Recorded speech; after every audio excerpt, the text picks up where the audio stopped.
There gathered in Nashville as lawmakers hold a special session on redistricting. They're opposing any move to redraw the state's only majority black congressional district, which is centered in Memphis. Activists came from Memphis, Nashville, and other parts of the state, saying the plan would weaken black voting power. This is an act of hate. Okay, when you take a black population in Memphis, and they are black by virtue of them being the demographics of the city, it has nothing to do with them being a Democrat or Republican. You cannot call it anything but racism. So oftentimes things happen in a vacuum in the state capitol, so it's nice that people are holding their elected officials accountable and sharing their voice. Tennessee Governor Bill Lee says lawmakers are still gathering information before deciding whether to move forward with a new map. On the Democratic side, lawmakers are urging their own redistricting in New York.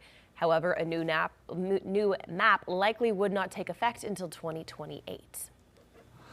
CNN founder Ted Turner has died. Turner invented the Superstation back in 1975, which used a satellite to broadcast the TV channel that went on to become Turner Broadcasting System, or TBS. The following year, he bought the Atlanta Braves so that he could broadcast the Major League Baseball team's games on his station. Turner created CNN in 1980, which saw Turner Broadcasting expand into other businesses, including CNN Headline News, CNN International, TNT, Cartoon Network, and Turner Classic Movies. Ted Turner was 87. Coming up on 6:20 this morning, Ted, I can tell your allergies are very active. Bless you by the way, if you heard Ted sneeze a dozen times a while ago. Most everyone except a group of golfers is glad that the rain is here. Yeah, the rain coming in, very much needed, but the timing, questionable for folks who were really looking forward to getting an early start with the Truist Championship at Quail Hollow. Still should get some of that first round off as the rain starts to taper off here over the Queen City, becoming more spotty in nature west of I-77 and north of I-85, but more consistent here south and east of Uptown, taking you a little closer here and putting the clock into motion in terms of how the last hour really went through. That's going to give you a good picture on how the rain's pushing east, tapering off over Uptown, lingering here west. So as the spotty showers stick around, more scattered in nature. We had those widespread impacts and torrential rainfall overnight. Heading into your afternoon, we'll have the spotty rain isolated in nature and a few rumbles of thunder and isolated storms heading into your evening and early evening hours, your overnight hours rather. High pressure builds heading into Friday. We will have sunny skies to finish off the work week. Showers build off to our south and east over parts of Georgia into the Carolinas. I'm looking at the pockets of heavy rain pushing further north and east, exiting our region while we end up getting that sunshine for your Saturday afternoon and evening into your Sunday. We'll look at another round of wet weather coming late Sunday into Monday, mainly an overnight impact there with anywhere from maybe 1.5 inches to what could be 2 inches of rain when everything is said and done. Our deficit's over 5 to 10 inches for the past year. You're talking 25 plus inches where we have the exceptional drought east of Charlotte. So any rain that we get is just going to be a few drops in the bucket, helping us get in the right direction and climb out of the hole that we find ourselves in. Temperatures in the 60s to start this morning, 50s in our mountain counties with highs limited to the low 60s, higher elevations, mid 70s around Charlotte. Overnight lows settle in the upper 40s, low 50s with your 7-day forecast showing that unsettled pattern through the weekend. We'll have those 70s and dry conditions settling into the first half of next week. Annie? All right, Ted, thank you. Here is a live look over New York City. A great start to their day, too. We'll have a check of those Wall Street futures just around the corner. Business correspondent Jane King is up next in about 3 minutes.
Welcome back. Corning is expanding in North Carolina, and the U.S. is now the world's largest exporter of oil.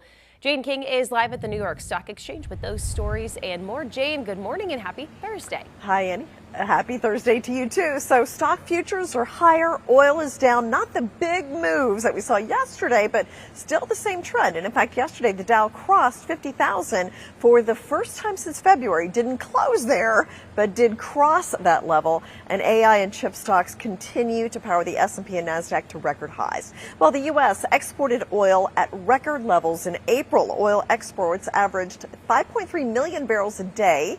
The week that ended April 24th was the standout. Exports spiked to 6.4 million barrels per day. And all that happening is oil tankers couldn't get through the Strait of Hormuz, so they came to the U.S. to get oil instead. And Corning and NVIDIA announced a partnership to expand U.S. manufacturing of fiber optics. So Corning will increase its optical connectivity manufacturing by 10 times to meet AI-driven demand. And this expansion includes 3 new facilities. Now, there'll be some expansion in the Hickory area of North Carolina as well as Texas. And in total, they will create more than 3,000 jobs with this expansion. Back to you, Annie. You know what, Jane? A lot of tech companies are moving some of their headquarters or operations to North Carolina. So, you know, that doesn't surprise me at all. It's interesting to see who is interested in the state. Yeah, absolutely. And pharmaceuticals as well. So, you guys are doing things right. Yep, business is booming. All right, Jane, thank you so much. We'll see you in our 8 o'clock hour. Heading to a quick break. You're watching Queen City News, the most local news in Charlotte.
Tracking showers pushing south and east of uptown, not out of the woods yet as there's more moisture where that came from.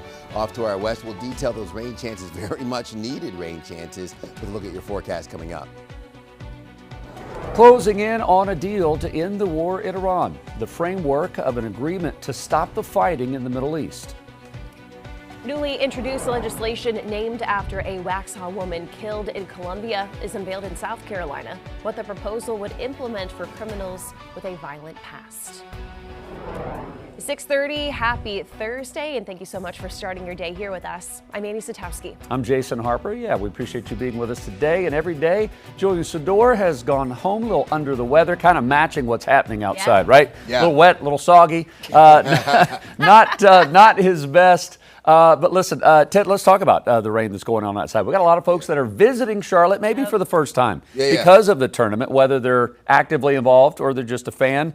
This is not quite the red carpet we wanted to roll out for you guys. Yeah. It'll just stick around, though, this weekend. Well, hopefully things will smooth out, right? Get some pockets of sunshine here throughout the weekend. We have an unsettled weekend on tap. I do think most of it's going to be overnight, early morning Saturday, late in the day Sunday. So we see the rain chances on that 7-day. Might get a little alarmed here, but I'm hoping we're able to dodge enough of the main hours of the day to still get those rounds in at Quail Hollow and, of course, enjoy for folks who are heading out and about this weekend. Right now, we have the cloudy skies, but mostly dry conditions as we take a panoramic view from our tower camera of I-85 just outside of our studios here. Notice some of the heaviest rain now south and east, starting to break up a little bit over uptown. Let's get a little bit of a closer look. Let's first zoom in, readjust the map, and then put this clock into motion in terms of how things have progressed over the last hour. Notice the showers starting to break up a little bit more spotty rain further west where all of that came from.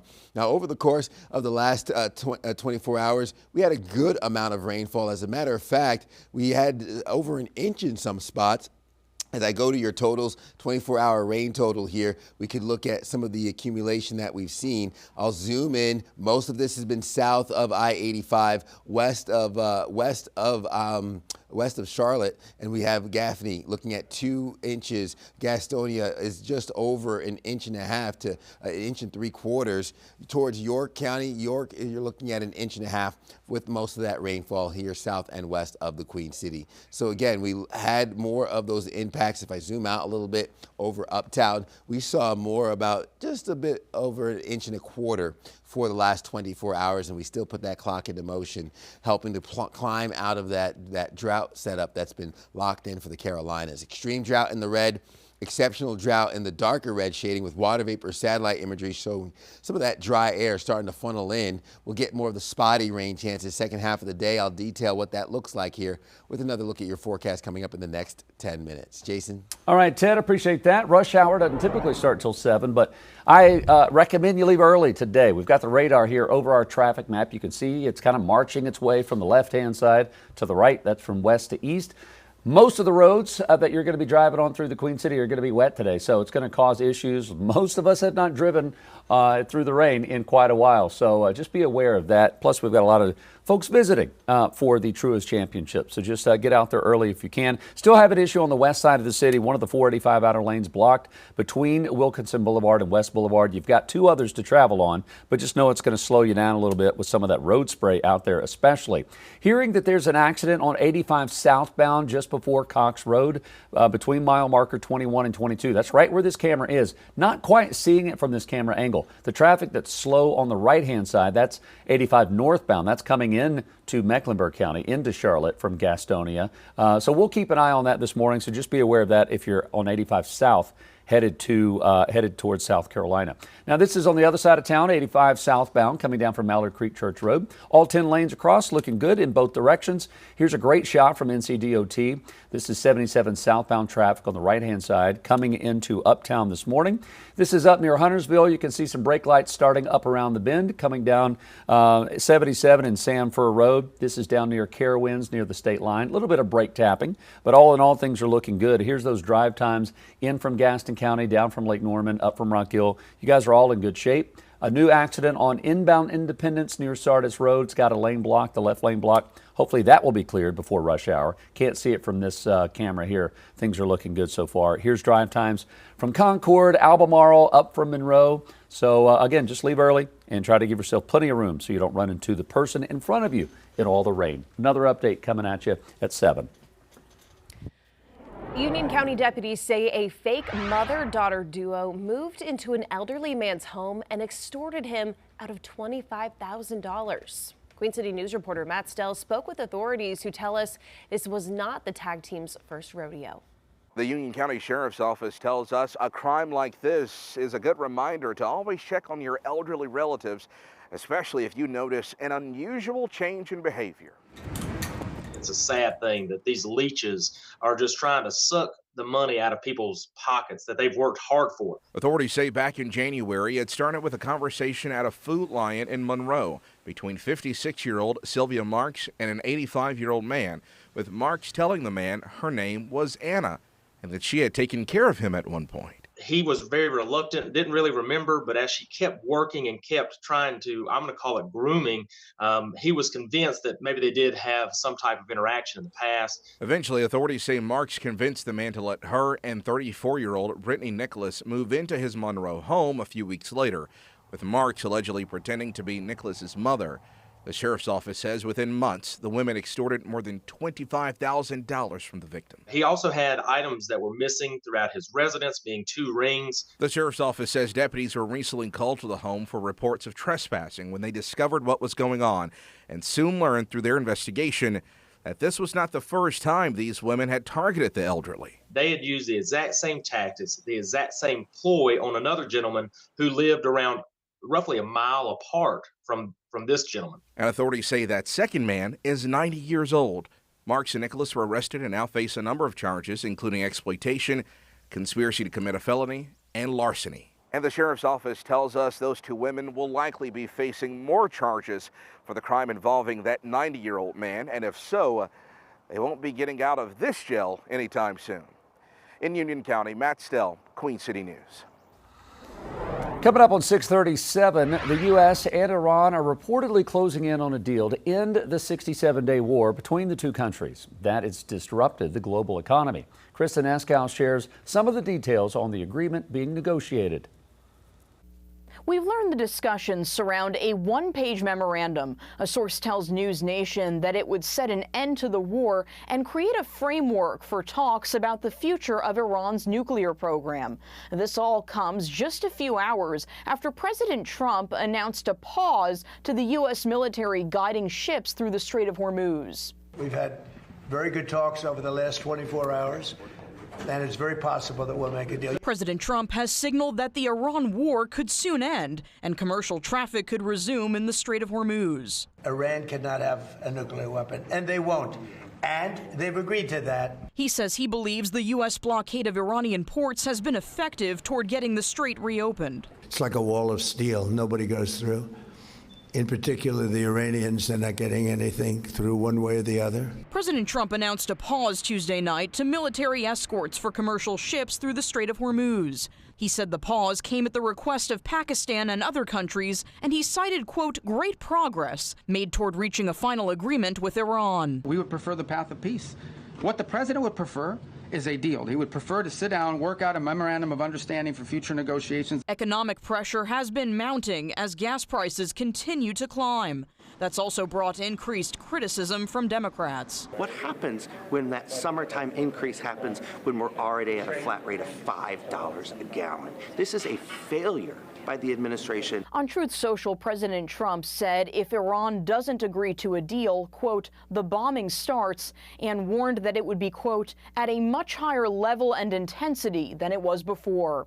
Kristen Askow, News Nation, Washington. President Trump says gas prices will come down immediately once the war in Iran is over, but there's no clear timeline with the ongoing closure of the Strait of Hormuz. Most economists say it's just not that simple, and prolonged conflict in the region, along with uncertainty in the global oil market, could keep prices high. It's starting to impact other things like the price of everyday goods, rising with truckers trying just to protect their bottom lines. Drivers across the country say they're starting to pull back on other spending. It actually hits your bank account pretty hard. It's just part of life. You just sacrifice other things right now. Traveling is also being impacted. Airlines have canceled more than 13,000 flights just within the past 7 days of May, or within the last 7 days of May, because jet fuel is too expensive.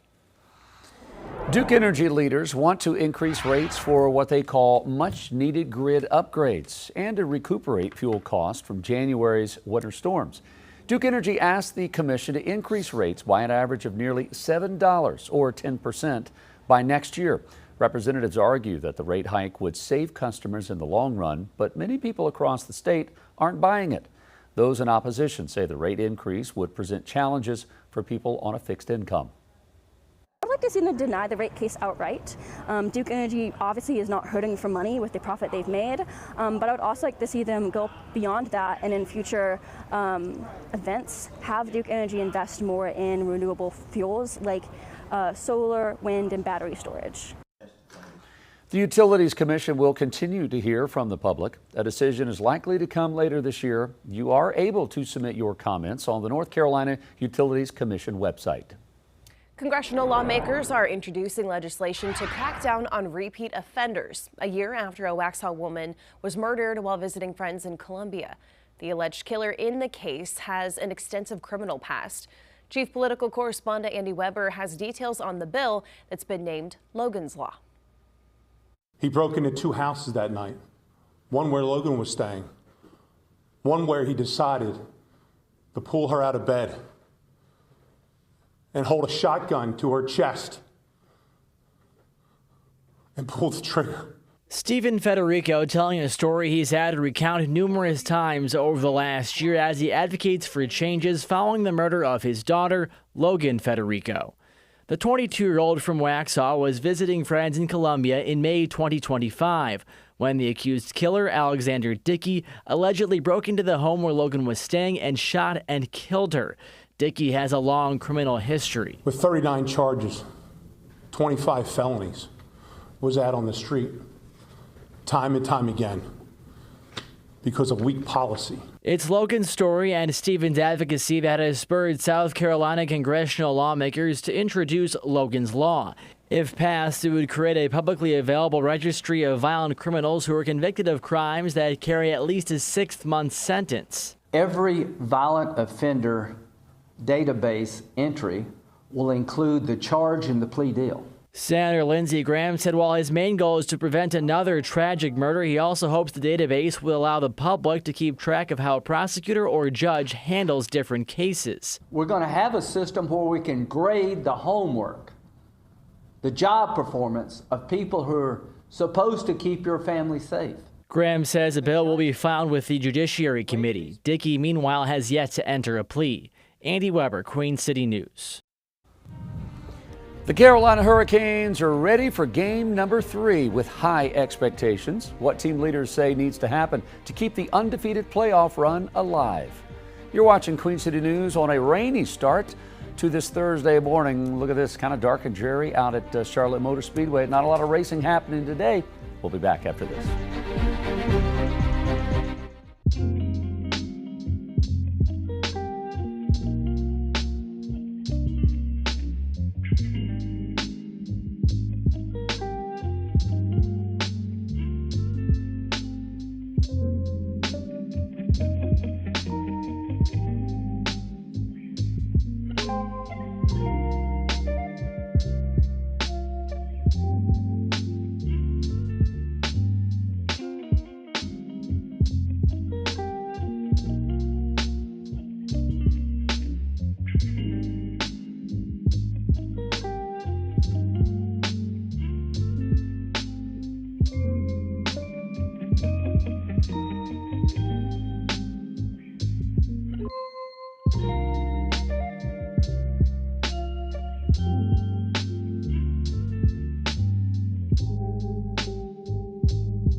.645, welcome back. Off-season surgery is on the schedule for one Charlotte Hornet, and the Canes say that they are ready for another win in round 2 of the Stanley Cup playoffs. That's right. Carolina Sports Live's Gabe McDonald has those stories in your morning sports. Well, in just a few days on Sunday, the Hornets will officially know where they will pick in the 2026 NBA draft with the draft lottery coming up. But on Wednesday, we got some big news involving one of their main players. Brandon Miller is officially on the road to recovery. The Hornets announcing on Wednesday that Miller underwent surgery to address left shoulder instability. Miller missed a chunk of time towards the beginning of the season after he injured his shoulder in the second game of the year against Philly. He would eventually play and start in 65 games, leading the Hornets in scoring this season with 20.2 points per game. According to the team, he will be out indefinitely. However, he is expected to make a full recovery. The 2026 Truist Championship finally teeing off today. Tee times pushed back a little bit due to weather. Here are some of the notable tee times for today's first round action. The first group of the day tees off at 11 a.m. Tommy Fleetwood now joined by Brian Harmon and Ludwig Oberg with the 11:22 tee time. 10 minutes after they hit the tee box, Matt Fitzpatrick and world number 2 Rory McIlroy, a 4-time winner at Quail Hollow, begin their first round at the course. Justin Rose now joins that group as well. Fresh off a win in Miami, Cameron Young looks to win in back-to-back tournaments. He leads the stacked group, accompanied by Justin Thomas and Xander Schauffele. They are on the box at 12:39 later this afternoon. Well, from the links over to the ice now, the Carolina Hurricanes find themselves with a commanding 2-0 series lead over the Flyers in the second round. The series now shifts to the Wells Fargo Center in Philadelphia, where the Canes can really take over the entire series with a win later tonight. Now, despite the hot start to both the series and the playoffs as a whole, head coach Rob Brindamore wants his club focused on the task at hand later this evening in Philly. I thought they played a great game. Didn't really listen to any of the comments, but I'm sure that they were happy with how they played, and I was too. I was happy with our group. There was some areas we know we got to improve on. I mean, I think I looked up at one point halfway through the game and we had given up 8 shots. So our start was good. We were just down, and then again, too many penalties, right? Like that just takes the wind out of your sails to get any kind of momentum going. So we got to find a way to, get better in that area. Puck drop for Game 3 between the Flyers and Canes coming up tonight at 8 o'clock. We'll have a full recap of that matchup, plus a full recap of round 1 of the Truist Championship at Quail Hollow, and a special one-on-one with Shane Van Gisbergen as he gears up for a triple-header weekend at Watkins Glen in NASCAR. That and more tonight at 11 o'clock on CSL. And while we wait to hear from SVG, the rest of the NASCAR world is making their trip north to the Glen. NASCAR is going bowling this weekend at Watkins Glen International. The New York State Track will be hosting 4 separate races this weekend. And it all starts with the General Tire 100 with the ARCA Menards Series. And then the Craftsman Truck Series kicks off the same day at 4:30 in the afternoon. The O'Reilly's $1,200,000 will take place Saturday at 4 p.m. Then Sunday, the main event, the Go Bowling at the Glen with the Cup Series. That race begins at 3.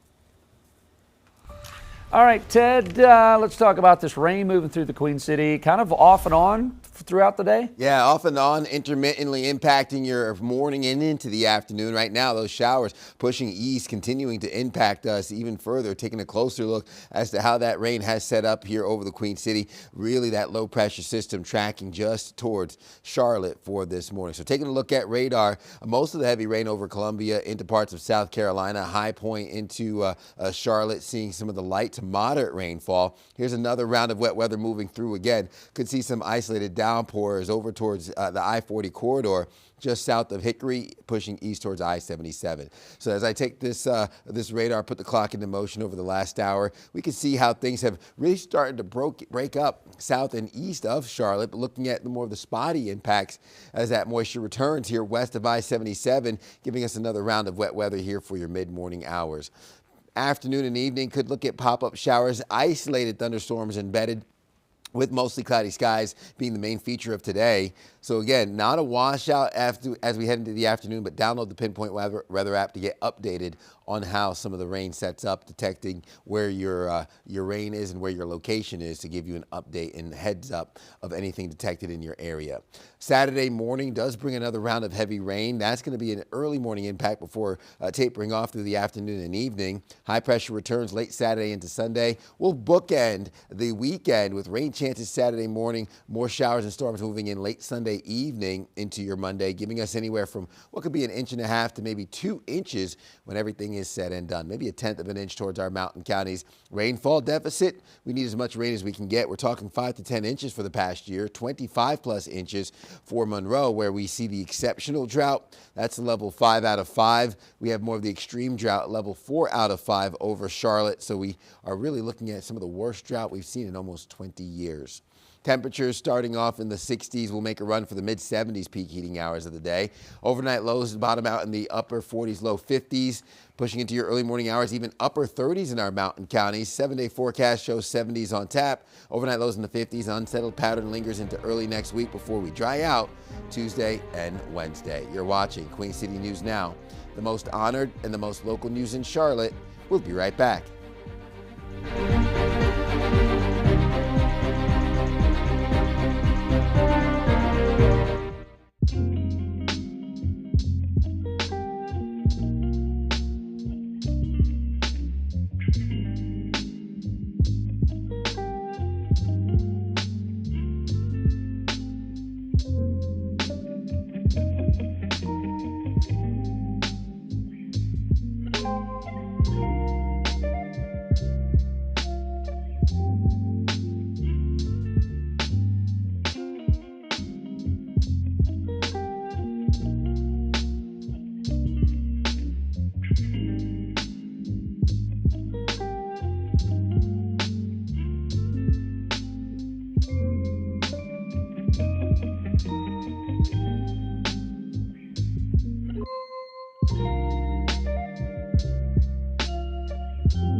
A new study says that cell phone bans at schools aren't doing much to improve grades. Researchers from several universities, including Stanford and Duke, looked at data from 4,600 schools nationwide. Under the bans, students using phones in class declined from 61% down to 13%. In the first year of adoption, schools that banned phones saw a 16% increase in suspension rates. Gains in academic achievement were minimal. Researchers say the bans had little effect on standardized test scores, attendance, and bullying. Both North and South Carolina have cell phone bans in place. In North Carolina, the ban requires public school districts to set policies that ban their use during instructional time. It also restricts social media use in schools. In South Carolina, the ban includes phones and all other electronics that can connect to the internet.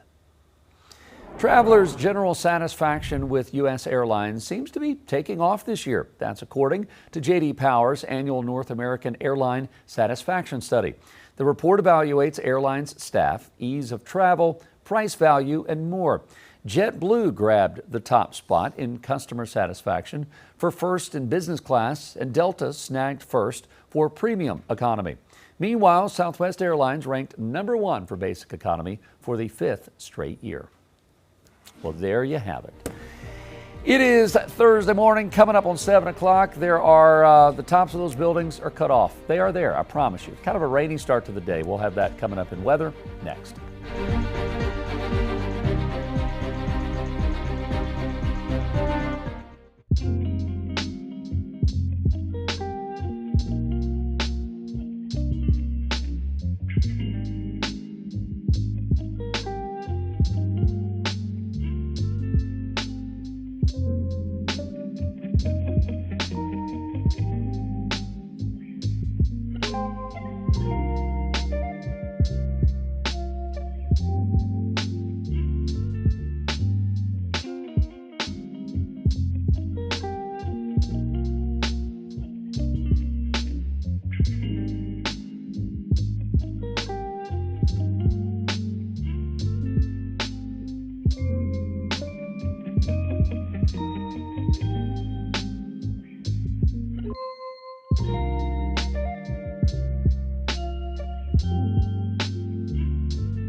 Welcome back. More than a dozen states are looking to pass laws making raw milk easier to buy, sell, and drink. It comes as more people explore drinking the unpasteurized product. But health leaders are waving some red flags about harmful bacteria and E. coli in raw dairy that can make people very sick. According to the National Institutes of Health, raw dairy products cause 840 times more sickness than dairy items that have been pasteurized. While many critics believe raw milk is more nutritious, other experts say pasteurization is still key in keeping people safe. Know that pasteurization does destroy nutrients, but with respect to milk, it really doesn't destroy any nutrients in milk that are where milk is a significant source of those nutrients. Whole milk, skim milk, regular low-fat milk.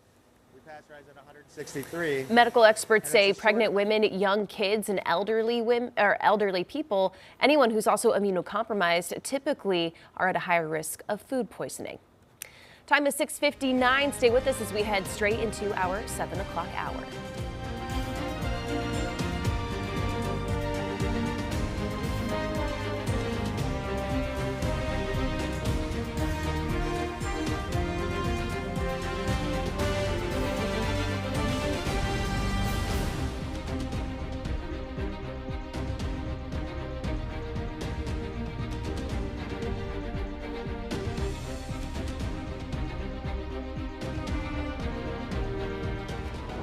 It got big quick. It was a gas fire, and there's nothing we can do. It got done. It happened real fast. A fire burns down an auto repair shop and rocks a Harrisburg neighborhood. What witnesses believe sparked the flames.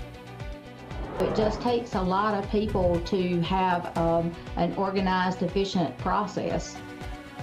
South Carolina counties are facing a shortage of poll workers, how it could impact next month's statewide primaries. And wet weather impacting this morning's tee times for day one of the Truist Championship at Quail Hollow. We'll tell you when some of your favorites are set to hit the course.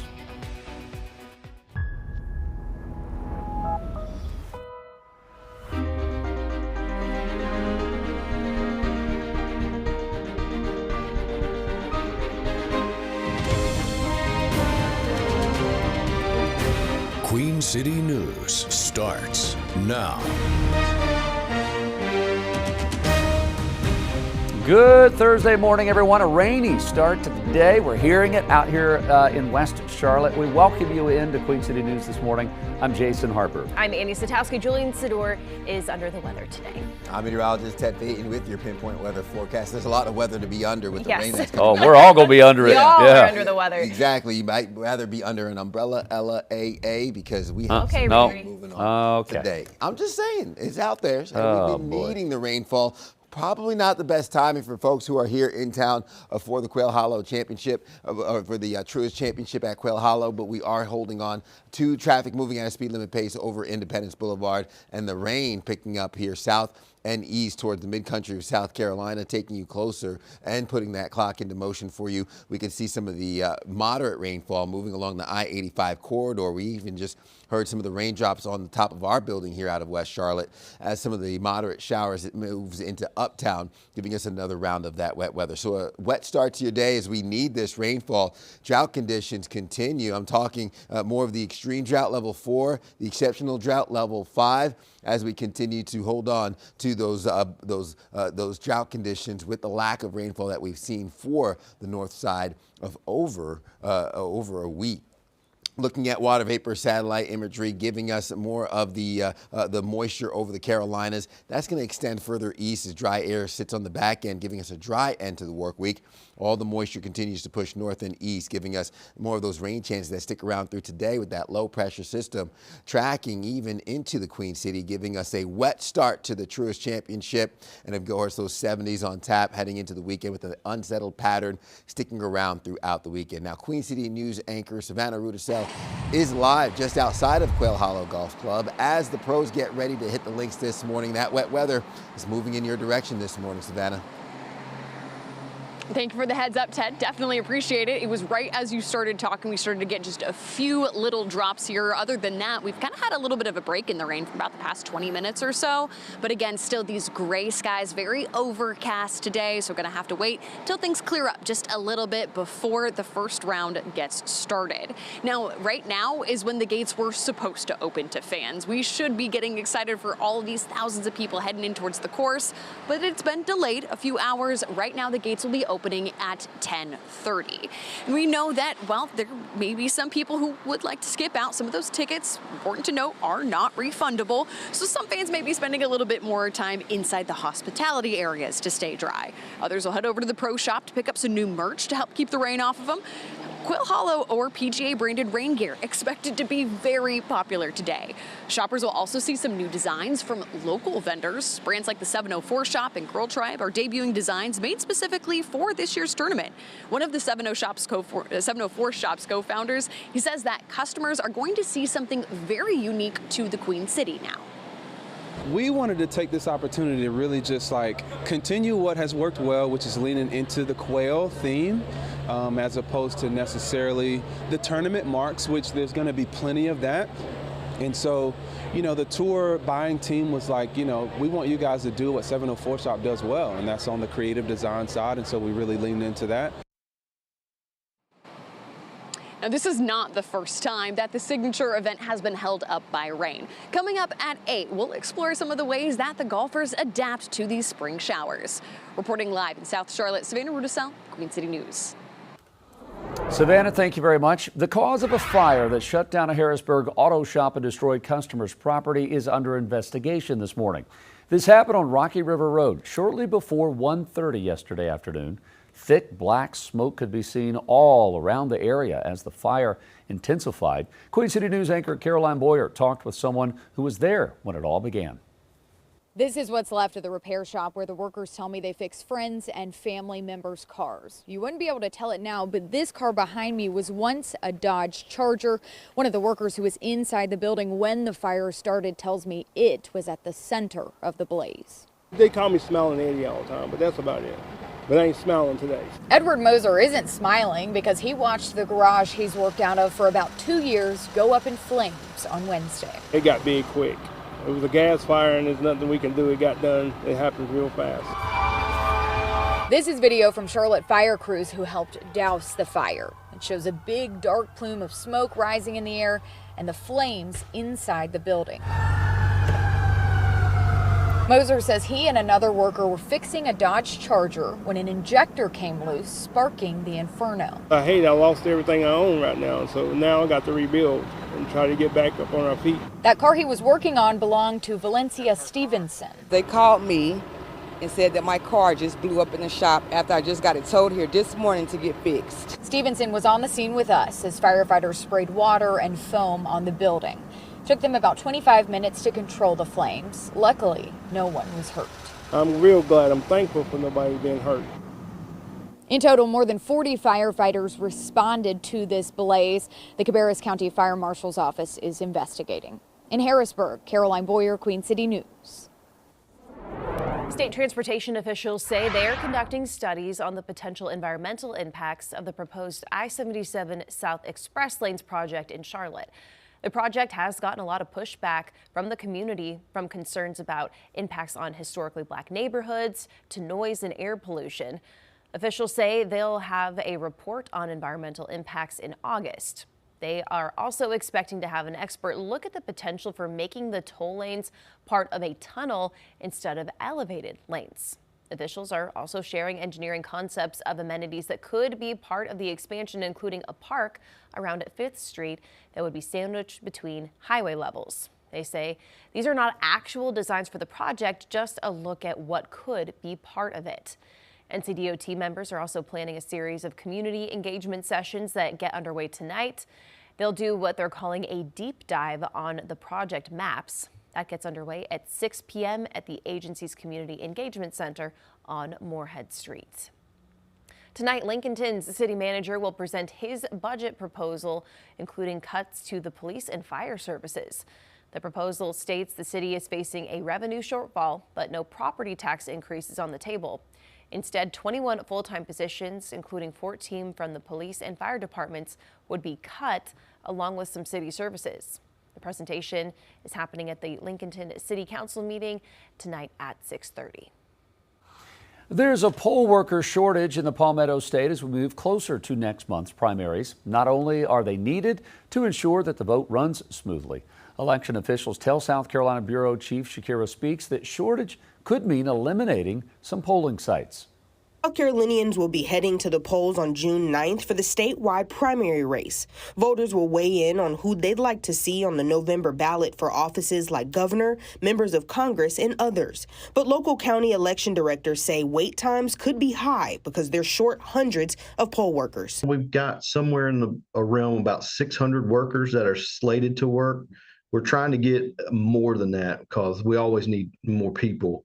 We're looking somewhere closer to the 1,000-person mark, but somewhere in between there would be great. Poll workers help run locations by helping voters with check-in and ballot casting. They make sure the process is efficient. You definitely can run elections if you have less poll workers, but you think about it, the stores, when you're checking out at the grocery stores, if you've got 8 cashiers versus 2 cashiers, then so that is kind of the difference for us, that you may be able to actually run the elections, but you can have longer lines, people get frustrated, not as many people to assist voters. Lancaster County has about 215 workers. Elections Director Mary Ann Hudson says another 50 to 75 workers would help, but an extra 300 workers would be ideal. The worker shortage could affect where people vote. A lot of counties have to consolidate polling locations. Like I said, that would increase your lines. and people, their wait time. So we've not ever had to do that, but the more the more difficult it becomes as far as getting enough poll workers, the more issues you could have. Workers are compensated for training and their time at the precinct. Leaders say it's part of the democratic process. We want to have successful elections, and we need workers to do that. It's definitely a service to the community. It's a civic responsibility. Reporting in South Carolina, Shakir Speaks, Queen City News. Coming up on 7:10 here for your morning as we look at what will be a pretty wet start to your morning. Showers moving through, west-northwest winds coming in at about 5 miles per hour. Temperatures in the mid-60s, just 1 degree off of those dew points. They are still anywhere from 3 to 4 to 5 degrees warmer than where we were yesterday. The cloud cover and that moisture holding in some of that warmth with low to mid-60s kicking off your morning. Upper 60s, Wadesboro and Rockingham. We're looking at mid-50s for Boone and Jefferson with temperatures slightly warming up into the 70s heading into this afternoon. We'll hold on to a chance of showers and isolated thunderstorms second half of the day. That's where we could see some isolated impacts of downpours. Winds stay light out of the north, 5 to 10 miles per hour. We look at a good rain chance from this morning into this afternoon with overnight lows settling into the 50s heading into your early morning hours on Friday. I'll break down more of what to expect with another check coming up in the next 10 minutes. Jason. All right, thank you very much. Appreciate that, Ted. Rush hour officially started 11 minutes ago. We've got the radar on top of our pinpoint traffic map. So I would say about 100% of the roads that you're going to be traveling on either now or later will be wet. So just be aware of that. Leave early. Don't be in a hurry, and certainly just don't forget your stopping time will be decreased. So we don't want you to run into your neighbor. As we look around the crown, we've got a number of incidents that are slowing things down this morning. I do want to take you up to the far northeast part of our map. This is up in Rowan County. This happened a couple of hours ago. We have a very serious accident. If you're coming down from Salisbury this morning, this is right at the top of our viewing area. Coming down from Salisbury, we've got 2 lanes on 85 South blocked this morning. And so we've got a crew that's headed up there right now to check on that, hearing that it may have involved an 18-wheeler. So just know that if you're coming down from that area, if you've got anyone coming down from Winston-Salem or High Point that's going to be going through Salisbury, it's going to slow you down. Once you get closer to Cabarrus County, Concord Mills, they just changed this camera on us. It was on I-85. Now it's on the exit ramp. But traffic's moving well on 85 once you get closer to town. The other side of 85, way out in Gaston County, we had an earlier accident on 85 South right near Cox Road. We're not seeing that from this camera, but look at the streets. You can see how wet they are. The overpass, I-85's got a lot of ponding and pooling problems, so just be aware of that if you're working your way in. This is 77 South at LaSalle Street. Cool looking shot. You can see the brake lights around the curve. Queen City socked in with the rain that we're having right now. Near Huntersville, a lot of brake lights there. Unless you're in the toll lanes, that's going to slow you down near Huntersville and Sanford Road. At the state line, it is slow trying to come up from South Carolina this morning. Drive times are going to be reflected in all the different areas this morning because of the rain. Inbound Independence is actually moving pretty well, although it's sloppy this morning. If you're coming down from Concord, in from Albemarle, up from Monroe, just use your head. Don't use your phone. How about that? Let's make that swap out. Use your head, not your phone. That way you get to where you're going safely. May Kay, good morning. Well, good morning, Jason. You know, a lot of people will remember the jokes regarding the most made fun of airline in American history, but now that Spirit is no more, a surprisingly large number of flyers is suddenly sentimental, wanting to resurrect the discount carrier. Is it a good idea? And can the remaining budget airlines stay afloat? I'm May Kay Beeler. Coming up, a report frugal flyers won't want to miss. You're watching Queen City News, the most honored and the most local news in Charlotte.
Time is now 7:16. Welcome back. Since Spirit Airlines closed up shop, a surprisingly large number of flyers are suddenly sentimental, expressing a desire to resurrect the collapsed carrier. But with other ultra low-cost airlines struggling to stay aloft financially, is that a good idea?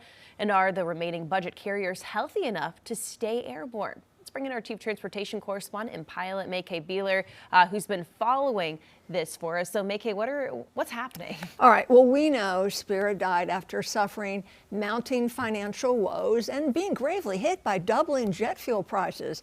Other low-cost carriers like Frontier are in the same boat, but managing to hold on. But for how long? So, according to reports, Frontier is losing money, and one way to reduce losses is to reduce its fleet. Well, a group of budget air carriers led by the Association of Value Airlines has requested the Trump administration give it $2.5 billion in government relief. And this is to cover rising fuel costs. The request is aimed at maintaining low airfares as carriers deal with the rising jet fuel prices brought on by the Iran war.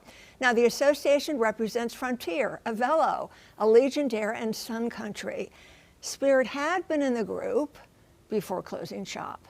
Analysts say Spirit may be the first, but unlikely the last to go under. And according to reports, JetBlue founder Dave Nealman warns his airline may go bankrupt this year, unable to swallow the rising jet fuel prices that did Spirit in. All right, so what's the government's response been so far to that multi-million-dollar request or billion-dollar request? You're not getting the money. Oh. Okay. So U.S. Transportation Secretary Sean Duffy says he doesn't think the government should bail them out. He says that if they can find dollars in the private sector, that's what the value airline should do.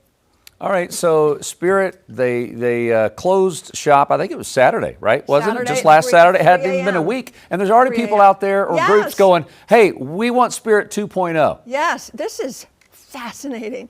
Have you heard about Spirit 2.0? No. It's a grassroots platform gathering pledges to buy the defunct airline. They have a website. There you go. letsbuyspiritair.com.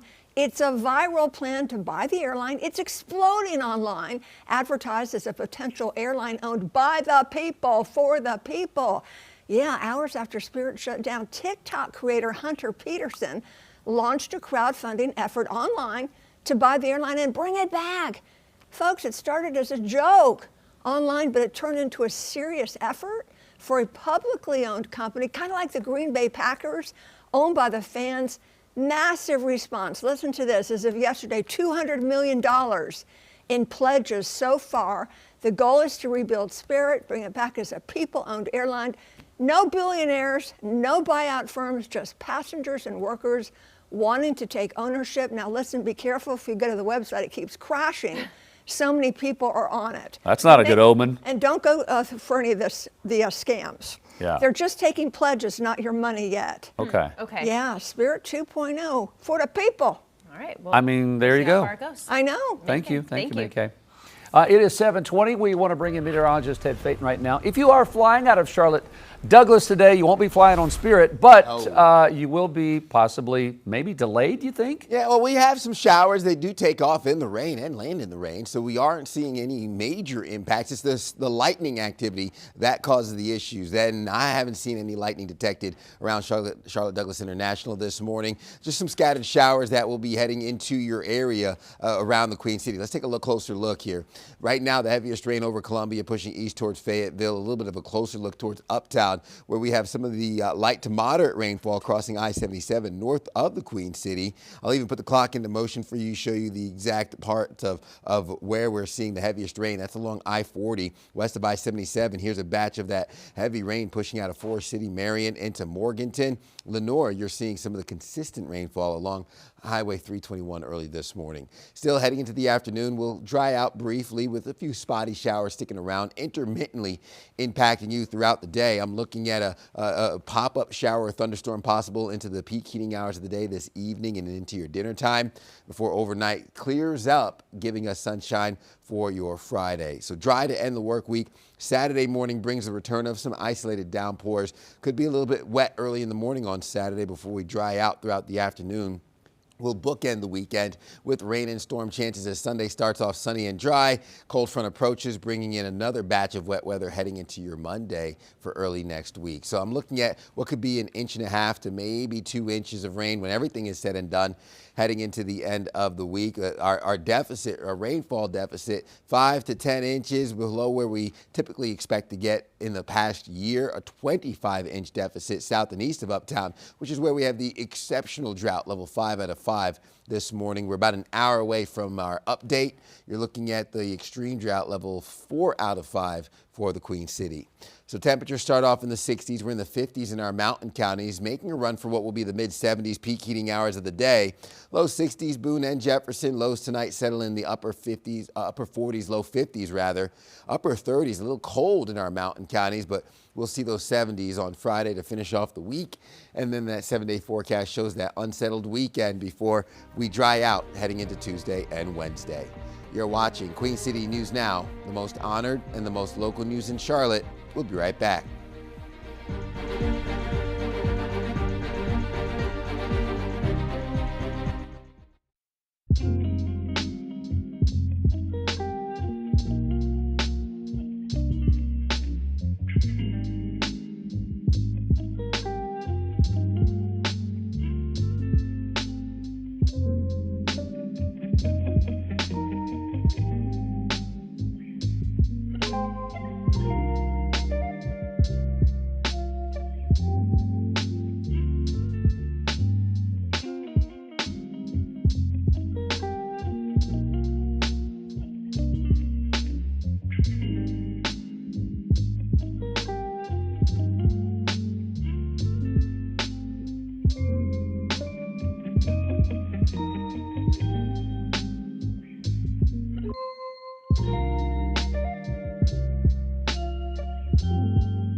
Welcome back. We're keeping an eye on our markets this morning as we take a beautiful live look over New York City. A bit of a gray start to their day right now. Wall Street futures all in the green right now. The Dow, S&P, and the NASDAQ.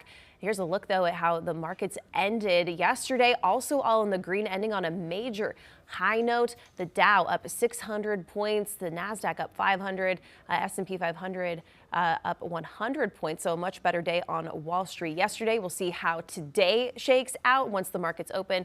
We'll check in with business correspondent Jane King in our 8 o'clock hour live from the New York Stock Exchange.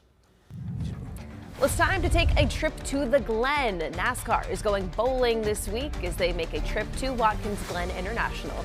The New York State Track will host 4 separate races this weekend. It all starts with the General Tire 100 with the ARCA Menard Series. Then the Craftsman Truck Series kicks off the same day at 4:30. Then the O'Reilly's 1,200,000. That is set for Saturday at 4. And then on Sunday, the featured event, the Go Bowling at the Glen with the Cup Series. That race gets underway at 3 o'clock. You're watching Queen City News as we take a break. The most local news in Charlotte.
A billboard depicting images of the suspect and victim in the deadly light rail stabbing goes viral. But is it even real? The questions many are now asking on social media.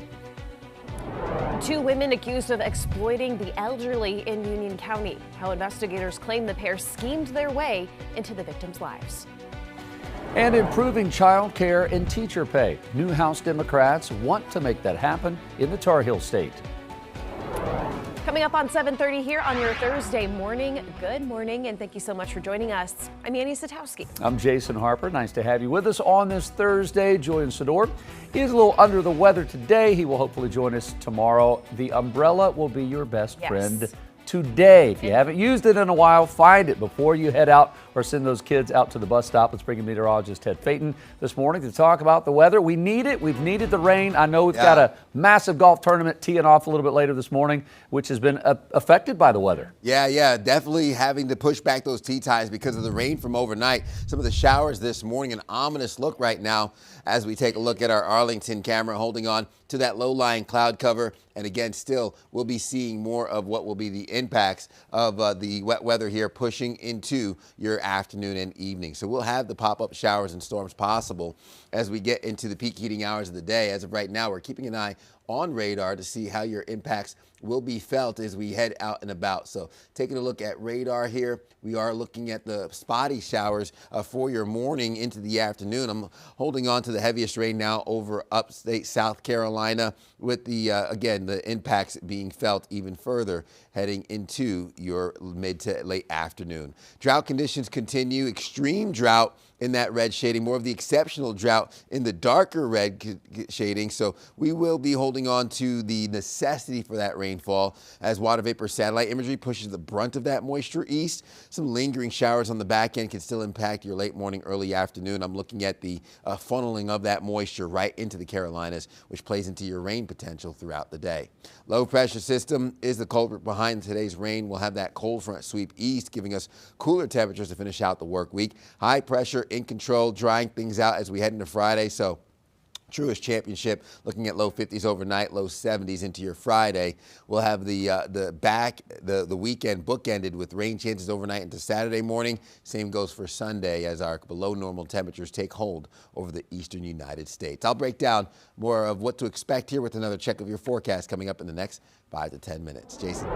All right, Ted, appreciate that. Let's get out and look at our pinpoint traffic update here in our 7:30 half hour. You can see the radar on top of the traffic map, which has really added probably double the amount of incidents we would typically have on a Thursday morning. We have probably because of the rain. We want to start at the very top northeast part of this map, way up in Rowan County. If you are coming down from Salisbury, you're going to have 2 of the lanes on 85 South blocked. Earlier, there was an overturned 18-wheeler. It had the road completely blocked. Now it's been moved off to the shoulder, but it's slowed everything down on top of the rain. So it's really rough if you've got if anyone's coming down from High Point or Winston-Salem, making your way through Salisbury, it's going to slow you down. Once you get through that, though, things actually improve. On the inside of 485, this is 85 north and south through University Point. Things are moving much better, which is good news. Now, on the other side of 85, let's bookend it here. Let's go out to Gaston County. We had an earlier accident on 85 South on the left inner wall there. This camera will start moving here in just a second. But there's also a lot of ponding and pulling on 85 out in Gaston County, so just be aware of that. But it looks like it's moving well. Traffic on the right-hand side is moving up through Lowell, McAdenville into Mecklenburg County. Here's a great shot from NCDOT. This is 77 southbound traffic on the right through the center of the screen. Slowing down up around the bend near LaSalle Street, but at least it is moving this morning. Coming down from Lake Norman, we've had stop-and-go traffic down 77 through Huntersville on the way to 485. No reports of any accidents. This is down at the state line. Coming up near Carowinds, Westinghouse Boulevard, that is the 485 split with I-77. Traffic looking pretty good. Here are the drive times coming in from Gaston County. Down from Lake Norman is the slowest stretch, and up from Rock Hill. Inbound Independence, it is messy, but at least it is moving. All 3 lanes on the right-hand side looking good. If you're coming down from Concord, in from Albemarle, up 74 from Monroe, you guys are in good shape. Just go slow this morning with the wet roads. A billboard that looks shockingly real has quickly gone viral on social media. And it stems from Charlotte's deadly light rail stabbing last year and carries a dark message about the Queen City. Some in the age of AI, though, some say they're not convinced that billboard is even real. Queen City News reporter Jen Cardone went to find out. You drive around them all the time. Some may be more visible than others, but this billboard being shared on social media continues to be reposted, showing a mugshot of DeCarlos Brown, the man accused of killing the girl in the middle, Ukrainian refugee Irina Zarutska, on Charlotte's light rail last August. In the background of the billboard appears to be a group of judges with the phrase, "Welcome to Charlotte. We hope you don't die." Very dark. I think it's very emotion-provoking, like rage bait. People we spoke with in Uptown immediately did not think it was real. I just feel like the image looks copied and pasted on there, and then the words just, I don't know, something about the angles just don't seem real or authentic. Commenters online claim the billboard is somewhere on I-277 in Uptown, but photographer Brian Christensen and I drove both directions of the interstate and never found it. So we went to Adams Outdoors, who tells us they run all of the billboards here on I-277. They say it's not theirs, and if it was, it would have a source and contact information. Why would you go out of your way to post something like that or to make something like that? I feel like I'm about spreading positivity, and that creates a negative environment. Even our approved AI system Copilot says there's no credible evidence this came from a real billboard campaign, citing a fake company sponsored at the bottom, different than the traditional Adams you would see in Charlotte. And if you look closely, the trees look modified in the bottom left here. I think just the way it's just photoshopped into like an actual billboard, and I'm sure people would fall for it easily. So be careful before you post, because you are not enjoying the real thing. Jen Cardone, Queen City News. North Carolina House Democrats say the state needs to prioritize public education and working families. They unveiled a sweeping child care and teacher pay package yesterday. Capitol reporter Shabnam Dinesh tells us much of this would be paid for by slowing the automatic growth of the state's private school voucher expansion. House Democrats are proposing a major expansion of child care assistance. Far too many families in North Carolina, child care is not just complicated, it is out of reach. The plan would reduce the child care wait list, boost pay for workers, bring back child tax credits, and make the Tri-Share child care program permanent. Providers are underpaid and overburdened, and too many parents are forced to choose between having a family and having a career. A second bill would raise teacher pay by 7% with automatic increases through 2033. Our pay lags behind every single bordering state, meaning that if you are a public school teacher, you can drive across any border and make more money. This bill chooses teachers, it chooses stability, it chooses public education, and it chooses a North Carolina that intends not just to compete with its neighbors, but to lead. To help pay for both proposals, Democrats want to scale back future growth in the state's private school voucher program and restore income caps. The General Assembly appropriated roughly $625 million for the 2025 to 26 school year for vouchers. Current law has that increasing to more than $800 million by 2032. These are the same vouchers that have actually driven up private school tuition. These are the same vouchers that have stripped money out of our rural public schools, which are often the largest employer in those communities, even when those counties often have 0 or 1 school that even takes vouchers. So it is a transfer of wealth from our rural counties to private schools in Raleigh and Charlotte. Republicans have previously pushed back on cutting the voucher program, but say teacher pay remains part of ongoing budget negotiations. There's no one in this building that doesn't support increasing teacher pay. And that's why we've been standing firm on the budget. According to the Department of Instruction, last year, roughly 87% of new vouchers went to families whose kids already attend private schools, and 20% of recipients were from families in the highest income tier, which is roughly $260,000 for a family of 4. A proposed property tax revaluation moratorium is heading to the North Carolina State House. Senate lawmakers voted 34-8 to pass the bill yesterday. This bill places a moratorium on revaluations in a dozen counties, including Anson. Those counties just completed reappraisals this year. The moratorium would delay the new values until 2027. Union County deputies say that a fake mother-daughter duo moved into an elderly man's home and extorted him out of $25,000. Queen City News reporter Matt Stell spoke with authorities who tell us this was not the tag team's first rodeo. The Union County Sheriff's Office tells us a crime like this is a good reminder to always check on your elderly relatives, especially if you notice an unusual change in behavior.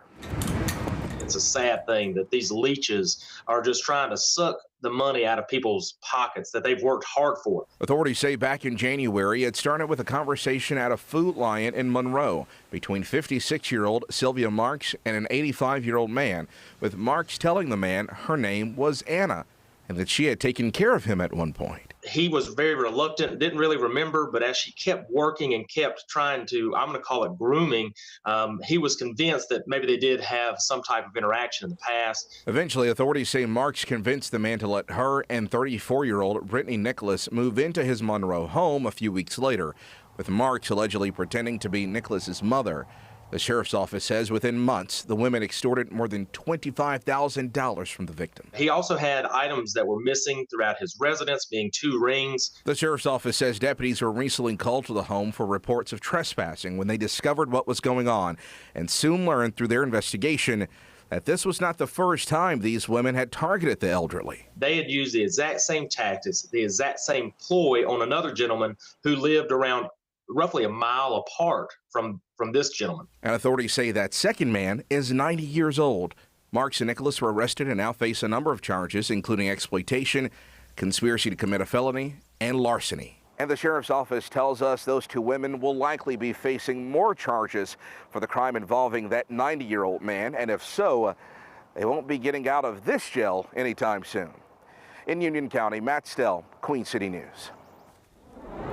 Time is 7:41. A judge recently released a note from Jeffrey Epstein's former cellmate claiming that he found a suspected suicide note in jail. The note was sealed for years as part of an unrelated legal dispute. The judge ordered its release after the New York Times asked him to unseal it in a case involving the former cellmate. The cellmate claimed that he found the note in a book after Epstein tried to kill himself. The handwritten note said, quote, "They investigated me for a month, found nothing." It goes on to say, quote, "It is a treat to be able to choose one's time to say goodbye." It was found 3 weeks before the convicted sex offender was found dead in his cell in what authorities say was a suicide. It's not clear who wrote the note. It was not mentioned in government reports examining his death, nor did it surface in the Justice Department's recent files that were released. Coming up, a beloved gas station is suing another company over claims that it's stealing their ideas. We are speaking with our chief legal analyst, Khalif Rhodes, on the beaver that plans to go to court. You're watching Queen City News. We'll be back right after this.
The beloved convenience store chain Buc-ee's is suing a North Georgia gas station chain over claims that its, quote, brand identity is being stolen. Now, on the left, you see the actual Buc-ee's logo. On the right is the gas station that is being sued, Teddy's Market. Buc-ee's claims that Teddy's Market, their use of an animal mascot, in-store logo, and store entrance statue are the reason for the lawsuit.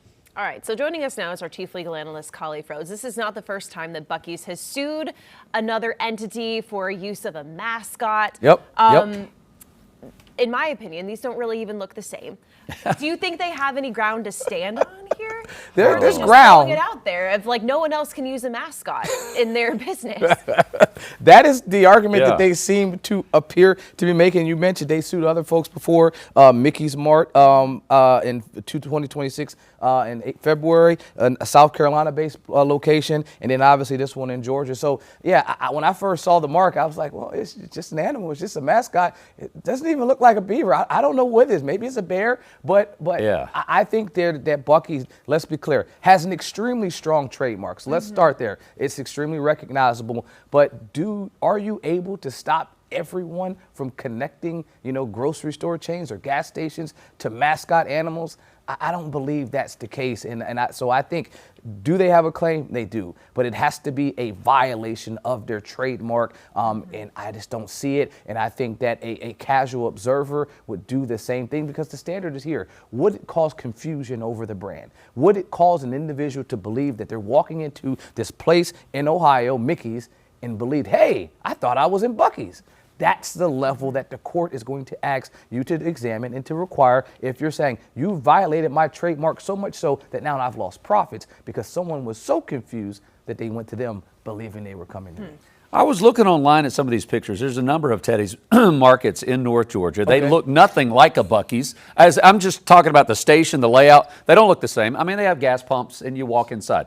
But they're saying the infringement part of the lawsuit, Buc-ee's is saying confusingly similar. They both have the same number of letters. They both rhyme, Teddy's, Buc-ee's, all that kind of good stuff. I mean, what kind of proof are they going to have to show? Are they going to have the logo side by side? Are they going to have pictures of the statue and go, this is way too close? All of that, all of the above would be what Buc-ee's would have to prove. And the first thing you start is, do I have a validly protected trademark? And that's why I went to Annie's original question. Clear, they have that. You can pull up your registration with the United States Patent Trademark Office and show, hey, we've been registered for so many years. Everyone recognizes our brand. And now you can show that the company used similar mark in commerce. You used a mark and you were doing something for trade. Okay, they can potentially show that. This is where it fails, and I think it goes completely off the cliff. Likelihood of consumer confusion. Looking at that trademark, looking at their design, looking at their store, you can have similar letters. I mean, I've done a number of things within the law. I've just been fortunate outside of my law degree. I have a legal law master's. That's what you get after your post-law degree.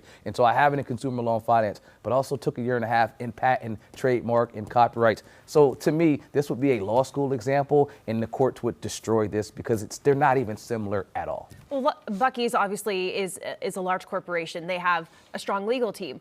As a lawyer, how do you tell your client, listen, I don't see this here? Why would a lawyer, and when it's clearly so different, why would they still move forward with Well, the it? goal is to protect the brand, right? I say that about the NFL, protect the shield, right? If in this scenario, if you believe that it's close, if you believe that even there's some market research that there's a slight percentage of people that may have been confused, file the claim, protect the brand, file it, because if you don't, then you'll have people get closer and closer and closer to the line where now they violated your brand. But what I can say is this is one where I would have been highly advising them that, hey guys, it's going to cost us more to go and lose this. And we're not losing much in the eye of public opinion because guess what? They don't look alike.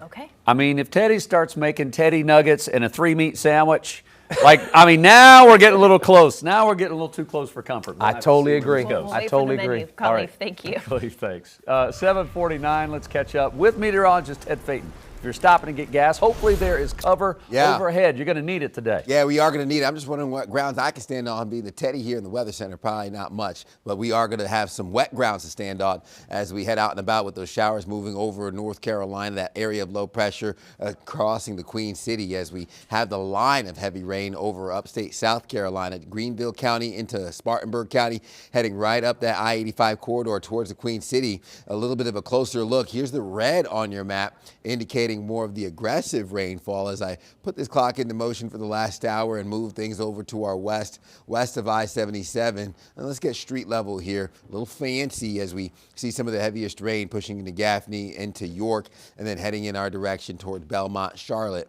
throughout your morning. Now, I expect our rain chances to dissipate just a little bit through midday.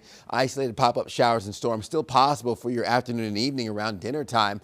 5, 6 o'clock, and then looking at some of the partly cloudy skies making way for that sunshine. That settles in Friday as we head into the end of the work week. So sunshine finishes the work week, but Saturday morning could bring back some of the heavy rain. That kicks off your weekend, dry by Saturday afternoon and evening, and then Sunday starts off sunny before clouds build, bringing in another round of pop-up showers and storms to end the weekend. We'll bookend the weekend with rain and storm activity. Rainfall forecast in terms of our totals, I'm thinking 1.5 inches to maybe 2 inches, some isolated spots close to the 2-inch mark as our deficit sits 5 to 10 inches over Charlotte. 25+ inches for the last year. South and east of the Queen City is where we see our exceptional drought for Monroe into parts of Albemarle and parts of Cabarrus County, eastern Mecklenburg County holding on to that exceptional drought as well. Temperatures start off in the 60s heading out the door. We'll make a run for the mid-70s peak heating hours of the day. Overnight lows settle into the 50s, upper 40s, even in the upper 30s for our mountain counties. And that 7-day forecast shows those 70s lingering through the weekend. Will dry out heading into Tuesday and Wednesday of next week. You're watching Queen City News Now, the most honored and the most local news in Charlotte. We'll be right back.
Welcome back. Queen City News brings you 6 hours of news each and every weekday morning, and we still have 2 hours left. So here's a look at what's ahead in our 8 and 9 o'clock hours.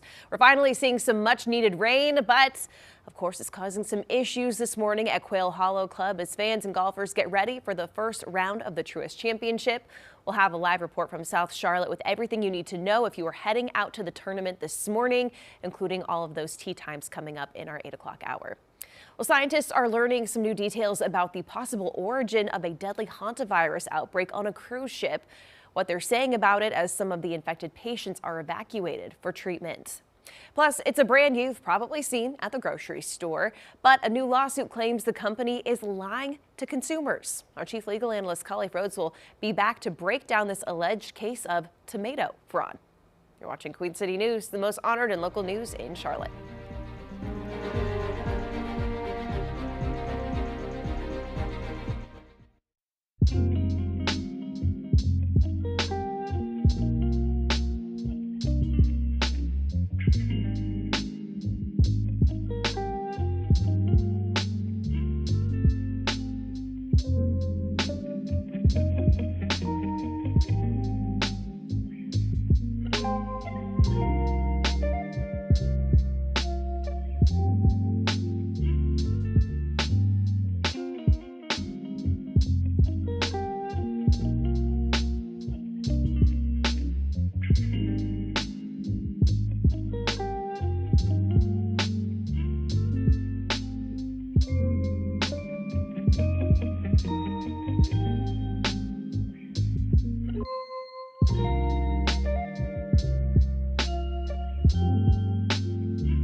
The Charlotte area is seeing a decrease in new home construction. That's according to a new report from InMyArea.com. The metro area has some of the highest needs for more single-family homes.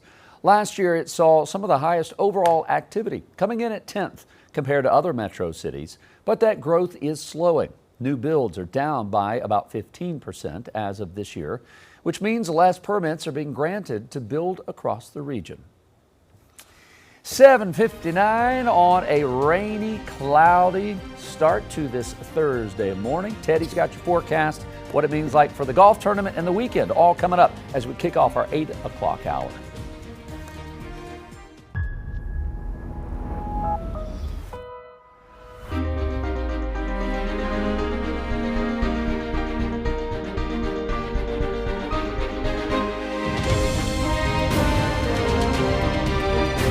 Queen City News starts now. Good Thursday morning, everyone. Hopefully you are dry. If you haven't been outside yet, just wait until you get out there. Thanks for watching Queen City News. I'm Jason Harper. I'm Andy Satowski. Julian Sador, a little under the weather today. I'm meteorologist Ted Payton with your pinpoint weather forecast. And we have a lot of that rain moving through the Carolinas, even hearing some of that on the top of our buildings here out of West Charlotte. Make sure you have the rain jackets and just a way to stay dry. Download the Pinpoint Weather app. It'll give you an alert of any rain or lightning detected in your area. Luckily, haven't seen too much of that throughout this morning. Grab those rain boots too, or galoshes, as Jason said, especially if you're heading out to Truist. That grass is going to hold on to that moisture. It's going to be really squishy. Yeah. Get those boots. Slow greens for the golfers out there today. Tea time, what, they moved it back to 11? I believe so, 11 o'clock, so definitely holding back and definitely a good choice when you look around, seeing what's out there right now. Some of the heavy rain moving through, an ominous look here over Arlington. Camera, top right-hand corner of your screen. Bottom left-hand corner of your screen, we have more of the drops on the lens on Independence Boulevard. Folks heading out and about over Monroe. Bottom right, top left is our tower camera showing the Queen City, or I-77 here moving at a speed limit pace, or I-85 rather. Promise I'll get it together. Radar is looking at the rain picking up here west of I-77, tracking east. That's some of the impacts that we're watching for you. Heaviest rain over York County, making its way towards I-77, and of course Highway 321, looking at some pockets of heavy rain as well. And this is moving rather quickly. Over the last hour, tracking east, the heaviest rain along the I-85 corridor south from parts of Greenville, South Carolina into Spartanburg. York County getting the downpours, the rain very much needed as our drought conditions could sit at level 4 and 5 out of 5. And unfortunately, when you have the drought conditions, that also enhances some of the runoff, which leads to the pooling and ponding in low-lying areas. So keep that in mind as water vapor satellite imagery still shows that moisture locked in over the Carolinas. We'll slowly bring that moisture down, providing some relief heading into Friday, but still holding on to the moisture funneling out of the Gulf right into the Carolinas for your Thursday morning and afternoon. Could see some pop-up showers, isolated thunderstorms from this. Low pressure system aims right towards the Queen City. We'll have high pressure build on the back end here, giving us some of those clear conditions. But again, not a bad choice to hold back on those tea times this morning, as those mid-70s will be on tap here for this Thursday. Now, our very own Queen City News anchor Savannah Rudisell live near Quail Hollow Golf Club this morning, where the rain has arrived where you are this morning. Glad they pushed those tee back times a little later in the morning, Savannah. Hey, good morning, Ted. Thank you so much for the heads up on the exact timing on when this rain would start to get a little bit heavier, spot on per usual. We appreciate that because this has really been a bit of a difference sometimes. It's been just a little bit of a sprinkle that you can tell very easy for these players to play through. Other times like now, it's coming down just a little bit heavier, which has some fans wondering how much golf they're really going to be able to see today. PGA officials tell us that they believe that moving the start time for the first round of the Tourist Championship to 11 o'clock is going to allow them to get in a good round of play today. Now, of course, this is spring in the Carolinas, and so we are no stranger here to some strange weather patterns. In fact, both in 2017 and in 2025 at the PGA Championship at Quail Hollow, those were disrupted by storm-related delays. So now the round begins at 11 again, and instead of just 2 golfers, that traditional pairings that you see for the signature events, you're going to have 3 golfers per group. Now, the first of the notable groups tees off at 11:22 with Tommy Fleetwood, Brian Harmon, and Ludwig Aberg. Around 11:30, reigning Masters champion and 4-time Truist Championship winner Rory McIlroy will join Justin Rose. Then a little bit later in the day, we start to see that there's going to be Seth Straka, Hideki Matsuyama, and Jordan Spieth starting an hour later at 12:28. 12:39, new start time for Xander Schauffele, Justin Thomas, and a fresh off the Miami win, Cameron Young. Players like McIlroy say that rain or shine, this is a great course to play. I really think the community of Charlotte come out to support this event really, really well. What is this, 16 years I've been coming here, so it's been a fun place. I've had success, and it's somewhere I always love coming back to. We know that traffic here all around at Park Road is going to get a little bit busier here just within the next couple of hours as those fan shuttles, they start running between the course and the parking lots at 10 o'clock this morning, and then the gates open to fans at 10:30. If there are any other changes from this weather, we'll let you know both on air and online at qcnews.com. Reporting live in South Charlotte, Savannah Rudisell, Queen City News. All right, Savannah, thank you very much. If you are going to be headed out to Quail Hollow, where Savannah is, boy, you're going to be dealing with rain, traffic, just a lot of issues happening at once. So just be careful, leave early wherever you're going this morning. Give yourself plenty of stopping room between the person in front of you. As we look around the Crown right now, you can see radar on top of our traffic map. It's pretty much the entire viewing area this morning. We do have a new issue on inbound Independence this morning. This is right near Margaret Wallace Boulevard, so just be aware of that. One of the lanes blocked if you're headed inbound. Matter of fact, when we show you the camera, even though it's messy outside, you can tell just north of Sharon Amity Road, the bridge going across there, although it's really blurry, a lot of traffic stopping up around the bend. So maybe Central Avenue or Monroe Road would be a better alternate, at least for the next 30 minutes or so. All right, we want to go back to this issue this morning. That's going to affect your drive time coming in from Monroe, up 74, by the way. You're looking at just under an hour to try to get up there. I want to take you back up to Rowan County. If you're coming down from Salisbury a couple of hours ago, had an overturned tractor trailer blocking 85 South. Now 2 lanes still restricted as they're working to get all that cleared up. We've got a crew headed up there this morning, but if you're coming down from High Point or Winston-Salem, it's going to really slow you down trying to get into the Charlotte area. Further down 85, inside the 485 loop near University Point, although it's very wet, as you can tell, all 10 lanes across are moving the way they should be moving. Now we're going to take you out to Gaston County on the west side of town. This is 85 north and south. This camera will wake up in just a second, I promise you, but this is right near Cox Road. There's a lot of pooling, ponding of the water and the rain on 85 in this area, trying to make your way up around Lowell, McAdenville, to make your way across the river. So it is really slow coming in from Gaston County this morning. Here's 77 South struggling to make its way under LaSalle Street, trying to get into Uptown. That is courtesy of NCDOT. Here's coming down from Lake Norman near Cornelius, both directions, even if you're headed up to Statesville. It is slow this morning. Here's the 485-77 split down near Carowinds at the South Carolina state line. Really slow this morning. Here's those drive times. Every direction's impacted by the rain, so just be careful, be slow. We'll give you another update coming up at 8:30. This morning, Secretary of State Marco Rubio is at the Vatican meeting with Pope Leo. The trip comes as the president and the Pope are at odds over the ongoing war in Iran. News Nation's Washington correspondent Gabrielle Caracciolo joins us live with what the leaders have been saying ahead of this visit. Gabrielle, good morning. Good morning. The Secretary of State says this trip was planned well in advance of any exchanging of words between the president and the Pope. He arrived in Rome overnight and headed over to the Vatican to sit down with the first American leader of the Catholic Church. There's a lot to talk about with the Vatican. Before arriving in Italy, Secretary of State Marco Rubio says he'll be talking with Pope Leo about more than just the war in Iran. We have shared concerns about religious freedom, freedom in different parts of the world. We'd love to talk to them about that. The trip comes amid growing tension between the president and the Pope. It began last month when the Pope described the conflict as an unjust war. But woe to those who manipulate religion in the very name of God for their own military, economic, or political gain.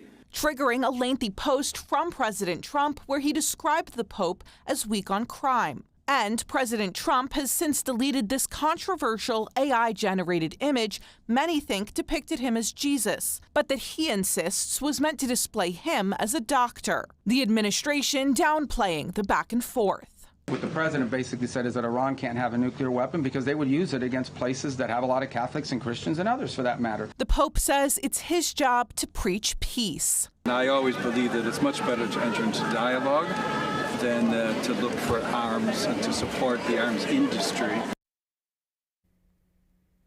The Pope said he was never looking to get into a debate with the president, and many of his remarks were prepared well in advance. The meeting this morning was set to last about an hour. We've not yet heard from either of the leaders following their discussion. Guys. Gabrielle Caracciolo reporting from Washington. President Trump says gas prices will come down immediately once the war in Iran is over, but there's no clear timeline with the ongoing closure of the Strait of Hormuz.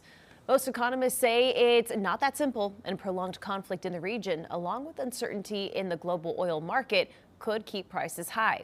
It's starting to affect other things like the price of everyday goods. That's rising, and truckers are just trying to protect their bottom line. Drivers across the country say they are starting to pull back on other spending. It actually hits your bank account pretty hard. It's just part of life. You just sacrifice other things right now. Traveling is also being impacted. Airlines have canceled more than 13,000 flights just within the 7 days of May because jet fuel is too expensive.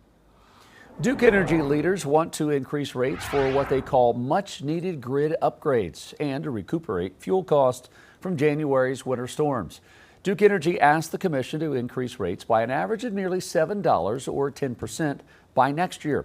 Representatives argue that the rate hike would save customers in the long run, but many people across the state aren't buying it. Those in opposition say the rate increase would present challenges for those on a fixed income. Congressional lawmakers are introducing legislation to crack down on repeat offenders a year after a Waxhaw woman was murdered while visiting friends in Colombia. The alleged killer in the case has an extensive criminal past. Chief political correspondent Andy Weber has details on the bill that's been named Logan's Law. He broke into 2 houses that night, one where Logan was staying, one where he decided to pull her out of bed and hold a shotgun to her chest and pull the trigger. Stephen Federico telling a story he's had to recount numerous times over the last year as he advocates for changes following the murder of his daughter, Logan Federico. The 22-year-old from Waxhaw was visiting friends in Colombia in May 2025 when the accused killer, Alexander Dickey, allegedly broke into the home where Logan was staying and shot and killed her. Dickey has a long criminal history. With 39 charges, 25 felonies, was out on the street time and time again because of weak policy. It's Logan's story and Stephen's advocacy that has spurred South Carolina congressional lawmakers to introduce Logan's Law. If passed, it would create a publicly available registry of violent criminals who are convicted of crimes that carry at least a 6-month sentence. Every violent offender database entry will include the charge and the plea deal. Senator Lindsey Graham said while his main goal is to prevent another tragic murder, he also hopes the database will allow the public to keep track of how a prosecutor or judge handles different cases. We're going to have a system where we can grade the homework, the job performance of people who are supposed to keep your family safe. Graham says a bill will be filed with the Judiciary Committee. Dickey, meanwhile, has yet to enter a plea. Andy Weber, Queen City News. We're looking at a wet weekend on the Saturday morning to your Sunday evening. I'll detail what those rain chances look like with the check of your forecast and, of course, your Thursday rain coming up after a short break. Taking a look right now out over Independence Boulevard near Sharon Amity Road. The most honored and the most local news in Charlotte. We'll be right back.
Welcome back. Popular food brand Cento is accused of tomato fraud in a new lawsuit. The brand is accused of falsely marketing its canned tomatoes as premium San Marzano products. Prosecutors say that the brand fails to certify the products. Joining us now, our chief legal analyst, Khalif Rhodes. All right, you're already shaking your head, smiling. I had to do a little digging here. I've seen San Marzano tomatoes, you know, when you're at the grocery store. I didn't realize that is a protected status in Europe, that type of tomato. It's kind of like champagne is protected in France. You can't just call any bubbly champagne. So when you look at this one here, how is there a fine line with food labeling when it crosses the line into what could be false advertisement? This is similar to a story that we talked about the other day, and I'm laughing because I use this brand all the time. Yeah. I was acutely aware of knowing those type of tomatoes, and so I was vested in this deeply when I saw this story this morning. I'm like, well, what are they talking about? My tomatoes? Let's be sure we got the accurate tomatoes. But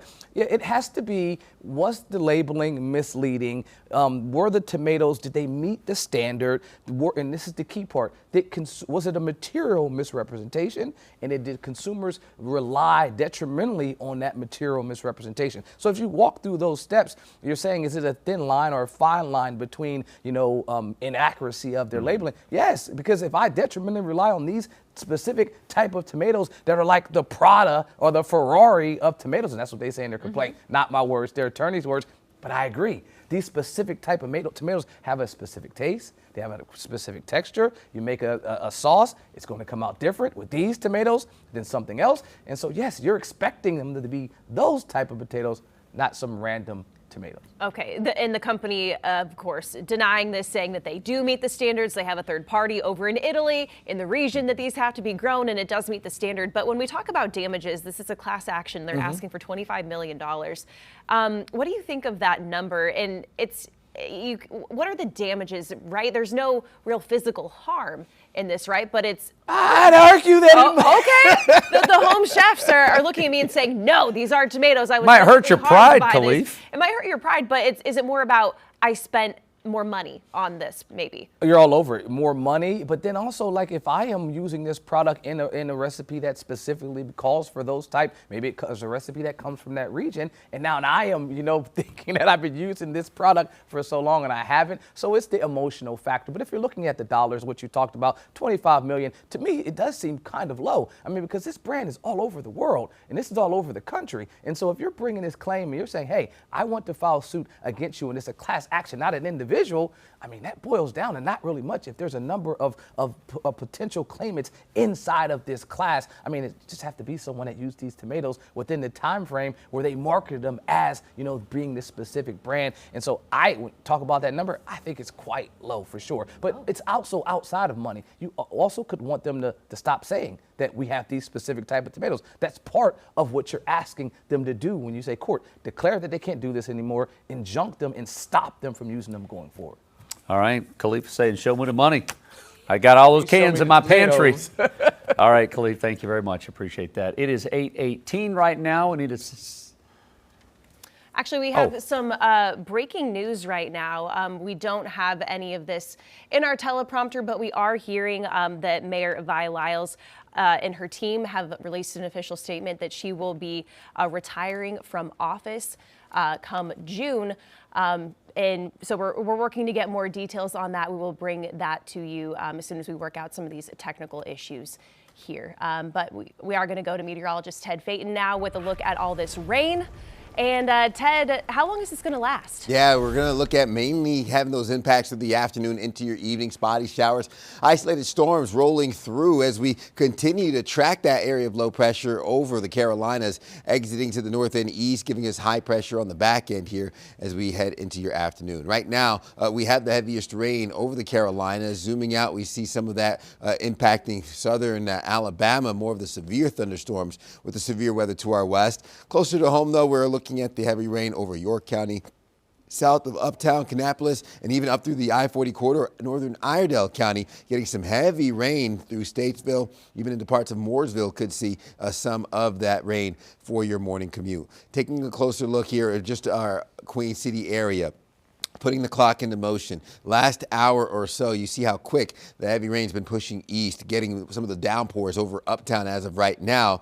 Should ease up a little bit more as we head into your mid-morning hours and your late morning hours before we ramp up the cloud cover, and then the isolated showers and storms linger into your dinner time. Around 5, 6 o'clock could still hold on to a few of those isolated downpours. Skies clear up overnight heading into your Friday, giving us mostly sunny skies to finish off the work week. We'll continue to hold on to those sunshine for the start of your Friday, but Saturday brings in rain and storm chances along that I-77 corridor. Heavy at times when it comes to the rainfall. Looking at partly cloudy skies for your Sunday morning and afternoon before we bring back those rain chances late in the day Sunday into your Monday. So we'll bookend the weekend with rain chances Saturday morning, Sunday evening. I'm looking at anywhere from 1.5 inches to what could be 2 inches over the next 5 days when everything is said and done. Our deficit 25 inches plus with our extreme drought and exceptional drought sticking around. 7-day forecast shows 70s locked in. We'll have those drier conditions settled in by Tuesday of next week. Jason. All right, Ted, thank you very much. Let's take you live to New York City this morning. Very different scene than what we're dealing with here in Charlotte.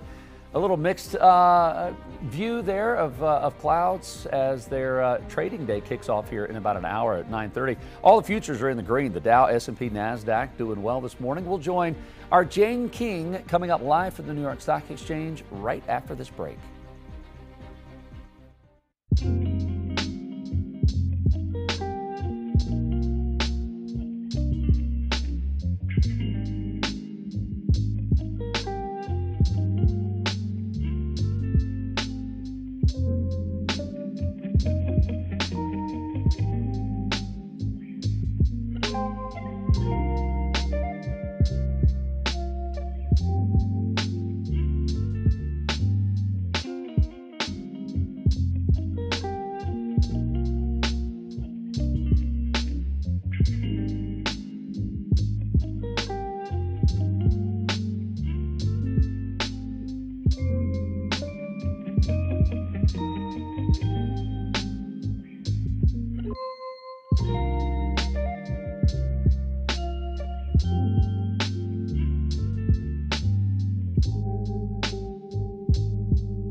This hour, Charlotte Mayor Vi Lyles announced that she will not be seeking re-election in 2027 and will resign effective June 30th.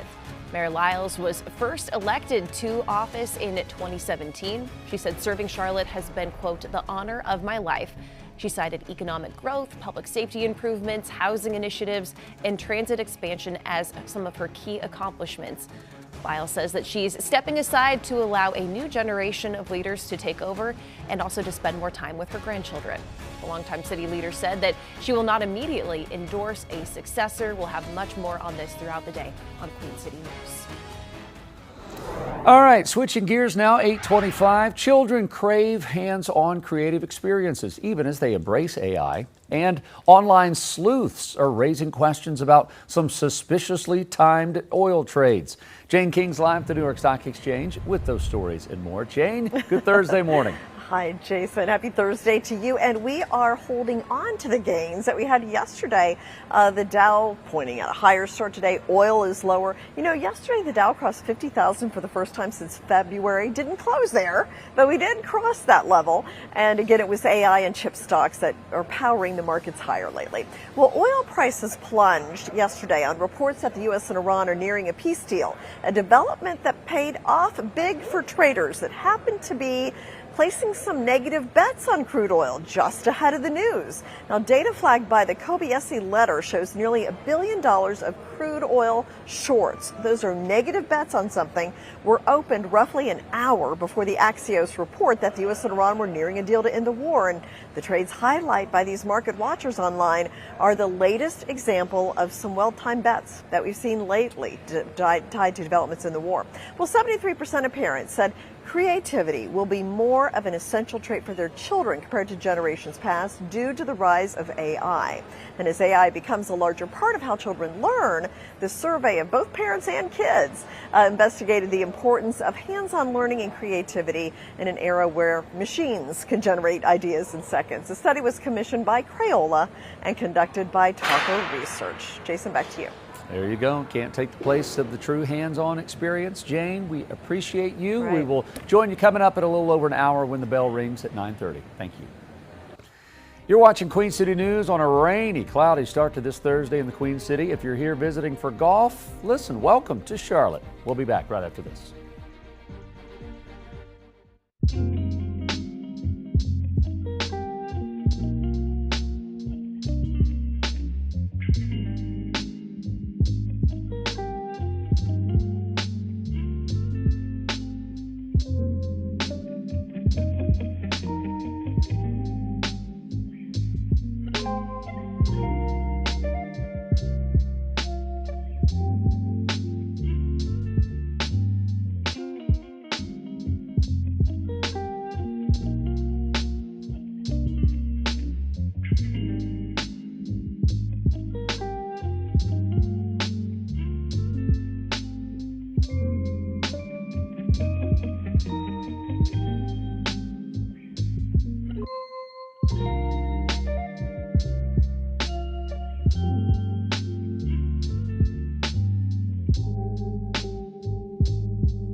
right, coming up here on 8:30, happy Thursday, and thank you so much for starting your day here with us. I'm Annie Satowski. I'm Jason Harper. Nice to have you with us. Julian is off the rest of the day. Ted is not, and I'm glad you're here because, Ted, Yes. it is nasty outside. Yeah. Finally getting the rain that we've needed for so long. Finally. It's just unfortunate the timing of the Truist Championship golf tournament. It's supposed to have already started this morning, so that's going to affect some things today. Yeah, it certainly is going to affect some things already being pushed back this morning. Here's a live look out of West Charlotte, catching a little bit of a lull in the rain, and intermittent impacts will be seen for most of the day. We even just saw another round of that heavy rain moving through the Carolinas, at least not seeing too many storms embedded in that as of right now, which is the good news for anybody who's heading out the door.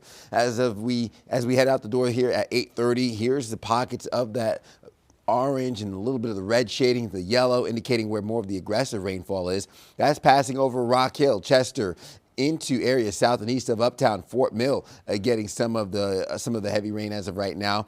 And I'm looking at the yellow indicating where the downpours will continue to impact I-77 heading north into 485 inner and outer, Pineville, Indian Trail. You're on the doorstep of getting some of the downpours here this morning. So as I look at our drought conditions, we need this rainfall. Anything that we get will just help us dig out of the deficit that we find ourselves in. Level 4 and 5 out of 5 as we get an update this morning. Boom. Just in real time, you see the red expanded a little bit more further north, which shows that extreme drought getting more widespread. Still looking at the exceptional drought just east of Uptown over parts of Union County. So water vapor satellite imagery showing a little bit of that dry air trying to flow in, breaking up a little bit here for the areas towards our mountain counties. That's where I expect it to dry out first while our moisture continues to funnel into the Carolinas, giving us the intermittent rain and storm chances through this afternoon. So low pressure system aims right towards North Carolina. We'll have some high pressure on the back end, giving us a clear finish to the work week. That's going to allow us to get some sunshine Friday. Another round of wet weather comes into play early Saturday. And then I'm going to be looking at more of the rain chances coming back Sunday into Monday of next week. So our Truist Championship forecast calling for mid-70s. We have low 70s on Friday, overnight lows in the low 50s. Rain and storm chances linger. And again, we'll keep an eye on what to expect here heading into the weekend for the Truist Championship at Quail Hollow Golf Club. And again, looking at your forecast here through the weekend. So another check coming up in the next 5 to 10 minutes or so. Jason? All right, Ted, thank you very much. As we reported a couple of hours ago in our pinpoint traffic, had a really bad accident up in Rowan County. This is the far northeast part of our viewing area near Salisbury. Coming down from 85 south, what you're looking at is an 18-wheeler turned over this morning. They've got a wrecker out there. Our photojournalist Terry Allen is across the interstate on the northbound side, shooting across there. Just an awful, there's never a good time for an accident, but certainly when you've got conditions like rain, it's just making it really bad this morning. We don't know how severe. We know earlier all of 85 was blocked. Now it looks like traffic is moving the way it should be moving. They've got it off to the shoulder, but it's certainly going to be a mess trying to upright that and then get it lifted onto a wrecker and pulled out of there. So again, we don't know how many people were involved or the seriousness of this accident, but this is up near Salisbury on 85. They're saying 2 lanes are still blocked, so I'll get confirmation from Terry on that. Let me go ahead and show you here on our map exactly kind of what this looks like. There it is. The 2 lanes coming down south, coming down from Salisbury. It gets better once you get on the other side of that. Things will kind of smooth out. Let's go and show you on our map this morning. We've got rain over. The radar is over our traffic map, causing headaches in every direction. You can just tell the colors making its way through the Queen City this morning. We've got another accident. Look at this one here. This is courtesy of NCDOT. This is I-77 north and southbound traffic. This is on the northbound lanes, actually, in the toll lanes. You can see it looks like a pickup truck had a trailer, and it looked like it may have jackknifed and hit that center wall. You can see State Police, Highway Patrol is out there working to monitor that. So anyway, that's affecting toll lanes. Looks like the regular passenger lanes are still okay. Still have an issue on inbound Independence near Margaret Wallace.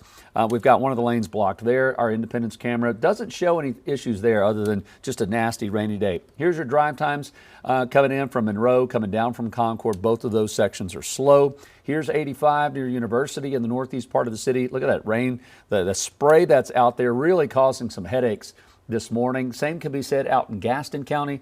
A lot of pulling on the road, causing some issues as drivers make their way around Lowell, McAdenville, trying to make their way in. Even slow coming down from Lake Norman. The left-hand side, that's northbound traffic going to Statesville or Mooresville. So both sides are slow this morning. Here's the state line, the 485-77 split. Just keep an eye on the distance. The stopping distance is going to be really a struggle this morning with the wet roads. We'll give you another look at your traffic and wrap it all up coming up at 9. The cause of a fire that shut down a Harrisburg auto shop and destroyed customers' property is under investigation this morning. It happened on Rocky River Road shortly before 1:30 yesterday afternoon. Thick black smoke could be seen all around the area as that fire intensified. Queen City News anchor Caroline Boyer talked with someone who was there when all of this got started. This is what's left of the repair shop where the workers tell me they fix friends and family members' cars. You wouldn't be able to tell it now, but this car behind me was once a Dodge Charger. One of the workers who was inside the building when the fire started tells me it was at the center of the blaze. They call me Smiling Eddie all the time, but that's about it. But I ain't smiling today. Edward Moser isn't smiling because he watched the garage he's worked out of for about 2 years go up in flames on Wednesday. It got big quick. It was a gas fire and there's nothing we can do. It got done. It happened real fast. This is video from Charlotte fire crews who helped douse the fire. It shows a big dark plume of smoke rising in the air and the flames inside the building. Moser says he and another worker were fixing a Dodge Charger when an injector came loose, sparking the inferno. I lost everything I own right now, so now I got to rebuild and try to get back up on our feet. That car he was working on belonged to Valencia Stevenson. They called me and said that my car just blew up in the shop after I just got it towed here this morning to get fixed. Stevenson was on the scene with us as firefighters sprayed water and foam on the building. Took them about 25 minutes to control the flames. Luckily, no one was hurt. I'm real glad. I'm thankful for nobody being hurt. In total, more than 40 firefighters responded to this blaze. The Cabarrus County Fire Marshal's office is investigating. In Harrisburg, Caroline Boyer, Queen City News. Charlotte-Mecklenburg school officials say hackers may have accessed some personal information after a breach of North Carolina's state-approved learning management system. Hackers hit Canvas over the weekend. That's a system used by many districts across the state. Administrators say there's no indication password, dates of birth, or financial information was accessed. Canvas replaced Power Schools last fall after hackers hit that system. The vendor behind Canvas says the hack has now been contained. It is 8:37 right now. State transportation officials say that they are conducting studies on the potential environmental impact of the proposed I-77 South Express Lanes project in Charlotte. The project's received community pushback over concerns about impacts on historic black neighborhoods, plus noise and air pollution. Officials say they will have a report on environmental impacts in August. They're also having an expert take a look at the potential for making the toll lanes part of a tunnel instead of elevated lanes. Officials are also sharing engineering concepts of amenities that could be part of the expansion, including a park around 5th Street that would be sandwiched between the highway levels. They say these are not actual designs for the project, just a look at what could be part of it. NCDOT is planning a series of community engagement sessions. That begins tonight. They will do what they're calling a deep dive on the project maps. That begins at 6 p.m. at the agency's Community Engagement Center on Moorhead Street. There's a poll worker shortage in the Palmetto State as we get closer to next month's primaries. Not only are they needed to make sure that the vote runs smoothly, election officials tell South Carolina Bureau Chief Shakira Speaks that shortage could mean eliminating some polling sites. South Carolinians will be heading to the polls on June 9th for the statewide primary race. Voters will weigh in on who they'd like to see on the November ballot for offices like governor, members of Congress, and others. But local county election directors say wait times could be high because they're short hundreds of poll workers. We've got somewhere in a realm about 600 workers that are slated to work. We're trying to get more than that because we always need more people. We're looking somewhere closer to the 1,000 person mark, but Somewhere in between there would be great. Poll workers help run locations by helping voters with check-in and ballot casting. They make sure the process is efficient. You definitely can run elections if you have less poll workers, but you think about it, the stores, when you're checking out at the grocery stores, if you've got 8 cashiers versus 2 cashiers, then so that is kind of the difference for us, that you may be able to actually run the elections, but you can have longer lines, people get frustrated, not as many people to assist voters. Lancaster County has about 215 workers. Elections Director Marianne Hudson says another 50 to 75 workers would help, but an extra 300 workers would be ideal. The worker shortage could affect where people vote. A lot of counties have to consolidate polling locations. Like I said, that would increase your lines and people, their wait time. So we've not ever had to do that, but the more the more difficult it becomes as far as getting enough poll workers, the more issues you could have. Workers are compensated for training and their time at the precinct. Leaders say it's part of the democratic process. We want to have successful elections, and we need workers to do that. It's definitely a service to the community. It's a civic responsibility. Reporting in South Carolina, Shakir Speaks, Queen City News. A judge has released a suspected suicide note found by Jeffrey Epstein's former cellmate. The note was sealed for years as part of an unrelated legal dispute. Epstein's former cellmate is serving a life sentence for killing 4 people. He claims he found the note in a book after Epstein's first failed suicide attempt. The handwritten note said, quote, "They investigated me for months, found nothing." It goes on to say, quote, "It is a treat to be able to choose one's time to say goodbye." Epstein's former cellmate says that he found the note 3 weeks before the convicted sex offender was found dead in his cell with what authorities did say was a suicide. It is 8:41, still to come. Bans on cell phones inside classrooms might not be as effective as everyone originally thought. How experts are responding now to tech in schools. You're watching Queen City News on this rainy Thursday. Traffic outside our studios in West Charlotte looking pretty good, other than just sloppy out there. We will be back after this.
right, Jason, have you been to one of these?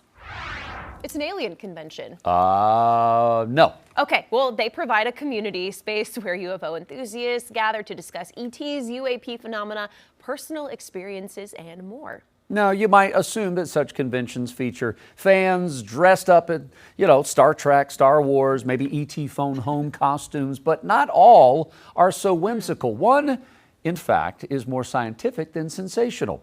In her latest episode of We Are Not Alone, host May K. Beeler introduces us to the co-owner of the world's largest UFO and consciousness conference. Oh, May K. I know. Well, Captain Ron Janix, he's the producer of Contact in the Desert. Now, the event is advertised as exploring the frontiers of knowledge in UAP, UFO, AI, the future of technology, non-human intelligence, space travel, and more.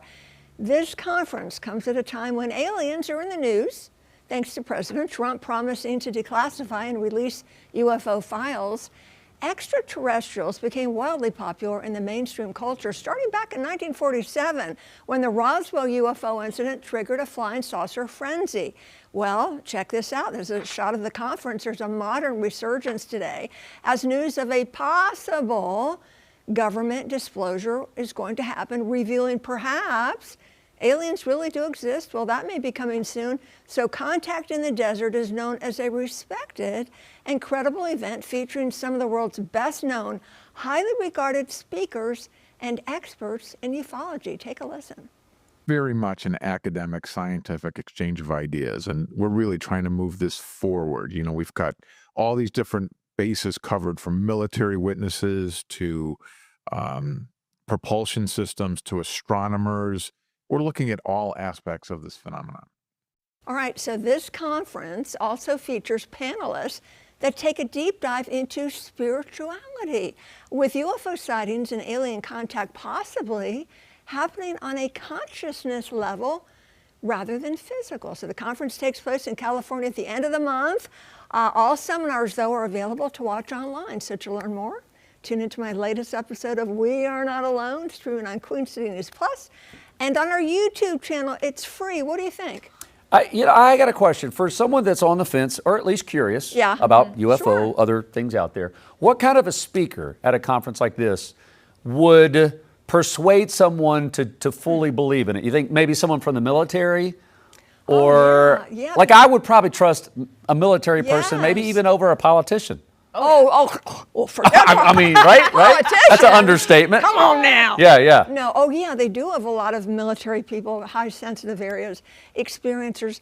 They only pick what they say are credible people. Okay, Because we all know there's some people out there, they may be real and genuine, but they're a little wacky, But no, and forgive me for saying that, but these are more credible people. I was very impressed. And I'm sad I can't go, because I'm always learning. Sure. Right? But I can watch it online. There you go. Oh, yeah. So Contact in the Desert takes place at the end of the month. And hopefully I'll be able to watch some of the seminars and you can tell us, report back to you. It's not where they dress up in costumes and wear tinfoil hats. No. Interesting. All right, May K, thank you. We'll keep an eye on that, and you'll have to watch some of that. And it's on now, YouTube and Queen City News Plus. We Are Not Alone. Okay, excellent. There you have it. All right, Ted, we are all not alone in appreciating the rain that we are getting, but all the golf enthusiasts and the professional golfers in town are saying, man, this timing is not it. Yeah, why did it have to be this weekend, right? I know we need it, but did it have to be during the Truist Championship? Unfortunately, we had the showers continuing to push east, and this is another day where the heavy rain is going to be crossing the Carolinas, the I-85 corridor and I-77. And that's going to taper off through your morning, giving us some spotty showers this afternoon, and then we'll look at another round heading into Saturday morning. So radar, as of right now, mostly quiet. I am watching some of the heaviest rain over Monroe into Lancaster, easing up west of I-77 and into our mountain counties. So that's where we're getting a little bit more of the relief. Let's put the clock into motion as that action exits our area here throughout your morning. Coming up on 9 a.m., Indian Trail into Monroe, Lancaster, even further south and east towards Pineville into Waxhaw, Marshville, going to get some of the heavy rain here in just a little bit. And this is intermittent, on again, off again, easing up as we head into your late morning, early afternoon. And I'm looking at pop-up showers and isolated storms moving back in around dinner time into your evening. Overnight, skies clear up, high pressure in control. I'm expecting us to see a dry and sunny end to the work week on Friday. Friday night into Saturday, clouds build with rain chances coming back to kick off the work week. Clouds and radar sweeps that cold front east. I expect us to have a dry end to your Saturday and start to your Sunday. Then late Sunday into your Monday brings another round of some wet weather, isolated showers and storms that kick off the work week. So we could see 1.5 inches to maybe 2 inches around the Queen City when everything is said and done heading into the end of the weekend. That's going to help dig us out of the deficit we find ourselves in. We're talking 5 to 10 inches, 25 plus inches for the past year with the extreme drought and the exceptional drought locked in around the Queen City. 7-day forecast will hold on to those 70s through the weekend. More of those dry conditions settling in by Tuesday and Wednesday of next week. You're watching Queen City News Now, the most honored and the most local news in Charlotte. We'll be right back.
It is time to take a trip to the Glen. NASCAR going bowling this weekend as they make a trip up north to Watkins Glen International. The New York State Track will be hosting 4 separate races this weekend. It all starts with the General Tire 100 with the ARCA Menards Series. Then the Craftsman Truck Series kicks off the same day. Later at 4:30. The O'Reilly's Million 200 will take place Saturday at 4 p.m. And then, of course, Sunday, the featured event, the Go Bowling at the Glen with the Cup Series. That race will kick off Sunday at 3. And as drivers take on the road course, there's only one driver that you know will be at the top of the board. Our Carolina Sports Live team bringing in SVG right there. Shane Van Gissenbergen will be in Garage Confidential this week. I think I just added 3 syllables to his last name. That's why we call him SVG. Again, that race this Sunday at 3. NASCAR's $1 million in-season race just 2 weeks away. The All-Star race being held at the Monster Mile in Dover. For the first time ever, all Cup Series champions, race winners in 2025 or 26, or past All-Star winners are already in. However, one spot goes to the winner of the fan vote. NASCAR says these are the top 10 vote getters, but won't say in which order that they are. You got A.J. Allmendinger, Alex Bowman, Chris Buescher, Noah Gragson, Eric Jones, Michael McDowell, Ryan Preece, Ricky Stenhouse Jr., Daniel Suarez, Connor Zilisch, all on the board. Fans can vote right now at NASCAR.com to get their guy in the $1 million race. So a new study says that cell phone bans at schools aren't doing a whole lot to improve grades. Researchers from several universities, including Stanford and Duke, looked at data from 4,600 schools around the country. Under the bans, students using phones in class declined from 61% to 13%. In the first year of adoption, schools that banned phones saw a 16% increase in suspension rates. Gains in academic achievement were minimal. Researchers say the bans had little effect on standardized test scores, attendance, and bullying. Both North and South Carolina have cell phone bans in class. In North Carolina, the ban requires public school districts to set policies that ban their use during instructional time. It also restricts social media use in schools. In South Carolina, the ban includes phones plus all other electronics that can connect to the internet. You are watching Queen City News on this rainy, messy start to a Thursday, but we are so grateful that you're here. We're going to take a break, and we'll be back.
Queen City News starts now. Good morning, everyone. Jason Harper along with Annie Satowski. We start this final hour with breaking news. Charlotte Mayor Vi Lyles announcing that she will not seek re-election in 2027 and will resign effective this June 30th. Lyles said that she is stepping aside to allow a new generation of leaders to take over and to spend more time with her grandchildren. Lyles was first elected mayor in 2017. She's spent more than 30 years in Charlotte city government, with her service as mayor preceded by 2 terms on city council. This includes service as mayor pro tem from 2015 to 2017. She also worked as a budget analyst, budget director, and assistant city manager. She is Charlotte's first Black female mayor. In a statement, Mayor Lyles says, quote, "Serving as Charlotte's mayor has been the honor of my life. I am proud of our record navigating various challenges, strengthening our economy, investing in our neighborhoods, and building a foundation for Charlotte's continued success during a time of rapid growth. Now it's time for the next phase of my life, to spend more time with my grandchildren and for someone new to lead us forward." Lyles also noted that the city is in the capable hands of a strong city manager and staff, which gives her great confidence in the decision to resign early in this term. Mayor Lyles said she is not willing to make any immediate endorsements of a potential successor just yet. We'll have much more on this big news throughout the morning here and online at qcnews.com. All right, our other big story of the day, of course, is this weather. And as we bring in meteorologist Ted Payton, Ted, we have needed the rain, but again, we have a lot of events that kick off today, including the Truist Championship, and that's a bummer. It is a bummer. We need the rain, but does it have to be now? We are seeing the showers really starting to pick up in intensity south and east of Charlotte. That's where most of the heavy rain has been focused, at least for the last few hours, giving us the yellow and the orange and reddish shading. That's south of Uptown into Lancaster, heading east towards Chesterfield County. I'm actually curious as to how much rain we've gotten over the last few hours. We're going to take a look at totals here and see exactly how things have panned out for most of the morning. Let's look at the last 3 hours. As I mentioned, we see more of that south of I-85. The amounts upwards of what could be, let's see, Union, South Carolina, 1/2 inch. Just outside of Rock Hill, we have a recording of 1/2 inch of rain. Closer to the Queen City, we are looking at, let's see how much that is, just 1/10 of an inch over Charlotte, even though it might not feel like it with the abundant amount of rainfall that has fallen. So drought conditions continue. Our update shows more of the expansion of that extreme drought in the red shading. So exceptional drought in the darker red shading, with our water vapor satellite imagery showing most of the rain pushing off to our east. Moisture continues to funnel in. We are continuing to hold on to those rain chances through your morning into the afternoon. More spotty in nature, second half of the morning into your evening. We'll catch a little bit of a lull here and there, which is good news for the folks that have pushed back the tee times for your Quail Hollow Golf Club. Truist Championship teeing off here a little bit later this morning. Mid-70s expected, will be in the low 70s for Friday. Still bringing rain chances into the start of the weekend. Now, we know we're 2 hours away from that delayed start for the first round of the Truist Championship. And we have our very own Savannah Rudisell out there this morning at Quail Hollow Golf Club with the umbrella in hand. Looks like the rain is still sticking around early this morning, Savannah. Yeah, thanks, Ted. We're very glad you prepped us for what was coming today here, because it definitely needed this umbrella here today. Now, as of right now, this is probably the lightest that the rain has been in the last 2 hours or so. So a nice little relief, hopefully a sign of what's to come here. As just said, about 2 hours, around 11 o'clock is when we'll see the first group of golfers take to the tee box. Now, the PGA tournament says that they're pretty confident that they will be able to keep pace here with the tournament, thanks to some of the adjustments that they've made. Today, instead of the traditional pairings that we see from signature events, the golfers will be playing in groups of 3. Said teeing off starting at 11 o'clock this morning. And they'll also be on the 1st and 10th tees, again, to try to keep this on pace.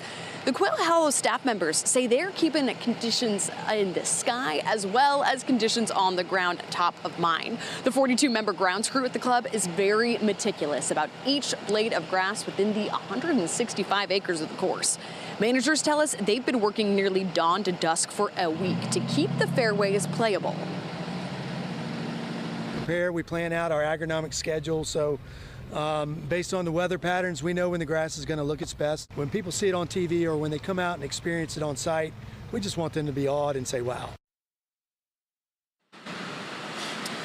And once again, the play starts at 11 o'clock this morning. Gates for the fans, that opens up at 10:30. Our Charlotte Sports Live team is going to keep updated on all of the action that happens through the first round and throughout the tournament. Reporting live in South Charlotte, Savannah Rudisell, Queen City News. All right, Savannah, thank you very much. Appreciate that. Well, that rain has been impacting everyone, whether you are a golfer or a shopper or dropping kids off at school. You're going to be affected by the rain. We've got a serious crash that we've been dealing with for almost 3 hours now. This is in the northeast part of our viewing area up in Rowan County. This is up near Salisbury. 85 southbound is what you're looking at. Our photojournalist Terry Allen is across the interstate on the northbound side, but you can see an 18-wheeler is on its side. We don't know if there's other vehicles involved or how serious this was, but we do know that at one point it had the whole interstate closed, and then we're down to 2 lanes. It looks like traffic's moving, but in a restricted kind of operation here. We can see cones up. One of those big-time heavy-duty wreckers is there to try to upright the vehicle. You can see here on the map. If you're coming down from the High Point, Winston-Salem area, this is going to cause some slowdowns through Salisbury, especially with the rain. That makes it even worse. 2 lanes is what our map is telling us, still closed this morning. The good news is that the further you get closer to the Queen City, the better traffic gets. Now, the roadways don't necessarily get better, but traffic thins out. Matter of fact, further down towards Concord Mills Mall, Cabarrus County, this is what you're looking at here. It actually improved. All 10 lanes there are working in your advantage, so there's good. There's some drive times, really slow coming up Independence Boulevard out of Monroe. It's going to take you over 45 minutes. Closer to town, here's I-77 near LaSalle Street. Now, it's zoomed in, as you can see on the left-hand side of your screen. We had a pickup truck that had jackknifed with the trailer. It had hit that center wall. A couple of different first responders out there trying to get that cleared up. Those are the toll lanes. So it did not affect the regular travel, just the toll lanes. So they're still working to clean that up. Near Huntersville, really stop-and-go traffic near Samford, trying to come down I-77. At the state line near Carowinds, this is slow. This is the 485-77 split. Here's your drive times reflected coming down from the lake this morning or in from Gaston County. You guys are good. As we wrap up our traffic for the morning, if you're headed to the airport, man, it's just the roads are just really rough with all that rain. So check with the airlines, make sure there's no delays, leave early, give yourself plenty of room so you don't accidentally run into your neighbor. Annie? Congressional lawmakers are introducing legislation to crack down on repeat offenders. A year after a Waxhaw woman was murdered while visiting friends in Columbia. The alleged killer in the case has an extensive criminal past. Chief Political Correspondent Andy Weber has details on the bill that's been named Logan's Law. He broke into 2 houses that night, one where Logan was staying, one where he decided to pull her out of bed and hold a shotgun to her chest and pull the trigger. Stephen Federico telling a story he's had to recount numerous times over the last year as he advocates for changes following the murder of his daughter, Logan Federico. The 22-year-old from Waxhaw was visiting friends in Columbia in May 2025 when the accused killer, Alexander Dickey, allegedly broke into the home where Logan was staying and shot and killed her. Dickey has a long criminal history. With 39 charges, 25 felonies, was out on the street time and time again because of weak policy. It's Logan's story and Stephen's advocacy that has spurred South Carolina congressional lawmakers to introduce Logan's Law. If passed, it would create a publicly available registry of violent criminals who are convicted of crimes that carry at least a 6-month sentence. Every violent offender database entry will include the charge and the plea deal. Senator Lindsey Graham said while his main goal is to prevent another tragic murder, he also hopes the database will allow the public to keep track of how a prosecutor or judge handles different cases. We're going to have a system where we can grade the homework, the job performance of people who are supposed to keep your family safe. Graham says a bill will be filed with the Judiciary Committee. Dickey, meanwhile, has yet to enter a plea. Andy Weber, Queen City News. So joining us now is our chief legal analyst, Khalif Rhodes, talking about this. Of course, this case made a lot of headlines, very similar to the Irina Zarutska situation we had here in Charlotte. We know that we passed Irina's law. How does this really compare? And do you see any problems with getting this bill passed? Number of problems I see, but let me start with this. As a parent, as a human, my heart goes out to the family. I mean, this is the worst scenario for a father to have to go through, to relive and talk about it over and over again. And so Logan Federico and her family, the father's going through a moment of trying to find some closure. And like he said, he wants this to not just be something that happened to her, but protect folks going forward. There's a number of things, and I want to talk about what they're asking. They're asking that they want that create a public registry for repeat violent offenders. And the legislation also calls for U.S. Attorney Generals to report gaps in the criminal data sharing systems involving fingerprints, warrants, and criminal histories. Now, in the first portion, that database, I'm not sure if that goes to exactly what they're asking to stop. Why? Because folks that are in those scenarios, in those situations, judges, magistrates, judicial officials that set conditions for release, they already have that information. So if this is attempting to publicly shame, put people's information up there, it will be successful. But if the goal is to ensure that the judicial official that's making an informed decision about what release should look like regarding the defendant that's in front of them, that system, that registration of people won't help because it's already there. When I would make a determination, when I sat as a chief magistrate and a person would come in front of me, I'd have a list. I'd have their entire criminal history. It's called an NCIC hit. They would give me everything that's ever been in that person's history. I didn't have to go look on a public website. It would be there.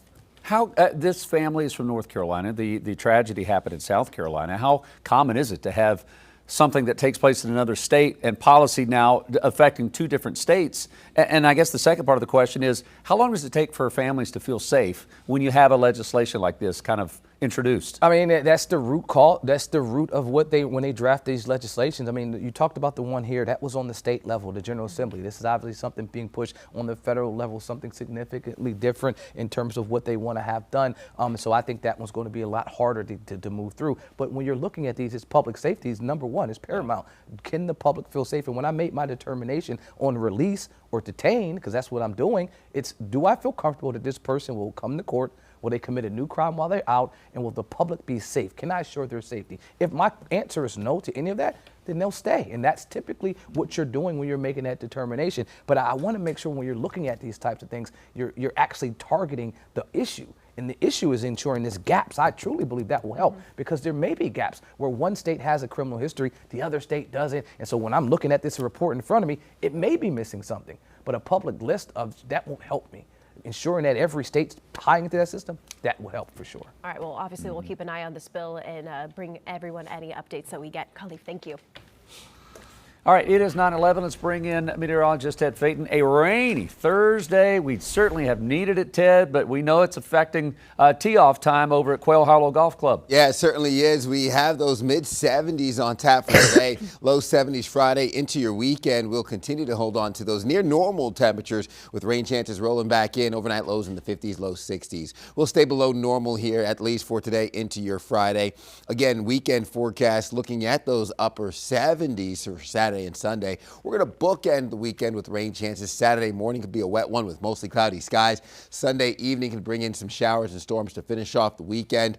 Overnight lows in the 50s to low 60s, upper 70s Saturday and Sunday heading into early next week. We'll dry out and, of course, see the temperatures level off. I'll break down that full forecast for you here coming up in the next 10 minutes. Make All right, well, you know, a lot of people will remember the jokes regarding the most made fun of airline in American history, but now that Spirit is no more, a surprisingly large number of flyers is suddenly sentimental, wanting to resurrect the discount carrier. Is it a good idea? And can the remaining budget airlines stay afloat? I'm May Bueller. Coming up, a report frugal flyers won't want to miss. You're watching Queen City News, the most honored and the most local news in Charlotte.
Since Spirit Airlines closed up shop on Saturday, a surprisingly large number of flyers are suddenly sentimental, expressing a desire to resurrect the collapsed carrier. But with other ultra low-cost airlines struggling to stay aloft financially, is that a good idea?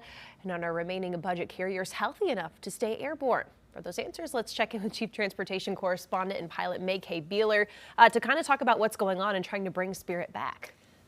Kind of exciting and interesting. So as we all know, Spirit died after suffering mounting financial woes and being gravely hit by doubling fuel costs, or jet fuel costs. So other low-cost carriers like Frontier, well, they're in the same boat, but somehow managing to hold on, but for how long? And according to reports, Frontier is losing money, and one way to reduce losses is to reduce its fleet. A group of budget air carriers led by the Association of Value Airlines has requested the Trump administration give it $2.5 billion in government relief to cover rising fuel costs. Now, the request is aimed at maintaining low airfares as carriers deal with the rising jet fuel prices brought on by the Iran war. So the association represents Frontier, Avelo, Allegiant Air, and Sun Country. Spirit had been in the group before closing shop. Now, analysts say Spirit may be the first, but unlikely the last to go under.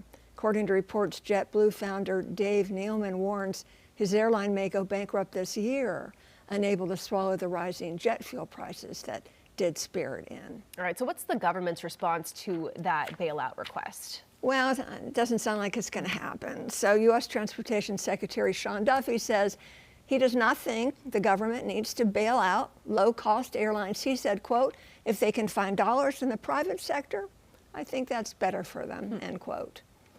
And so this is crazy. It hasn't even been a week since Spirit, Yeah. closed up shop, and there's already people going, hey, we're going to do whatever we can, grassroots efforts to revive Spirit. It's just very exciting. Spirit is close to a lot of people's hearts. All right, so have you heard of Spirit 2.0? It's a grassroots platform gathering pledges to buy the defunct airline. They have a website. There it is, letsbuyspiritair.com. It's a viral plan to buy Spirit. It's exploding online, advertised as a potential airline owned by the people, for the people. So yeah, hours after Spirit shut down, TikTok creator Hunter Peterson launched a crowdfunding effort online to buy the airline and bring it back. It started as a joke. Online, listen to this, it turned into a serious effort for a publicly owned company, kind of like the Green Bay Packers, owned by fans. It's got a massive response, $400 million right now in pledges so far. You remember they were trying to get $500 million to stay aloft. So the people want to own this, no billionaires, no buyout firms, just passengers working, workers wanting to take ownership. If you check it out, if the website keeps crashing, it's because it's very popular. Peterson is seeking advice from industry pros to make a go of this, because you can imagine it's going to need a lot of regulatory approval and gobs of red tape they've got to go through. Yeah. Right now, just pledges. No one's taken money yet. Yeah. You're looking doubtful. I mean, people can say whatever they Yeah. want to, but when it comes to actually giving money, which the minimum pledge is $45, $45, but I don't the price know if, of a ticket on I don't Spirit. think people understand how much money it actually takes Yeah. to keep an airline Yeah. going, Yeah. right? So are you committing to continuing to fund Yeah, the right. airline Annually, for years and years? monthly? Right. Yeah, So, exactly. And you I got don't to know. get it going again. Yeah. They're going to need a new certificate from the FAA. And people that who can run take it. years. And people who run it. And the guy is begging, please, I need experts to help me with this. You know what's interesting is while you were reading the story, I don't fly Frontier. I never have, nothing against it. I just have never flown Frontier. I got an email in my inbox from Frontier that is running crazy specials for summer. So you can see where these other airlines taking advantage. are trying to piggyback and go, I'm going to take that group of flyers that no longer have Spirit. Yeah, and especially JetBlue is really doing Yeah. that too. I don't know. They have to. They are all struggling, though, let's be honest.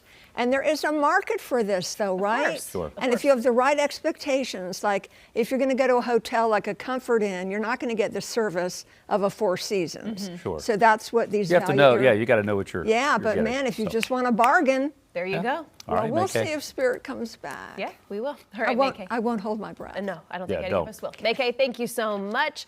Ted, it is a rainy start to our Thursday. Yeah, what's going on over there, buddy? I have an answer because I asked AI how many people paying $45 a month would it take to sustain an airline. Looking at $1.8 billion, I think you'll need at least 55,000 subscribers. I think we can do it, guys. I think we do it. I'm just saying. Taking a look right now at the low pressure system right over the Carolinas. We hold on to those mostly cloudy skies and rain chances ramping up, and we will be looking at the potential for some of those downpours impacting you south and east of Uptown as we have more of the yellow and the red on your map. Not seeing any lightning associated with this. That's the good news. But Monroe, Albemarle, Rockingham, Wadesboro, we have some of that heavy rain starting over Pageland, pushing into Cheraw, giving us some pooling and ponding in the low-lying areas. So we'll keep a close eye on that, continuing to see the wet weather lasting into late morning, early afternoon. Some of the showers pick up again as we head into dinner time. 4 or 5 o'clock could see isolated downpours. Those storms really start to pack a punch here heading into your evening, then dry Thursday night into your Friday. High pressure in control. We will be looking mostly clear with the rain off to our south for your Friday afternoon and evening. But Saturday in the morning brings back some of that wet weather pushing through your morning into the afternoon. By Saturday evening, though,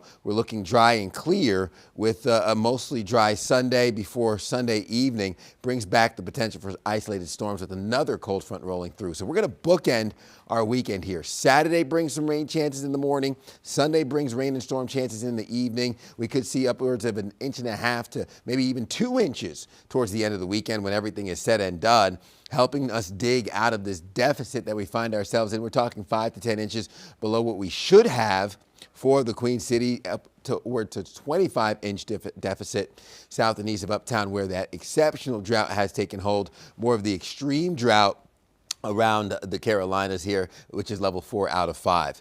Temperature starting off in the 60s, more in the way of the mid-70s heading into the peak heating hours of the day. Low 60s, Boone and Jefferson. Overnight lows settle into the upper 40s, low 50s rather. We can even dip into the upper 30s heading into your early morning hours as we head into our mountain counties. 70s, finish off the work week. We'll be dry heading into Tuesday and Wednesday of next week. You're watching Queen City News Now, the most honored and the most local news in Charlotte. We'll be right back.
With roughly 150 passengers and crew remaining in isolation after cases of hantavirus were confirmed on a cruise ship docked off the coast of Cape Verde. According to the World Health Organization, 3 passengers who were on board the MV Hondias died after coming down with the Andes strain of the hantavirus. 5 suspected cases have already been confirmed. The virus typically spreads when people come in contact with contaminated rodent droppings, but the Andes strain can be passed from person to person. Researchers are now turning investigations to Argentina, where the ship started its original journey. Once a person is infected by the vermin, when they have their pulmonary condition, they spread it through the air to someone nearby. Symptoms can take between 1 and 8 weeks to present themselves, which makes it really difficult to determine where the first case originated from. 9:26, here's a live look over New York City. A nice, clear day underway. We'll have a look at your Wall Street futures just around the corner. We'll check in with business correspondent Jane King in about 3 minutes.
Here we go. Breaking news this hour. Charlotte Mayor Vi Lyles announcing that she will not be seeking re-election in 2027 and will resign effective June 30th. She said that she's stepping aside to allow a new generation of leaders to take over and to spend more time with her grandchildren. Lyles was first elected mayor in 2017. She spent more than 30 years in Charlotte city government, with her service as mayor preceded by 2 terms on city council. That includes service as mayor pro tem from 2015 to 2017. She also worked as a budget analyst, budget director, and assistant city manager. She is Charlotte's first Black female mayor. In a statement, Mayor Lyles says, quote, "Serving as Charlotte's mayor has been the honor of my life. I'm proud of our record navigating various challenges, strengthening our economy, investing in our neighborhoods, and building a foundation for Charlotte's continued success during a time of rapid growth. Now it's time for the next phase of my life, to spend more time with my grandchildren and for someone new to lead us forward. Wiles also noted that the city is in the capable hands of a strong city manager and staff, which gives her great confidence in the decision to resign early from this term. Mayor Liles said she will not make any immediate endorsements of a potential successor. Be sure to keep an eye on Queen City News all day long for more developments in this story. All right, let's get over to Ted to talk about the rain that's coming through this morning on the radar. Are we done for the day? Yeah. Do we have more coming through or what? Yeah, we have more coming through as we continue. I like it. Yeah, no, yeah. That's exactly what we're going to be under here in terms of how the intermittent showers move through. We are going to have more of the heavy rain south and east of Uptown as of right now. You have some of the yellow and some of the red on your map. Putting the clock into motion, we'll see how this action developed over the last hour, quickly pushing the heavy rain east of I-77. Still some lingering moisture on the back end. There's more moisture where that came from as we'll have those intermittent rounds through your late morning, early afternoon. Anything we get will be helpful for our drought conditions, which have expanded this morning. Extreme drought in that red, exceptional drought in the darker red shading here east of Charlotte, which is why we need this rainfall. I guess the timing not ideal for folks who are in town here for the Truist Championship. Some of the dissipating rain pushing east, water vapor satellite imagery showing that we're starting to starve out the atmosphere from that moisture, but still looking at that funnel out of the Gulf, getting right into the Carolinas, playing into the isolated rain and storm chances that linger through the afternoon and evening. So high pressure builds out here out of the west. We'll push that low area of low pressure north and east with your Truist Championship at Quail Hollow Golf Club still delayed this morning, kicking off here in the next hour and a half. 70s on tap later today. We'll have those low 70s Friday, upper 70s Saturday with another round of wet weather that can come through Saturday morning into your Sunday evening. We could see more rain come through, so we'll hope to get those rounds in without any major issues, but we'll keep an eye on those impacts here for your weekend as we head into Friday and Saturday and Sunday. More on that here coming up in the next 10 minutes. Annie? All right, Ted, thank you. McDonald's says its customers are watching their wallets carefully. And investors are looking for progress in a U.S. and Iran deal. Jane King is live at the New York Stock Exchange with those stories and today's opening numbers. Jane, how are we shaping up 3 minutes into the trading day? Well, Jason and Annie, we're back above 50,000 again in the Dow, so I'm dig out my old hat. We'll see if we can stay there. We actually crossed that level yesterday and didn't stay there. But right now, 50,060. No news really coming out of Iran today, but the markets seem to be growing more comfortable that maybe this thing is winding down. The markets are higher. Oil is also trading down about $3 or $4 a barrel this morning. And Jane, one of the world's best known companies is out with its quarterly report today. Talking about McDonald's. So it did have better than expected results, but executives called the current environment, quote, challenging.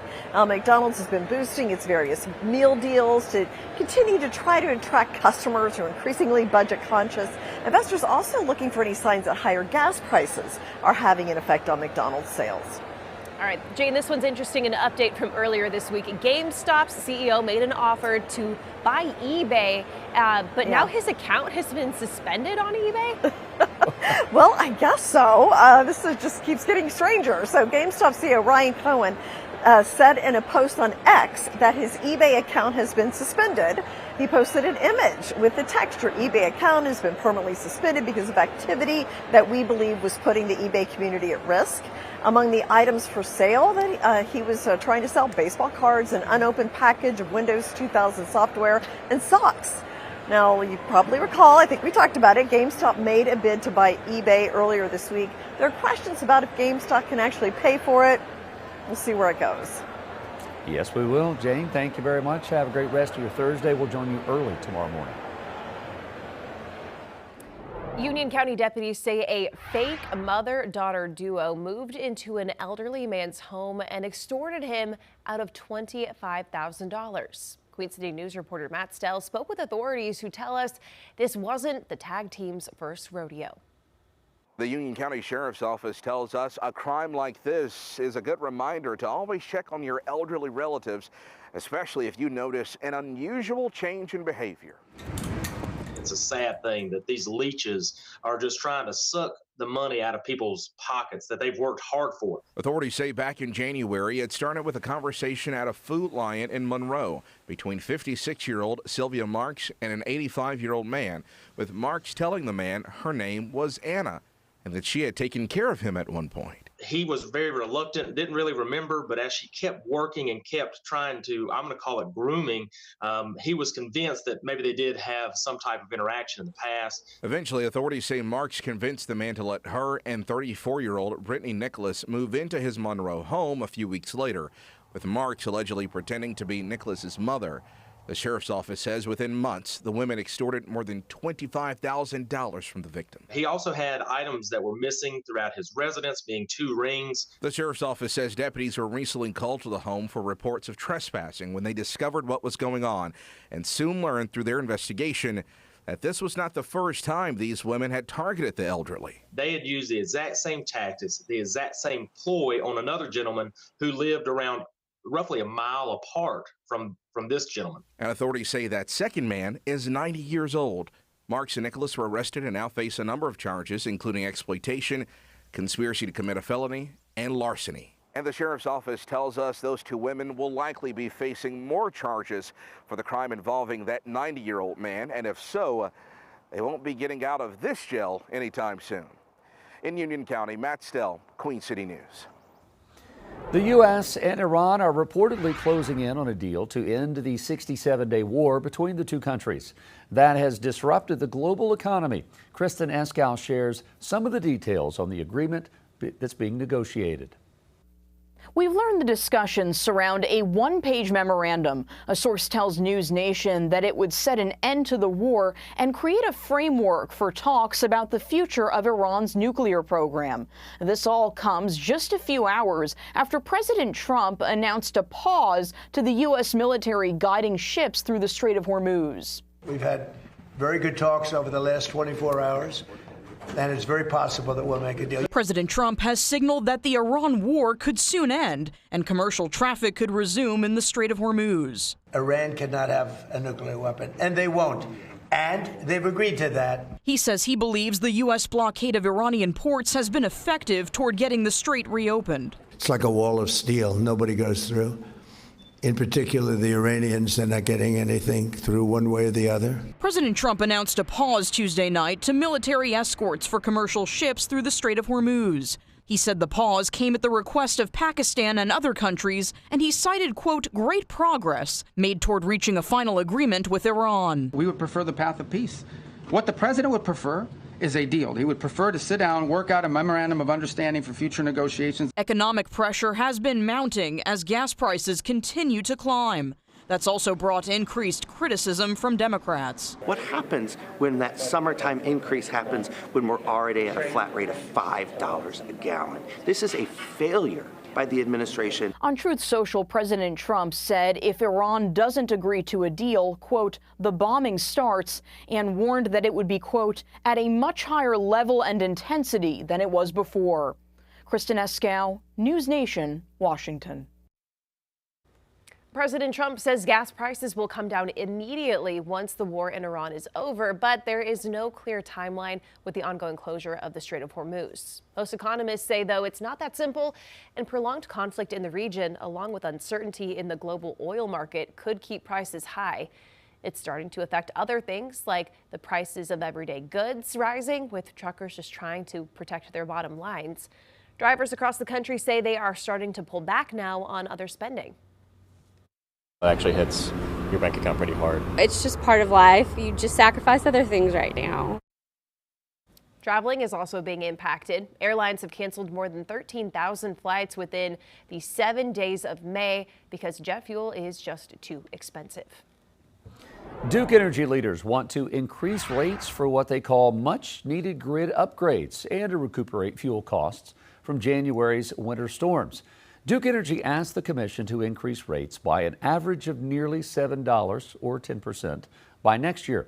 Representatives argue that the rate hike would save customers in the long run, but many people across the state are not buying it. Those in opposition say that the rate increase would present challenges for people on a fixed income. I'd like like to see them deny the rate case outright. Duke Energy obviously is not hurting for money with the profit they've made, but I would also like to see them go beyond that and in future events have Duke Energy invest more in renewable fuels like solar, wind, and battery storage. The Utilities Commission will continue to hear from the public. A decision is likely to come later on this year. You are able to submit your comments on the North Carolina Utilities Commission website. Well, breaking news this morning, the David and Nicole Tepper Foundation has just announced a $1 million commitment to support girls flag football teams in North and South Carolina. This comes a day after North Carolina voted to sanction girls flag football as a varsity sport. The Panthers owner and the Panthers have been supporters of girls flag football since 2022. The donations will go towards helping establish more teams across the states. So all exciting for a lot of players out there. This coming fall, girls flag football will be an official varsity sport in North Carolina high schools. Board members are also sanctioning boys volleyball as an official high school sport here in the Tar Heel State. The sports season will begin in the spring of next year. Both flag football and boys volleyball have been operating as a school club until board members vote. Still ahead, the future could be closer than you think. The new research being done across the Carolinas that could make home helper robots a reality. You're watching Queen City News, the most honored in local news in Charlotte.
It is time to take a trip to the Glen. NASCAR is going bowling this weekend as they make a trip up to Watkins Glen International. The New York State track will be hosting 4 separate races over the weekend.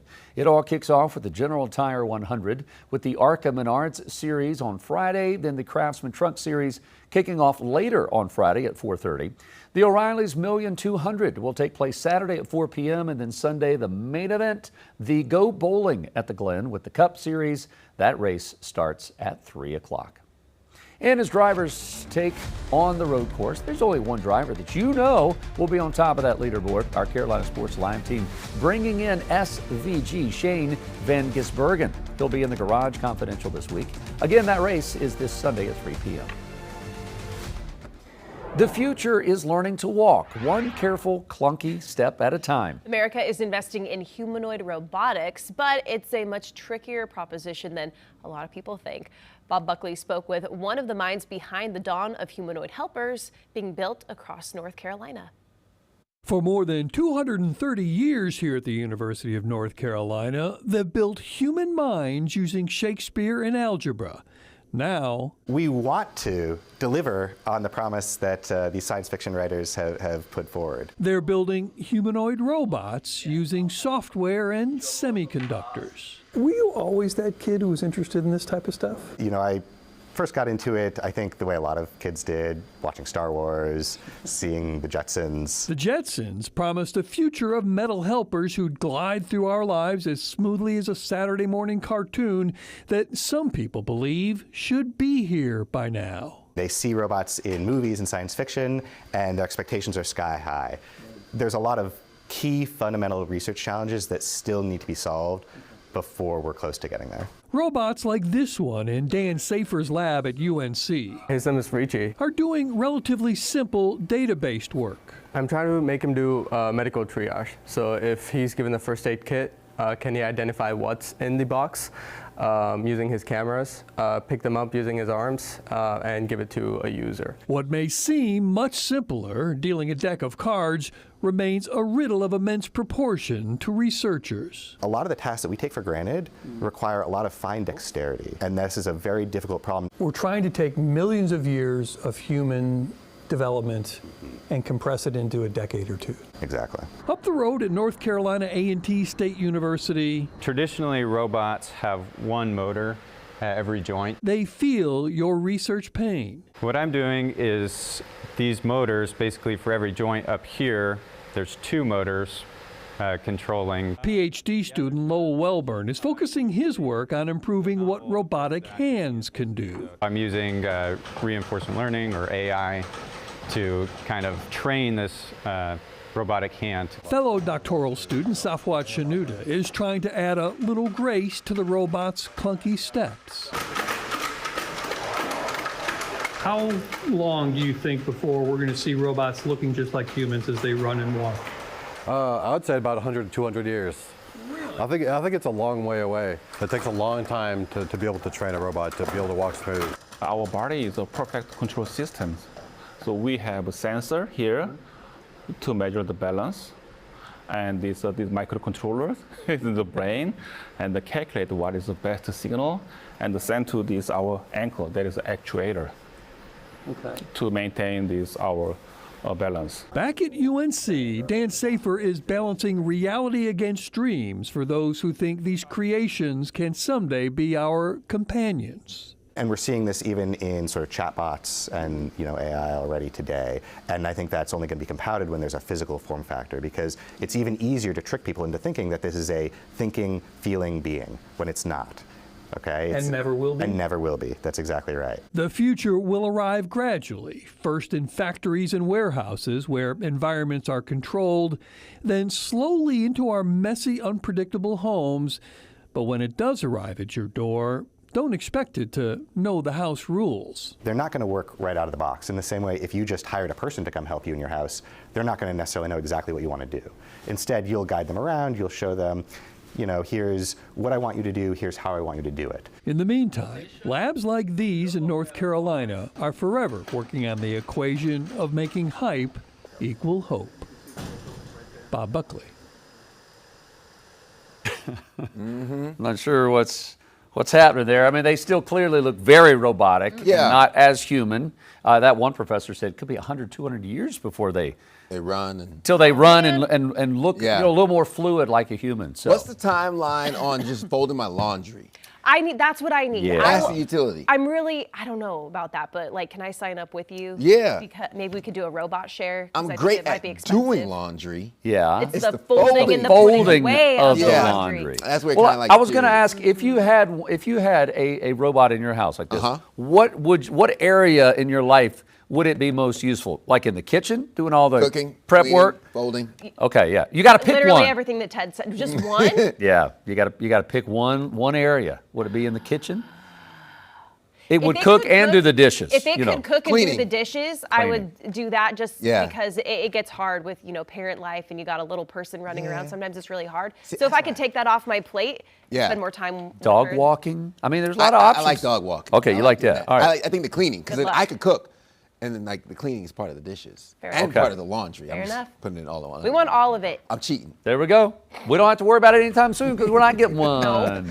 What we are getting is another rain shower. Yeah, that's what we get this morning. That low pressure system tracking right over North Carolina. That's giving us pockets of rain, heavy at times as well as we look at the showers, spotty in nature here heading into your later morning hours. Here's another batch of that moisture heading in our direction. Let's put the clock into motion so we can break down exactly how things are looking.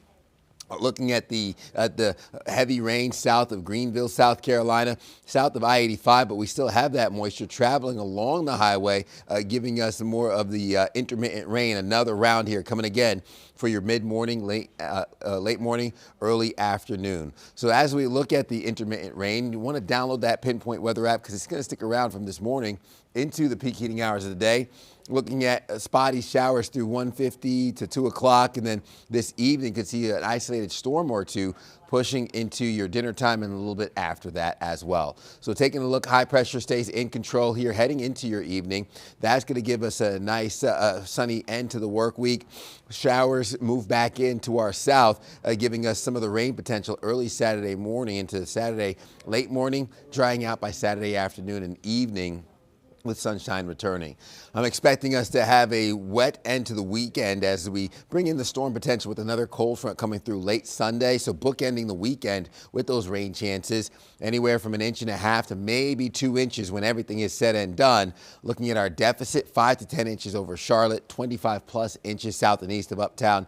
So we are looking at the necessity to climb out of that deep hole that we find ourselves in with the exceptional drought over the Carolinas here in that darker red shading, more of the extreme drought in that red. Temperatures in the 60s to start. We'll have those 70s for the peak heating hours of the day. Overnight lows, upper 40s, low 50s settled in. I'm expecting upper 30s in our mountain counties. 7-day forecast holds on to 70s all weekend long into early next week before we bring in more of the drier conditions heading into Tuesday and Wednesday. You're watching Queen City News Now, the most honored and the most local news in Charlotte. We'll be right back.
Welcome back. Taking one last look at that pinpoint weather forecast. Mid-70s today with rain chances very much locked in, intermittently rolling through your late morning, early afternoon. Download the Pinpoint Weather app. Tracks where your phone is, not where your home is. And we'll give you some heads up if any rain is detected in your area. We'll be dry on Friday, even getting some sunshine to finish off the work week. Looking at what will be a wet start Saturday morning.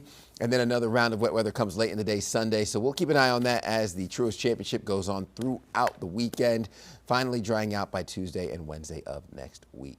All right, we asked for the rain. Now we got it. We got to deal with it, right? Yeah. All right, listen, we got just enough time to bring in Alicia Quarles, Liza Mahacek with Positively Charlotte. Ladies, good morning. Good morning. We have a jam-packed show on the entertainment front. We're speaking with the House of Villains winner. They just won $200,000 on the reality show. We're also speaking with Charlotte Angels, who are honoring kids in foster care in Charlotte. That's true. And also, we're talking Mother's Day, lunch, brunch. Oh, yeah, that's this weekend. Oh, yeah, little event. So we've got Fahrenheit in to show us their Mother's Day. And then we've got Next Level Chef, a chef competition. So something for everybody this show. Ooh, wouldn't Mother's Day on the rooftop at Fahrenheit be nice? Jason, I think Angie, you just made plans.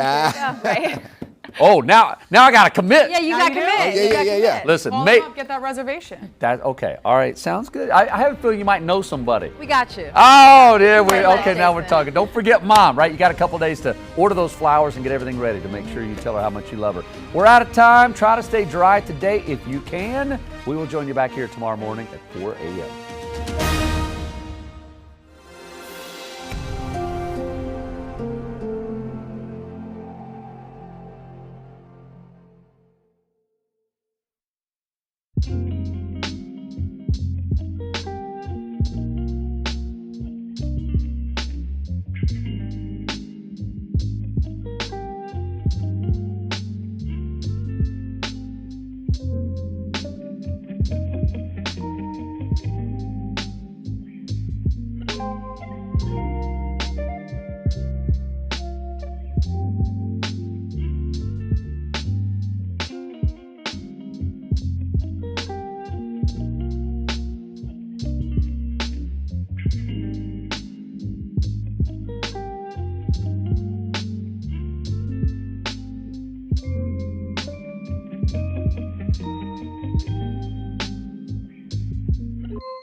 You don't want to miss what we have coming up next on Positively Charlotte.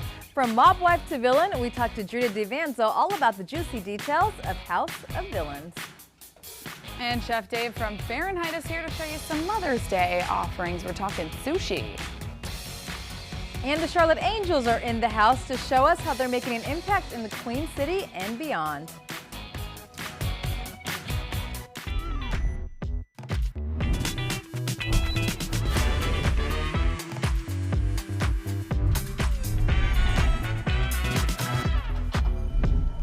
Hello, happy rainy Thursday morning. Welcome to Positively Charlotte. Hopefully we bring some sunshine your way. I'm Alicia Quarles. And I'm Liza Mahacek. We're hoping that you're staying dry today and not having to go out too much. Well, you're inside watching us, so we appreciate that. Yes. So, you know, we're talking always about some of the hottest stories going on. And one of the biggest things that's kind of stirring up a convo is rumors around NFL coach Mike Vrabel and sports reporter Diana Rossini, because they are back in the spotlight after a new report adds more fuel to the fire.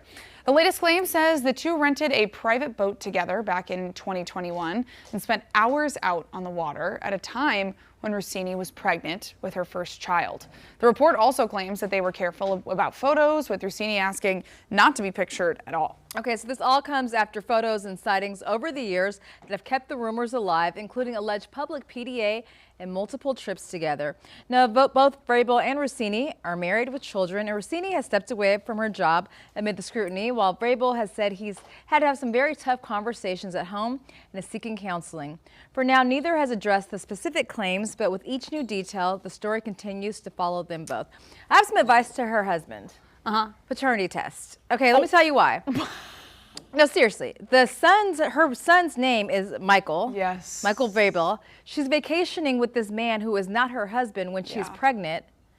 And I try not to judge, but who does that? I know. It's like, it's a lot, Diana Rossini. It's a lot. That's not a good look. It's quite a bad look as well. It ain't good. You know, it's because the other thing is, like, we talked about this a couple weeks ago with that tweet where she said, sitting with my 4-day-old child, wondering who the best coaches and players are in the NFL named Michael.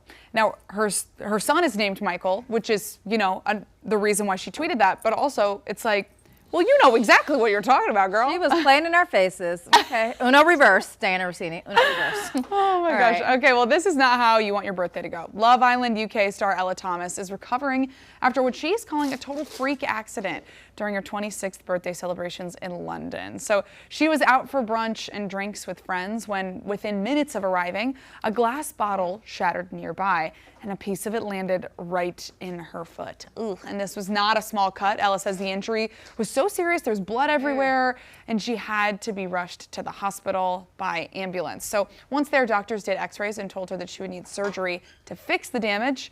She admitted she was in total shock and panic at first, as most people would be, even needing medication before doctors could treat her.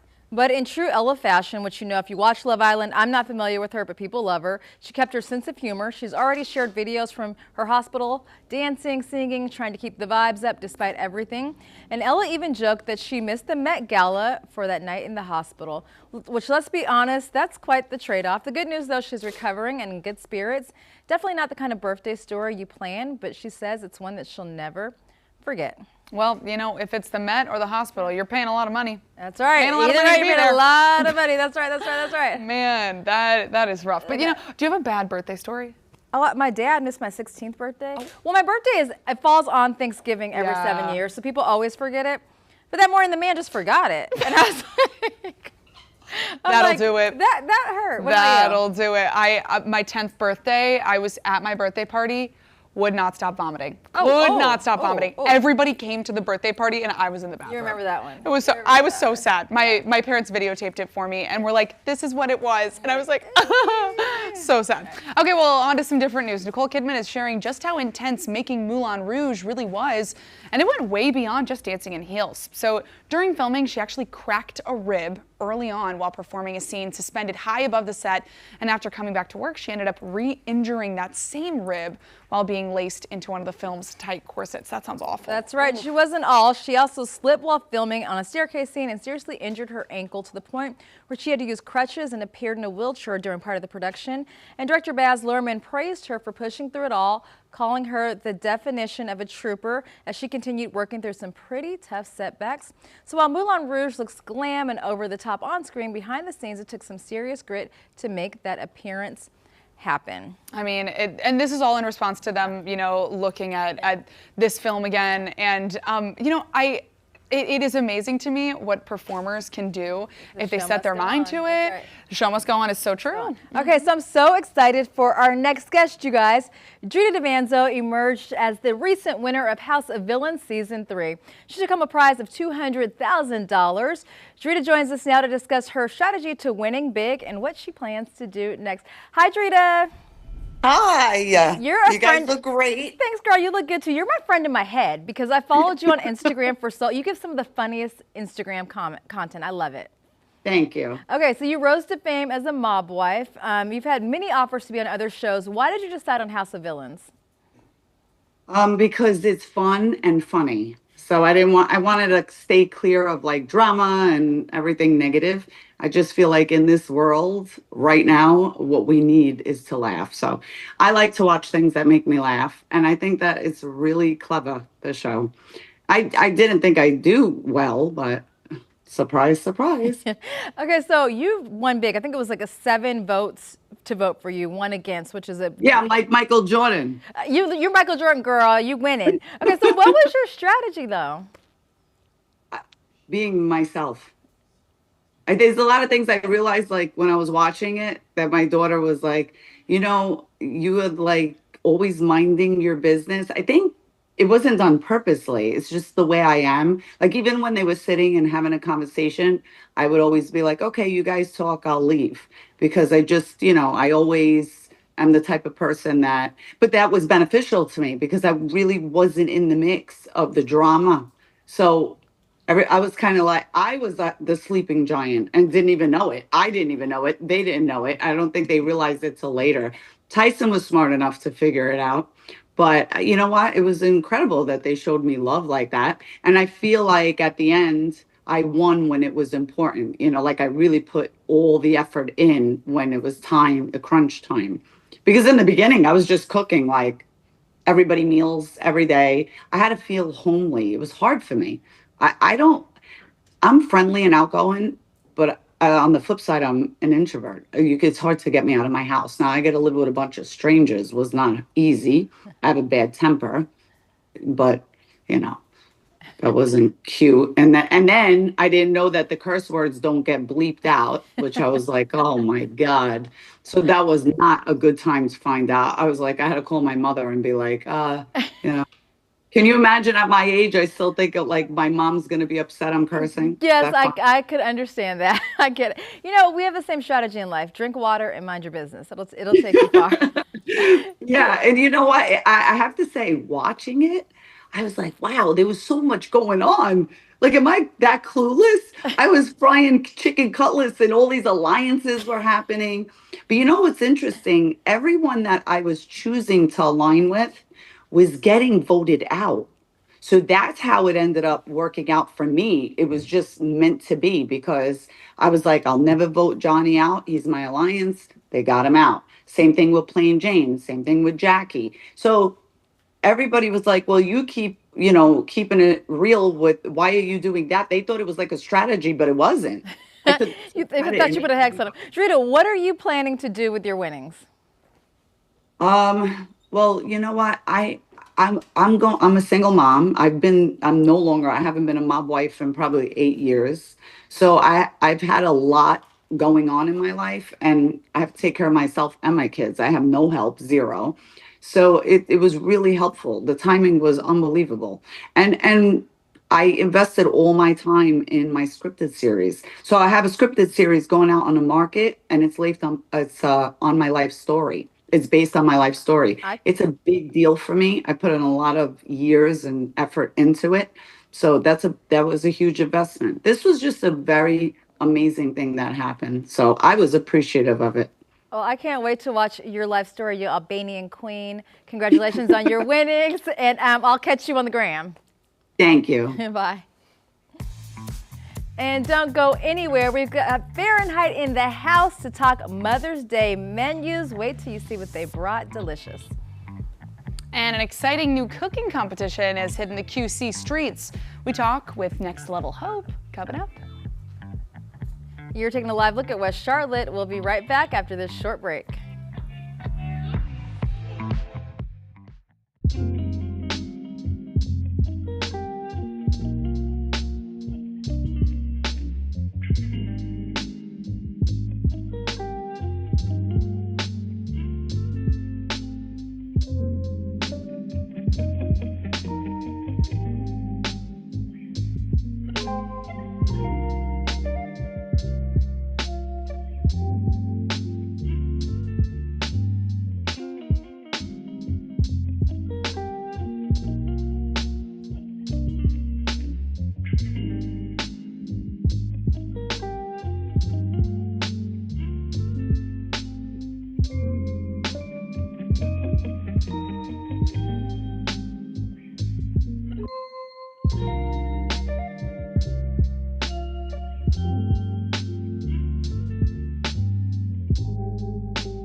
If you're looking for a great place for Mother's Day brunch with a beautiful view, look no further than Fahrenheit. The Uptown restaurant offers amazing food and skyline views. And they are also cooking up something special for Mother's Day. And here to tell us more, we've got Chef Dave Feemster. And I am so excited because you guys always have such good food, but it's, you know, it's for a great weekend too. Yes, right? Mother's Day, May 10th. We have our beautiful Mother's Day brunch. It's $65 and it's $25 for kids 12 and under. Come on up. We open up at 11 o'clock and we go all the way until 3 o'clock. It's going to be great. Today I'm making a little bit of sushi. This year we brought in a sushi bar. So our two chefs from Hawaii will be there making sushi. You can come up and order a hand roll. You can get a spicy tuna roll. You can get anything you like. Wow. First of all, I wish people could smell this tuna. It smells so like you guys know. And Alicia loves her fish. Say less. I need to try this out. It smells so Try good. this. And you also need a little Prosecco. Yeah. All moms get a glass of Prosecco also with the brunch. Hello. So you're going to have a great time. Cheers, y'all. Well, I was watching you make this, and it is incredible to watch you doing this. So walk us through the steps, because I didn't realize, you know, I mean, you know exactly what a sushi roll looks like, but I think a lot of people don't know the steps that go into making it. So what you have over here is a maki roll. You have the rice on the outside, and then you have the fish on the inside, and then on top you have a little bit of spicy salmon. This here is a hand roll. These are quite popular nowadays because you can make these real quick, and you can walk up and, especially at parties, dinner parties at the restaurant, and it's just like a little cone. You roll it just like that. Oh my gosh. And then you hand it off just like How that. easy. Like a little bouquet of flowers. I've never really heard of a sushi station, so kind of take us through more what that means. Yeah. So what we have is almost like this right here. It'll be a bar in the restaurant. And we'll have a grazing station with all of our cheeses and our meats, and then we'll also have a sushi station. We'll have both our sushi chefs there, and you can come up as a guest and say, can I get a spicy tuna roll? Can I get tuna sushi? Can I get salmon sashimi? And then they'll make it for you, and you can come up as many times as you want for Mother's Day. And Liza and I, her mouth is full, so I'm going to keep it going. We've had the pleasure of going to Fahrenheit, and I think one of the things I love about it, it is so pretty. Talk about the views.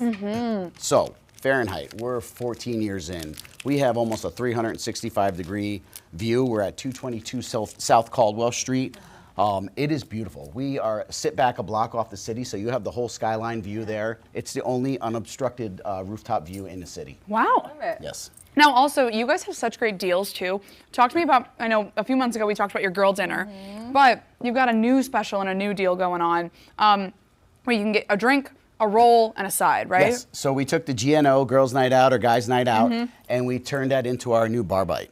So basically, it's almost the same concept, but now we're doing it for our happy hour. We changed up our happy hour, and you can come in and you can get a roll, you can get a cocktail, a couple of different cocktails, and some truffle fries. Almost like girl dinner or girl That is a lunch, girl right? dinner. That is a girl dinner. That's my girl Call it, dinner. right? I think that Fahrenheit is a party in the sky because you walk in there and the vibes are good. I feel like I'm back in New York. Yes. Oh yeah. Well, hey, I'm from New York and New Jersey, so hey. I see you. Yeah, I grew up with your last guest. Yeah, so you I did? go, Are you yeah, serious? oh, yeah. Seriously? Karen's a good friend Karen, of mine. oh my God, I know yeah. Karen. Yeah. How crazy. I know Yes. Renee too. Oh, yeah. Sorry, we'll have to. Yeah, We're we'll talk after. We'll Yeah. talk Yeah. after. I That's love funny. this. But for people who are wanting to come for Mother's Day, I mean, should we be making reservations right now? Are you guys taking walk-ins? What does that look like? Okay, so we have a couple of reservations left, so you want to get on Open Table and get your reservation as soon as possible. And then you also can get on Instagram and reach out and get reservations there, but do it as soon as possible because we have a few left. Perfect. Thank you so much for this Yes. early Thank Mother's you Day so much, treat. You guys, Chef. we'll see you at Fahrenheit. Yes, make Thank sure you. you go.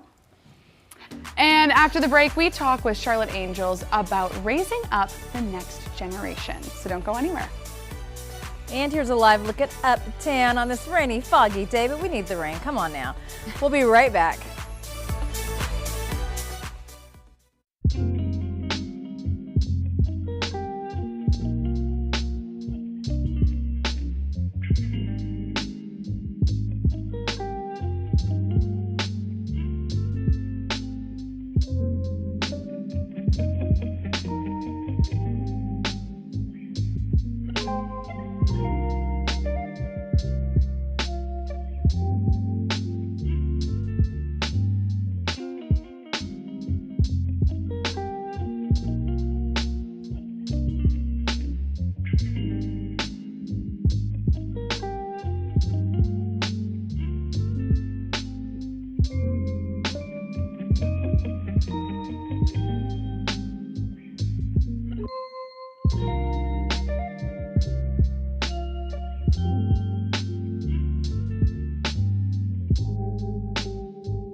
Welcome back. Well, Charlotte Angels is a nonprofit dedicated to walking alongside children, youth, and families impacted by foster care. Through intentional giving, mentorship, and consistent relationships, they provide support that meets both immediate needs and long-term stability. And Saturday, they are hosting something very special, their Mind in Motion Family Field Day. Here to tell us more is Camille Mara, who is with the Charlotte Angels. First of all, let's just start before we get to the field day. Tell us more about the work the Angels are doing. I would love to. Charlotte Angels has been in existence since 2019, and our whole mission is to offer wraparound support to our foster care community. That includes caregivers, the youth that we serve, and it is important, much needed work because we're offering stability and mentorship opportunities for our youth. Okay, let's talk about the Mind in Motion Field Day. It's happening this Saturday. Yes. Take us through what it is. Yes, the Mind in Motion Field Day is going to be at Johnson C. Smith University on Saturday morning from 10 a.m. to 1 p.m. And it's going to just be a fun field day. Think like sack races, cornhole, a live DJ. We'll have bounce houses and an opportunity to shake hands and get an autograph from Jalen Coker from the Carolina Panthers. And this is actually free for the community, right? Yes, so take us through who's invited. Oh, anyone is invited to support our cause. It is all to bring relevance and awareness to what it is that we do, as well as May is National Foster Care Month. So it is an incredible opportunity to have our community actually show up and support our youth. What is it that you want people to know about foster care? That it is relevant, it is here, it is the trauma that you probably don't get to see.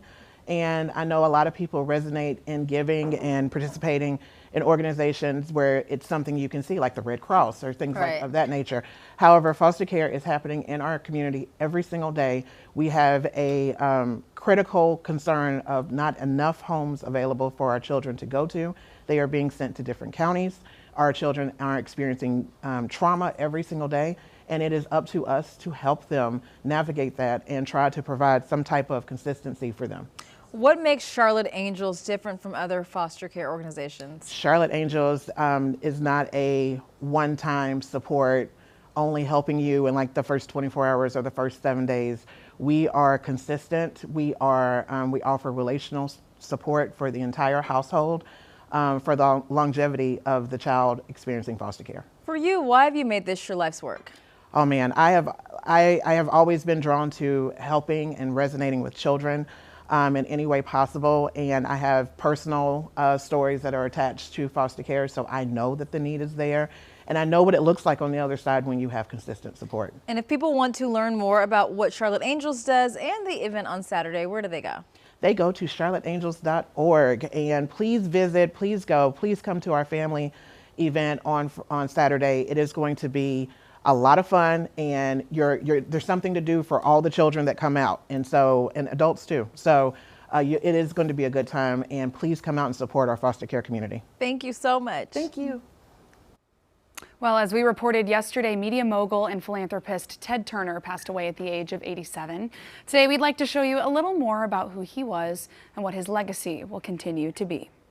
I dedicate the news channel for America, the cable news network. Ted Turner founded the first 24-hour cable news channel, CNN, in 1980. Born in Ohio in 1938, he was the oldest of 9 children. Turner began his media empire in 1963 at the age of 24 when he took over his father's billboard business, Turner Advertising, after his father's suicide. He later bought several radio and television stations and renamed the company Turner Broadcasting System. In addition to CNN, Turner created TNT, TBS, and Cartoon Network. At one point, he was named Time Magazine's Man of the Year. I made the cover of Success Magazine. I held a copy up to Dad and said, "Dad, is that enough? I'm on the cover of Success Magazine." That same year, he and actress Jane Fonda began their 10-year marriage. He received a star on Hollywood's Walk of Fame, and under his ownership, the Atlanta Braves won the 1995 World Series. The team of the 90s has its world championship. But his fortune took a turn after he sold Turner Broadcasting to Time Warner. In 2001, Time Warner merged with AOL in what's now known as the worst merger in history. One of the worst mistakes that's ever been made in business. We went into it half-cocked and unprepared. And that's something you don't want to do on a merger of that consequence. Within a few months, the economy fell into a recession and the dot-com bubble burst. Turner estimated he lost about $8 billion, or 80% of his wealth. And that's when he began to focus on his philanthropy. As the second largest individual landholder in North America with 2 million acres, through conservation and preservation efforts, Turner helped bring back the North American bison, the Bolson tortoise, and the Mexican wolf. This active lifestyle on the ranch helped with his Lewy body dementia, with which he was diagnosed right before he turned 80 years old. It's a mild case of what people have as Alzheimer's. It's similar to that, but not nearly as bad. Alzheimer's is fatal. Thank goodness that I don't have that. But I also got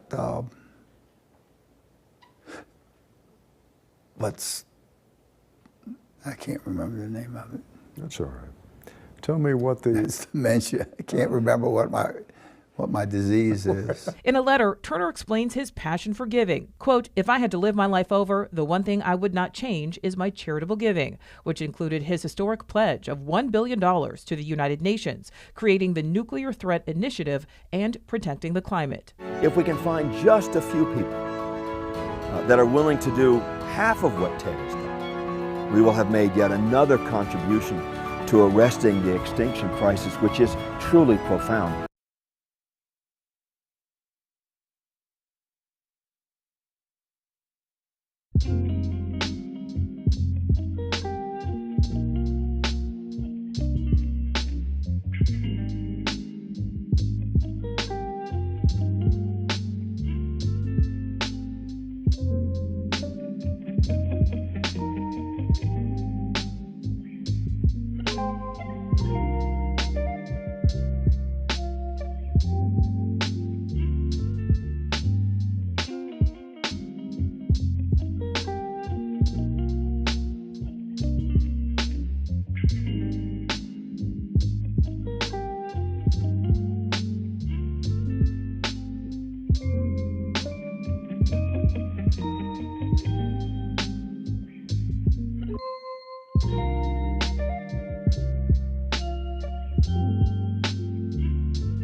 Thanks so much for sticking with us here on your Thursday. Hope Haven is a nonprofit that provides support for people and their families who are impacted by substance abuse. And on Friday, May 15th, they are turning up the heat with their culinary competition, Next Level Hope. Our friend Zoe from Hope Haven and Chef Kenya from Ken's Kitchen joins us now.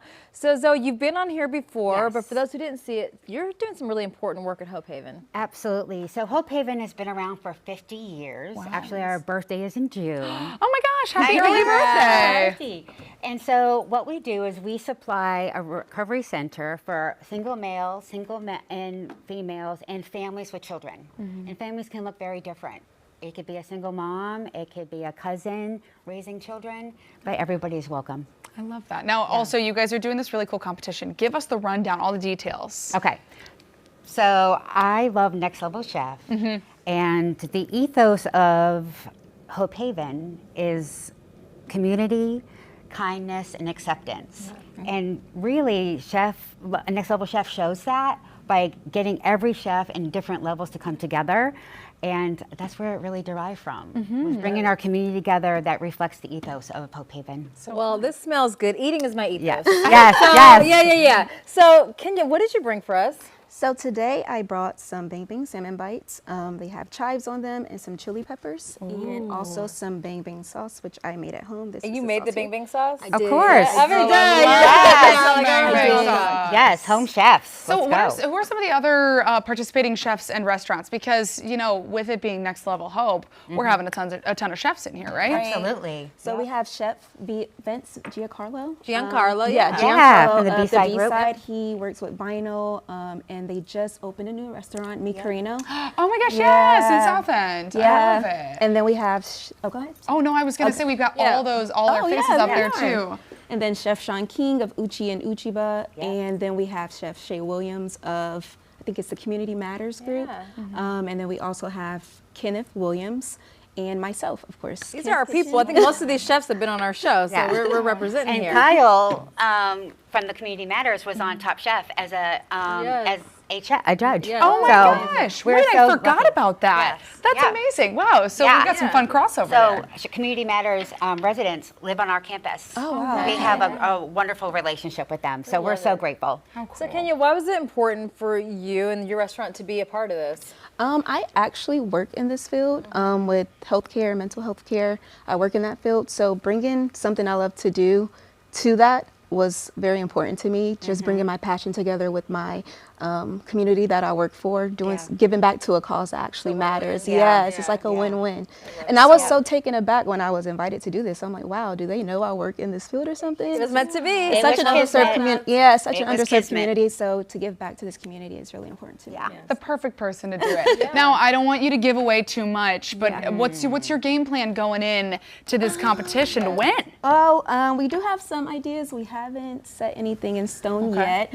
So my partner is Italian and Cuban, and I grew up on Southern food. So we're trying to find like the perfect dish of fusion, to bring us both to, the table and make sure we're both included in that dish. Now, Zoe, can people get tickets to this? Is it open to the public? Oh, yes, absolutely. They just need to go to our website, which is hopehaveninc.org, and click buy tickets. Perfect. All right. Good food. We can't wait to eat this. Ladies, thank you so much. It's going to be quite the lineup. And we've got all the information up on the screen. And tell us the website one more time.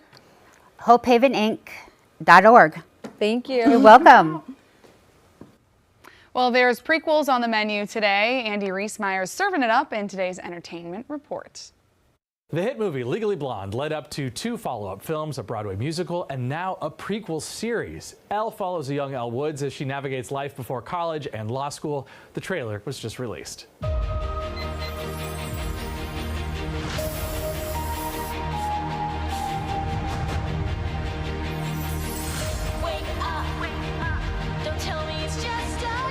I'm so lucky to have this life. We have something important we want to talk to you about. It's about your dad. I've had to look for other work. I found a place. What's it called? Seattle's Elite. Because the other doctor's from Seattle? Because the practice is in Seattle. And you'll commute to Seattle? No, we're moving to Seattle. How long will that be? A couple of years. That's my whole life. Hey.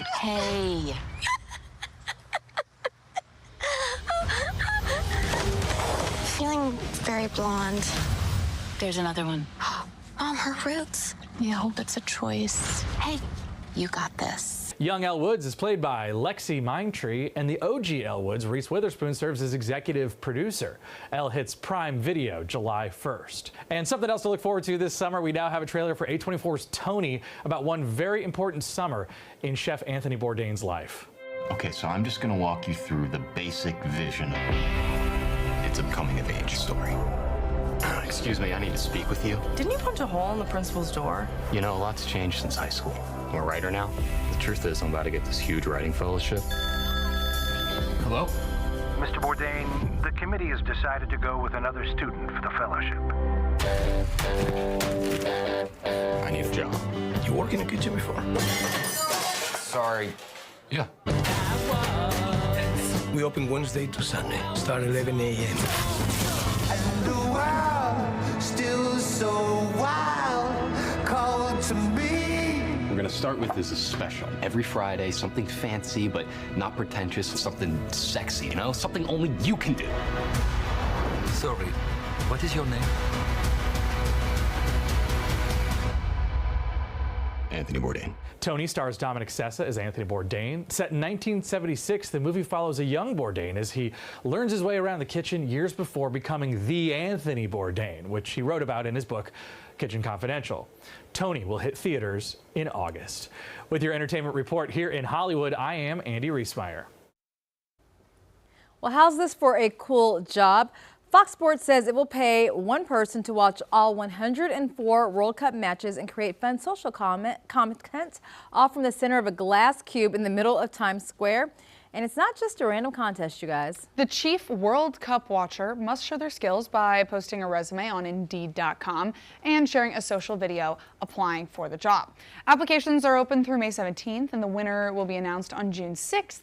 Which is the first day on the job, lasting through July 26th. So, I mean, you better be prepared to drop everything and go. This is a great job. Apparently pays $50,000, so you get that for a couple of months. I mean, who wouldn't want to do this? Yeah, and I mean, if it's across 50 days, you're getting paid $1,000 a day. Boom, to girl watch. math, girl math. Are you kidding me? Amazing. All right, well, if you're looking for an easy bedtime for your little ones, think twice, according to science. So a children's sleep specialist says that melatonin is not recommended at all for children under 3 years old. Many older kids can experience side effects from melatonin at doses meant for adults. That includes nightmares, upset stomach, and even increased bedwetting. And parents should consult a pediatrician before giving their children any dose of melatonin. These sleep specialists say parents should focus on maintaining a consistent sleep schedule and keeping bedrooms calm, dark, and screen-free.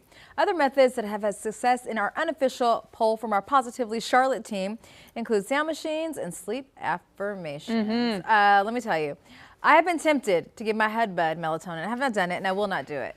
I take it every night, and I'm gonna have to stop taking it because I've been having nightmares. I know. It's like you'll have these like really, really vivid dreams. Yes. Where maybe they're not necessarily nightmares, but you wake up and you're like, they're vivid. That was so odd. Right. Like my ex-husband popped up in a dream, and I was like, hey, and you boy, said, whoa, what are you doing here? Yeah, like I've been here before. We're good. But yeah, so I always say that when somebody shows up in your dream that you don't want there, that's an Etsy witch. An Etsy witch, somebody paid an Etsy witch to put a curse on you. Well, oh no, reverse. I don't want the curse, okay? We're over here chilling, drinking my water, minding my business. Drop the melatonin. Yeah. I think, because that's the thing is that, like, first of all, you know, you can kind of form a habit with it of being like, well, I'm just gonna take this and like knock out. Sometimes you just need to take a little extra time. Yeah. I was telling you about this, like the sleep affirmations of like telling your brain like, it's time to go to bed. My day is over. I did enough today. You know, things like that. Yeah. All right, guys. Well, Kesha is making waves, and it's all about her necklace. Find out about the interesting materials that make her jewelry. You're not going to believe this. It's right after this. And live from the Charlotte Motor Speedway, it is looking gloomy out there, but you're watching Positively Charlotte.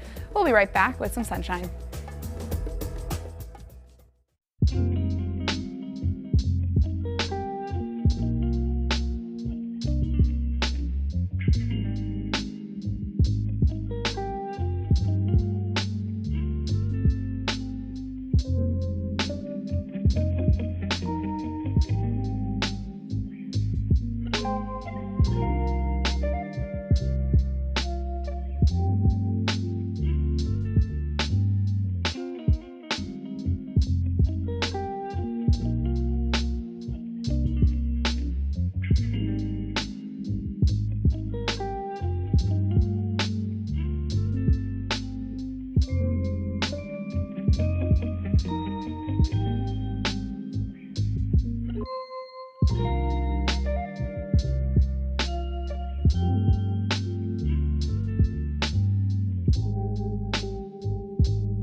Have you been looking for a good laugh lately? Let's keep it real, we all have.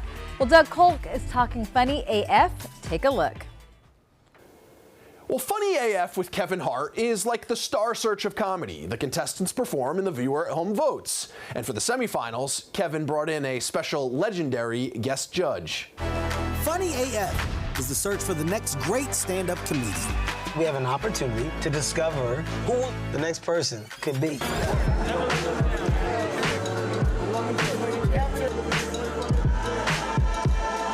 He's a guy that's not selfish with his success. He never has been.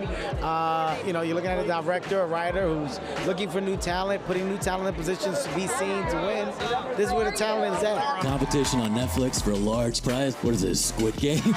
Kevin called me up, Netflix. I kind of work for them. I do a lot of stuff for Netflix, so somebody's gonna win, but you all won, so don't sweat it. Each one of you is a professional comedian. Absolutely. Is this person that's winning getting a Netflix special? You're getting a Netflix special. Great. When were you gonna tell me that? I just told you. Joining me are some of my friends who also happen to be some of the most trusted voices in comedy. We're looking for the next big face in comedy, right? We're trying to do our part in springboarding or presenting that talent to the world next. I think it's important. The voice helps, the point of view, you know, the ability to write, you know, and basically if you see the world in a slanted view of seeing the world. I used to work at an STD center. Maybe some of you recognize me. I'm just enjoying the show, and you know, Kev's in charge in this one.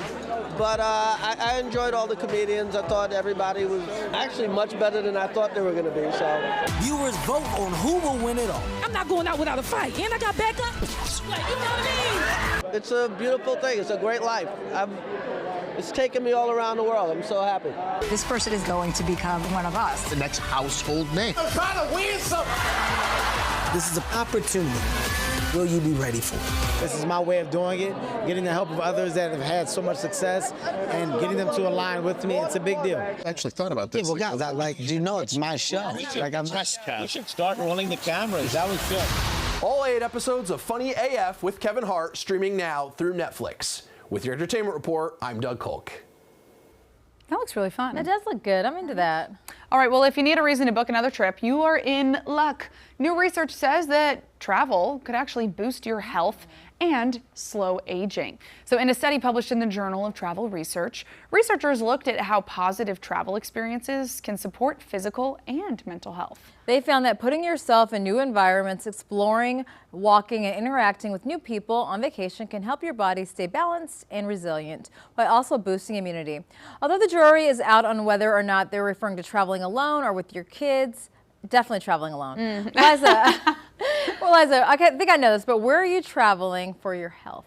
Oh, You know what? I want to go to a beach. Yeah. That's what I want. I want to be on a beach somewhere. I want to be reading a book. And I want to be out there for 6 or 7 days straight. Okay, Hawaii. What about you? Like, yeah, get me to Hawaii. Get me to the Amalfi Coast. Yes. I just want to be laid up with like 5 good books. Okay, I love it. What about you? I want to go to Bali. As far as I've gone, I've done Japan, I've done Thailand. I want to go to Bali. I think also experiencing new cultures, I think broadens your horizons and it makes you grateful for everything you've experienced. So I think that whenever you travel, it always does help. It does. It's good. Yeah, travel without your kids. She said, leave those at home. For health, yeah. Leave them at home. Okay, well, this one is definitely going to get people talking. Kesha is making headlines after revealing she wears a necklace made from, you heard this right, her own placenta. Yep, that's correct. So she shared the story on a podcast saying her mom actually kept the placenta from when she was born, stored it away for years, and later turned it into jewelry. I've heard of people doing this with their wedding flowers, but I don't know about placenta. This might be my first time hearing of this. So the singer says that she now carries it around with her regularly, even showed it off during the interview, and apparently it's kind of a whole vibe for her. Okay, so here's where it gets even more Kesha. She says the necklace is part of a spiritual routine, something she believes can help with intuition and opening her third eye. And if you're wondering, yes, she admitted she even lost it on the couch mid-interview for a second, but she found it again. Bottom line, it's very on brand for Kesha, a little wild, a little mystical, and definitely a conversation starter. And honestly, in a world of diamonds and gold chains, this might be the most unique accessory we've heard about in a long time. I was thinking about actually, people drink their placenta. And Liza's like, the whole Kim Kardashian. They do. I I was thinking, because I'm all into this, kind of holistic stuff. But I was going to have mine sent to California and put in capsules so that I could eat it. But bear with me. I didn't know if it was my placenta. I'm like, how do I know it's mine coming back? You know? But I'm kind of with this. I mean, honestly, you never know whose placenta is getting sent to you to consume. I would. Is that cannibalism in a way? No, it's supposed to be really good for you. They do placenta facials because it's supposed to be really good for you. Saying? Our producer's saying rap. I see what you're saying, but it's not cannibalism because it came out of you. Okay, so like if you're eating yourself, it's not cannibalism. That part. Okay, so you could eat your own arm, still wouldn't be cannibalism. It doesn't count. You're just munching on yourself. You're munching on yourself. Okay. All right, well, people in Forsyth County call her the quilt lady, but for many of Gloria Stickney's customers, she's much more than that. Chad Tucker shows us how she has turned fabric into memories. I've been sewing since I was 6 years old. 6 years old. Since I was 6 years old. Yeah. And Gloria Stickney. And this is for someone who enjoys sailing. Hasn't put her needle down since. This is what we do a lot of. These are t-shirt memory quilts. And from clothes to t-shirt memory quilts, like these. She's crafted it all. These machines are about the price of a car. And stitched a pattern of success. Folks, they ship us shirts from all over the United States. Literally all over the United States. So whenever I go to advance the next row, I find a point on the quilt. A Wake Forest student gave her the idea.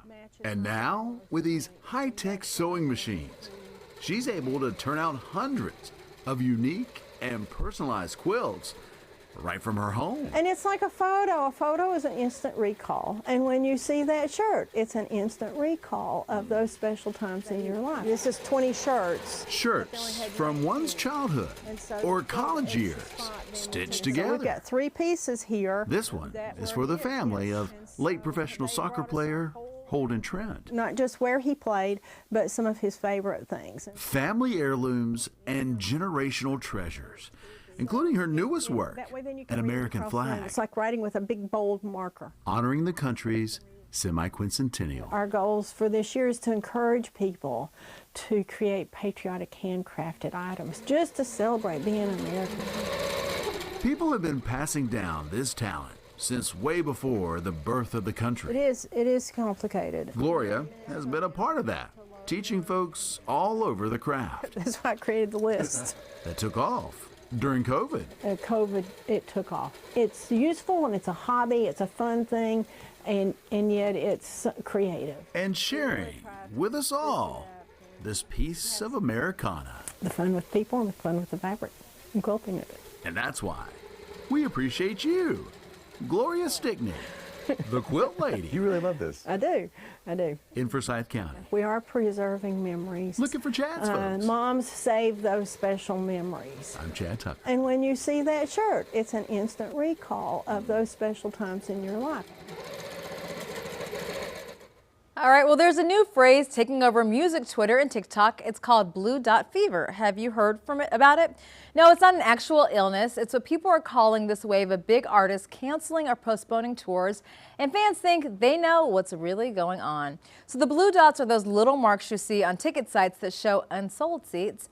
And when there are a lot of them, the internet says, uh-oh, blue dot fever. And we're not talking small names. Artists like Post Malone, Meghan Trainor, Zayn Malik, and even the Pussycat Dolls have all had to cancel or scale back their tours recently. Now, officially, a lot of these stars saying it's scheduling, health, or family reasons, but fans are watching those seat maps very closely. Between high ticket prices, packed tour schedules, and fans being a little pickier about where they spend their money, some shows just aren't filling up like they used to.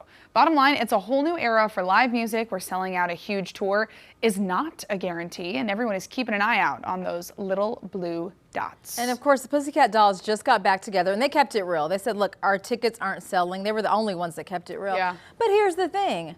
When tickets are like $700, who has money to spend on this? I know, like, yeah. It's crazy. I mean, but that's my thing is that like there's such a monopoly on tickets. Yes. And you know, they're not super accessible to fans right now. No. And so I think it could be prices, but it also could be fans feeling dejected in the fact that they have to wait in these crazy like lines, online lines to get in the queue to buy tickets. It's like, crazy. It's such an event, and you can't just go to a space now and buy a ticket. Right. You have to buy it online. You have to wait and have a specific Amex I'll stream card. it or I'll buy it on somebody else's dime. Yeah. Okay. So Eugene Merriam is back on his feet after a scary car crash that left him broken ribs and a broken wrist.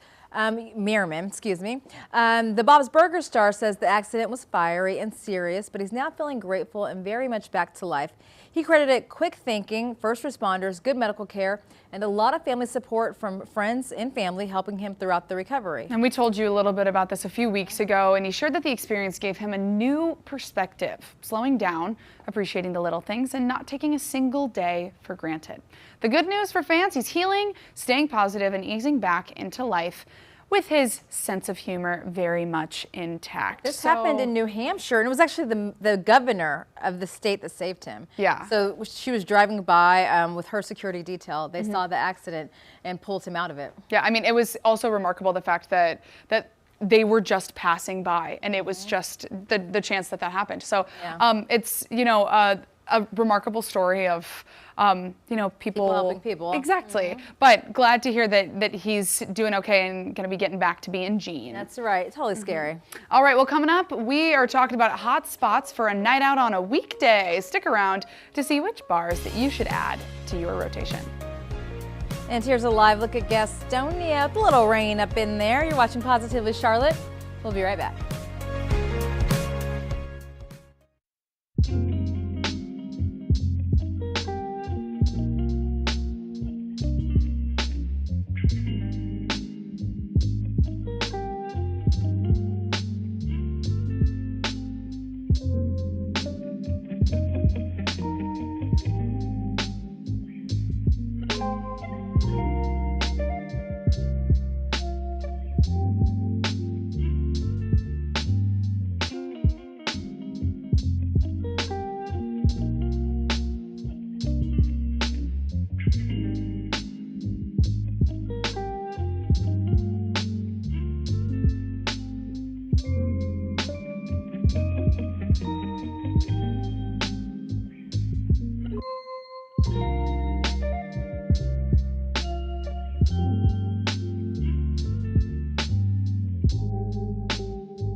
Welcome back. Well, last night, Liza and I were in those streets. We called it research. We were researching, so y'all don't have to. So we're gonna tell you where to go. Yeah. Okay, my hot chick, what'd you do? Well, you know, I went to Plot Twist, but I know that you went to... I went to, it's called The Crack. Yes. But it's spelled Craig. That's Plot Twist. So, but, yeah, well, since we've got this video up, I'll tell you about it real quick. So we had, you know, a couple different drinks. So basically, they opened a couple weeks ago. So Plot Twist really kicked off their cocktail menu last night. So they had a special little preview, and they're kicking off their full beverage program on Friday. So they've been serving coffee for a while, but great drinks, great space. Okay, so I went to The Crack. There I am with Kate, but it's spelled C-R-A-I-C, and Crack means fun. No, Crack. My producer's saying Craig. It's called Crack. I've been there. I went there, and it's in South Park. It's an Irish bar, but that's how you pronounce it, and it's really fun. It's fabulous, great drink.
Hey, welcome to Queen City News Plus. We got order in the court today. I'm Brian Blakely. And I'm Chief Legal Analyst Khalif Rhodes. Khalif, all right, good to see you. We got three good topics, as we always do.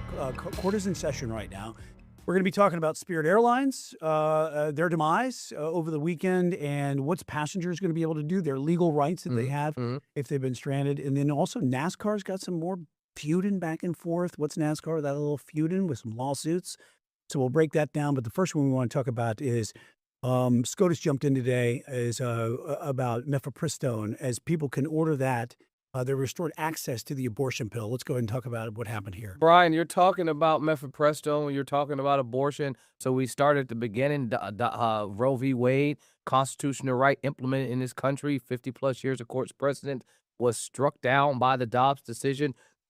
At the time, legal experts said that this Dobbs decision would open the floodgates to having litigation, back-to-back types of litigation, and they were accurate. I mean, once you decide that there is no constitutional right and the states can make a determination on an individual basis who and when and what type of abortion you can have, if any, in their individual states, then you knew that there would be litigation, and that's what we've had. Any type of legislation that's been implemented has been challenged. Any type of rulings that have been implemented has been challenged, and this is nothing different. The Court of Appeals for the 5th District decided to strike down the use of telehealth type of mail-in distribution, and it's worth noting that this case directly impacts drugs used in two-thirds of all abortions in this country. And so limiting telehealth prescriptions and mail-in delivery of mifepristone was major. This wasn't something that was, on the fringe of abortion, 1 or 2%. You're talking about 75% of all U.S. abortions are using that type of drug. And so it sent a crater into that industry, and then you had a number of folks challenge it to the Supreme Court. So the standard when you are attempting to do an injunction is 4 things. It's irreparable harm, it's likelihood of success on the merits, it's the public policy, and it's the swaying of the public interest. And so the court will look at those 4 factors. The biggest one is irreparable harm. If money can fix it, the court is not likely to grant an injunction. And so you can't fix it with an abortion. You can't say, hey, you didn't get the abortion pills that you wanted. You end up having the child that you didn't want to have, and so now we'll pay you money for that. That's the easiest, elementary school breakdown of that standard. But that's something that the court would look at, and I can guarantee that's what they did here. And remember, this is on the shadow docket.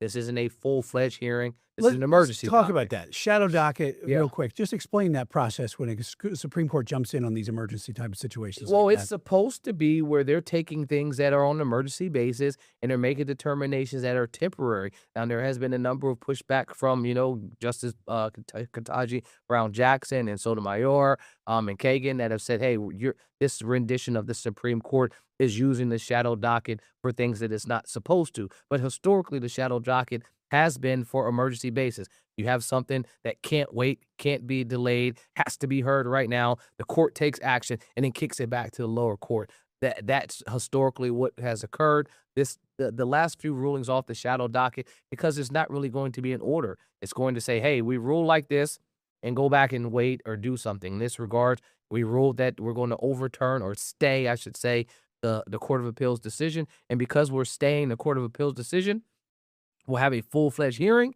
It goes back to if nothing occurred with the Court of Appeals until they have a full-fledged hearing. There have been instances with the shadow docket where it hasn't done that, where they have taken action without writing a court of appeals. This is a temporary ruling here. This is not a permanent ruling. So there's a lot that's going to have to be hashed out before this can go forward in any way. It will. And this is going to probably be less about abortion, even though it's an abortion case, and more about administrative law, like who makes the determination of rules. So because obviously you have the FDA versus the courts. This is going to be federal preemptive. Does the federal government have an ability to preempt state law? And you would assume that the court wouldn't rule that way, because in the Dobbs decision, they're saying the courts don't want to make this determination, and the states should make that determination. So if they're consistent with their previous rulings, they will say, hey, the states have the ability to do this.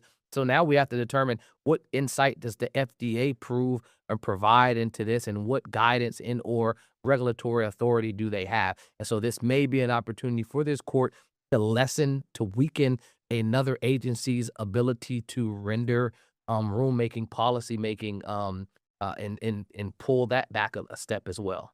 One of the things, too, you have differing laws in states right now when it comes to abortion. Specifically, I mean, North Carolina and South Carolina. South Carolina right now is moving to go to even a more extreme a law where it's almost a near permanent ban. Permanent ban. Yep. Right. So if someone is ordering this in South Carolina, ordering mifepristone by mail in South Carolina, what could happen with that person? What do they need to know? Well, it depends. I mean, if you're ordering it from a doctor in another state and it's being sent to you in South Carolina, there are a number of states that are attempting to criminalize that action of it coming from a state that is legal to a state that is illegal. And there is a older law called the Comstock law that hasn't been used, Comstock Act, I should say, that hasn't been used and is rarely used, but that could be used to ban mail abortion drugs nationwide.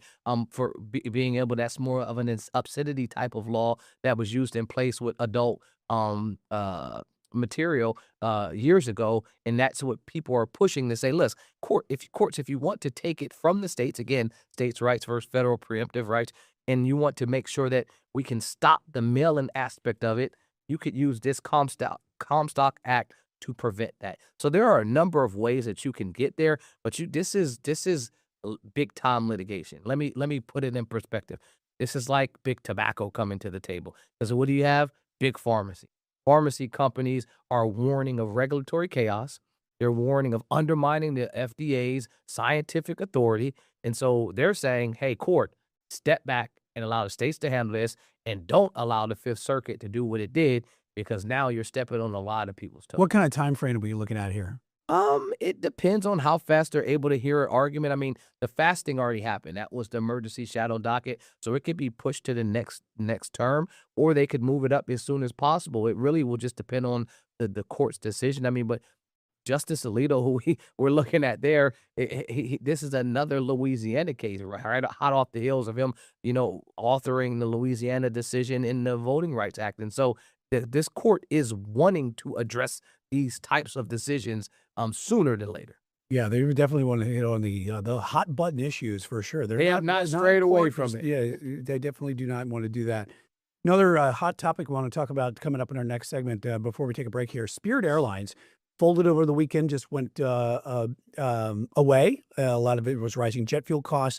The administration was trying to get something done there with a deal. That didn't happen. So let's talk about passengers' rights and what they have coming up after the break. You're watching Queen City News Plus with Order in the Court. Khalif and Brian. We'll be right back.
Welcome back to Order in the Court with Khalif and Brian here, and we are going to be talking about the next segment here. A big story over the weekend, Khalif, and that was Spirit Airlines folded, just went under, trying to come out of their second bankruptcy.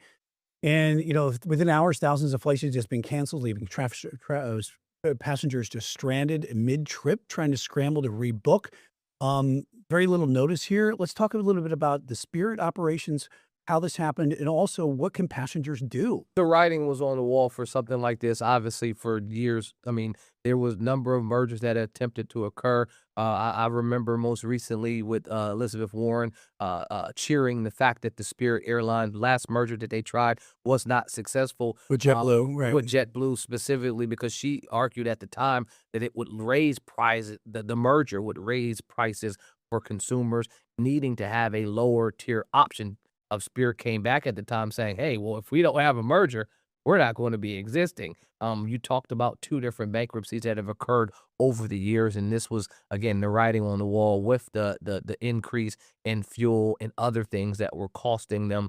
They haven't made a profit since 2019. And so that was almost 7 years of not being a profitable company. And so you'd have to be blind or had your head under a rock, not looking at what was happening to see that this was something that was coming. In terms of the process, you're talking about they had 4,000 flights scheduled through May 15th, but they also said most recently, as of today, that most of the refunds for those flights have been sent back to customers.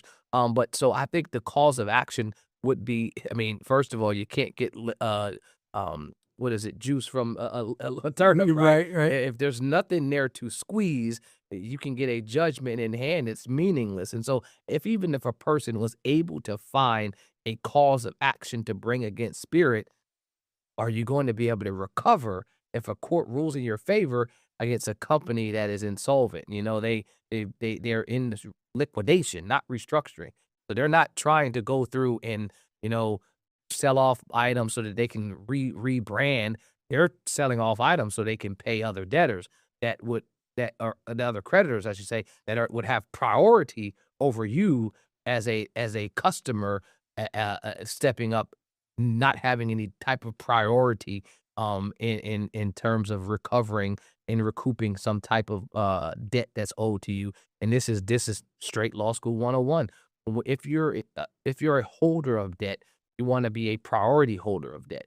So you want to be someone like the federal government having a tax lien, for instance, top tier priority. You want to be someone that has a judgment that's filed, top tier priority.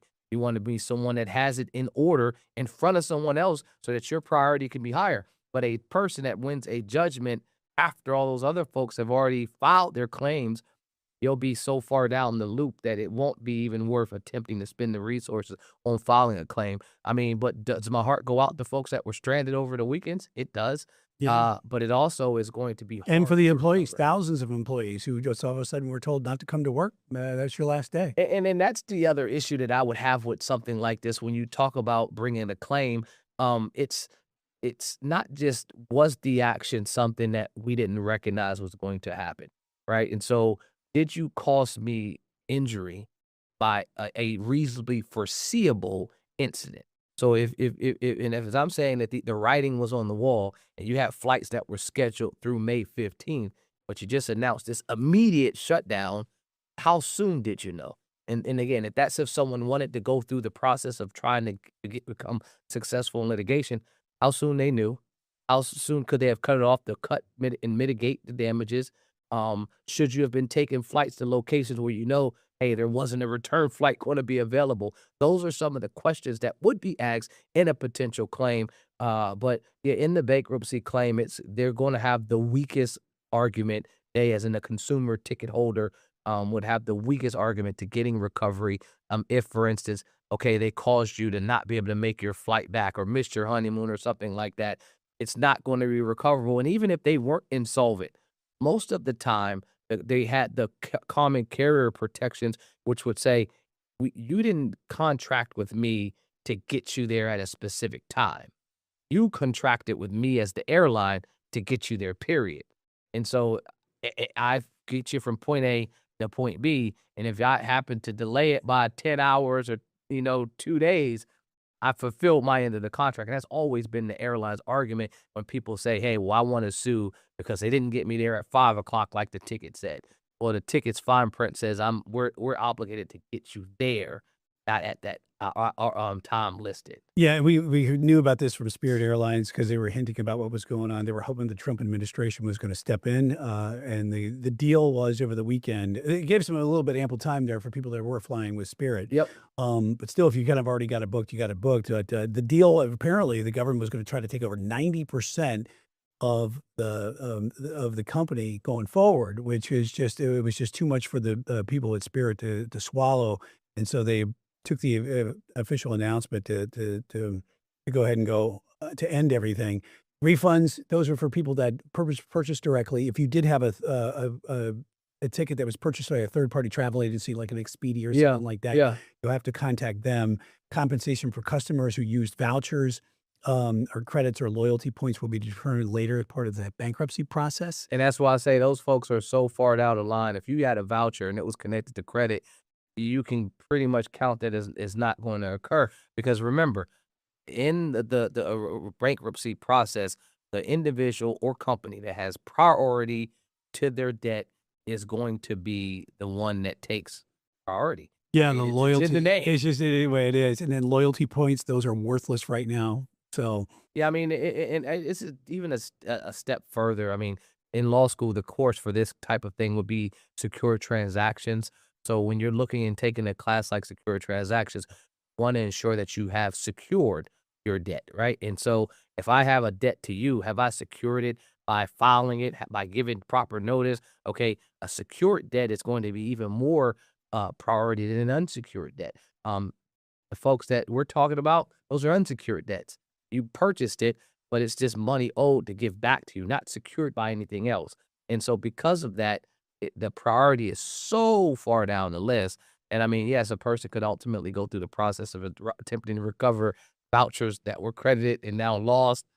But the cost of doing that would be far exceeding what you would recover. You talked a little bit about, obviously, the passengers. We mentioned some of the employees, the thousands of employees are pretty much just left without a job, left without, benefits or that sort of thing. They're just kind of high and dry right now. What can they do, if anything, legally going forward? I mean, it depends on the state. I mean, if they are at-will employees, a company would have the ability to terminate you for no cause needed at all. And then if the company is no longer in existence, any type of severance packages that were secured previously, hopefully they were ironclad, and they also would not fall under a secured protected debt that you'd be able to collect. And so you'd fall in after all of the secured folks, you'd be able to jump in line there as well. And so it's going to be a complete problem for employees that were recently terminated to try to be made whole from a company that's just insolvent. This isn't the first company to go out of business. It is definitely one of the first major airlines to be put in a situation where just a perfect storm occurred. And as you mentioned, the bailout was something that folks thought was going to at least save the company for flights and for employees, but it just was unable to occur. All right, we're going to leave that one there for Spirit Airlines. Hopefully those passengers will get things worked out, and also those employees too. Coming up next on Order in the Court, that guy right there, Joe Gibbs Racing, JGR, they're involved in some trade secrets, a lawsuit with that. We'll have more on that coming up after the break. You're watching Queen City News Plus with Quarter in the Court with Khalif and Brian. We'll be right back.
Welcome back to Order in the Court with Khalif and Brian. Right now, we are going to have our last segment. We're going to be talking about NASCAR.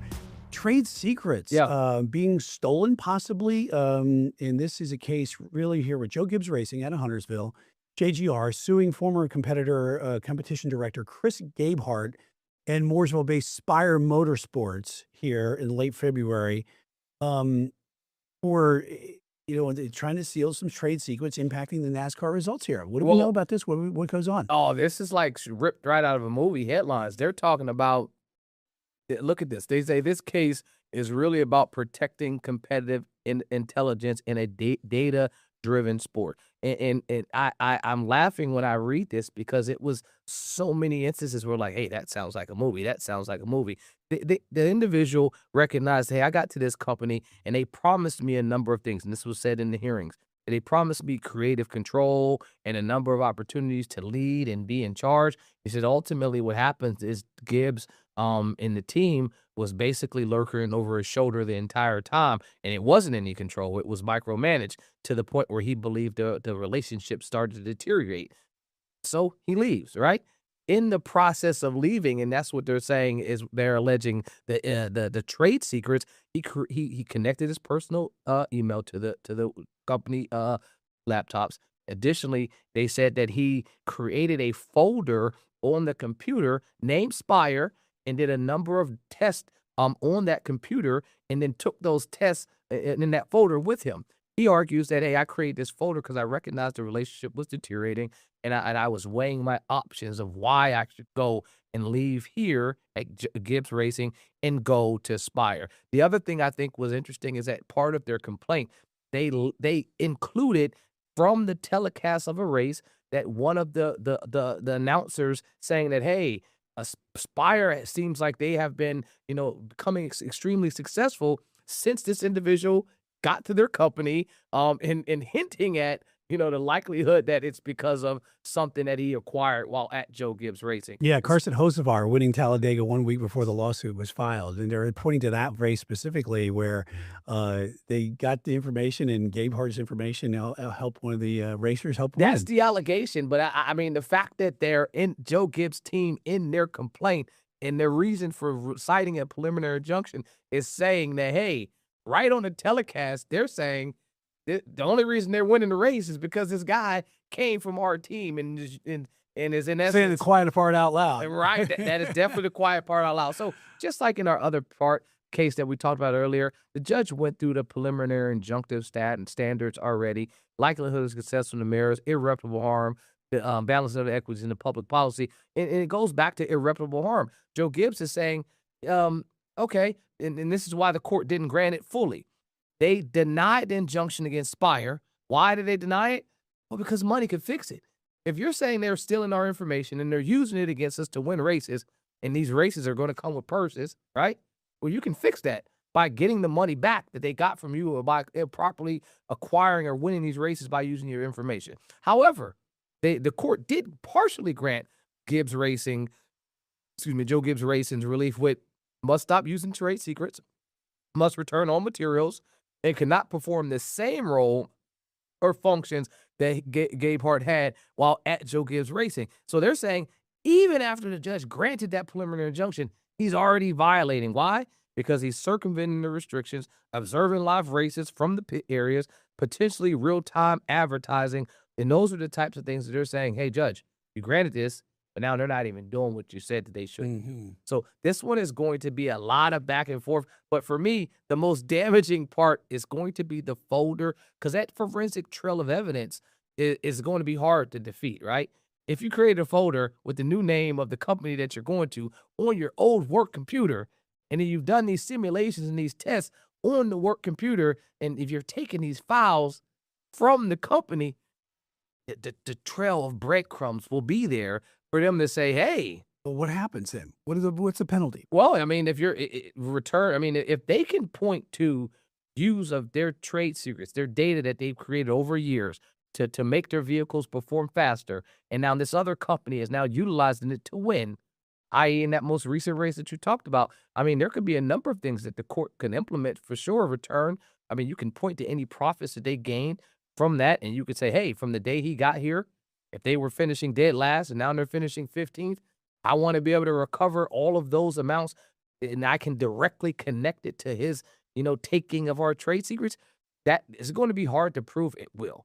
But there are a number of things, at least from this early reading of this, that seems that it's going to be easier to prove than I suspected when I first started reading this, which is, again, spy type of drama, that there's proprietary data and if you're using these simulated models to create and take information to another company and using Joe Gibbs Racing's data to do it, that's going to be the nail in the coffin. If they can point to multiple instances of that, unless he has a reason for it, So is it a big monetary fine?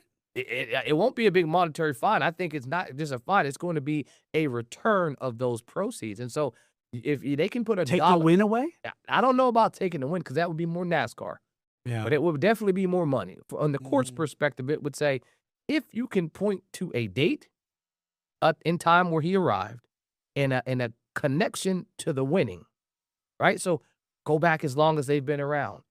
Have they been winning these types of races, right? And then part of it will be, in his argument, well, this is what I bring to the table. Me, my mindset.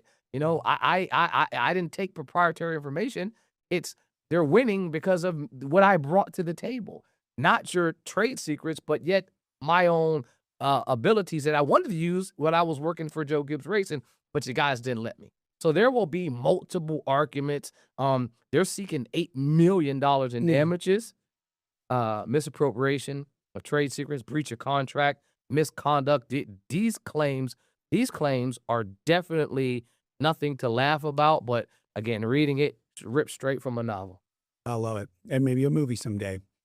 Always good stuff with NASCAR and always good stuff with you, Khalif. Especially appreciate it. That's going to wrap it up here for Order of the Court. Court is out of session right now. We're going to send you back to Queen City News Plus.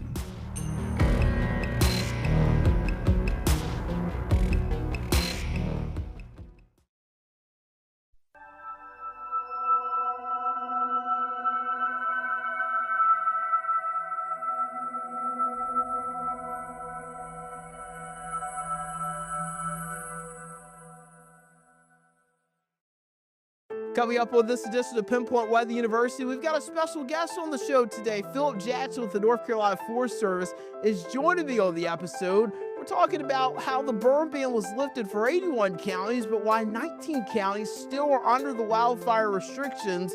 We'll detail what's different in those counties versus the others. Plus, the drought continues to worsen here in the Carolinas. Now, pretty much all of the Queen City News viewing area is under extreme drought conditions, and even exceptional drought conditions are popping up.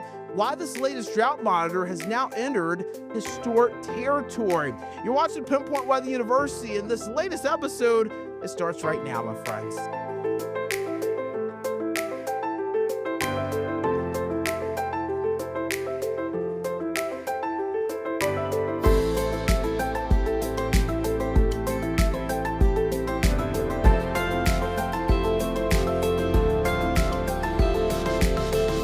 Welcome into Pinpoint Weather University. I'm meteorologist Brandon Lawson here at Queen City News Plus. Big welcome to our YouTube viewers too. And if you're following me on IG at WXBrandon9 or following us at Fox 46 Charlotte, our Queen City News Instagram page, thanks so much for all the support. And if you have any suggestions for the show here at Pinpoint Weather University, as always, send those our way.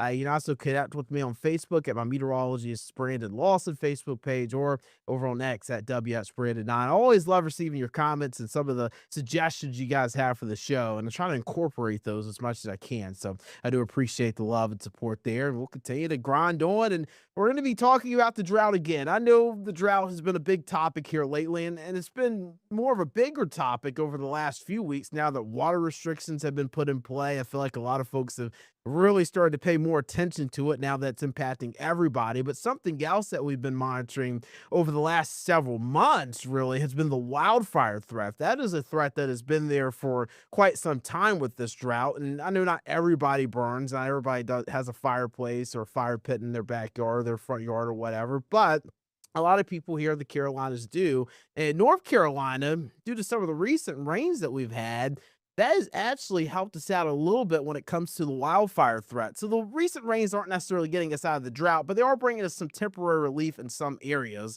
The wildfire threat has been lowered for some. It has washed away some of the pollen as well, which I know a lot of folks are really excited about.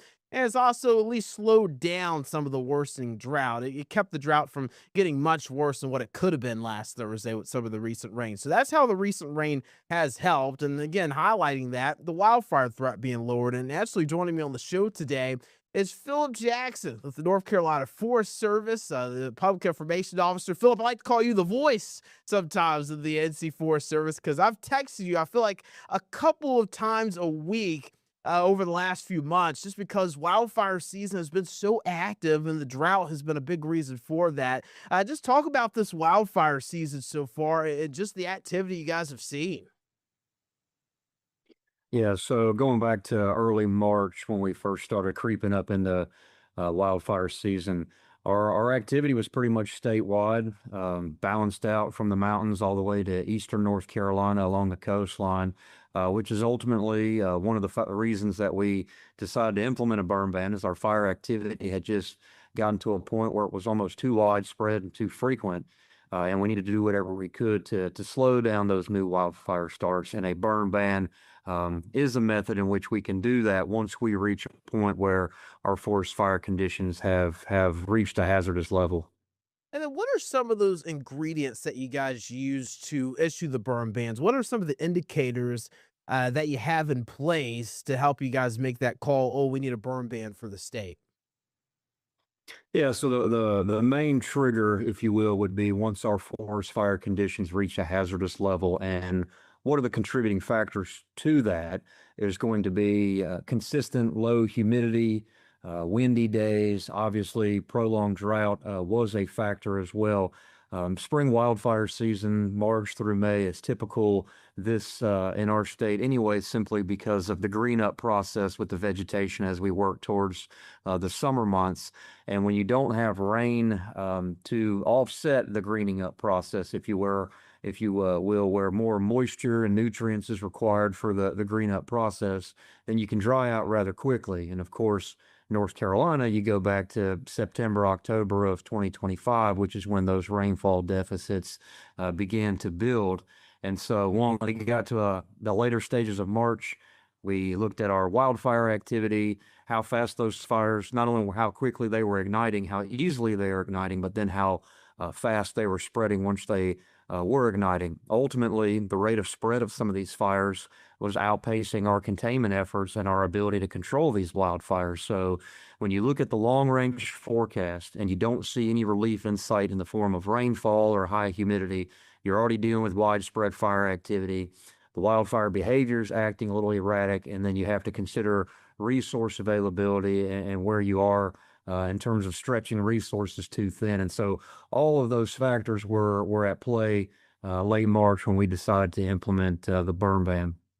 And I was going to mention, we've got a lot of video from Georgia. They have been dealing with very significant wildfires there, especially over the last week or so. And they've also been experiencing the drought conditions. Was this a concern for you guys as well when it came down to issuing the burn ban? Were you guys worried about the potential for massive wildfires, or was it more of just like a smaller wildfire threat?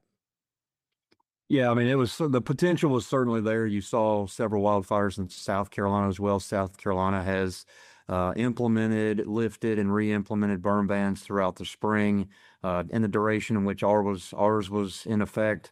And so really the wildfire activity and potential, the risk was pretty much across the Southeast due to the factor of drought and some of these other conditions that we've discussed. And so again, when we were dealing with these situations in late March, we looked at the long range forecast and do we see any relief in sight over the next couple of weeks? And the answer at that time was no. There was not a whole lot of rain forecast, if any. Temperatures were going to fluctuate between 90 and 50, and with that, you get the frontal systems with wind. And so you pretty much saw textbook fire weather that time of year back in March. And then one extra element that some of your viewers can take to heart is the Hurricane Helene impacts that still remain in western North Carolina. Of course, if a fire were to ignite in some of these areas in western North Carolina where the Helene blowdown and the timber damage is still substantial, well, then a fire can spread quickly, become difficult to contain, and that's going to be a threat moving forward for the next 10, 15, if not 20 years. And so And I was actually going to ask that. Why is that threat just go on for so long? We'll get. I know you guys have actually lead the burn ban for some kinds. We'll get that here just momentarily. But the Helene vegetation down threat is going to be around for years, possibly over decades. Why is that? Why does that threat linger for so long? Yeah, so in terms of volume, roughly 822,000 acres across western North Carolina experienced some form of timber damage.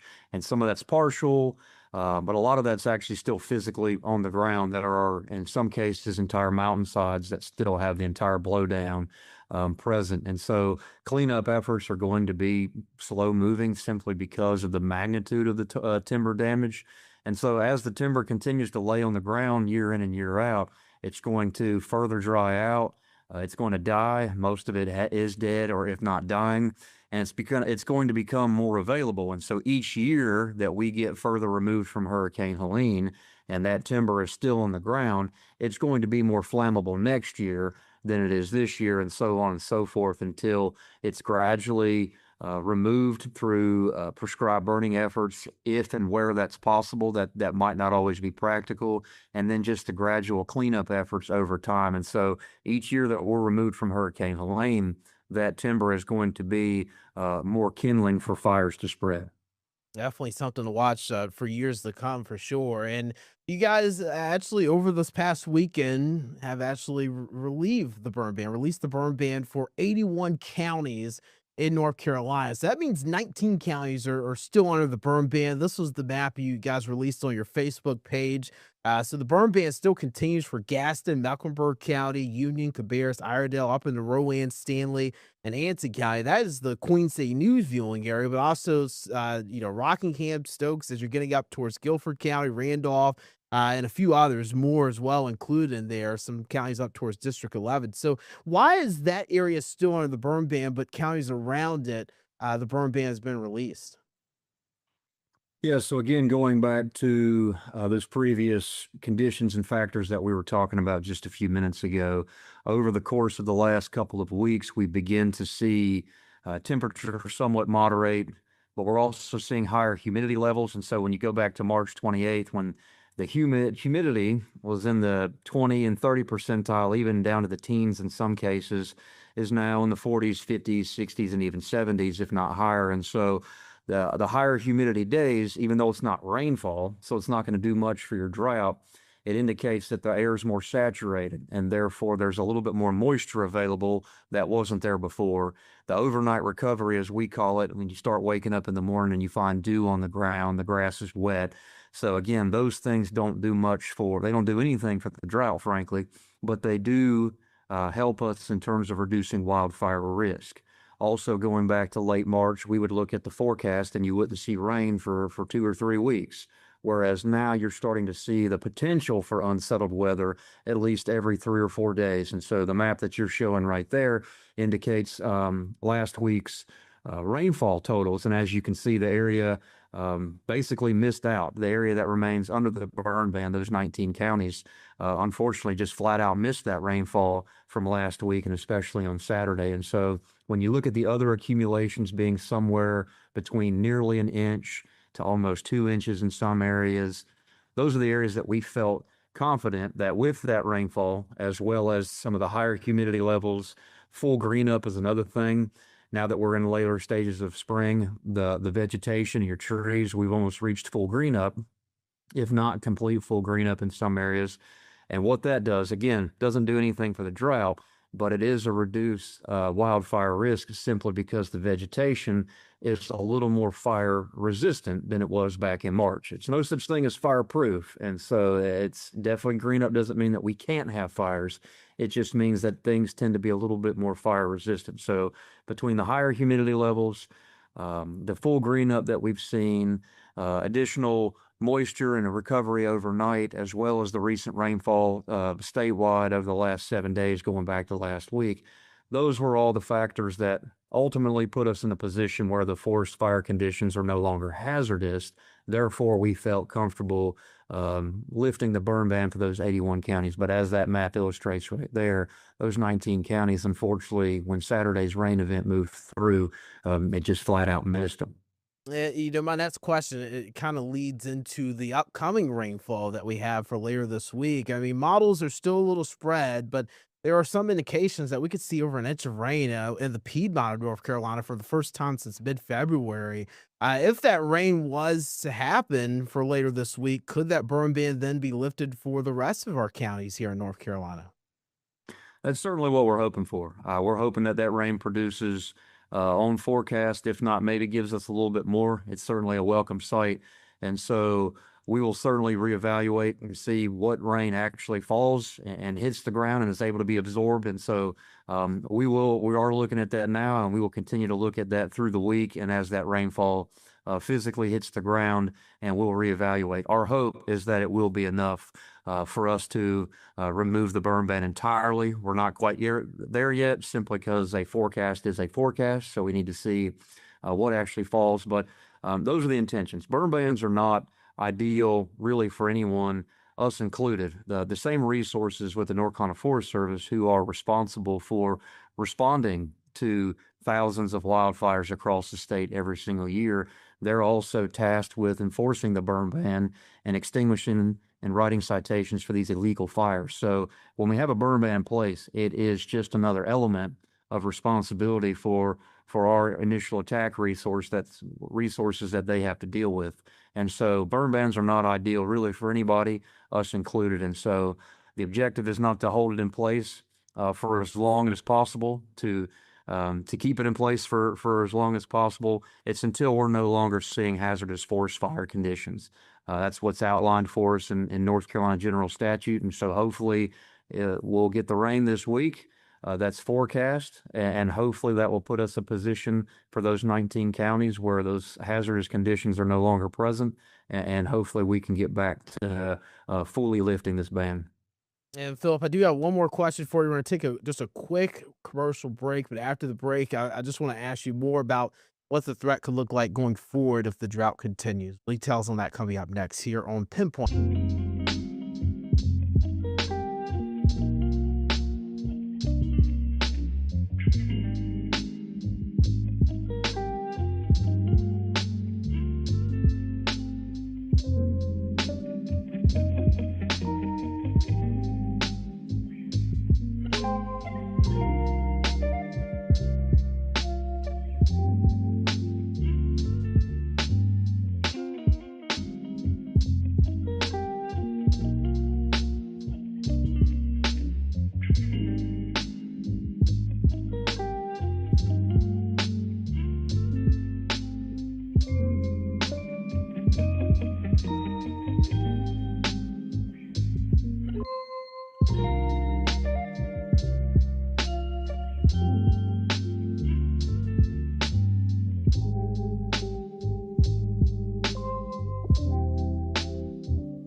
Weather Universe.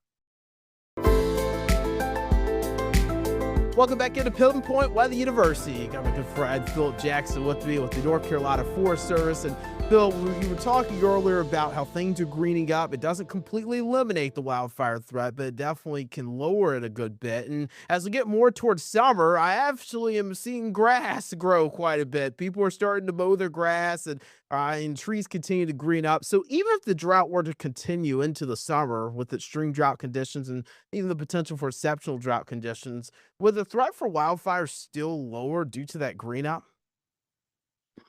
So as we move into the summer and we move out of spring wildfire season, we typically see our wildfire risk reduced because of that green up, but also because of the humidity that the South in general just experiences every year, where we're looking at 80, 90, 100 percentile with the humidity levels. And the South is hot and humid, and so it might be unpleasant to deal with outside, but it does help with our wildfire risk.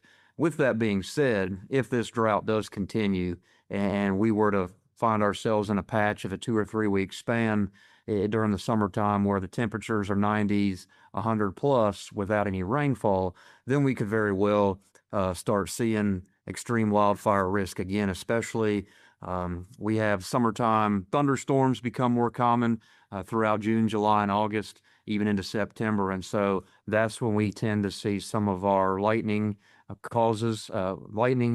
wildfires caused by lightning. It's not super common. We do have them. They only account for about 1% of our fires across the state, but that 1% typically is most prevalent during those summer months where we're seeing more thunderstorms. And so ultimately the message is going to remain the same year in, year out when it comes to prevention, is that most of these fires that we have, they are human caused, which means they are avoidable. And so the main culprit of that, of course, is unfortunately debris burning, where folks are just out burning yard debris in their yards. Most counties allow that. It is a legal practice, but you need to make sure that you're doing it on the right day and under the right weather conditions. And one of the biggest issues that we have is folks just not staying with their fire. They will light a debris pile on fire, and then they will walk away and they will continue to do other chores around the house. They will run errands. And when that fire is left unattended, it's going to do what it's going to do, and the weather's going to have a huge impact on that. So ultimately, even if we do find ourselves here the next few days where the burn ban has been lifted for all 100 counties, we are at full green up. We see some unsettled weather. If we get into the summer where the temperatures are high and the moisture and the rainfall is just low and this drought continues, then we could very well be in a position where we start seeing widespread wildfire activity again. So folks need to be extremely careful. And even as you and I talk right now, even though the burn ban has been lifted for 81 counties, right now we are still in spring wildfire season. So folks need to be extremely cautious in those areas where the ban has been lifted. All right, Philip Jackson with the North Carolina Forest Service. Thank you so much. And, May 4th was International Firefighters Day. So big shout out to all you guys at the Forest Service, all the fire crews that have been working tirelessly over the last few months to put out wildfires and to keep wildfire awareness in our heads as we navigate this drought, and with the wildfire threat being a little bit more higher than usual this year due to the drier conditions that we've been seeing. So, Phil, thank you so much. Always love having you on the show here on Pinpoint Weather University here on Queen City News Plus, and I appreciate you joining me today. Thanks, Brandon. We appreciate all that you do. All right, thank you, Phil. Coming up after the break, we're going to talk about April. April is over and May is now here, but April was creating some history here in Charlotte. We detailing for you just how hot it was, and other dry month too, just how dry April was here in Charlotte. Coming up for you on the other side of the break.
Welcome back into Pinpoint Weather University. I'm meteorologist Brandon Lawson. We just spoke with Philip Jackson with the North Carolina Forest Service, his public information officer there. Gave us a lot of good information on the wildfire threat we've been experiencing over the last few months, during the spring months in particular, and the drought conditions. Just how greening up might help us out a little bit in the summer, but still, if the drought continues to be as significant as it is, burning still could be an issue coming up this summer. So something we'll have to pay attention to. I enjoy talking to Philip, and hopefully the rain that we're getting from later this week of May 3rd, hopefully later this week we'll be able to see that burn being lifted for all of our counties here in North Carolina. The Tar Heel State could use it, and we were talking a little bit offline about, the state parks, how you can't really have your campfires at the state park, can't go camping really and enjoy it and grill and stuff on some of the grills they have there in some of the areas where the burn ban is still in effect. So fingers crossed we can get some good rain in here and hopefully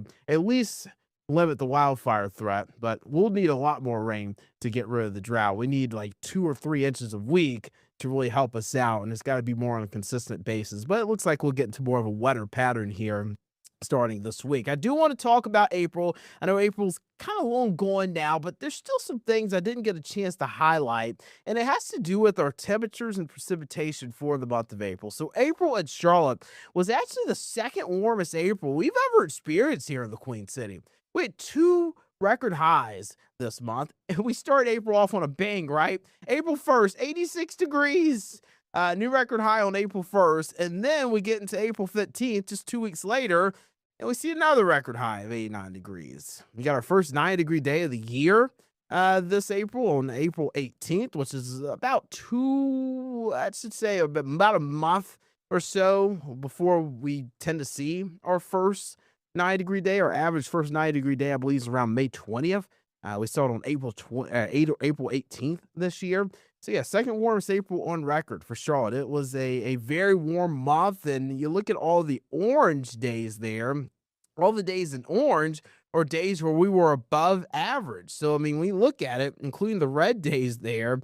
So you've got 86 degrees on April 1st, 89 on April 15th. So if you include those two in there, and just kind of count it up, doing a little bit of math for you here offhand, we're talking about 6 plus 7, 13, 17. So it looks like about 18 days of the 30 days of April were above average. That's significant. That is a very significant April here in Charlotte. That's why it's the second warmest on record. And then you look at some of the blue days, which obviously there's a lot less of those. Those are days where we were below average, and we didn't see that quite often. We did get a little bit of a cool down for the second week of April. I should say, the first full week of April, but unfortunately, that wasn't enough to cool us down for the rest of the month. We went on a heater ever after that. So I do want to talk about rainfall too. Rainfall has been the big story here lately, right? We need it, and we don't have it. And when you look at April and look at the rainfall totals here, bringing you full screen, it was the 5th driest April on record for the Queen City. We had 4 days of measurable rain, if you will. So March, we only had 2 days of measurable rain. Might have been 3, but this month we get 4 days of measurable rain. Unfortunately, none of these days got us over 4/10 of an inch of rain. The rainiest day was April 5th, and we only saw 3/10 of an inch of rain that day. April 28th, we saw some recent rains here where we got about 2/10 of an inch of rain. And then April 30th, 1/100th of an inch. That's not going to get you out of a drought. 8/100th of an inch on April 25th. So we need to get a little bit more aggressive with rainfall totals. We obviously don't want to get so aggressive to where we're flooding out, but we need to do a little bit better than this. But it was the 5th driest April on record for Charlotte. And guess what? March was the 8th driest March on record for Charlotte. So we're continuing to stack on these dry, historic months, and we're continuing to add to this historic drought that we're in. So we'll get the latest update on Thursday, March 7th, for the United States Geological Survey. This was the update last week. Obviously, we've got extreme and exceptional drought conditions popping up over the Carolinas. Those exceptional drought conditions that you see there, that little darker shade over Monroe County, Union County, but over Monroe, and even parts of Cabarrus County, Stanley, and eastern Mecklenburg County. That's the first time we've seen exceptional drought conditions since March 2008. So we obviously are now in more of a historic territory when it comes to this drought. Just a matter of how long the recovery is going to be now. In 2007, 2008, we got exceptional drought conditions, I believe, in December of 2007. We did not get out of those exceptional drought conditions until March 2008. So it took about 3 months to get rid of all the exceptional drought conditions. And then it took about another 6 months leading in towards like September, October to get rid of the drought completely, to recover. So it takes months to get out of this. It takes a little bit to get into drought. It takes a lot to get out of it. So definitely something we'll have to continue to work to do over the next several months. I am meteorologist Brandon Lawson. Hopefully you enjoyed this episode. Again, a big shout out to North Carolina Forest Service, Philip Jackson, for coming on the show with us today, breaking down the wildfire threat, what goes into why those burn bans are issued, and what goes into getting rid of some of the burn bans as we get some rain around here, as the green up continues, more as we get into the summer months here. Again, I'm meteorologist Brandon Lawson. As we end the show, I always like to say, take care of yourself and each other as we navigate this earth together. Also, as we navigate the drought together, I know it's frustrating saving water. I know it's annoying. I know it's not fun to do. Nobody wants to be told how much water. Nobody really wants to be told anything in life anymore when it comes down to what to do. But please follow some of these water restrictions that are in place. They're for everybody. It's to help everybody out. And again, if it's, using the dishwasher when it's actually full, or watering your lawn less, or washing your car a little less, go to a car wash place where they use recycled water. And I know it costs a little bit of money, but again, it's going to help us out a little bit when it comes down to getting out of this drought. Just some ways to help out. And again, let's work together to do this, as we always do here in the Carolinas. I'm meteorologist Brandon Lawson. We'll see you next time on the new edition of Pinpoint Weather University.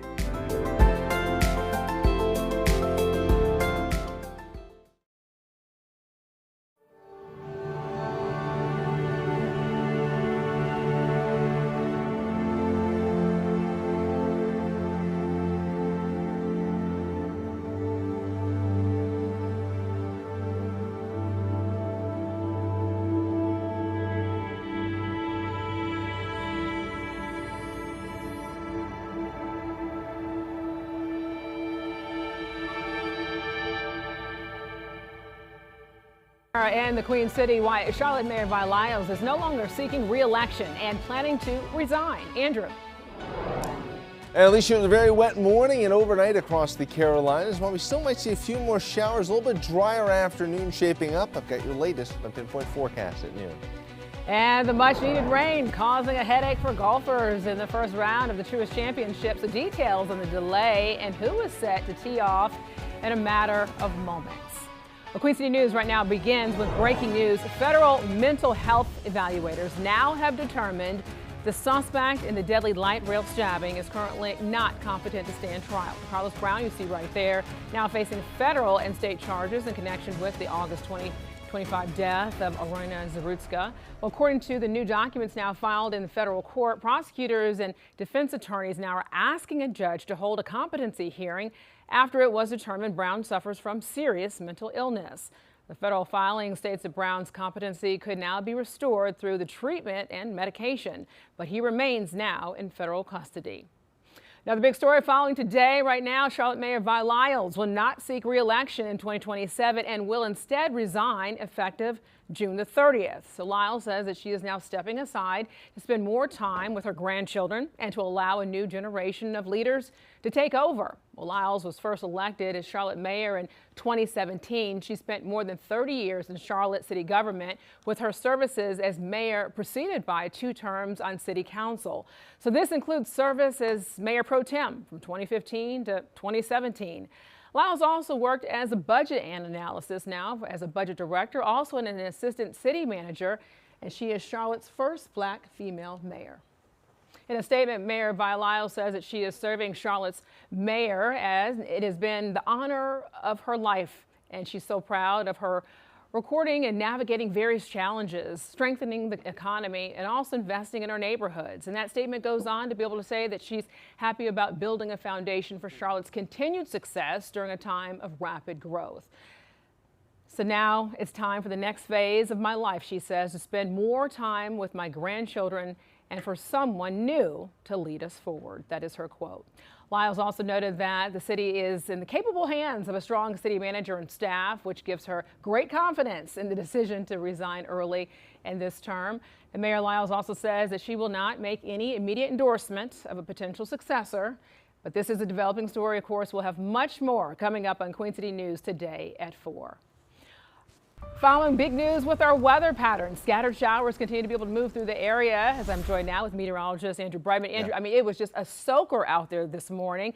Of course, we'll talk about what happened at Quail Hollow. There was a big delay there, but this is the rain that we desperately need. Yeah, we've been needing so much of this rainfall. Basically, it's been incredible here, being able to pick up this type of moisture over the past 24 hours or so, Alicia. And there's more on the way, and overall, a little bit more of a wet pattern here shaping up across the Carolinas as we go into the weekend and into early next week. We'll be getting into all of that coming up in just a few minutes. Less afternoon showers on the way here across the Carolinas. A little bit drier weather ahead for the region. We do have a sunny Friday ahead for the Carolinas, looking much better. But as I was just mentioning earlier, could see a little bit more shower activity as we make our way into your weekend. Charlotte live cam right now, 68 degrees. Obviously, the cloud cover, the wet weather holding down our temperatures. Winds out of the west here about 8 to 10 miles an hour. This is rainfall radar indicator over the past 24 hours, but significant amount of rainfall. Places like Gastonia and Rock Hill have already seen potentially over 1 3/4 inches of rain over the past 24 hours, roughly about 1 1/4 inches or so here in Charlotte. This is very, very, very beneficial wet weather, and there is likely more on the way here as we head into your weekend. Right now, though, as we get back over here to pinpoint radar, a little bit drier weather starting to move in across portions of the Carolinas here. We're going to be seeing a little bit of improvement here as we go throughout the rest of your day. Coming up in a few minutes, my full pinpoint forecast will be breaking down exactly what you can expect as we go throughout the rest of your Thursday and through your weekend forecast, Alicia. All right, thank you, Andrew, for that. So round 1 of the Truist Championship now underway at Quail Hollow. So heavy rainstorms, as Andrew was just talking about, pushed that start time back by about 5 hours this morning. So the pros will now play in groups of 3 instead of their usual pairs to keep the tournament on pace. And also, groups either started on the 1st or the 10th hole. So PGA officials say that they are confident that they can make up the delay over the next few days. But it's a crowded field of competitors this year. Viewers are keeping an eye on last year's champion, Sepp Straka, also fresh off a Miami win, Cameron Young, and then also reigning Masters champion and 4-time Quail Hollow tournament winner, Rory McIlroy. So they all now say this is a week that they get excited for, rain or shine. This is a great place, not too far. I went to Wake Forest, probably about an hour and 15 or 20 minutes away from here. So, you know, I always look forward to coming back here. It's quite a challenge, so I really look forward to the challenge of this golf course. I really think the community of Charlotte come out to support this event really, really well. What is this, 16 years I've been coming here, so it's been a fun place. I've had success, and it's somewhere I always love coming back to. Well, our Charlotte Sports Live team will follow all the action from the first round and also keep you updated on the leaderboard throughout the tournament. You can also track the conditions weather-wise right from the palm of your hand by downloading the Pinpoint Weather app. It's free in the Apple App Store, and also you can always find that on Google Play. A man is dead after a crash on I-85 in Rowan County involving an overturned tractor trailer. So looking here at the aftermath of the wreck near the Brindle Ferry Road Bridge. Officials say right now 2 cars collided on the interstate and a tractor trailer crashed into one of the vehicles, killing Evan Johnson. Officials say the impact caused the tractor trailer to just overturn, spilling milk onto the highway. So 2 of the 4 lanes right now remain closed, and there's no word if any charges will be filed.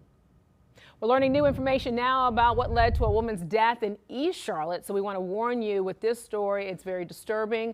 Some viewers may find this to be something they might not want to hear. I'm going to give you a break now if you want to turn away. But let me tell you about the story. Officers say that Thomas Hamilton called 911 from a gas station last week to report that his girlfriend, 19-year-old Isabella Strope, stopped breathing. Authorities found Strope dead at her apartment on Yateswood Drive. An affidavit reveals that Strope had multiple injuries and was bound with a tow strap. Investigators believe Hamilton tortured the victim for several months, leading to her death. But he told authorities that she had a heart attack during intercourse. Officials argue that Strope wouldn't have been able to have consensual sex, and Hamilton is now being held on murder and rape charges without bond. Well, the cause of a fire that shut down a Harrisburg auto shop and destroyed customers' property is now under investigation. It happened yesterday afternoon on Rocky River Road. Video from Charlotte fire crews showed the big dark plume of smoke in the air. There you see it right there, and the flames inside the building. An auto shop employee says that he and another worker were fixing a Dodge Charger when an ejector came loose, causing the spark. Although authorities say no one was hurt, others involved say that they lost many of their belongings. They called me and said that my car just blew up in the shop after I just got it towed here this morning to get fixed. I hate I lost everything I own right now, so now I got to rebuild and try to get back up on our feet. Wow, the Cabarrus County Fire Marshal's office now is investigating this case. Charlotte Mecklenburg school officials say that hackers may have accessed and have access to personal information after a breach of a state-approved learning management system. So hackers hit Canvas over the weekend, a system used by many districts all across the state. Administrators say that there's no indication passwords, dates of birth, or financial information was all accessed. But right now, Canvas replaced PowerSchool last fall. Remember, that was a big story after hackers hit that system. So the vendor behind Canvas now says the hack is now contained. Well, this is not the first time the district has been impacted by a data breach. In 2024, millions of students, parents, and teachers' personal information was exposed when PowerSchool was hacked, and the software was in every public school in the state and was also later replaced. NCDOT now planning a series of community engagement sessions that begin tonight. Officials call the meetings a deep dive on the project maps. So tonight's session will begin at 6 at the agency's Community Engagement Center on West Moorhead Street. State transportation officials say they're now conducting studies on the potential environmental impacts of the proposed I-77 South Express Lanes project in Charlotte. Now, the project's received communities' pushback so far over concerns about the impacts on historic black neighborhoods, plus noise and air pollution. Officials say they will have a report on environmental impacts in August. Well, right now they're also having an expert look at the potential for making the toll lanes part of the tunnel instead of elevated lanes. Officials are also sharing engineering concepts of amenities that could be part of this whole expansion, including a park around 5th Street that then would be sandwiched between the highway levels. They say that these are not actual designs for the project, just a look at what could be a part of it. Tonight, Lincoln City's manager will now present his proposed budget, which includes cuts to the police and fire services. The proposals now state that the city is facing a revenue shortfall, but no property tax increase right now is on the table. Instead, 21 full-time positions, including 14 from the police and fire departments, would be cut along with some city services. The presentation will also be at the Lincoln City Council meeting at 6:30. Andy. A Waxhaw woman killed while visiting friends in South Carolina. Now lawmakers are taking action to make sure something like this doesn't happen again. More on Logan's Law and what it aims to do. Plus, the battle over sexual misconduct on Capitol Hill continues. The North Carolina lawmaker now at the center of the investigation. And flyers, they're sentimental now over the collapse of Spirit Airlines, how they're working to resurrect the discount carrier, and whether the remaining budget airlines can stay afloat in the meantime. Andrew. Coming up after the break, I've got the latest on what we're tracking on Pinpoint Radar and what's ahead for your weekend forecast on Pinpoint 7 Day. Next. Time now is 12:10, 66 degrees here in the Queen City. Very cloudy outside, of course, what we're seeing right now. You're watching Queen City News at noon, the most honored and the most local news in Charlotte.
So a large number of flyers want to bring back Spirit Airlines after the budget carrier collapsed last weekend, but with other ultra low-cost airlines struggling to stay afloat financially, is it a good idea? That's the question. Chief Transportation Correspondent and pilot May-Kay Beeler weighing in all this. May-Kay, I know we're smiling. It is sad that Spirit has gone away. So many people, they have some emotional ties that we're now learning. Oh, yeah. But Yeah. it's the fact that it's like something goes away and you see these grassroots operations of people going, hey, let's bring it back. Yes. I know, and people made fun of Spirit for so long. Well, Spirit died, as we know, after suffering mounting financial woes and being gravely hit by doubling jet fuel prices.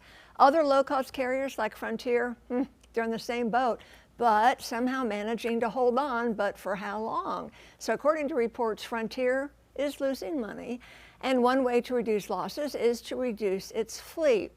A group of budget air carriers led by the Association of Value Airlines has requested the Trump administration give it $2.5 billion in government relief, this to cover rising fuel costs. The request now is aimed at maintaining low airfares as carriers deal with the rising cost of jet fuel caused by the Iran war.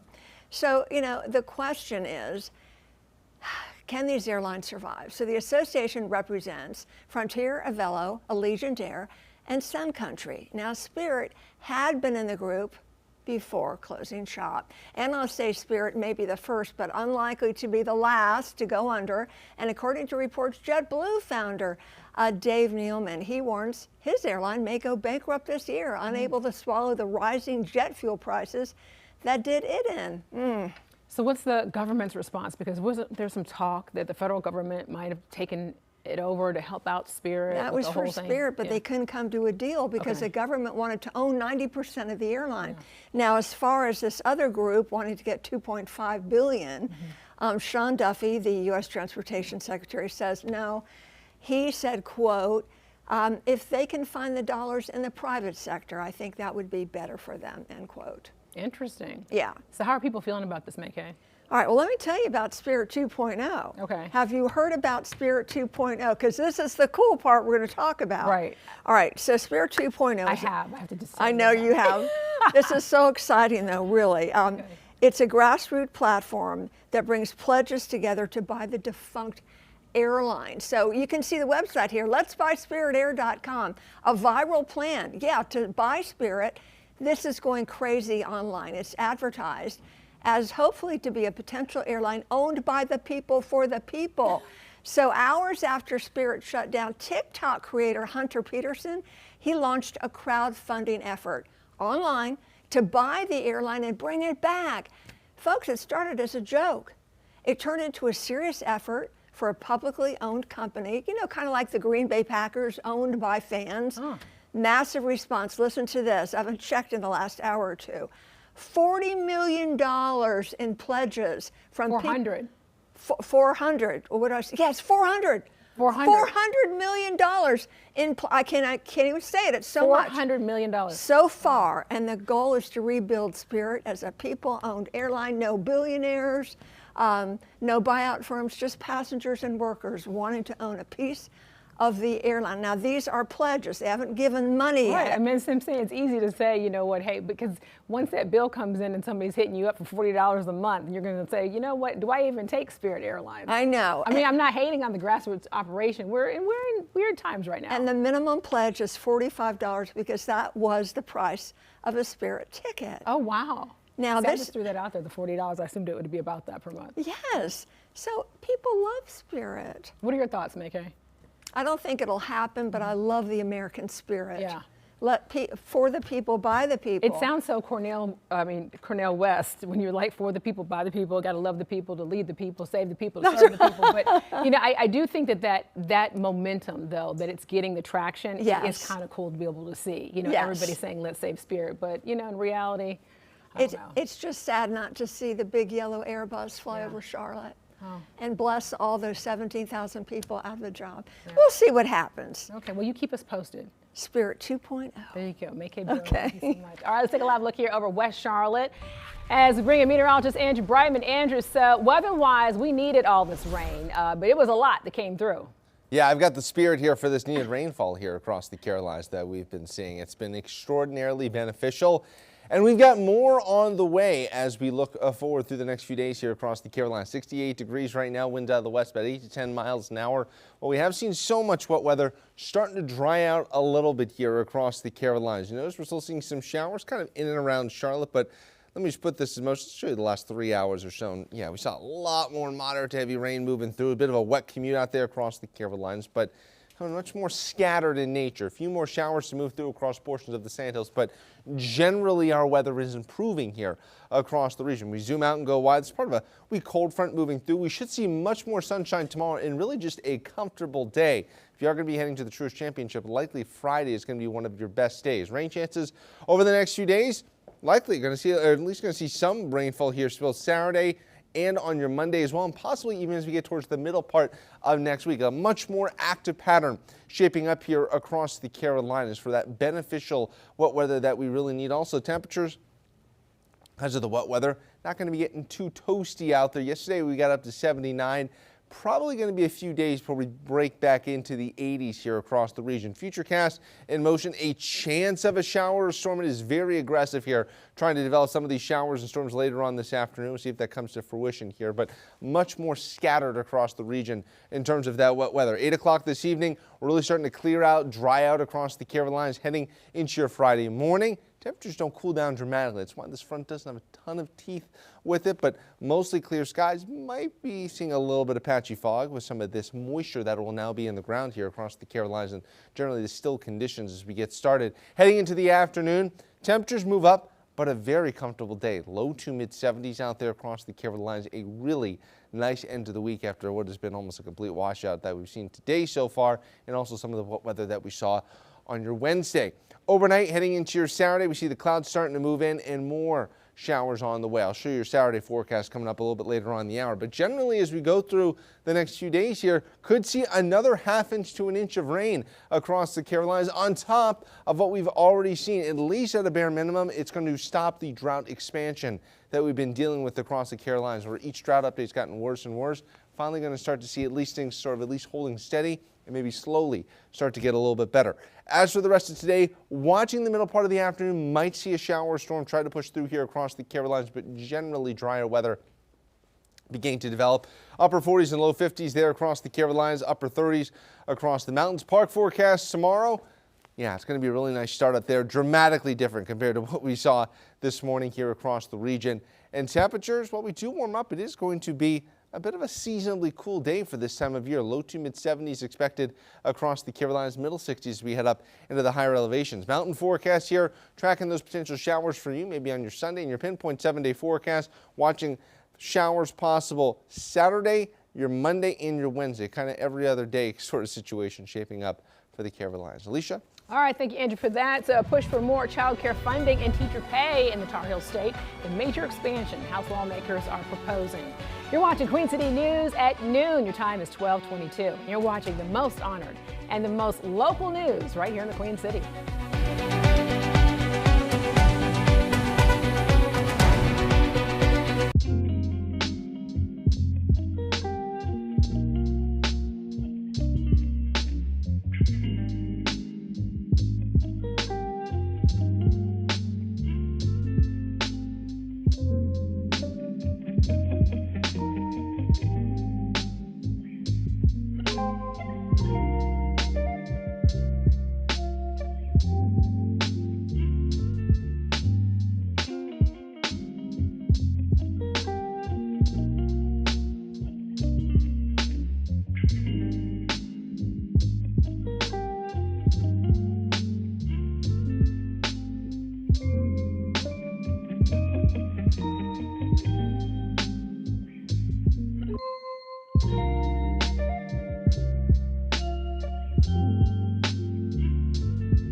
North Carolina lawmakers now say they are proposing legislation that could address high child care costs and also low teacher pay. So they pitched a pair of bills yesterday, one which would reduce the child care wait list, boost pay for employees, and also bring back child tax credits and also make the tri-share child care program permanent. So second bill would also raise teacher pay by 7% with automatic increases through 2033.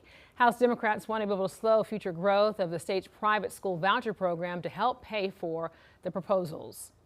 These are the same vouchers that have actually driven up private school tuition. These are the same vouchers that have stripped money out of our rural public schools, which are often the largest employer in those communities, even when those counties often have 0 or 1 school that even takes vouchers. So it is a transfer of wealth from our rural counties to private schools in Raleigh and Charlotte. There's no one in this building that doesn't support increase in teacher pay. And that's why we've been standing firm on the budget. So the data now shows roughly 87% of new vouchers went to families whose kids already attend private schools last year. 20% of the recipients were from families in the highest income tier, which is roughly $260,000 for a family of 4. A Department of Public Instruction survey is now shedding some light on concerns from North Carolina teachers. More than 92% of the state educators now say their schools are good places to work and also good places to learn. So nearly 90% say that their schools handle safety issues quickly, but there are some troubling trends. More than 40% say that bullying is still a problem, and close to 30% of respondents report not having enough instructional time to meet students' needs. The educators talk about not having enough time to address student needs in the classroom, and that students are bringing things beyond academics to our schoolhouse that our educators continue to try to problem solve. And we also hear the rise of student behavior in our classroom. And those are all things that we know are needed to be addressed by educators across the board, and school systems and lawmakers should pay attention. Well, more than 102,000 teachers from across the state completed the 2026 Teacher Working Conditions Survey. South Carolina election officials working to improve a shortage of poll workers, how it could impact next month's statewide primaries. You're watching Queen City News at noon, the most honor and the most local news in Charlotte.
Federal mental health evaluators now have determined the suspect in the deadly light rail stabbing is currently not competent to stand trial. So Carlos Brown is now facing federal and state charges in connection with the August 2025 death of Irina Zarutska. According to new documents filed in federal court, prosecutors and defense attorneys are now asking a judge to hold a competency hearing after it was determined that Brown suffers from serious mental illness. He remains in federal custody. Well, Charlotte Mayor Vi Lyles will not seek re-election in 2027 and will instead resign effective June 30th. Lyles says that she is stepping aside to spend more time with her grandchildren and to allow a new generation of leaders to take over. She was first elected as Charlotte's mayor in 2017. Lyles is also Charlotte's first black female mayor.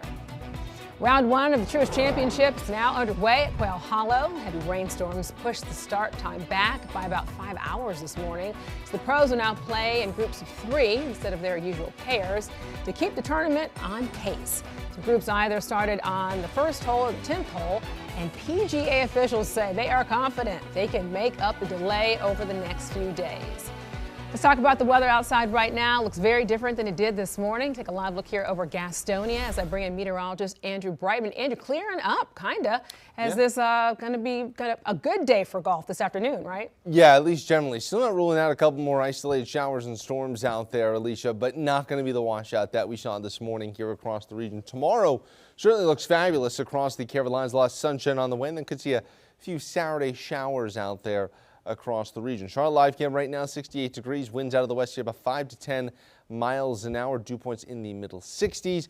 Latest drought monitor, again, this doesn't account for the rainfall that we've seen over the past 24 hours, but things really aren't expanding, at least with the latest drought update here. We'll watch it with our next drought monitor as we get to Thursday if we can see any improvement here across the central Carolinas, but at least this rainfall is the start of trying to dig ourselves out of this drought here. Pinpoint radar right now, still watching a little bit of shower activity down across portions of the upstate of South Carolina in the Sand Hills. If the sun comes out at all, there still might be enough instability in the atmosphere.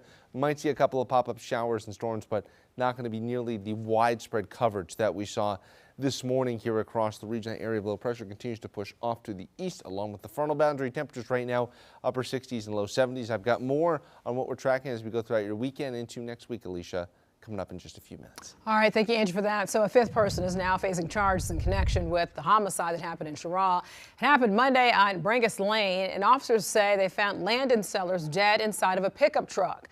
Well, investigators determined the incident stemmed from an exchange of gunfire around the corner on Shorthorn Road.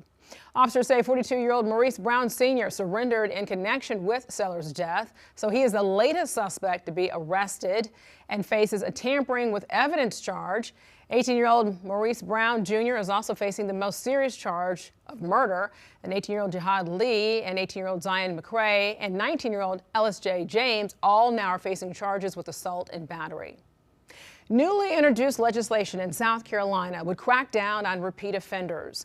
Well, the bill is named after a Waxhaw woman who was killed in South Carolina, allegedly by a man with an extensive criminal past. Chief political correspondent Andy Weber has details on Logan's Law. He broke into 2 houses that night, one where Logan was staying, one where he decided to pull her out of bed and hold a shotgun to her chest and pull the trigger. Stephen Federico telling a story he's had to recount numerous times over the last year as he advocates for changes following the murder of his daughter, Logan Federico.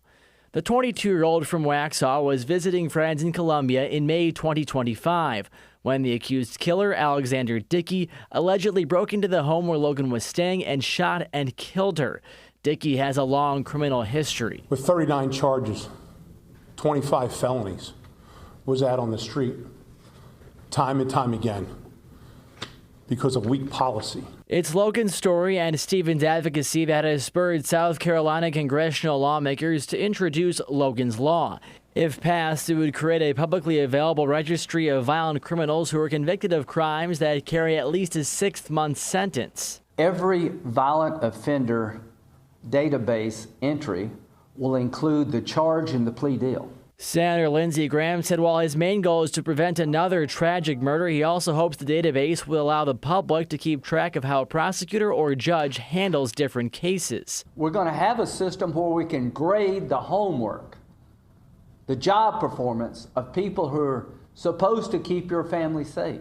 Graham says a bill will be filed with the Judiciary Committee. Dickey, meanwhile, has yet to enter a plea. Andy Weber, Queen City News. A former FBI Director James Comey will be in North Carolina in a courtroom next week. So he was indicted last week for allegedly making threats to President Donald Trump. So Comey posted a photo to social media that showed seashells arranged to say 8647. 86 is slang for throw out or get rid of. Prosecutors claim 47 was in reference of President Trump being the 47th leader to be able to hold the high office. Legal experts say that this case will present very difficult hurdles for the prosecution and for the Justice Department to win. A long sealed suicide note supposedly written by Jeffrey Epstein is now public. So that note had been kept from the public for years. It was sealed as part of a criminal case against Epstein's former cellmate. The cellmate claims that he found the note inside a graphic novel shortly after Epstein was rushed out of the cell following a suicide attempt in July of 2019. So Epstein survived that incident, but then died a few months later. The note also released yesterday reads in part, quote, "They investigated me for months, found nothing," end quote. It also said, quote, "It is a treat to be able to choose one's time to say goodbye," end quote. An investigation is now underway into North Carolina Congressman Chuck Edwards and his conduct with women working for him. So sources familiar with matters say that the Western North Carolina lawmakers now is accused of acting inappropriately with 2 female staffers. Well, Edwards calls allegations baseless. The probe comes as a new report reveals taxpayers have paid more than $300,000 in settlements on behalf of former members of Congress. The chief legal analyst, Khalif Rhodes, joining us now to talk about this. So, I mean, this is a lot. First, kind of guide us through what people really need to know so far about these allegations. Well, there's allegations of sexual harassment, hostile work environment. I mean, the congressional offices or workplaces subject to anti-harassment standards under the Congressional Accountability Act passed in 1995. So they're not exempt from the same types of things that you'd have at any workplace across the country. You got abuse of power, exploitation of position, and misuse of official or office resources. That would be probably the largest parts that they can be looking at in terms of during this investigation. But as you walk through the ethics investigation, it can be a number of things that could happen. They could dismiss the allegations. They could issue a private admonishment. They could publicly reprimand or censure the member, or they could refer the matter to the Department of Justice. It really can go a number of ways, but it really has to find out or work its way through, I should say, the investigation first before we get resolutions. When you have allegations, though, like this, Khalif, I mean, what needs to happen for the case to be proven? I mean, it's just like any criminal matter. I mean, but again, first, they're just the investigative stage. And so they're asking the right questions. They're following the breadcrumbs. They're doing what any type of investigatory authority agency would do. Follow what the evidence tells you. I mean, if there's text messages, there's emails, if there's travel receipts, if there's documentation, you're going to follow that. But you mentioned in the intro the taxpayer dollar portion, right? $300,000. Talking about who's paid those. But those processes have changed. Prior to 2018, Congress, the Congressional Accountability Act of 1995, allowed these settlements involving congressmen and Congress members to come out of the Treasury Fund. They still can come out of the Treasury Fund. However, after 2018, now Congress members can be required to reimburse that fund. You and I are extremely familiar with the issue that kind of prompted this. John Collier's up there in Michigan, having those allegations that happened throughout his process, kind of spearheaded Congress to implement these new rules. Yeah. So when you look at all this, what's in front of you, what kind of stands out to you, and where do we go from here? I mean, the misappropriation of using the resources for Vegas trips, the singling out of individuals, that sexual harassment in the workplace, that jumps off the page to me. And so in the Me Too era, when folks are, attempting to ensure that these types of things don't happen, you don't want to see this happening in a place where the lawmakers that are supposed to be preventing these types of things from happening still occur. All right, Khalif Rhodes, appreciate your insight. Thank you so much. South Carolina Governor Henry McMaster now resisting pressure to call a special session to redraw the state's congressional maps. So calls to redraw maps heated up again last week when the U.S. Supreme Court struck down a majority black congressional district in Louisiana. So some Republicans in the South Carolina State House and the party's state chairman now want to redraw District 6, which is now represented by Congressman James Clyburn. Well, there's a poll looking at the worker shortage in the Palmetto State. And as we move closer to next month's primaries, we're going to look at it. Voters now will weigh in on who they'd like to be able to see on the November ballot for offices like governor and members of Congress. So county election officials warn wait times could be high because they're now short hundreds of poll workers.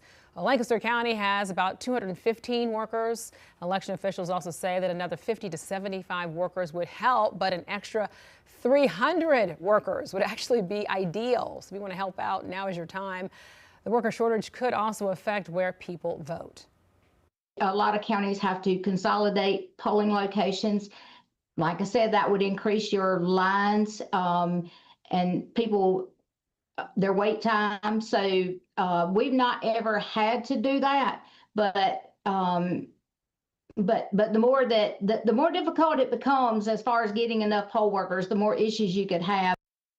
So if you need some incentive, here you go. Workers are now compensated for training and their time at the precinct. Leaders say it's part of the democratic process. North Carolina Sports Hall of Fame now has some new members. We're hearing from the latest class that was just inducted. You're watching Queen City News at noon, the most honored and the most local news in Charlotte.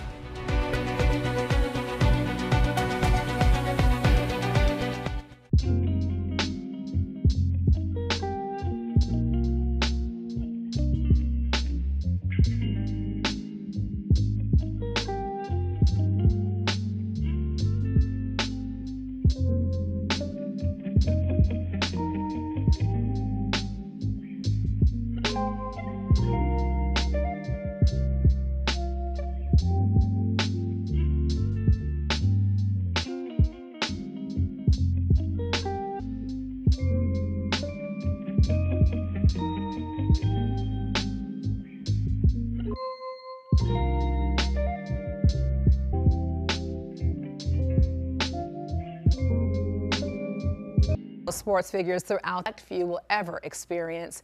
Peyton Manny introduces us to the class of 2026. Last Friday, the North Carolina Sports Hall of Fame enshrined 11 new members. The 62nd induction class isn't just a group of former players and coaches. It's a collection of history makers. You are officially inducted into the North Carolina Sports Hall of Fame. The night belonged to athletes like Richard Huntley. The gridiron monster rushed for over 6,200 yards at Winston-Salem State University, a total that ranks first all-time in the CIAA and 12th in NCAA Division II play. Huntley's career ended in the NFL, a career that spanned across 6 seasons with 4 different teams. For Huntley, this honor was proof he accomplished what he said he would. What it really means is the fact that finally all the hard work that I've put in over the years, in the past to now, it is really paying off, and somebody recognized it. I use the thing of sports to give me that opportunity and give me that leverage to give me an opportunity to do the things that I've been able to do. The 2026 class is represented by the variety of North Carolina's sporting dominance. From Olympic medalist Heather Bergsma's speed on the ice to Eddie Pope's greatness on the pitch, the 11 new members inducted are united by excellence. You grew up playing in the state of North Carolina and work hard, have fun at the same time. But I think at the end of it all, again, to get that recognition from your home state. Of course, it's special when you get it from elsewhere, but there's nothing like home cooking, right? So it absolutely feels special. For most, this was a homecoming. Greensboro's own John Isner was back in the city that raised him, the city where his dreams began, and now where they will live forever. Still known as a player with the fastest serve the game of tennis has ever seen, Isner says he could have never imagined that his life would lead him to this moment. It truly is like a full circle moment for me to get inducted into this amazing Hall of Fame. And you look at the names on the board, I mean, like, it's all Michael Jordan's name, it's pretty cool to be a part of that. Just amazing, something I never imagined would be possible. Everything that I was able to achieve in tennis was always just a great, pleasant surprise for me, and on top of that, it was a huge blessing. 11 names, countless accolades, and one common home. They arrived as champions, but they leave as legends. The NC Sports Hall of Fame will stay in Greensboro for the next 2 years. and more athletes will be welcomed home. In Greensboro, Peyton Manny, Fox 8 News. So NASCAR is going bowling this weekend at Watkins Glen International. The New York State track will host 4 separate races this weekend. It all starts with the General Tire 100 with the Archiminders Series. And then the Craftsman Truck Series kicks off the same day at 4:30. Then the O'Reilly 1,200,000 will then take place Saturday at 4. And then on Sunday, the featured event, then the Go Bowling at the Glen, then will be with the Cup Series, and that race begins at 3. So staying on the track right now, Ryan Blaney isn't going anywhere. Team Penske announced yesterday that the driver of the 12 is now signing a long-term extension. So Blaney now has been in the 12 full-time since 2018 and then got a Cup Series championship in 2023 to be able to go with his 18 career Cup wins. He's currently 4th in the standings and has a win at Phoenix earlier this year. Let's take a live look here over Charlotte Motor Speedway as I bring in meteorologist Andrew Brightman. Andrew, so right now, weather very different than what we saw this morning. Still cloudy outside right now, but it was just so good to get that much rain coming into our system. Yeah, it really was beneficial here, getting some of that moisture, at least starting to put the brakes on the drought getting worse here across the Carolinas. Outside in Charlotte Motor Speedway, still looks ominous out there. Might see an isolated shower storm this afternoon, but not going to be the deluge, the washout that we saw overnight and this morning across the Carolinas. 68 degrees right now, dew points in the middle 60s. Certainly feels a little humid out there. Boone camera outside in King Street here. They're still dealing with the clouds, but you'll notice the pavement much drier compared to other portions of the Carolinas here. Latest on Pinpoint Radar, still watching a few sprinkles around Shelby, up through Concord, Salisbury, and then also especially down in the Sandhills around Chesterfield County.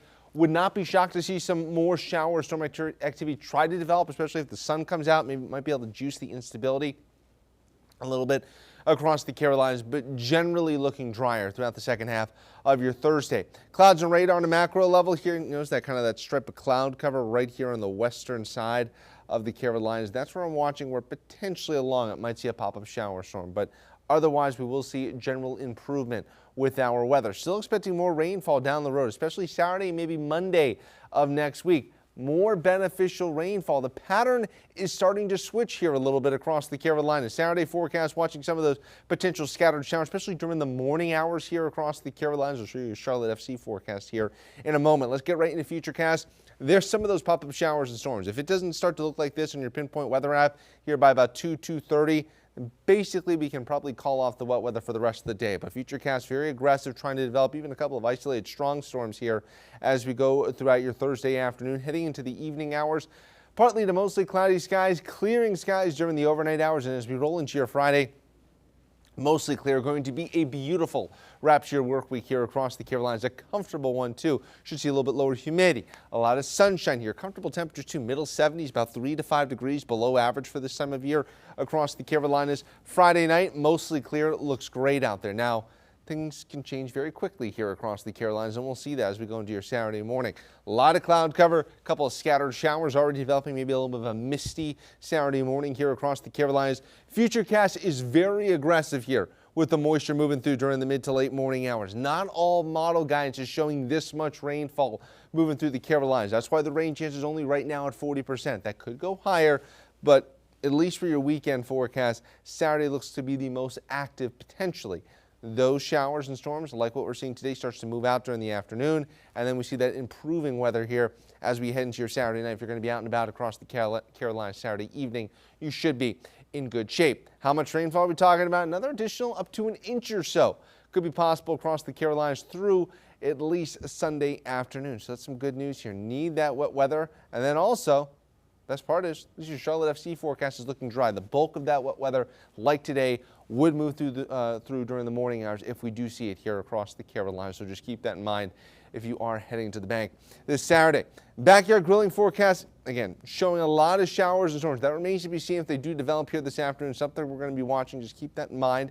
We've got some grilling plans here. Overnight lows upper 30s across the mountains and around Charlotte, only getting down to around 50. Your Pinpoint 7-day forecast, watching some of those morning showers here on your Saturday, and then also helping to keep our temperatures a little bit cooler as we head into next week. You're watching Queen City News, the most honored and the most local news in Charlotte. We will be right back.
May is American Stroke Month, and the Centers for Disease Control says that strokes happen every 40 seconds in the United States. So health experts say symptoms include loss of balance, your face drooping, and also arm weakness.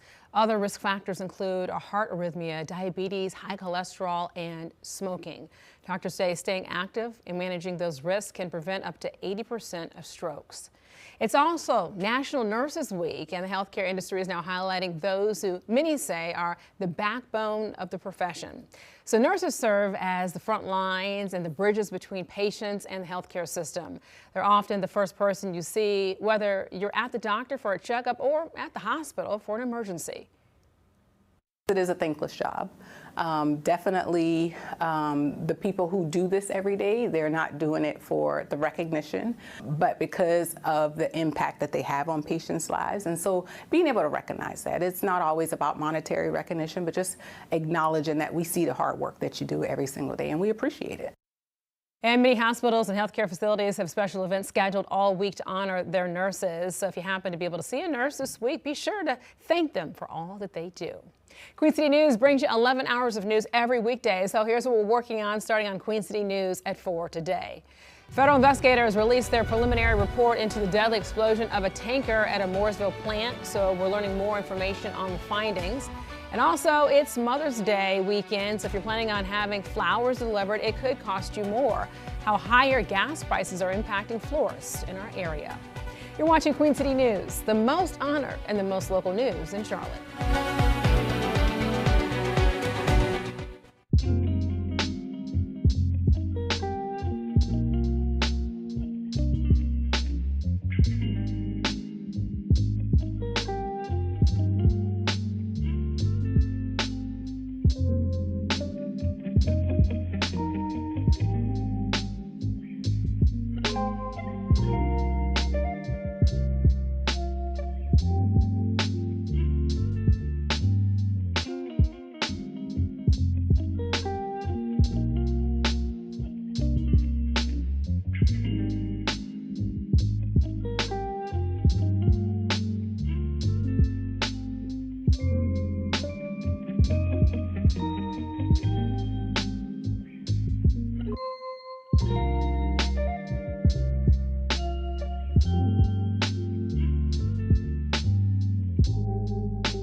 Queen City News is a whole new way to stay connected to us when we are not live on the air. You can download the Queen City News Plus app on your smart TV using either a Roku, Apple TV, or Amazon Fire device. So here's a look at today's lineup on the app. First, you have Morning Edition, then Behind the Lens, followed by We Are Not Alone. You can watch it all on our new Queen City News Plus app. And I have a history show called Local Roots. It's also on Spotify. You can also now find it on Apple.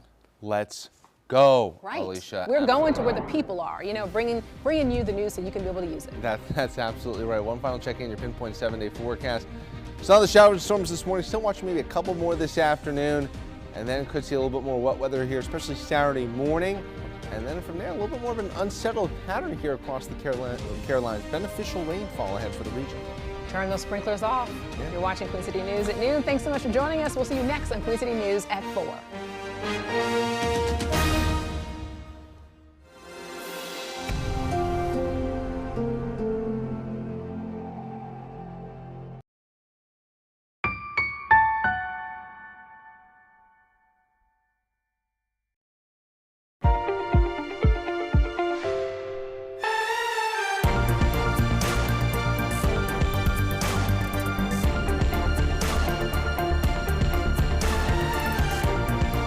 Welcome into another edition of Morning Edition. Here we go. We got Annie Satowski, the one and only Ted Payton, Jason Harper here, and Julian. A little under the weather today.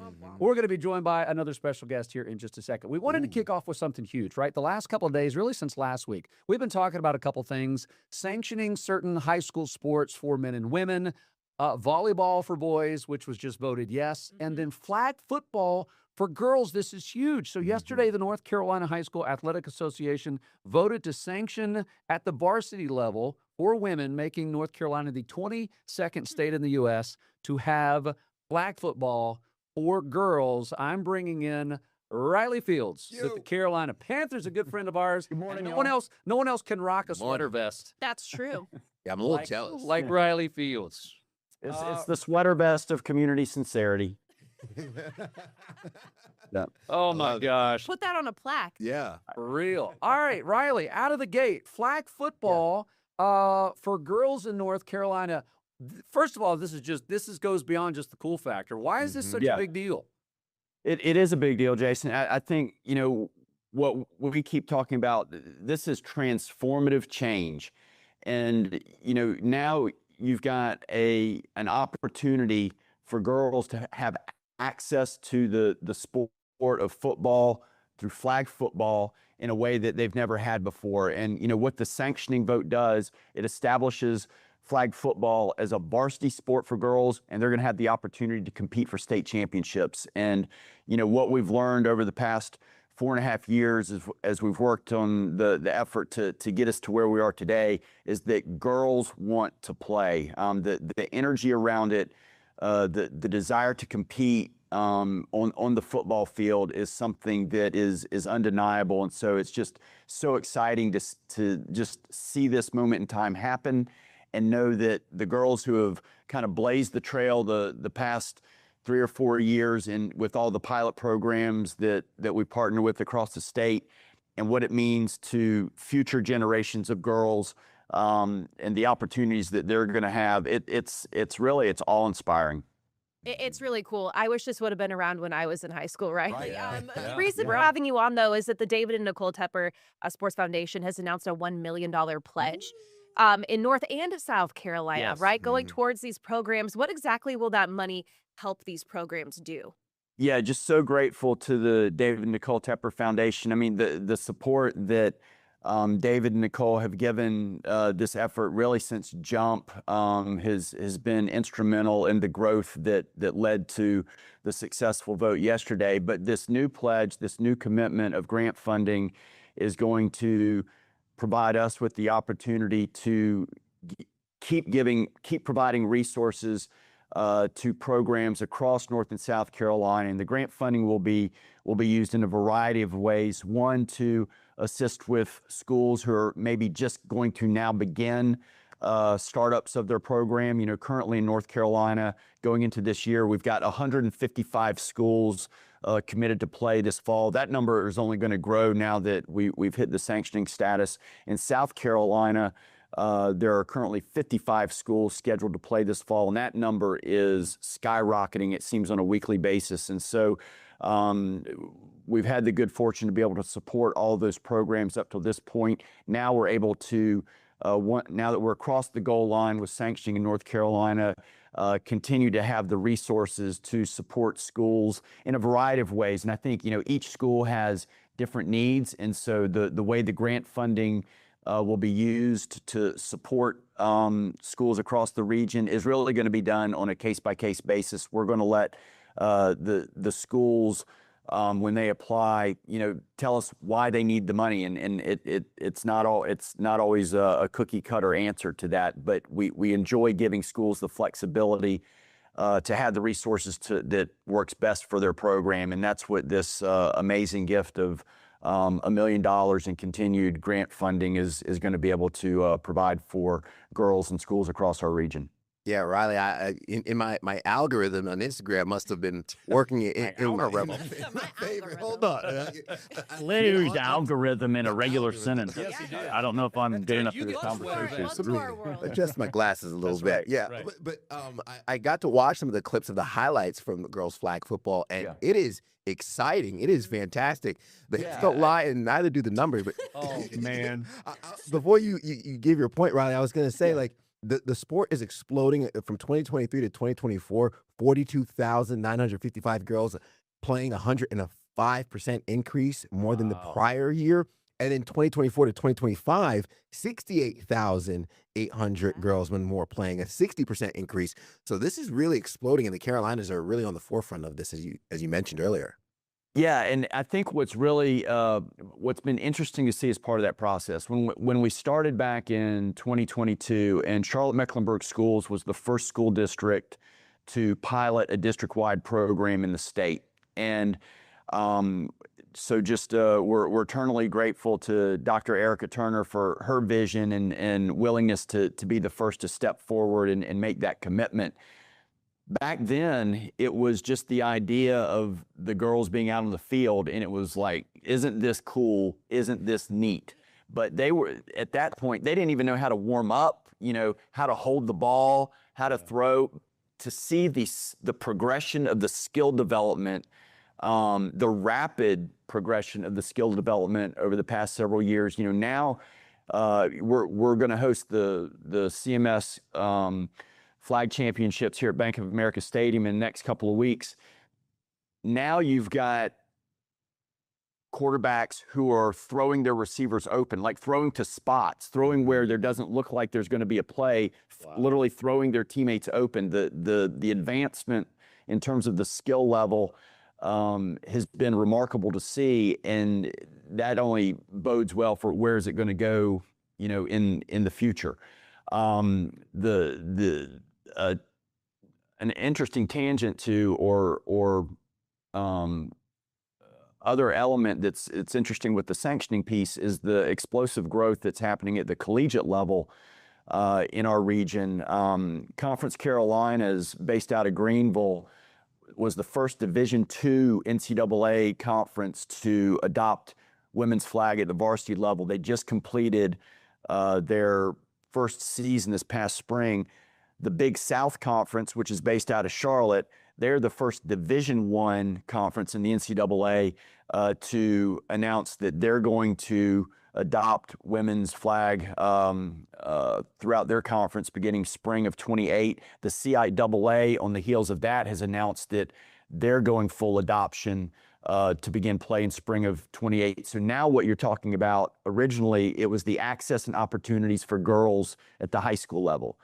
Now with the explosive growth at the collegiate level, now you're creating an actual pathway for girls to continue their education just through the sport of flag football and the opportunities that that's going to create. So this dynamic growth at the high school level now is being fueled by what's happening at the collegiate level. So again, I keep using that term. This is a transformative moment in time. It is, and it's just so exciting to be a young girl growing up now that maybe loves football but never had the access or the opportunity to the game or exposure to the game. And so that growth that you're talking about, Ted, just coupled with that is the skill level development and how the game is already becoming much more sophisticated in just the limited time that we've been playing it in a pilot program format for the past several years. Riley, I'm watching some of these girls just in this video that we're showing. I don't think I would want to, I mean, it's not tackle, obviously, but a lot of these are making it down to the ground. I don't know that I would want to take on some of these ladies that are out there. I mean, they are taking it for real. I want to ask, Annie, I want to ask you a quick question because you're the only, first of all, D1 athlete that's in our group here this morning as a former gymnast, but also a female that had the opportunity to do what you wanted to do because of the sport and passion you had. I mean, how can you kind of relate, even though yours was gymnastics, to some of these girls that are, like Riley said, that are now going to have this path open up even through college to be able to do something they love to do? I think that's great. I mean, when you think about it, women's gymnastics wasn't always a college-sanctioned sport, right? Since I was a kid, it was, so I knew that that was a path that I could go towards. But I think for even if we step forward a little bit, the girls coming underneath these high school girls and the ones who maybe play in college can start looking up to them. That's how I got my start, was looking at the people in college, going to college gymnastics meets and saying, hey, and having a coach too who said, this could be your path forward. 5 girls make the Olympics every 4 years out of thousands. This is a path for you to do something else. So I think it's great. It's always hard being a trailblazer, but I'm excited for these girls coming up, and the opportunity means everything because you can have this talent and to be able to showcase that and to have someone else validate that and take you seriously for your talents. Right. It means a lot. And we know that sports builds confidence for women. I think there's a statistic about women CEOs, almost like 97%, something like that, played college sports or played sports, Hey, I want to, like that. if I could, Absolutely. the point you just made, the percentage of participation, data is showing that across the region, anywhere from 25 to 50% of the girls that are playing flag in pilot programs, it's the first time they've ever played a high school sport in their high school career. So now, in addition to just the general access, let's take it another step further. Girls are plugging into high school through flag football and engaging in a way that they never have before. So now they're learning to become part of a team. I had a district AD tell me a couple weeks ago, their first season last fall, he had just whole groups of girls who had never been on a team before. They had to learn how to be a teammate. What did that mean? What did it mean to be on a team? You think about how that translates to the rest of their engagement in school and the discipline, all the things that come out of being part of a team, and how that translates to success in the classroom. It translates to success socially, confidence level, self-esteem levels, all those things that are really interesting byproducts of this, when I don't know that getting into it, we really had that thought about how it's going to engage girls who otherwise have not been plugged into school that way. And so I think to your point, getting girls engaged sets their pathway for future success at a higher ratio. Absolutely. Well, this is exciting. Again, we've got Riley Fields on, who's with the Panthers. He's been a friend of Queen City News for many, many years. With this exciting announcement of the David and Nicole Tepper Foundation, $1 million on top of the millions that they've already been given to women's and girls flag football. But now that it is an official sanctioned sport for high schoolers in North Carolina, exciting. Thanks for sharing this news with us. Thanks, Riley. Can't wait to see the championship coming up in a few weeks and how we can all partner in this to get women and girls on this exciting path through flag football. We appreciate you, Riley. Thank you, brother. Thanks, Riley. Thanks, y'all. Appreciate the opportunity to talk about share the good news, and look forward to sharing future successes about it. Us too. Sounds good. Thank you, Riley. Take care, my friend. We'll be back with more Morning Edition right after this.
Welcome back to a morning edition. We have a new player entering the chat today.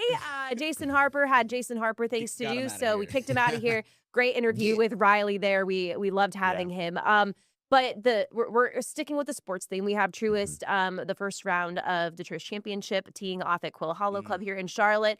And coincidentally, we've had all this time with no rain, and now it has done nothing but rain. Ted's looking off in the distance, looking for somewhere that he wishes he could go. We really need this, though. Honestly, like, I've been so happy to see this. The timing is just not good. But you know what?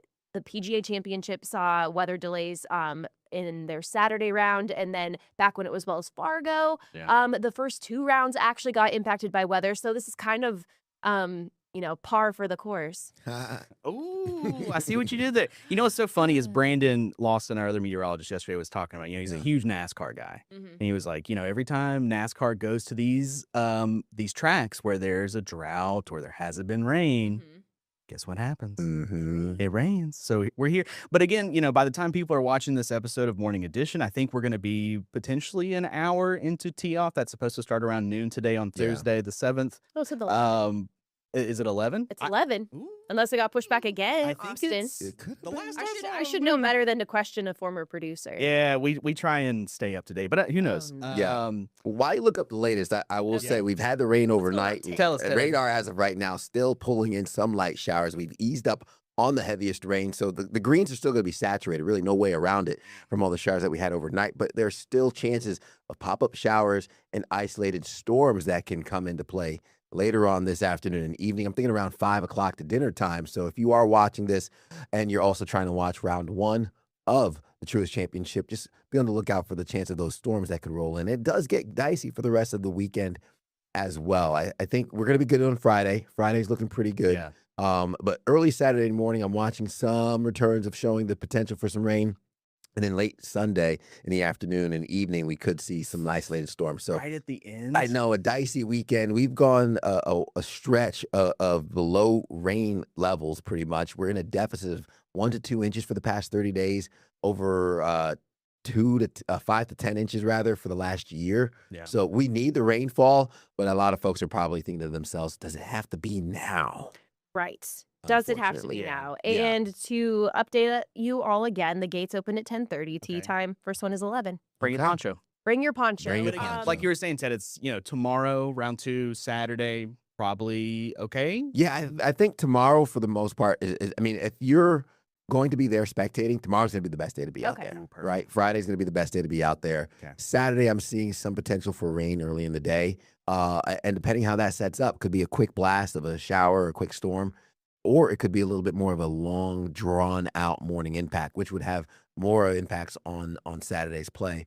But I'm thinking Friday's the best day to be out there, and then Sunday should be dry in the first half of the day. It's the afternoon you need to watch out for storms. When the round is ending and you crown a champion. For the Truist Championship. Annie, is there anyone in particular that you are, like a player you might be following? Normally it's Scotty Scheffler, the boogeyman. He is not playing. I haven't really gotten to dig into as to why. But I'm trying to think who I would like. We know that Cam Young, we said it all yesterday. He's coming off a big win. He's been pretty hot the past couple of tournaments. Rory McIlroy obviously winning his second Masters. Which if people are coming off watching the Masters, there's usually a big, I don't want to say revival, but there's a lot of renewed interest in golf for people who are not like diehard followers. Yeah. And so maybe people are coming out to see Rory. Maybe they are. I think he is a fan favorite, and historically he does play well at Quail Hollow Club. He kind of calls it his second home. When we did host the PGA Championship last year, though, he did not fare so well. A lot of people were Rory would say, we don't talk about that. We don't talk about the PGA Championship. But I think, I don't know. I mean, Xander is one to watch. Schauffele is always one to watch. I have my favorites. Max Homa is one of my personal favorite golfers just because I think he's so funny on social media. He's been doing a little bit better. Colin Morikawa is also having a good season. He's kind of, he rode the highs when he was, really, really young. And then he was kind of been like hanging out in the middle, maybe towards the end of the pack. And I've seen him do a lot better this year. So I'm looking forward to seeing who wins. But Cam Young's got the hot hand right now. I will see. I am not putting actual money because I don't do sports betting, but if I figurative sports betting, Xander. Xander, okay. I think so. I mean, look, he's coming in with a bunch of, I think, top fives or 5 consecutive rounds. And like he's been shooting in the 60s. He's been doing really well. Again, he is he's a twice runner-up. Yeah. And always a bridesmaid, never the bride. Yes, always this close. Yeah. And we went to the President's Cup when we hosted a couple years ago, and he's the one that clinched the title for USA with a massive putt. So I will always think of him in that way as just like a clinch person. So we'll see. But the purse for this, guys, is $20 million. Oh, I shouldn't. Not for the winner. That's for like all. All encompassing. But I don't. I have to go look and see what the top prize is. But the overall purse is $20 million. So you just got to make the cut. You got to make it past Thursday and Friday, and then you'll be getting some money. I love that. So one fun fact I actually learned about Quail Hollow today. So I know if people are golfers, they're going to be like, Austin, you just learned about this, but the Green Mile. Are you guys familiar? Okay, the last 3 holes. Yes. The toughest 3 finishing holes in the PGA Tour for the last, 20-something years, 2 decades. It's tough. How many balls do you think have been found in the water on those last this is 3 like a real holes? 2,446,000. No. No. Wait, in just in a year in or PGA like? No, in the since 2003. Okay. The 3-hole stretch, 16, 17, 18. Okay. PGA Tour. Okay. We're not talking through a general point. No. We're talking the pros. I retract my answer. 100? More. Way more. Ted, you got an actual guess? I feel like there's a comma. Yeah, an actual. Well, first I was thinking general public. There's 1 comma. I think I'll give you that. Yeah. I wish I had the Jeopardy theme music. Man, like 3,400. Okay. That was It is. It's fine. 1,888. Oh. 1,800. Yeah. Wow. So we'll see if they can conquer that. Keep those out of the water this maybe not weekend. today. But It's again, like Ted was saying, if you're going today, good luck. Bring a poncho. If you're going tomorrow, enjoy the beautiful weather. Saturday should be okay, but Sunday, if you're heading for the final round, we'll see. We'll see. But guys, we are going to be talking Spirit Airlines after the break. We know Spirit. I know jazz hands. Thank you. There is one guy who wants to turn them into kind of like the Green Bay Packers in a way and bring them back. We'll talk about it on the other side of the break. You're watching Morning Edition. Don't go anywhere.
Welcome back to Morning Edition. We are flying through this episode. You guys see what I did there, right? Because what's not flying, unfortunately, Spirit Airlines is grounded.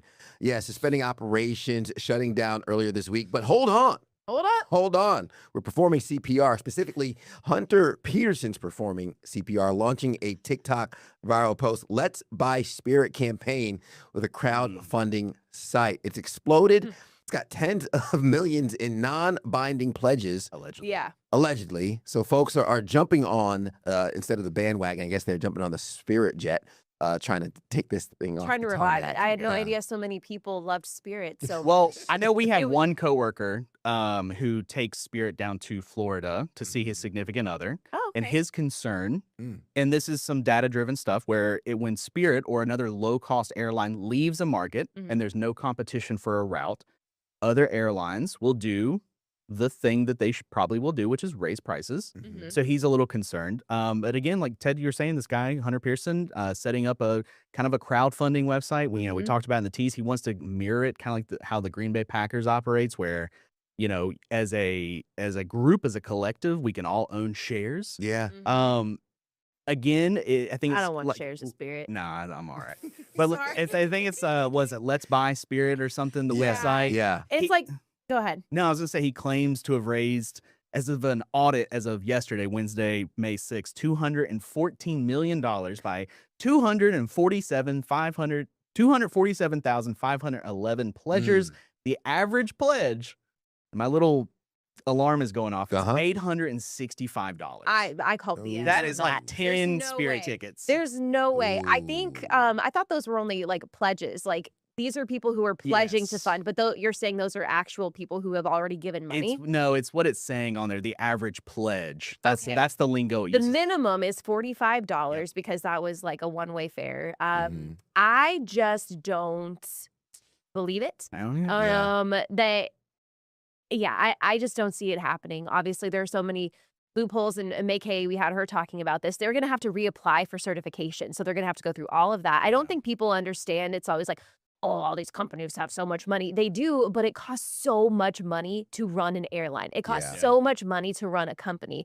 Depending on what your margins are, too. You may have really low margins, and you're not actually making that much money, but it costs a lot to run these things. So, well, it's kind of like, sure, if you get all this money, like, how long is that going to last? Are you willing to pledge X amount of dollars for every month consistently in order to keep the airline afloat? My guess is no. Yeah. I mean, it's a good idea in theory. I mean, but it's not like remember the Bring Back the Buzz campaign? Were y'all here for this? Oh, I get to school you as a North Carolina native. So when the Hornets became the Bobcats, okay, there was a lot of Wait, they were the Hornets first, then the Bobcats, and no, the Hornets again? Yes. So in college, I went to App State. We had a guy there who was part of this campaign called Bring Back the Buzz. And again, it was a campaign that went viral, and we're talking in like 2012 viral terms here, back when like the Harlem Shake was like aesthetic and plump. Oh my gosh, I can Do the You can hear, Harlem Shake. So again, similar to that, you applaud the effort, but like you're saying, there's so many legal issues here. It's so complex compared to just a website where it's like, hey, we want to raise. By the way, they want to raise 1.75 billion With a B. With a B. Capital With a B. I mean,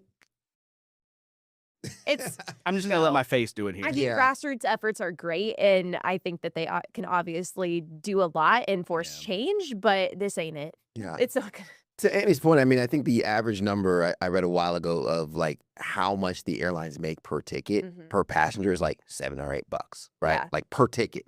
I guess you pay Margins a are lot, but like they slim. make like $8, which is why they're trying to upsell you the liquor on the plane and everything like that. Do they get liquor on Spirit? I don't know if they do liquor on You get Spirit, nothing. but I was gonna say. You get a seat, you gotta don't pay like for all it. your add-ons. Is but it a C? I shared a stat earlier, and I said, okay, with about 55,000 to 65,000 people paying $45 a month, you could sustain an airline. Correction, you could sustain a single aircraft. One plane. One plane. Not even like does that count the fuel? Probably not. Anyway, no, including crew, fuel, Okay. hangar fees, You get and insurance. one plane. One plane. Just one. Now, if you're talking a full airline like Spirit, you need operating expenses of $5 billion. So you need 9.2 million people to pledge Consistently. Yeah, that's about nice. 30% of the And United in this room, how many of us are pledging? All right, we'll go back Crickets. we'll go back to the full shot. This many people. Zero that people. many. I flew Spirit one time. It was a fine experience. Yeah, it wasn't But I bad. literally have one duffel bag that I bought specifically so I could take it on a Spirit flight because, if I wanted to take a carry-on, roll-on, another like $100 to do it. Like, Listen, Spirit Airlines is all business, all right? Listen, no, I would just say, You're just there Spirit sitting. and was go. appropriately named because you got to travel with your spirit and nothing else. That's all you got to carry with you. oh, that's a good one, Ted. You know what? I think that's it. I think that's it, guys. That's it. I think That's we're all out we of got. time. This has been wonderful. Thank you for letting me sit in with you two wonderful people on this another exciting, thrilling episode of Morning Edition.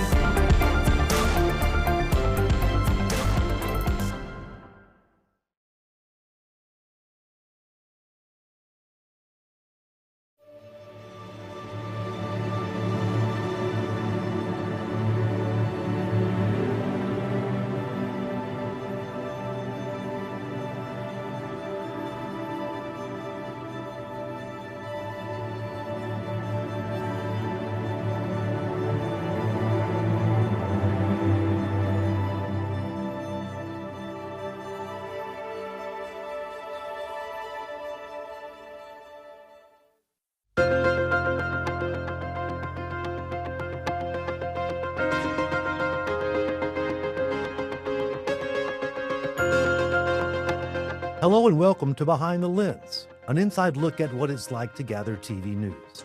I'm Stuart Pittman, Chief Photojournalist for QCN Plus, and I'm glad you're here. This week, we're catching up with an old colleague, a guy who took what he learned in the TV news trenches to the world's most celebrated football game. I'm lucky he still takes my calls. There's just no telling where a TV camera will take you. Just ask Stephen Lynch. Once a lowly photog, Lynch took what he learned behind the lens all the way to the top. It's a long way from Vosot Patrol, but Lynch says he wouldn't be there were it not for what he learned shooting good old local news. Who knew? And joining us to tell us all about it is the man himself, Stephen J. Pierre Merriweather Lynch. I don't know if that's your real name, but I just like the way that it sounds. How you doing, man? Yes, my government name. Good to be with you, Stuart. Thanks for having me, man. Where is it you're joining us from today? I'm in my office in Tampa, Florida. It's the off season for us, but we're staying busy with a few projects. So it's like I said, man, it's good to be with you. I've listened to, I've seen plenty of your work over the years, but the behind the lens stuff has been super cool to, be able to appreciate from afar these past couple years. Well, it's been a fun project, and I'm just getting started because I realized I got a hell of a Rolodex. I know everybody. I know some of the most interesting people in this business from having been in this business for so long. And Stephen, honestly, you're right there near the top of the list. So I do thank you for your time. I guess the Reader's Digest version of how you and I met, fast forward to the job process. I'm 20. I'm sending out these manila envelopes, which before we started rolling, you and I were talking about, age, and I'm 37. I don't feel like I'm old, but yet as I tell this story, I'm sending out manila envelopes with hard copy resumes and covers. I've got a DVD of my worthless reel. I didn't have a ton of work coming out of college, but I'm doing my best. I've tried my best to personalize everything. I sent out about 50 or so hard copy resumes and covers. And let's call it 50. I call 49 of the stations, and I have one more left. And it is for WGHP in High Point, North Carolina. And I'm like, I don't want to call this place to follow up. I just got done emailing and calling, and all these stations either don't want me or don't need me. Right. So when I call this 50th station, that means I'm going to have to start from scratch. And sure enough, I call, and this sort of hyper British voice answers the phone. Fox 8, this is Keith. And it's our old colleague and boss manager, Keith Hale. Jolly good. Good.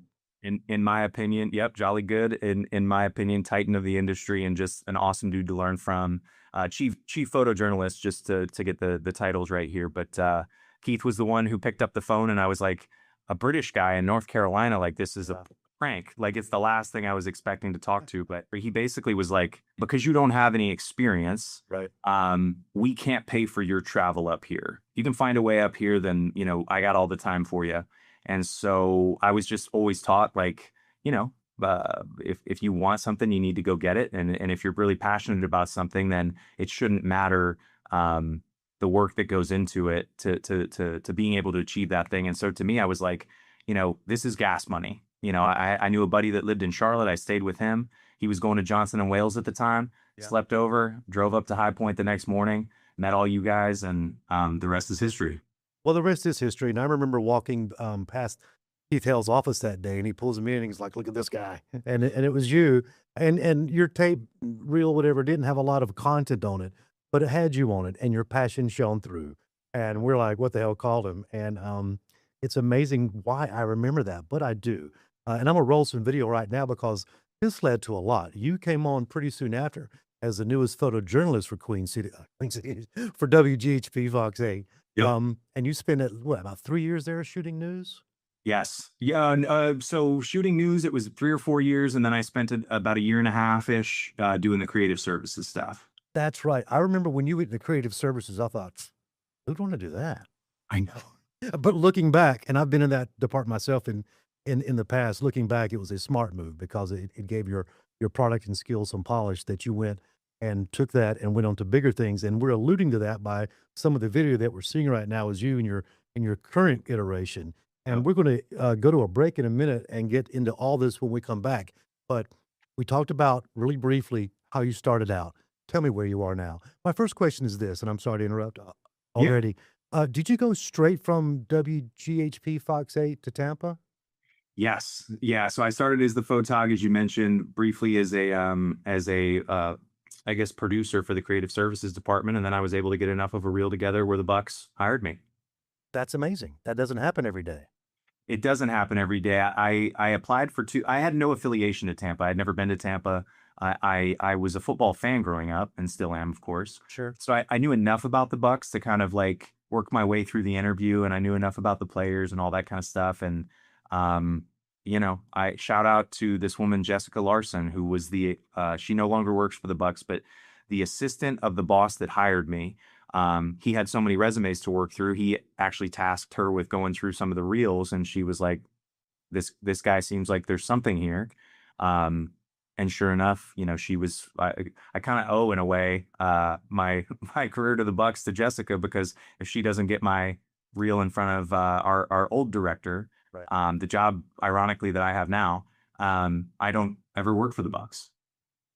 It truly is an amazing story, and I want to get into it when we come back because you didn't just stumble into any NFL team. You stumbled into one that did quite well for themselves, and you were there for the whole thing.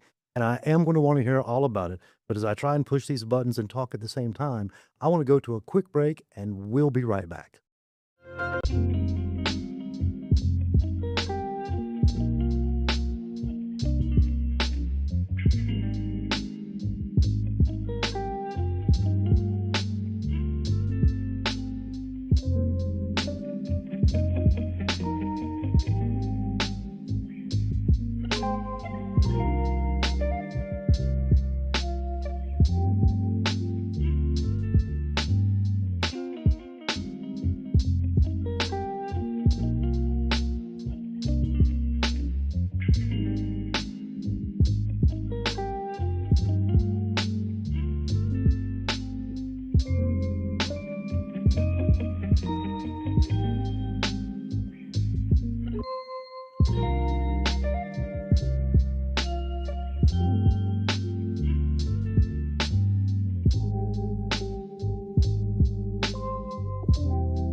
And we're back to Behind the Lens, an inside look at what it's like to gather TV news. And this week, just where learning such skills can take you. We're joined by our good buddy, Stephen Lynch. Stephen is a director of production with the Tampa Bay Buccaneers. Is that the correct title? Does that fit on a business card? I mean, that's kind of long and lengthy. We're working on it. I got to get a business card for it to fit on first. I got to find those bad boys. How long have you been with the Bucs? This is going to be my 13th season. Lucky 13, I hope. That seems impossible that much time has passed since you were out shooting drive-by shootings. Do you feel like the time I wonder if this applies to news too, where it's like I always tell people working for the Bucs, or really just the NFL in general, it feels like double the time and half the time at once. Cause it's like, man, you've lived some lives and then some, but then you're also like, there's an element where it feels like just yesterday where I was doing XYZ. Yeah. Well, as you get older, time flies by even quicker. I can do a bad afternoon in 10 minutes, man. Things that used to just absolutely crack my skull open, sit quietly, withstand it in a way that I couldn't even at your age. But yeah, get in all you can because life moves fast. And I got to say, by looking at some of your pictures, you, my man, have stuffed a lot into your 37 years. And I'm a little jealous because since I last saw you, man, you become a world traveler. You have befriended some very impressive people, and I understand why. Tell me what your normal day is like now, because if I tell my wife that you're director of production at Tampa Bay Buccaneers, she's gonna go, okay, a video guy? Yeah. What is it you do? Yeah. I manage a team of 5. We do all the in-house production for the Bucs. Social media, if you follow any of the social media accounts for the Bucs, we do that. If you go to a Bucs game and you see the video content on the big boards, that's us. We do have a local television partner, WFLA, down here, that our content goes on. We will also put out stuff for NFL Network and ESPN and such, at league partners. Sure. And yeah, it's a blast. We do long form documentary, we do short form promo, we do highlight packages, all kinds of stuff. And in large part, it's because of the skills that I learned when I was hanging out with you and Keith and all those guys over at WGHP. Well, let's go ahead and talk about that, because I think that's what you and I really want to talk about. And it's not just your glory that you've achieved since you've left news, and you've done quite well. And we're going to get into what the Tampa Bay Bucs accomplished while you were there. But you would not have gotten that job. You would not have been there, I assume, had you not utilized what it is you learned with us at a mid-market TV station in central North Carolina. Who'd have thought that would have led you there? I agree, and I think it's cool that I actually think about this often, Stuart, where it's like in many ways, as cheesy and cliche and awful as it's going to sound, I kind of have outlived any dreams that I had for myself. I've always been a passionate person that was, taught hard work and so on and so forth. But a lot of people are. And I think in many ways, I've been incredibly fortunate to be surrounded by, I'm not trying to kiss up, but it's surrounded by people like yourself where they could look past my youthful arrogance and ignorance and still teach me. And the fact that market 47, I think, is what WGHP still is, top 50 market right out of the gate for me. I didn't know anything. I'm this kid from film school that, I was given this job. Like, I gotta make sure everybody knows that I know what I'm doing, when in reality I didn't. But you guys stuck with me, and I always tell people, my interns, my producers, I'm still teaching a lot of the principles I learned with you guys about shot sequencing, shot composition, nap placement, the basics, and some of the more complex things with assembling packages or long form doc or whatever. The lessons that I learned with you guys, and I always share with people. And again, this is not lip service. I think that if you want to know anything, just darn near anything about life and life experience working TV news, but also if you want to know about the craft and this idea, you and I would talk about this all the time. TV news is awesome for a million reasons, and one of them is certainly you get another chance tomorrow. Hey, if today was great, awesome. You get another chance tomorrow. If today was not good, all right, we can make up for it. We can make up for it in 12 hours. Like, it's always cool to be able to, the quote that I always tell people from Stuart Pittman, the main quote that sticks in my head, I know you're on bated breath. It's the only, I'm going to edit it a little bit. It's the only job where you can start your day in the crack house and you can end your day in the governor's mansion. Sure. And it's so cool. I mean, it was an awesome way. I talk about the, and I'll finish here. The way that I was able to explore my community and be exposed to people, because there's the craft element of it, which I was invaluable.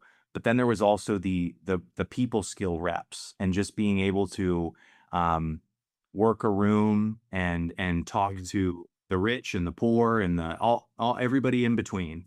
And it was awesome. I have to say that you're quite naturally good at that. And that helps because it's that friendly attitude and that humble air that you had that made you a pleasure to teach. I was not humble, but thank you. You were humble, but you faked it well, you know, and that counts. Because had you come on as this brash know-it-all from film school, I wouldn't have even knew the time of day, and you know me well enough to know I'm sincere in that. So the fact that you were fun to be around was all it took. And you know, back in the day at WGHP, we did nothing but snap towels and win trophies. I still talk about what an incredible place that was when I was there. I spent 16 years there.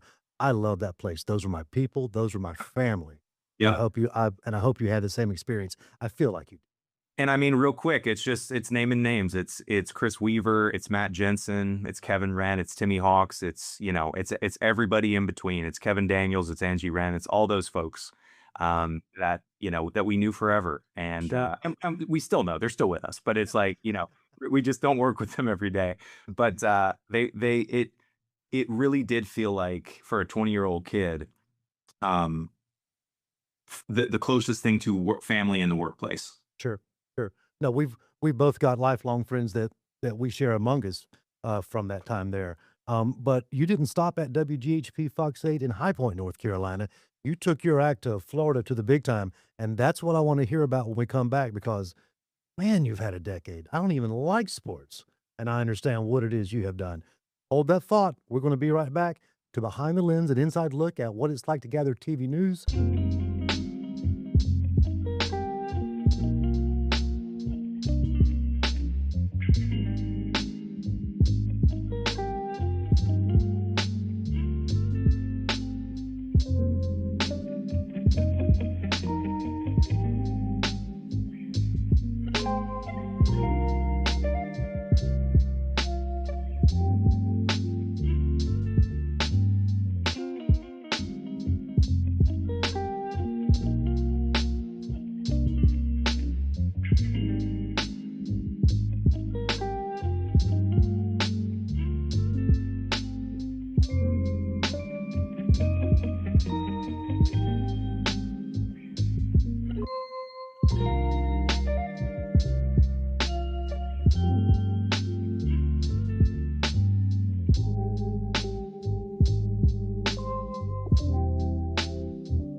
We'll be right back. And we're back to Behind the Lens, an inside look at what it's like to gather TV news. Someone who knows what it's like to gather news is today's guest, Stephen Lynch, who's currently the director of production for the Tampa Bay Buccaneers. Man, you got to get a shorter title there. Maybe you don't. I know it's been a cool ride. I started as a humble producer, and now I am the title that you mentioned. So it's been a fun 13 years. Well, as we mentioned in our previous segments, you have gone on from a 5-some years of shooting news and marketing in a local TV station to the Tampa Bay Buccaneers. And everyone who knows anything about me knows that I'm not really a sports guy at all, but even I understand who the Tampa Bay Buccaneers are and what an illustrious tenure they've had of the past decade or so. And as this footage that I didn't mean to queue up already shows, you were there for the whole thing. This is the famous Lombardi Trophy toss in the boat parade following the 2021 Super Bowl. Did I get that right? That's absolutely right. The Bucs defeated the Chiefs, and we won the Super Bowl. Everybody's jacked up, and then the next 24 hours, our chief marketing officer's like, "Hey, we're about to get onto a Zoom call with the mayor so we can plan this boat parade down the Hillsborough River." And to my knowledge, I think we're the first full-on boat parade. I know Boston has the duck boats, but yeah, I mean you can't go anywhere with people still talking about. It's kind of like I remember where I was kind of thing. Sure, and that's where I was that white T-shirt that was standing next to Tom as he threw the trophy across the bay there, and I look at him after, and we're talking about Tom Brady, and I look at him after, and I'm like, "You're a wild man," and he's like, "This tells you how measured Tom is in everything that he does and how smart he is and everything." I'm like, "You're a wild man." He's like, "Not really, because one of two things happens: we catch it, and Cam Brate's the hero, or he drops it, and you got 10 drunk dudes jumping in the Hillsborough River. Like you're gonna win regardless." It's a heck of a photo op, no matter what happens. I know, and you're almost kind of like, "Man, I wish he dropped it just to see what that would have looked like." But the good guys won. Well, I know it's not something you can tell me in 2 sentences, but what is it like to and I kind of know this as well, but those outside our business don't. What's it like to be around globally famous people like that? Are they just regular people? I assume they are to some degree. To some degree, they are. I think everybody's a little bit different. I think that, starting with Tom, he is among, if not the most famous person that I'll have ever worked with. Sure. And the kindness and the time, I sat with him 30 minutes a month, and he was good enough to be able to, and it's during COVID, so no networks can come into our building. Nobody has access to us. And right. He was kind enough to sit with me and give us, whether it was social media stuff, documentary stuff, whatever we needed for that 30 minutes, he was with us. And I would say we established a really nice relationship. We weren't going out for beers on Friday night, but at the same time, it was cool to I never thought, growing up watching that guy, I never thought that I'd be in a position to have that. And I think the coaches I've come in contact with, the players, to a certain extent, I feel like there's been some celebrities along the way. Right. But I think you're right. I mean, I think for the most part, we just did a shoot yesterday with Burt Kreischer, who's a comedian, and awesome dude. He spent 10 hours with us shooting on the beach at Treasure Island, and it was just great to see a guy who has achieved his own level of fame. And we were like, hey, Bert, we set the green room up for you. It's got your food and your Gatorade and water and all that stuff. And he's like, "Why do I want to go to the green room when all you guys are out here?" And so he sits on the beach with us. He's got his little beach chair, and I was so pleasantly. It was my first time working with him in that capacity, and he was so kind and generous with his time, and just one of the people. That's awesome. We're showing some of these clips as you speak, and I have looked at these clips all morning long because I edited them together.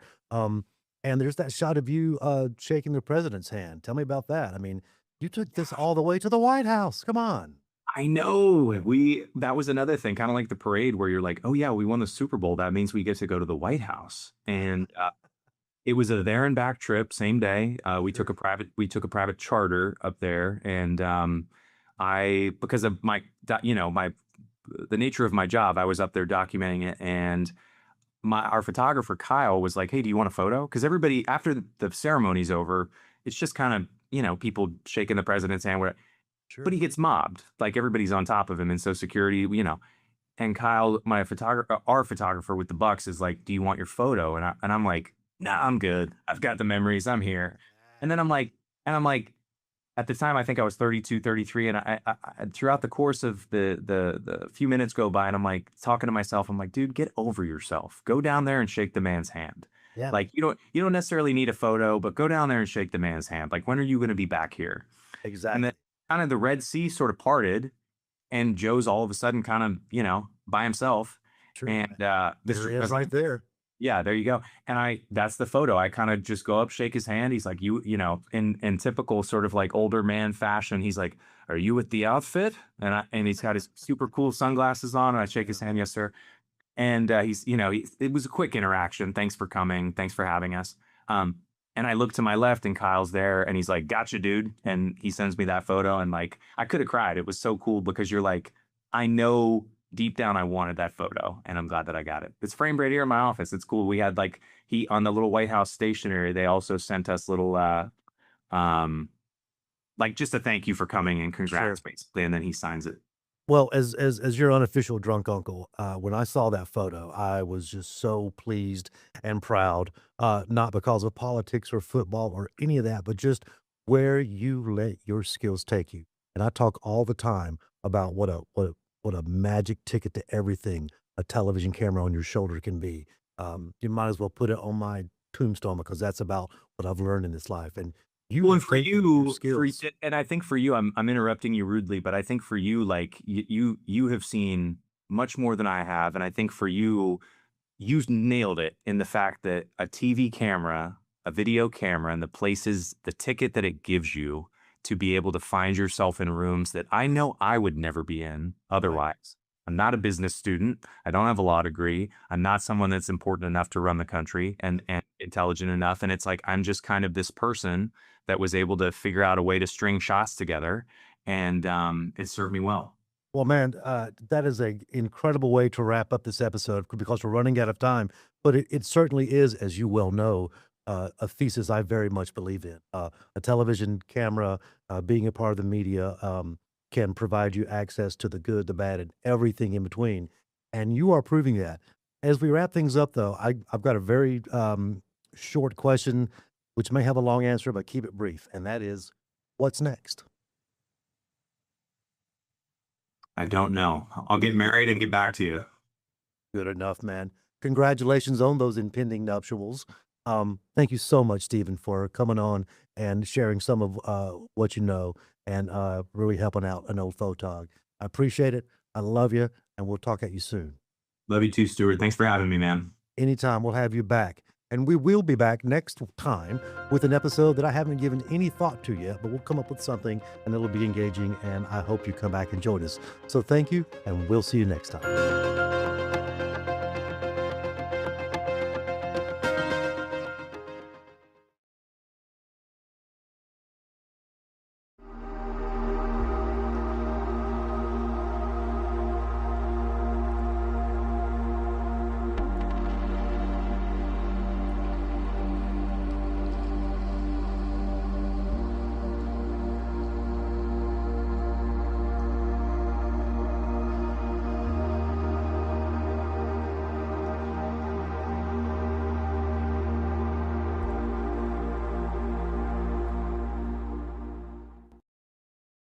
When we're afraid of the unknown, and as we get more time and more technology and we understand something and we've gone through it, it suddenly is nothing to be afraid of again.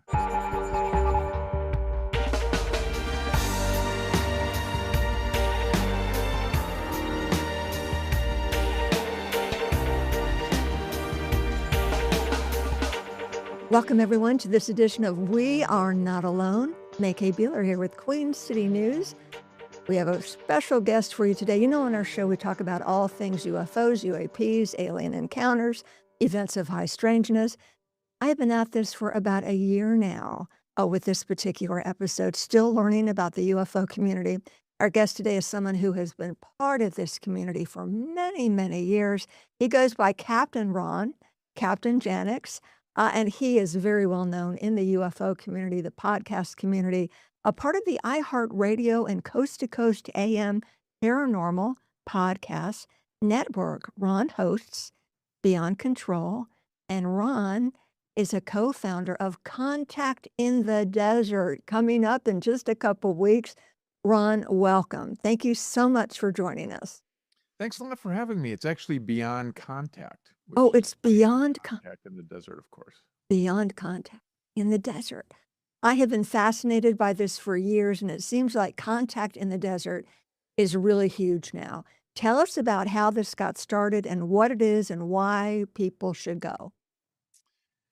Well, it started a long time ago. You know, they did 9 of these before we became involved. We're responsible for the last 4 of these. And it's been kind of a long-standing conference in the community. And it's become sort of the hub of the community. We kind of feel like it's almost like a banquet, if you will.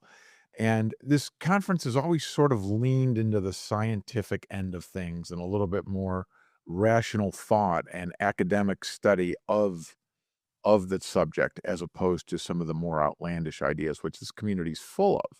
You know, we try to cover everything, but we definitely lean into the scientific aspects of this. We have a lot of PhDs that come to our conference, and we look at it like a scientific academic conference that's a lot of fun. You know, you have a lot of really big names. And I have to tell you, I'm going to be honest with you. A couple years ago, when I found out about this, I wanted to go. And as a journalist, pilot, I asked my news director, and he said, no, those people are weird. He doesn't feel that way now. But no, you have these really big names, very well respected in the community. So I know the stigma is still out there. It's not as bad as it used to be, but this is not a convention where people show up in Star Trek outfits and work in movie clothes. Not at all. Yeah. It's very much an academic, scientific exchange of ideas, and we're really trying to move this forward. You know, we've got all these different bases covered, from military witnesses to propulsion systems to astronomers. We're looking at all aspects of this phenomenon. Ron, how did you get into this? I know you've been in this community for many years. You have interviewed a lot of big names, and we're going to talk about that shortly. But how did you get involved? Are you an experiencer? No, I've had no experiences myself. I did have one sighting that I consider a UFO sighting. It wasn't like a ship or craft or anything, but I saw basically what looked like a sun to me that traveled across the sky in like a flight path, and there was no sound. Very weird, very unique. Not UFO saucery, but just this basically looked like a little sun the size of an airplane that went right over our head and right by. So I did have that, but I've never had any other sort of experience myself. But I've been researching this topic since about 2012 and taking a pretty deep dive on it. We started a podcast. I joined Truth Be Told around 2013 and became involved by doing that podcast. And by the nature of doing a podcast, you start researching these things every week. So each time we have a new speaker on, I read their book and I studied what they looked into and I watched their lectures, and just sort of been doing that over and over now for 14 years or so. So just by the nature of that, you start gaining a lot of knowledge in these areas. So Ron, the more I know, because I'm like you, but not with all that experience, but I've been studying and reading the books too. And the more I know, the more I don't know. Well put. Well put. I love that. I've been saying on podcasts lately, this is one of those topics where the more you know, the more there is to know. Yeah. Yeah. And I have to be honest with you, I don't know what to believe anymore. And I do have an open mind, and I have had paranormal experiences and metaphysical experiences, but I have not seen a UFO. I have not had an alien encounter, but I do have an open mind. I do believe the people I've interviewed.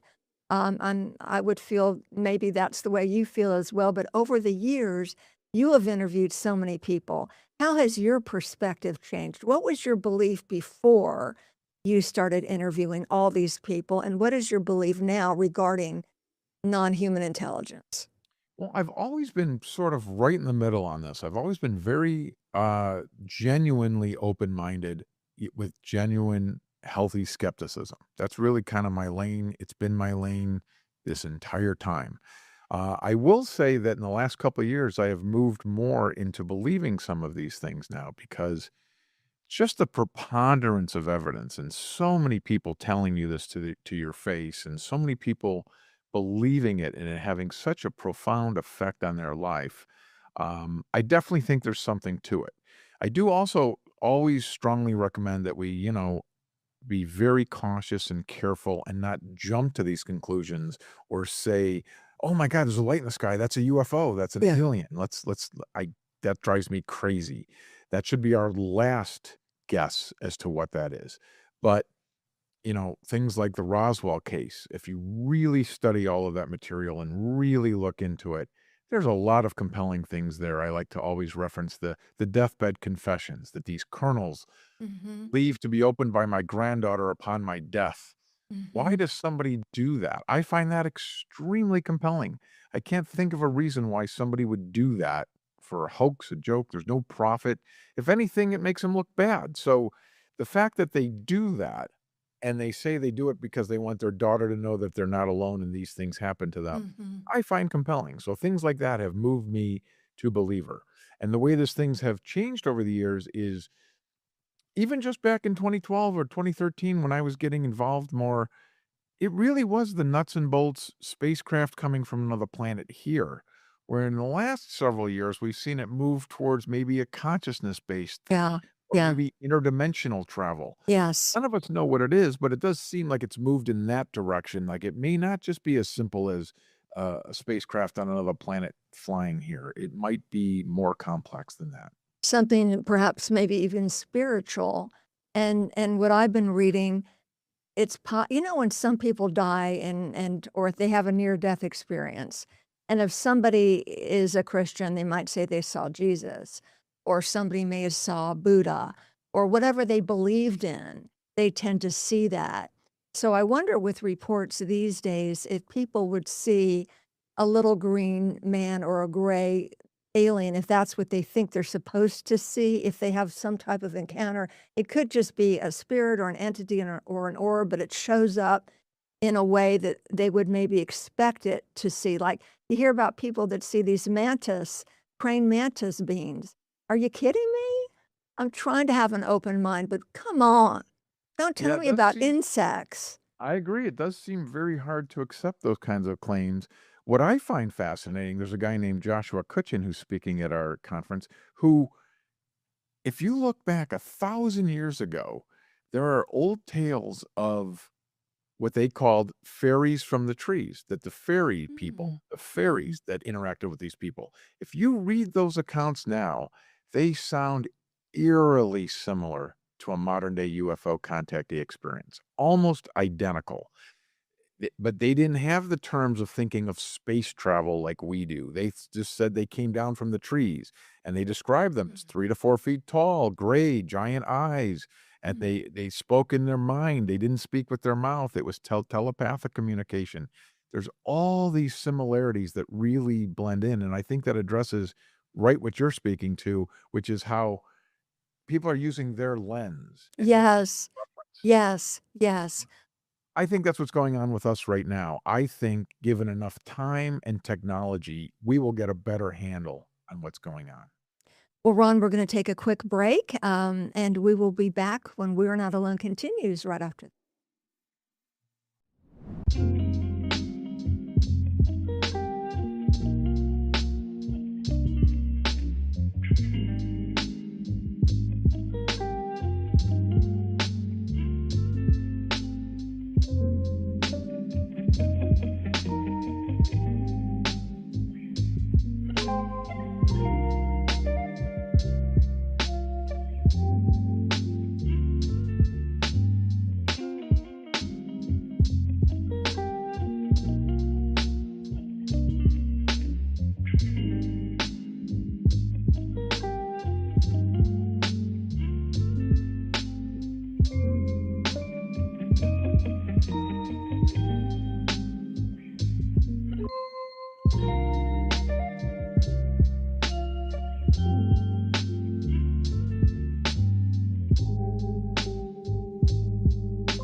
I want to get more into Contact in the Desert. You have so many guests, wonderful speakers, and I know we just lost Nick Pope, and there are people who are dying and disappearing.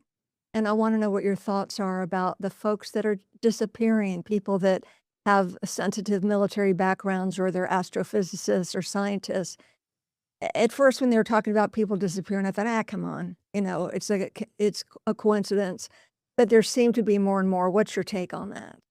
Well, I've actually recently taken a deep dive on this and looked into all of these different names. And there are 3 or 4 that do seem pretty tied to the UFO phenomenon, and they did work in things that seem very adjacent. Of course, we don't know that they were working on UFOs because they don't have an official UFO lab. But many of those names, really, it's kind of a stretch, in my view, to associate them with the UFO phenomenon. Just because they're a scientist or they worked at a lab, we're talking about a dozen people over a 4-year period. Okay. That's a long time. A lot of Mhm. people do go missing. Things happen, and we're talking about a large number. So I don't feel that it's necessarily as nefarious as people are liking, making that association. But in fairness, I will say this, there is a history in the UFO community of people being threatened, of warned. We've heard that sworn testimony from Jeffrey Nusatelli, from Dylan Borland, just in the fall. They said they were flat out threatened. Their jobs were threatened. Their lives were threatened. So we do have that in the folklore of this community. It's something that's happened in the past. I think people are reaching now and trying to put this together, and it doesn't seem like it's strong enough in this current list.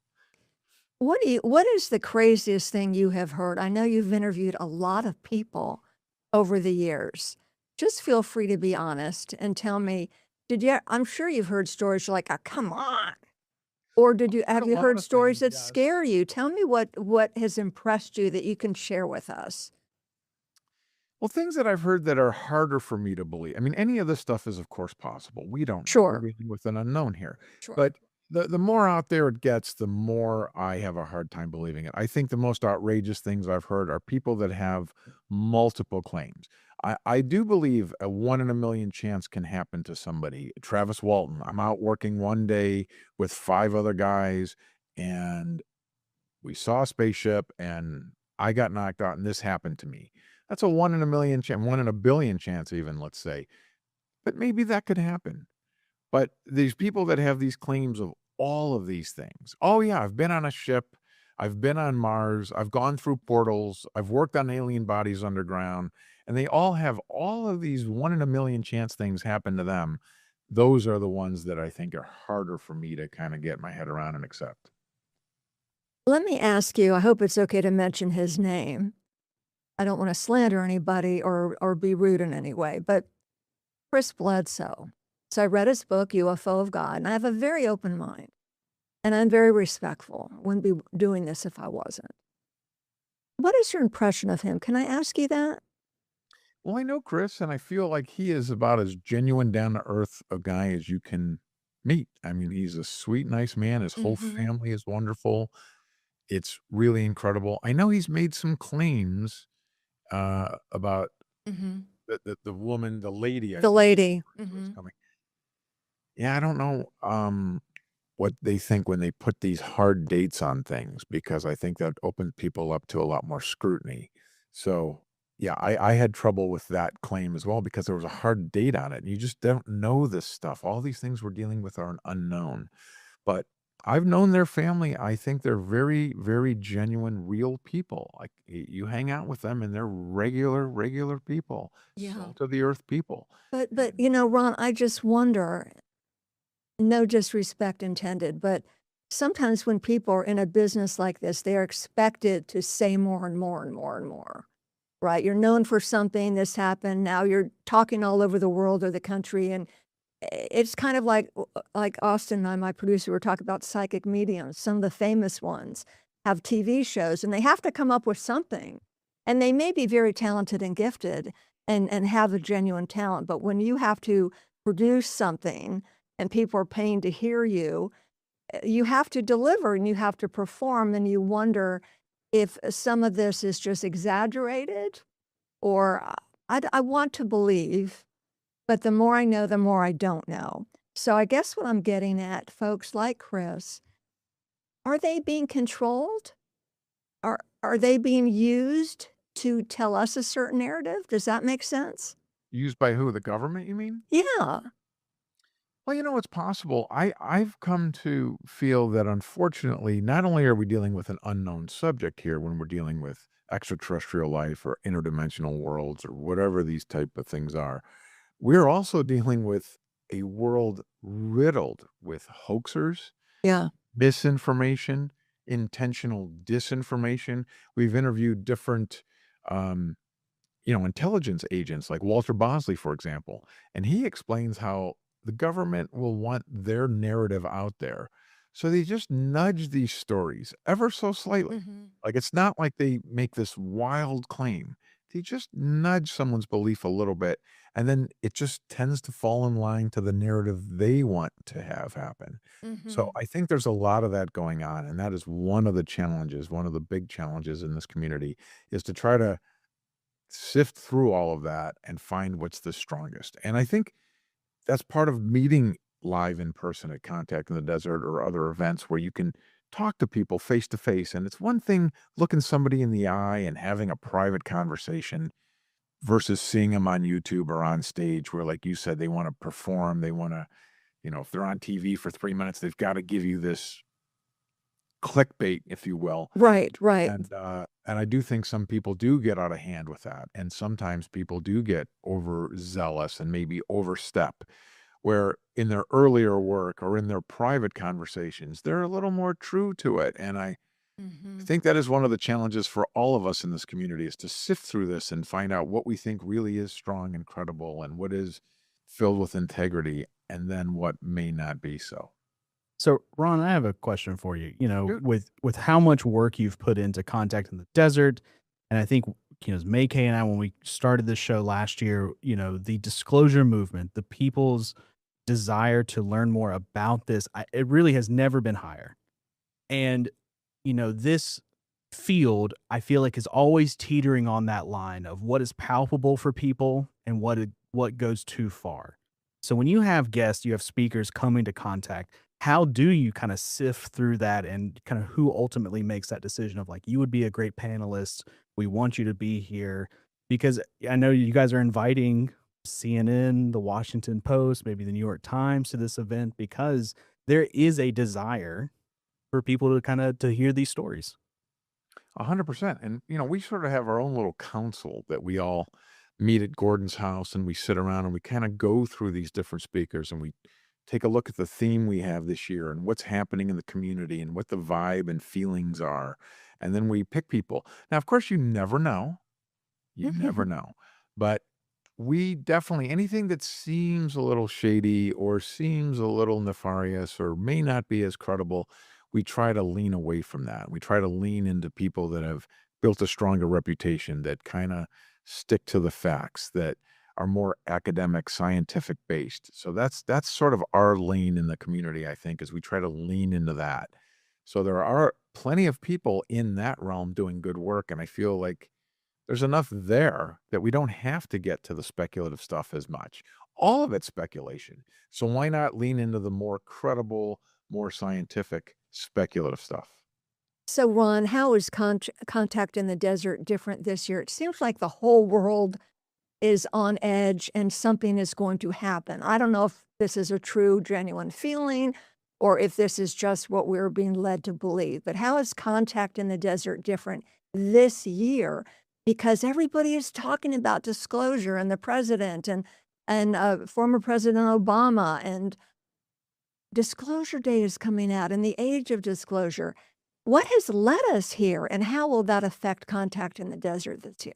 Well, it's very much the climate right now. I mean, it's reaching well beyond the boundaries of the UFO community. We're seeing this much more covered in mainstream, and they're taking a much more serious approach to it, which is fantastic. We want people, I'm always pushing for more scientific study, more rigorous look at this, and to take this topic seriously.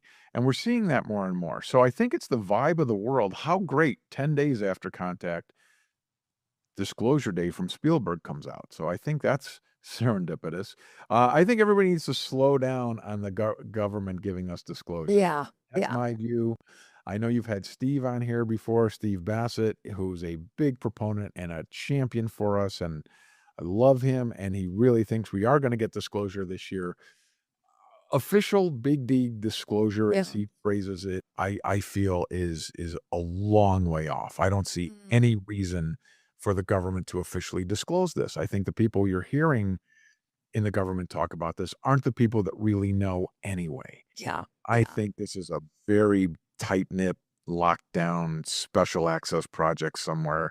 I don't think that there's a lot of this out there. I think there's a very limited number, and it's a very small group that holds this knowledge. So to me, in my view, after looking at this, I don't see any reason for them to come out with it. So I wouldn't get too excited about that. However, along the way, there's a lot to learn here and a lot to, we keep unraveling more and more information about this, just like any other topic in the world, you know?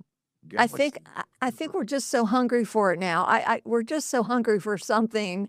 Oh, we're so tired of the toxicity in the world. I think we think someone's going to save us. Well, I do think there's an element of that too, sure. We're going to take another break, and we will be right back with Captain Ron when We Are Not Alone. Continue to stay where you are.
Welcome back, everyone, to this edition of We Are Not Alone. Captain Ron joins us. He's co-owner of Contact in the Desert. Coming up the end of May and the beginning of June, we are going to give you a discount code if you want to attend that in just a few minutes. But Psi Abilities, Captain Ron, tell me about that and where that plays into this UFO community. Well, there's this lady, Dr. Diane Hennessy Powell, who's behind the telepathy tapes, which had a lot of popularity in the last year or two. And it's this discovery that these autistic savant children apparently are able to communicate telepathically, usually with their mother or a caregiver or somebody, and it's incredible. And it's interesting how that's very similar to all the reports, not all, but the vast majority of reports about contact experiences. It's always telepathic communication, and it's not them talking or verbal. They always say, even going back to the fairy reports, telepathic communication. So there's a real tie-in there. And it seems to be like a lot of different people that are taking these psi abilities and some of these children to scientists now. And we're really going to get a lot more information in the next year or two as they study them and try to figure out how this works, because it does seem to be very real. So we're going to do a whole thing on it. We're going to do blindfolded, where people can see or perceive, even if they're blindfolded, by using some of these psi abilities that we all apparently have. And I've seen it before, and it's real, and it's incredible. How does that play into remote viewing? We only have a few minutes left, but Very simple. remote viewing, isn't that intuitive? Very much so. The Army had a big program, and we have Paul Smith will be with us. He was in a remote viewing program, and it's very similar. We somehow have an ability to perceive things because everything's interconnected in some sort of field, and they're able to tap into that. And somehow the mind sight seems to work in a similar way. We're just in the infancy of this now, but this does seem to be real. But remember back in the day, you're probably too young to know, and I'm old, but ESP was a big deal. And I know my mother and I had a connection, and I have connection with certain family members where we can, we know what each other are thinking. So like you said, we all probably have this skill. Maybe some of us are not so afraid of it. I think there's fear out there. Some people are afraid to tap into certain things. They think it's evil or it scares them. Do you think that's true? 100%. Same thing with these topics. They're afraid of it. And they do think, like you mentioned, it could be spiritual. It could have to do with the after death. The vice president said he thinks it might be demonic. Yeah. So there is this inbred, grounded within us, this fear of these things. But I think that's why let's get together. Let's talk about these things. Let's put them out in the open and take a look at them. Because just like everything that we were afraid of 1,000 years ago, volcanoes or whatever, we overcome that as we understand them. And I think that's what's going to happen with this community and with UFOs and with alien contact. As we learn and understand it, we will be able to accept it. So this is in California near Palm Springs. For Right people, in Coachella Valley on May 28th through June 1st. It's a 5-day event. And this 5-day event will change your life. It'll open you to a whole new set of ideas and perspectives and give you a quick education on all of these topics in a quick 5 days. and I know you have some wonderful speakers lined up. So people obviously pay admission, but they can get a discount. Captain 10, is that correct? Tell me about that. Yeah, absolutely. Take 10% off tickets. They're on sale right now at contactinthedesert.com. Okay, and how can people reach you if people would like to reach out to you? I know you have this podcast. Yeah, we have Beyond Contact on the Coast to Coast AM network. And you can reach me. Everything's on contactinthedesert.com. Everything's there. All of our stuff. We have a blog. We have the podcast. We have all of our socials on there. So that's the best place to go. Okay, before we say goodbye, for people who are afraid, so Disclosure Day looks creepy. Can't wait to see it, but it looks creepy, right? For people who are afraid, what message do you have for them? Well, the unknown is always afraid, like I was mentioning. Anything we don't know about, we have a fear of. Every one of us can think of something we were completely afraid of, and then a year later you feel silly being afraid of that. Learning to drive. I have friends who were learning to drive who were terrified of driving. And then a year later they thought, oh my God, how silly that I felt this way. And I think that's just like with anything in life, when we're afraid of the unknown, and as we get more time and more technology and we understand something and we've gone through it, it suddenly is nothing to be afraid of again. So is Disclosure coming this year, do you think? No, it is not. It is not. Darn it. Not officially, no. Not officially. All right. That's what Captain Ron says, Ron Janix, and Contact in the Desert is going to be wonderful. I wish I could go. I can't wait to hear more about it. And this will be streaming. Can people stream it? Yeah, we also have everything's recorded and you can participate live and watch it from home. Perfect. Participate in the live stream and watch all of the panels. And then there's chat rooms and other things people can do online. It's really, really great. Thank you so much, Ron. Appreciate you being with us today, and we thank all of you for joining us on this edition of We Are Not Alone. We'll see you next.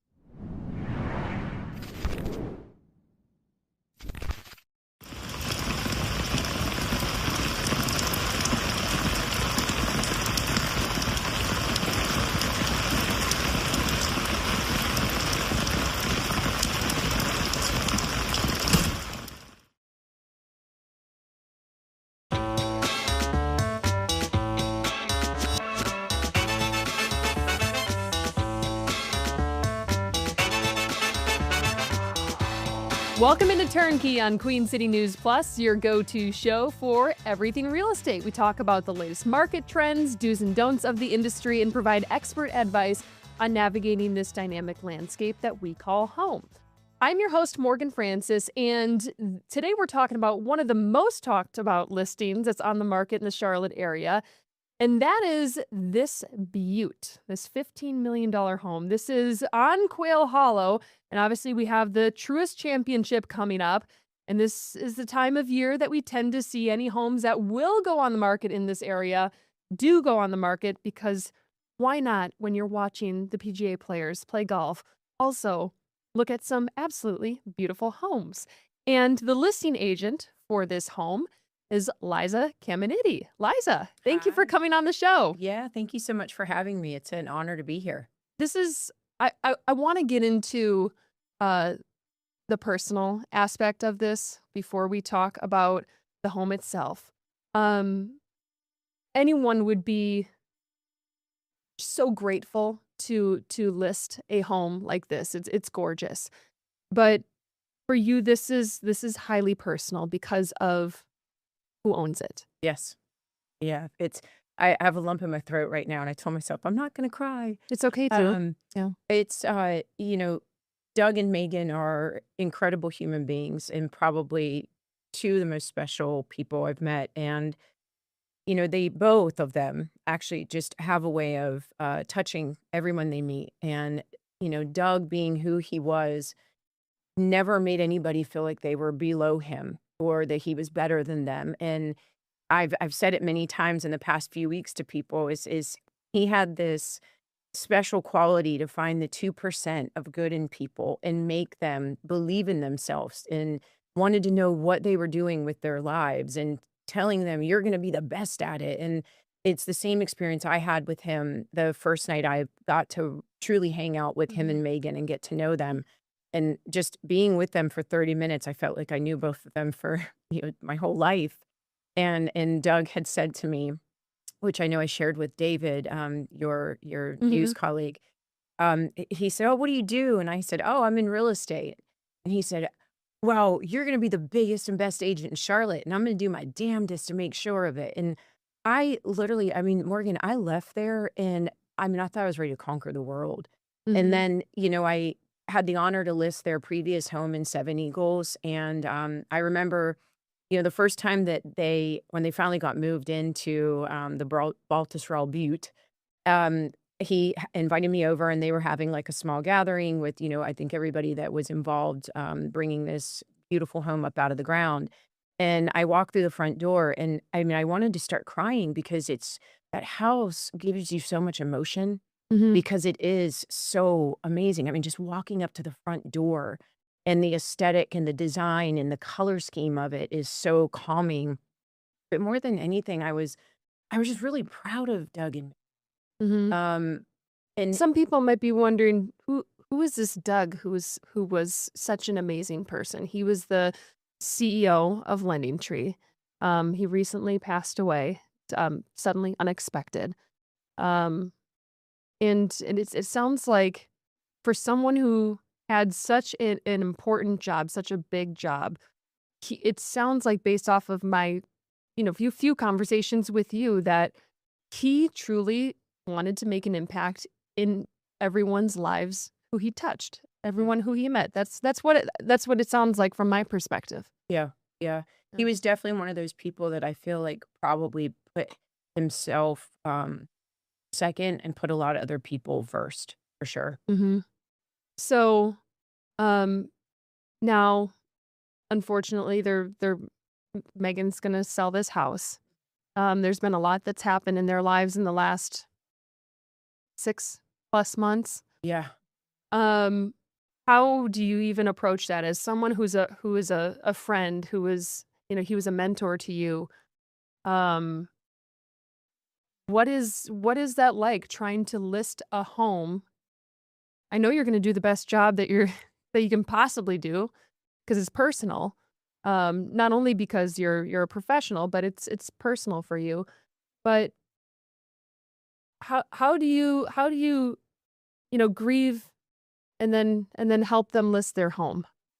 Yeah, it's you have to really kind of compartmentalize everything in your head, as I do with a lot of my clients, just being that they're high net worth people and very successful. But I think you have to put the professional side first. And, we go into every deal and transaction, with clients, even if they're friends or not friends. My goal is to always make them become very good friends. And we go into everything with our heart on our sleeves. I'm probably one of my worst qualities is that I do wear my heart on my sleeve. And so I'm very passionate. I wouldn't put it that way, but yeah. Yeah, I'm I very get what you mean. compassionate and passionate about what I do. Megan is a very rare person. She's very strong. I'm very proud of her for how she's handling everything, because she's, being strong for everyone else and, Doug's family and everything. So We've just tried to be there for her and reassure her that this is a team effort.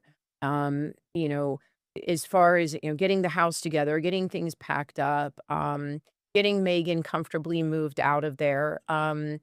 It's been a very tough process, but it's also been a very stress-free process. Um, and Megan's just been amazing to work with all of it. And she, trusts me and my team.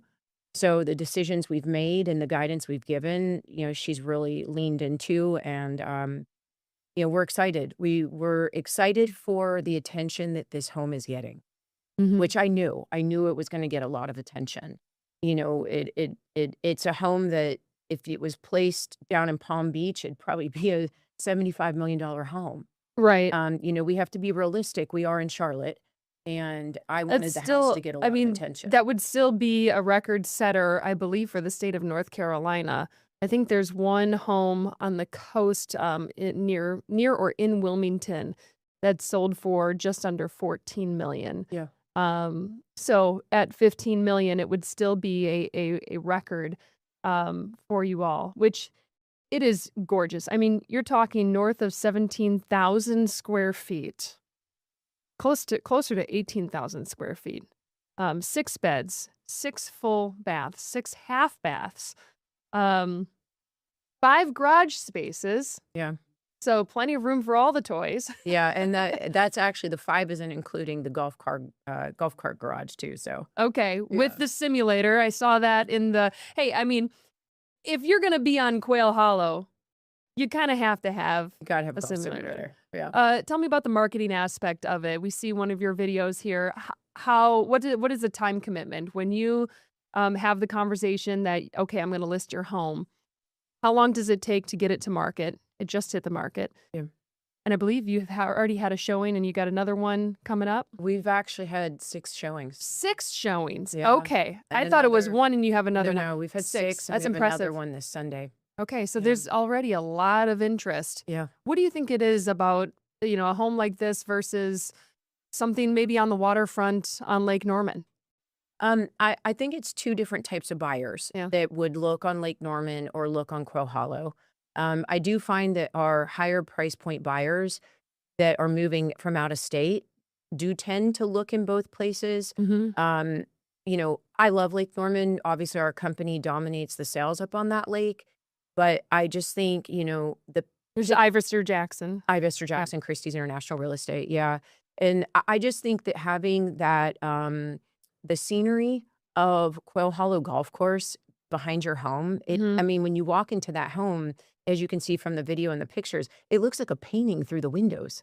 Yeah. So, and what is so neat about the house when Doug and Megan and Harry Schrader, the architect, and Leighton Campbell, the interior designer, and Arcadia sat down to create the home, Doug wanted the house to look very kind of mysterious from the street where you don't really know how big it is. You just see the quality of the finishes that were chosen to build this home. I mean, and it looks new, but it was built in 2017. It's not like way ahead of its time. I mean, it's still new, but it's, coming up on 10 years old. Yeah. It's but anybody that has gone to either say Truist or one of the PGA tournaments, or even the members at Quail Hollow or other non-members playing on that golf course, they are all completely intrigued with the back of this home because that's where you get the magnitude and the size of it. But yet it is still landscaped to give you privacy from the golf course. So it's very well thought out. Do you know what hole off the top of your head it's on? Yeah, so it sits on the 15 and the 16. I was going to say, which is the Green Mile. Yeah. You got to have a Green Mile hat when you go to one of the golf tournaments.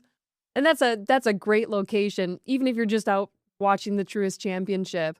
I mean, 16, 17, 18 for sure.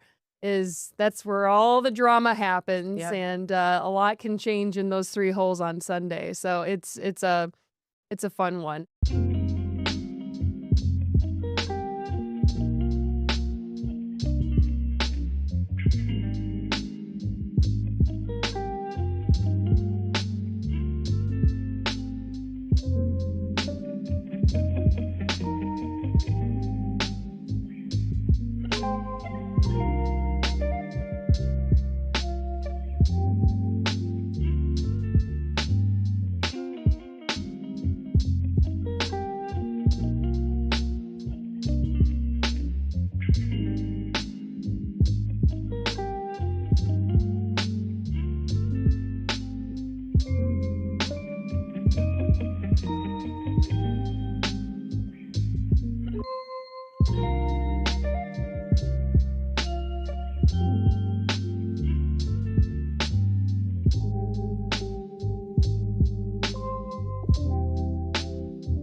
you mentioned the architect. It would have been great to have him on the show. I know he's got a lot going on. He's a very talented guy and very wanted. So You- yes, you he has don't- a lot going on. You don't happen to have his phone number? See if we could give him a call and I sure do. I think we definitely should phone in a friend. see if we can get him on the air. Yeah, let's do that. And his name is Harry Schrader. Schrader. Very well known. The neat thing about Harry's homes is they're very timeless. Mhm. And anybody that walks into one of his homes, they know it's a Harry home Mhm. because there's just certain touches that he does. Mhm. Hello? Harry. We got him. We got you. Caller, you're on the air. Hey there, how are you guys? We are good. We were just talking about this beautiful home that you poured your heart and soul into, and how everybody, as soon as they come through the door, they know it's you because of all the beautiful touches that you like to leave in the homes that you design. That's super nice to say. Thank you. Yeah, absolutely. Harry, we would love to hear a little bit more from you about what went into designing this home on Quail Hollow. It's absolutely stunning. But what goes into putting a piece of art, essentially, like this together? Yeah, that is a great and appropriate question for a house that's that intense, if you will, defined by how big the home is, how many key spaces there are for us to have designed. It's one of these projects that sort of has one of everything. And so I will say one of my favorite parts about the journey was, despite its size, every single space and use was considered. It wasn't like, oh, you got to have one of these, or who cares if we have this extra wing? Every space was really meticulously considered. And as an architect who's driven to craft one of a kind architectural experiences, the answer to that question is it took everything I had, right? It took 3 years of a client believing in the process to get special architecture, but then what do we do to put it on paper and then ultimately challenge the builder to execute? And that house speaks of that, in my opinion, and I couldn't be more proud of it. I mean, you'd have to have a lot of patience to wait 3 years to get everything right and then to execute it on the building side. That's a long project for someone who's, excited to get into their brand new home. How do you approach a project of this magnitude? Where do you start as an architect? And walk me through, obviously a little more briefly than 3 years, but walk me through that process of where you start and how you get to the end product. Yeah, I think the greatest gift we're given by our clients is this fully immersive opportunity, right? We're not hired to draw a set of plans that fits some sense of, what the market is telling or what the stylistic, hot buttons are. You get the chance to start with a blank piece of paper and to work with a client who puts a lot of faith in our abilities. And we don't take that for granted. I mean, no matter how many years I work and how many projects I author, I always am driven by the next one being our best. And so this was one of those cases where, I knew the opportunity that this client was giving us. And so it starts with making sure we're very much a steward of their vision, not our own, but then pushing the ball forward and challenging ourselves to do dynamic, timeless, dramatic,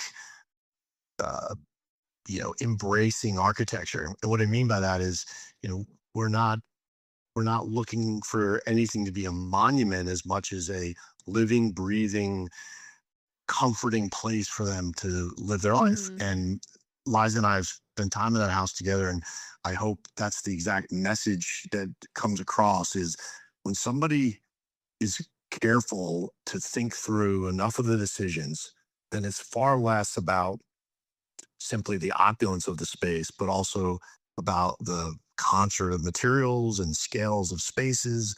And I just that's for other people to judge, right? I can say those words, but I really rely on all the occupants, starting with the people who live there, to say, gosh, this is special. And there's something about it that makes it unique. And that's what drives me. How many aspects, Harry, of this home changed from start to finish? I mean, the home itself is almost 18,000 square feet. Was there anything that was you felt like a big change throughout the project just to make sure you got it right? I think that what I've learned about our process is that we do our very best to work our way through a very vetted, creative process. Uh, Offering the client all these, times in the process to say, "Oh my gosh, that's amazing," or "Hey, let's go in a different direction." We always say we're not giving them one idea; we're giving them all of our ideas, right? So we really work hard so that by the time we're done with the creative phase of the project, they're bought in. They know it. They can see it. And then it becomes the challenge to technically detail a house of this magnitude so that it is able to be constructed, that the 100 people that it requires to build it can look at me and say, sure, we can do this, or Harry, we need to pivot here. And so to answer that question for you, in the course of a project like this, our boots on the ground, like our daily involvement in the construction, is an evolutionary journey where I can't say, oh no, we decided to move a room to the other side of the house, but we very much worked in concert to make things better as it went and to tighten up specifications. And when we're an architect that designs so much of the project, next thing you know, you've got a project that is singing, right? It's just all the pieces are coming together. I can hear your passion, and Liza, I think you know him quite well through listing this home and everything, and it's a beautiful home. You clearly have an incredible talent, Harry, and I appreciate you picking up the phone and joining us today. This was great, unexpected surprise. Well, that's awesome. Thanks for caring what I have to say, and I enjoyed chatting with you guys too. Thank you so much, Harry. I hope you have a great rest of your day. All right, take care, ladies. Bye. Okay, bye. All right, so that's the first time we've taken a caller on air. Hey, but it's always a first for fun. It's everything. fun. And you can hear his passion for sure. Yeah, and he, like myself, really wears his heart on his sleeve. I think I shared with you over the phone when I first called him about this house and that, I really wanted him to be a part of this process. And we started talking about Doug, and Harry started crying on the phone, and then I started crying. Yeah. And he was like, "Oh my gosh, I'm so embarrassed, Harry. I'm a grown man, crying on the phone." But that's just the emotion that, Doug brings out in people. And so it's been an amazing journey. It really has.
get a chance to talk really about kind of the we did a little bit, but we didn't go into detail about kind of the marketing aspect of it. Yeah, the process from A to Z. Yeah, because I mean, this is so you create a website for the home itself, which it's not like uncommon, right? I think a lot of agents are starting to do that nowadays. Is a one-stop shop, so people can really take a look at the home. It's a beautifully designed website, though. Thank you.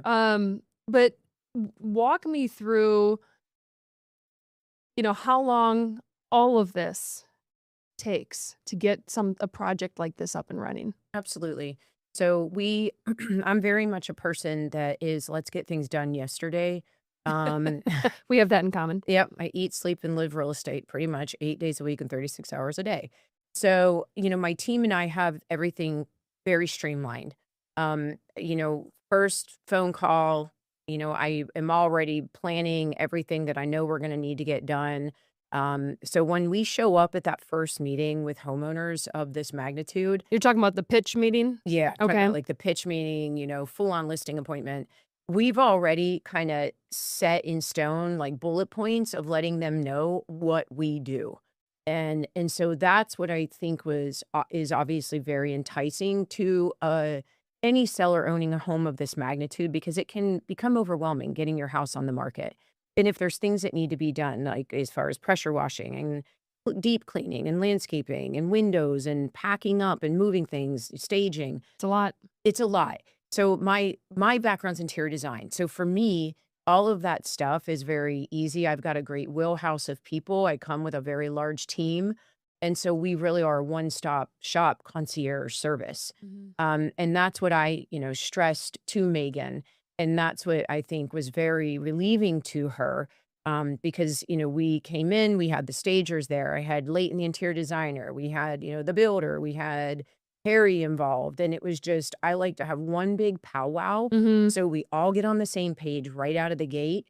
Everyone's on a group text. And I'm like, here's what we need to execute. And here's the time period that we have to do it in. I mean, because it doesn't matter if it's a $15 million house or it's a $500,000 house. It really does. There are a lot of things that can get, confusing throughout the process. And it's real easy for, especially, a buyer or seller, when they don't do this every day, to get lost in the shuffle of, okay, like what's going on, what's next. Yeah. So to your point, getting everyone in the same room on the same page is just smart. Yeah. What was I going to ask you next, though? Oh, the staging. Leading into The staging. Yes. If you don't mind me asking, how much range, what kind of range would staging be for a house like this? I mean, this is a lot. So, It's a significant investment. there's not many staging companies in Charlotte that I knew would be able to handle the magnitude and quality and style of this home. Right. And No So Not Design. just throwing a couch down. Exactly. No So Design did such a killer job matching everything in the home, and the quality of furniture and the materials and the accessories and the paintings that they brought in just accentuated all of the design aesthetics that both Leighton and Harry put into this home. Leighton walked the home with the interior design team, or with the staging team, because I wanted to make sure that they were on the same page. There were a few items that the seller was leaving behind, so we knew that we had to kind of stay in line also with some of those materials. Right. Kind of work them into the staging, or work the Exactly. staging into the, Yeah, and So- it came out, I mean, perfection. So are they Perfection. based, you said there aren't many in Charlotte. Are they based in Charlotte? Or They are based in Charlotte, Okay. yes, and they just happen to be best friends of mine too, so that makes it even better. Well, you get to hire someone who you care about and pay it forward that way. Is there any question that I missed, or anything that you would like to say either about the process or the property? I guess I would just say that I truly do feel that, the extensive amount of thought and process that went into us planning the photos, the video. I mean, I wanted to make sure that this video was like a movie. That's just another thing you have to become in real estate, is a movie producer. So I'm A confident, well, and a confident person on air. Thank you. Which it's not your forte. Like, this is obviously what I do and what we do. But to go from someone who, yeah, I know how to list properties, I know how to show them, I know how to get everyone to the closing table, to it's an extension of real estate now. Yeah, thank you. I appreciate that. Oh. It's yeah, I strive for perfection. I'm not perfect. But I'm extremely OCD, and so when I list someone's home, I'm treating it as if it's my own. Mhm. And I will stay up all night long packing boxes, cleaning things over at that house. The things that because- people don't realize Yes, is because involved. it's my name on it. Yeah. And so I have to make sure that all of my listings showcase the same exact way, no matter the price point, as you Right. mentioned. Yeah. So I do feel that, the extensive amount of work that we put in planning in a very short amount of time really shines through with the pictures, the video, everything. And we still have some more videos to come that are going to be pretty big. Well, I know those will probably be well planned out as we get closer to the Truist Championship. I know a lot of people there will be a lot of eyes, not only on the golf course, but also on this beautiful house. Absolutely. Yeah. Liza, thank you so much for joining us on Turnkey. I know you're extremely busy right now. Oh, it's fun. Well, it was an enjoyable episode, and good luck with the home and selling it, and good luck to the family involved as well. Thank you. We really appreciate it, and we were just honored to be here. Yeah. To everyone else out there, thank you so much for watching this latest episode of Turnkey on Queen City News Plus. We'll see you next time.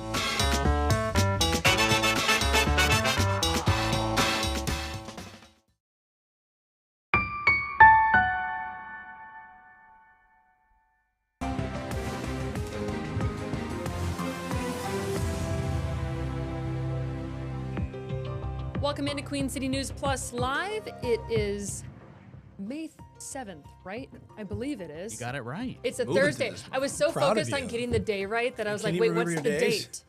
date? But it is Thursday, right? It's been a week, Brian. It's been a week. Yeah, I'm Morgan Francis. This is Brian Blakely. We have meteorologist Andrew Brightman fresh off the course at Quail Hollow. We'll talk about your caddying experience with all the stars a Pro-Am little yesterday. bit later How in the fun. show.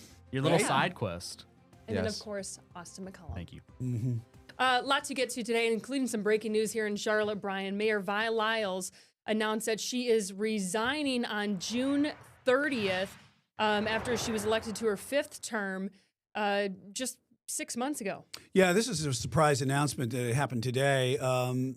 She's the first Black woman to be elected to office.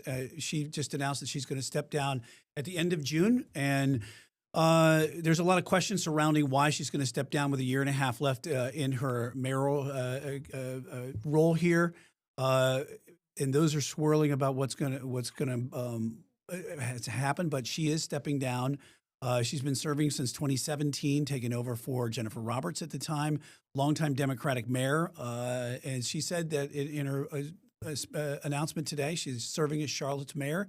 Has been the honor of my life. She has served over 30 years as Charlotte City government, but it is certainly a surprise announcement. But for those who have been working in city government here for quite some time, know that there has been some questions about her going forward. So, right, she said it's time for the next generation to take over, and that she's just going to spend more time with her grandchildren. And she acknowledged, as is a lot of times in politics, there will be speculation as to why she's making this decision. Yes, there is speculation. I mean, she was just elected 6 months ago. It should be noted she hasn't been attending zoning meetings. She's only been at 2 of them since 2024. There have been meetings where she has relied on the city manager at times to help her navigate motions and votes during those city council meetings. Just earlier this week, WFAE asked her directly about her health and whether she would finish her term. And then days later, we have this announcement. And then we have this announcement leading to a lot of the speculation. North Carolina state law, by the way, it spells out how exactly officials will be electing or having a new mayor over the next during the rest of her term, which would be a year and a half, and that will be decided by city council. They will decide who will take over for Mayor Lyles when she steps down at the end of June. I think, in hindsight, it would have been interesting to see who voters would have selected for the 2-year term. Now you have, a select number of people, city council members, who are going to decide who's going to finish that term, and then voters will decide in 2027. Mayor Viles, in her statement, said that this allows voters, more than enough time to decide who they want to be mayor. That's a more positive spin on the situation.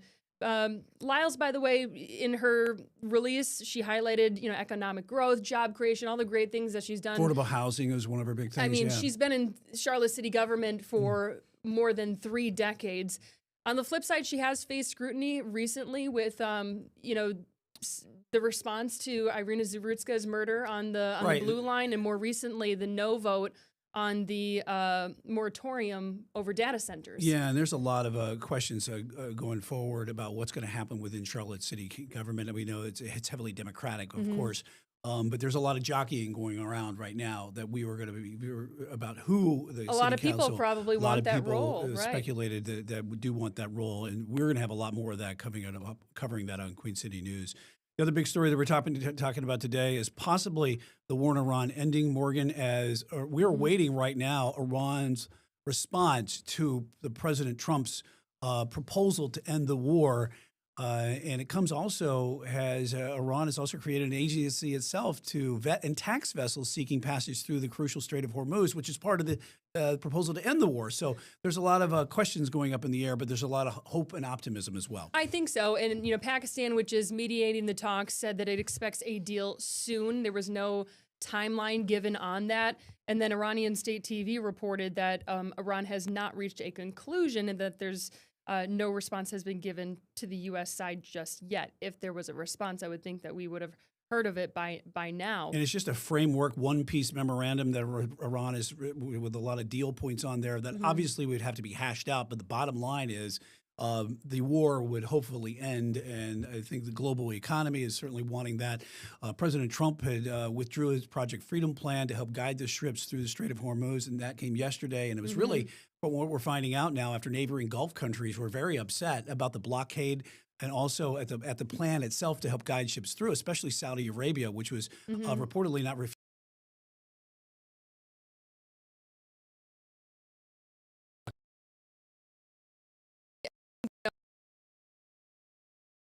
for these ships to just pass through the Strait of Hormuz. There's been a huge bottleneck since all of this conflict began, and it's hurt the global economy. By the way, the hope that this 2-month conflict would soon be over really buoyed international markets. They're doing quite well right now. So again, I think a lot of people are optimistic that there is an end in sight. But again, the two sides haven't announced anything. We will wait on that yet. response from Iran. I want to get to the latest out of the hantavirus. This was a virus on a cruise ship that more than 3 people have passed away from it. 3 people sick, and the number of people several sick. others. Yeah. But it just came out that there were more than 24 passengers who actually left the ship without any sort of contact tracing. And it was nearly 2 weeks after the first passenger died on board. Now health officials are trying to get in contact with them to make sure that it's not spreading further. Yeah, they're Singapore. They're looking there. St. Helena Island, South Africa.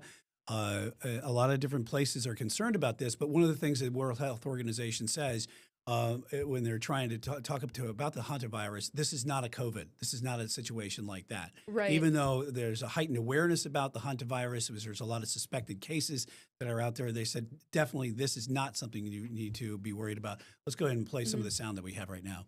This is not the next COVID, but it is a serious infectious disease. It's an infectious disease that if people get infected, and infections are uncommon, they can die. And so, again, people hearing this that are on the ship are, very rightly so scared. And the general public might be scared as well. So early information, accurate information is critical, knowing what your actual exposure might be. And most people will never be exposed to this. So as this woman kind of explained, is this not easily transmitted between humans. They believe that the initial couple who got the virus got it from a bird watching excursion, and then this particular strain does have the capability to pass between humans, although that that possibility is still quite low. However, hantavirus is extremely serious. It's got a 50-50 survival rate. So the people who do have it are closely being watched by health officials. Well, right that's now. a concern about the people that did get off the boat, and because you normally have to be in quarantine from anywhere from 1 to 8 weeks, and now they're off the boat, and who knows what? Because some of the symptoms about hantavirus, they cannot show serious. up until after 8 weeks, and so that's the real concern that they wanted to track down these individuals that were and- on the boat, and it was in Argentina, then it went back up through the Southern Atlantic Ocean and back up through Cape Verde and then onto the Canary Islands. And real quick before we go on to the next story, it did emerge Wednesday that a man tested positive for hantavirus in Switzerland after he disembarked the ship and flew home. So there are people who are not on the ship who did contract hantavirus. Another story making headlines around here is back in the United States, and that is Jeffrey Epstein cannot get out of the headlines here. And it's about a note that his former cellmate says that he had claimed that he found after the millionaire sex offender's first suspected jail suicide attempt. That was made public years after being sealed and locked in a courthouse vault as part of an unrelated legal dispute here. And the note of that, the nature of the it was short as far as the note. Hard to read because of the handwriting. There You can see it there on your screen. So this is what they've been able to decipher from it, saying they investigated me for a month, found nothing. And then it goes on to say, it is a treat to be able to choose the time to say goodbye. What you want me to do, bust out crying? No fun. And then the note concludes with not worth it. So again, this was actually found before what was believed to be his first suicide attempt in July of 2019. He survived that time, and then 3 weeks later, he was found dead in his cell. It was actually his cellmate was a former police officer serving a life sentence for killing 4 people who knew about the letter and mentioned it last year on a podcast. Yeah, and so there's a lot of questions still that are trickling out. And Jeffrey Epstein died back in 2019. And of course, we had the Epstein files and the release by the DOJ. And then also we're hearing about Howard Lutnick, who testified, one of the Trump administration's top executives, that his testimony is not exactly what he had behind closed doors, as what he did in a congressional hearing. So there's a lot of questions still surrounding what is going on with Jeffrey Epstein files. And here's just another added little tidbit of information that's coming out today. Yeah, heading to Mississippi now, where there have been tornadoes there that they've been dealing with some powerful storms. At least 3 tornadoes confirmed tore through several Mississippi counties. 500 homes have been damaged. There have been trees uprooted. And one of the areas that saw some of the worst damage was a trailer park in a small community there. 12 of those hurt were transported to a hospital. Yeah, and you can just see the nature of these really powerful storms, and you have this type of thing with 3 tornadoes. That same system is what moved up through our way here. And let's go ahead and bring in meteorologist Andrew Brightman, talk a little bit more about the weather that we've seen, because we saw quite a bit of rain this morning that postponed much needed the Truist Championship as far as the start times. But boy, it was heavy at times. It even started last night, Andrew, really, when we were on air here in Queen City News at 10 with Tara Lane. Yeah, good sleeping weather, Brian. And, with the rainfall moving in, the radar indicates amounts of here over an inch for many of us here across the Carolinas, really starting to arrest the overall drought expansion and worsening here. We need more rain to actually start to shrink some of the drought conditions here across the Carolinas. Temperatures in the mid-70s right now. But definitely some improved weather this afternoon. Clouds and radar currently seeing the sun trying to come out, but I do see some showers and storms here flaring up off to our west. We'll zoom in here on pinpoint radar. I see some of these showers and storms. This is what I was a little bit worried about, potentially with the sun coming out, kind of reintroducing some instability here to the atmosphere. And you can see that right now over the past 30 minutes on pinpoint radar. More showers and maybe even a thunderstorm trying to roll through here as we get later on into the afternoon. Quail Hollow Club going to the Truist Championship. Obviously, the shower storm still possible this afternoon. Also watching Saturday as well for the wet weather. Tomorrow really should be in good shape here across the region. That is going to be right now probably the best day to go. And perhaps Sunday, some might see an isolated shower, but right now, based on the model guidance, I really think Saturday is probably the most likely day to see some of that wet weather here. And then also as we get towards the middle part of next week on Wednesday, might see a little bit more wet weather too across the Carolinas here. So we do see those rain chances starting to come up. Futurecast, there's possible showers and storms as we go throughout the rest of the afternoon into the evening, though. By 8 o'clock, we should be completely dry and completely clear here across the Carolinas. We keep moving forward into your Friday morning, mostly clear skies out there across the region. They're definitely going to be able to make up a lot of work here around the golf course, because obviously today being a little bit shortened, and should be a just absolutely beautiful and a fabulous day out there here across the Carolinas. Quickly speeding along to your pinpoint 7-day forecast here. Even with those showers and storms that we could see here on your Saturday, that's likely going to be in the morning. Should be fine for the Charlotte FC match Saturday evening if you are going to be heading over to the bank. But Morgan was talking about this earlier. I had an interesting day yesterday. As many of you may be aware of, I am passionate about golf. Also, as I'm in the blue room, we'll talk about side hustle. Side hustle for me is caddying. Who took that picture? I think that it might have been Joey Ellis who took that picture. Hold on, let me look cool. Hold on. Yeah, and Drake May right there, quarterback of the Patriots. Yeah, that was awesome. He was Myers Park alum. My wife did not think I looked very good in that picture at all. She was giving me grief when I got home. Tell me about your caddying. My caddying. So for me, well, the biggest thing is keep up and keep quiet. That's sort of the don't basic get in the rule. way. You don't get in But the you way. do this often. I do it, when they get the opportunities to. There's caddies here around Charlotte do this full time. They're amazing caddies. I have these little green contour books. I know you guys are for the company Strakaline. That's how I used to read the greens. I'm very analytical and mathematical in that sense. But I love doing it. I've been doing it since I first started caddying when I was 19. I need to make a little bit of extra money. And, these are two amazing golf courses, Charlotte Country Club as well as Quail Hollow Club. I love going there. And we've also got some fans of Queen City News that work at Quail Hollow Club. And you're a very good golfer yourself, too. I'm working on my game. It's starting to round into form here. No excuses on the green then, if you can read them. No, there are no. Yeah, absolutely not, Morgan. It's very cool. It sounded like you had quite the crowd with Drake May. It was wild. Who'd you caddy for, by the way? A nice gentleman named Rick Damron. He was, I think, a former executive at Lowe's. All right, so very cool stuff. Yeah, it's always a fun day, the practice round. Everyone's in a lighter mood. Yeah. Vibes were good. Hey, coming up, we've got some good video. We always do, especially for our next block here. And this is about some hash that was found. Hashish. In some tomato We're going to cans. explain what that is for those who don't understand. Yeah, I have no idea And what that also, is. we've got Please explain it to me. a viral billboard that people think they may have saw, or did they? We'll have more on that coming up. You're watching Queen City News Plus Live.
Welcome back to Queen City News Plus Live on a Thursday afternoon. Morgan Francis and myself here as we're looking live outside West Charlotte. That is I-85, where they've got construction of that new interchange that is happening.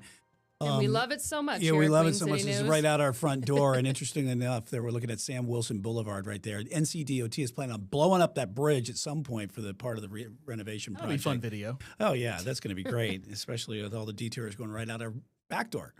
Front door, back door, whatever. You can never tell. All right. So one of the stories that we're also following today, Morgan, and that is authorities are searching a home here in Arroyo Grande, California, that's connected to the killing of 19-year-old college student Kristen Smart. Remember her back in 1996? Yeah, she was just 19 years old. She was a college student, and this is the second day that authorities are back at this home. Paul Flores was convicted of her murder in October of 2022. He was sentenced to 25 years to life in prison. The home that they're searching is where his mom lives, Susan Flores. And when asked about the nature of the search, the sheriff's office says that they're committed to bringing Kristen home to her family. She's presumed dead, but they've never recovered her body.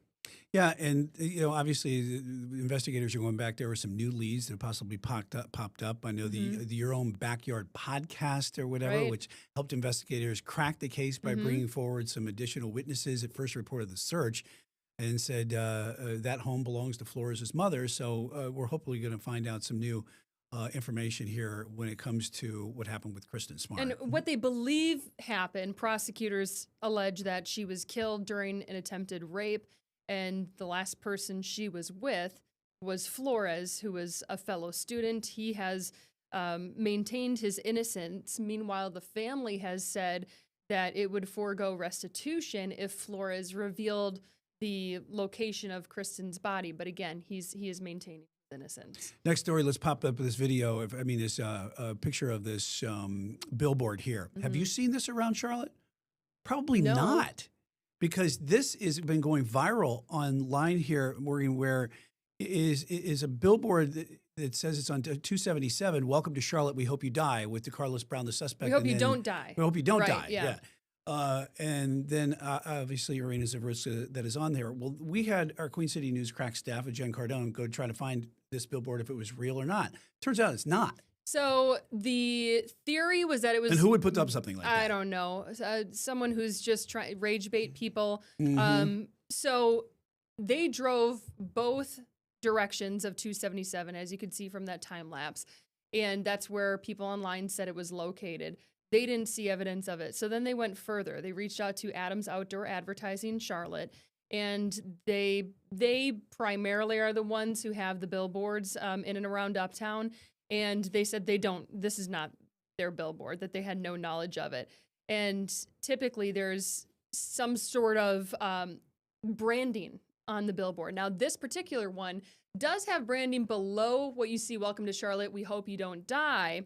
But then we took that image, what Jen did, took that image and put it into Copilot, AI platform. Software And it flagged it as stuff, yeah. fake as well. If you look closer, there are, images don't quite match. The trees are a little blurry in the background, so there are some red flags that this was just created. But this is the type of thing that's taking over a lot of our feeds, obviously, Yeah. on social media. Is this AI propaganda stuff that is popping up out there, taking advantage in a really sordid and negative a way when it comes to the killing of Irina Zavritska, what happened in August of last year on the Blue Line, and trying to exploit a lot of the emotions that we have here in Charlotte about what's going on with the nature of what happened. And, I just can't imagine what the goal would be for something like this. I mean, this thing that happened, division and chaos. It brought a lot of hurt to not only Irina Zavritska's family, but the entire Charlotte area. I mean, and beyond. I mean, this is was an international story of this woman who was just stabbed out of nowhere. No communication between her and the suspect. And she was just trying to get home. She was a refugee from Ukraine. She thought she was safe here in the United States, and she died in an instant on a train. So Horrifically, yeah. Then something like this pops up. It just causes more hurt. And thankfully, it is fake. Yeah, and it goes to show you that you really have to discern about what is real and what is not out there right now. It's hard to about do. what you're looking at, and so it's I like the fact that we do stories like this to tell people what is real. Yeah, and because AI creates this, and then AI Yeah. can fact check it too and say it's fake. And So people are going to have to do that yeah. themselves and spend a little bit more extra time. So let's take a look at some video here, Morgan. We got this is some supposedly tomato cans, but nope, not it's tomatoes not. inside. It's 1,700 pounds of hashish, which has been thank you.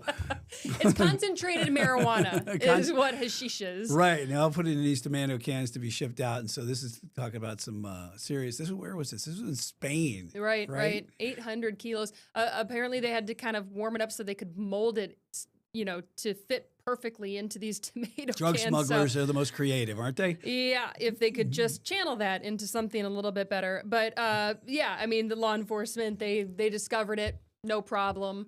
And they obviously seized it all. But this is a big operation. And it appeared to be legal merchandise, but obviously and it actually came was from not. Lithuania. So they charged, that was in the operation, the nationals that were arrested out of this. So good stuff. Hey, we're going to take a quick commercial break, but coming up, remember that HGTV Dream Home on Lake Wylie?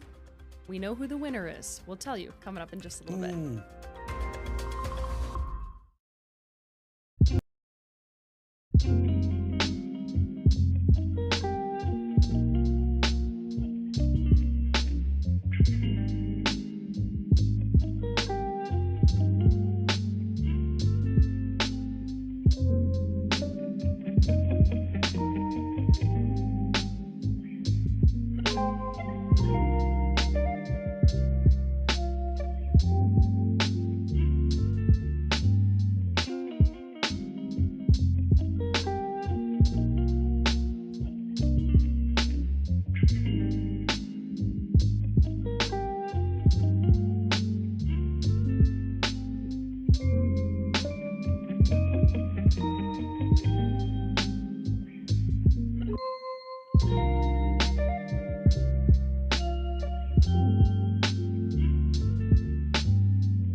What if you could win a $2.4 million home on Lake Wylie? Love it. Yeah, one woman free. did. Yeah, one woman did. Her name is Eileen Reimer. She's out of Atlanta, Georgia. And she won this beautiful home, which we have featured on Turnkey, one of our shows here on Queen City News That Plus. you host, yes, being a real estate agent yourself. So we talked to Brian Patrick Flynn. He is the designer of these HGTV Dream Homes. We also talked to the home's builder, Michael Knotts with Knotts Builder. He's a local builder, about how you design a home that millions of people want and to it's got win. a dock right there with the boat. A double-decker dock. It's 3,000 square feet. And the thing is, like, every room is sponsored. So you don't even need to bring the T-shirts. You open the drawers, there are T-shirts right there.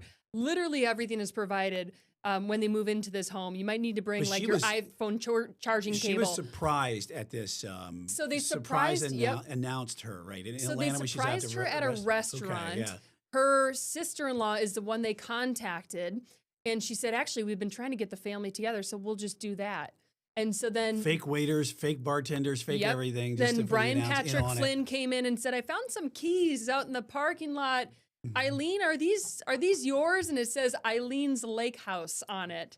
And she was an accountant. She's now retired. And they presented her with a $100,000 check in addition glad to I got the two keys. beers in there. Exactly. Yeah. She had 2 beers and she's like, I feel great right now. As a former host of HGTV and Weekend Warriors, love to see that type of stuff. Hey, thanks for watching, everyone. Have a good rest of your day.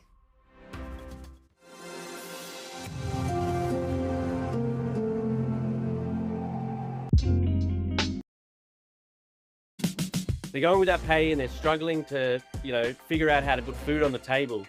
And then you got these Congress people who we pay for, and they're off vacationing, enjoying their spring break. Do you think the regular American gets a spring break?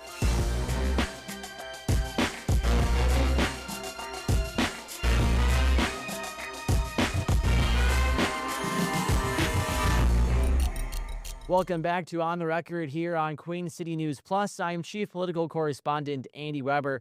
Our first topic today, a conversation with a news organization that's pretty well known across the country, but brand new to covering D.C. That's, of course, TMZ, who has sent 3 of their reporters to cover the Capitol in only a way that TMZ can.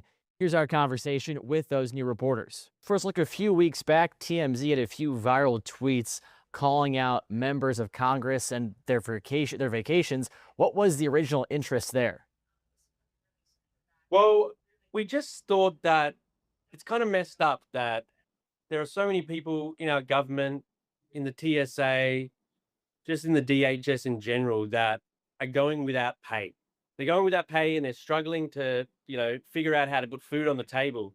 And then you got these Congress people who we pay for, and they're off vacationing, enjoying their spring break. You think the regular American gets a spring break? I wish I got a spring break. And so spontaneously on air, Harvey said, send us your pics. If you see a congressperson out and about, loving their life on the taxpayer dime, send us your pics. And it grew into this huge phenomenon. Everyone sending in their pics. And so then one day Harvey comes to us and he says, fellas, I want you to move to DC. And here we are. And I feel like the whole vibe, the vibe is still the same. Like, people are still sending us their tips, their recommendations, their advice about how TMZ survives here and how we continue the good work we started with the whole Send Us Your Pics campaign. So you mentioned Harvey's request for photos, him going to you for this new team in DC. How did it materialize? How'd you guys get there, and how'd you establish yourself somewhat quickly among the Capitol Press Corps? Well, I think we're still establishing ourselves. I mean, it's been a wild first week. We got in a week from this past Sunday, so we're still getting our feet wet, but we've been doing nonstop interviews. We've been meeting with everyone you could possibly imagine on both sides of the aisle, and that ranges from staffers to Congress people and even more. So we're so excited to be here and kind of integrate ourselves in DC culture, and it's been really nothing but positive thus far. DC, people care about their jobs. They care about resumes. I'm sure someone has asked you, do you have experience covering politics? The answer would be no. Well, see, I disagree. Yeah, you just read it. Speaking for myself, we've been covering politics steadily at TMZ for years now, and TMZ Live, one of our 2 national television shows, we routinely have some of the biggest politicians you could think of who come in and speak with Harvey and Charles.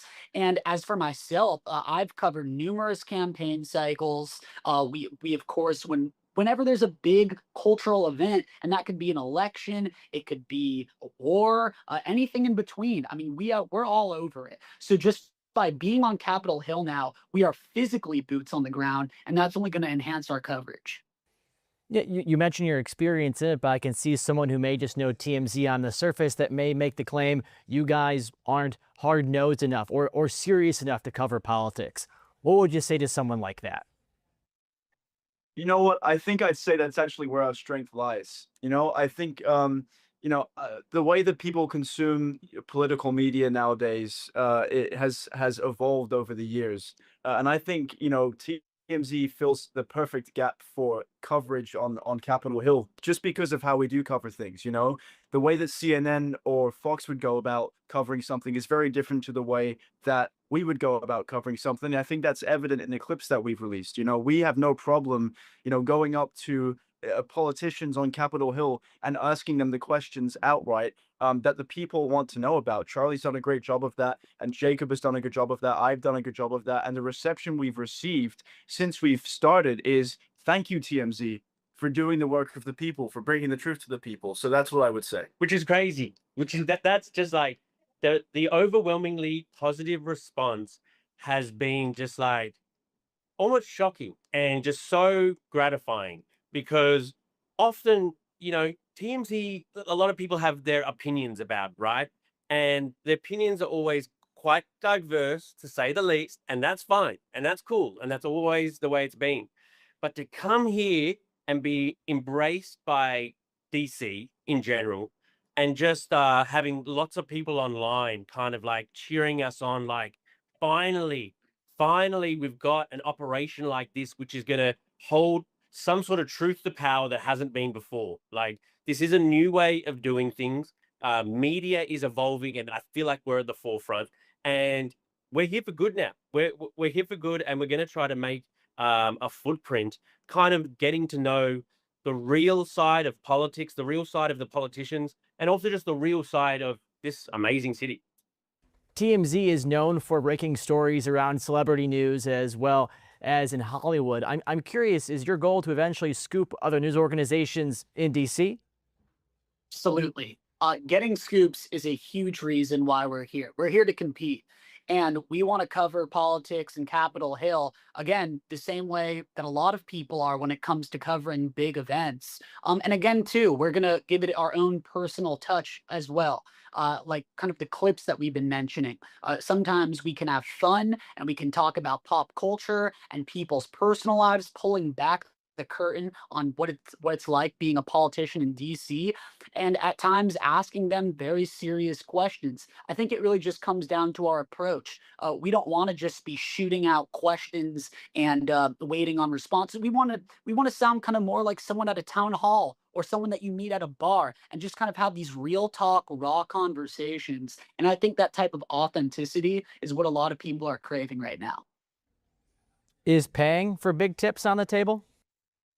Absolutely not. Why not? Because that's not something that we do. That's just categorically false. I gotcha. I'm curious, is the permanent posting or temporary? I see you're in a conference room right now. What's the plan long term?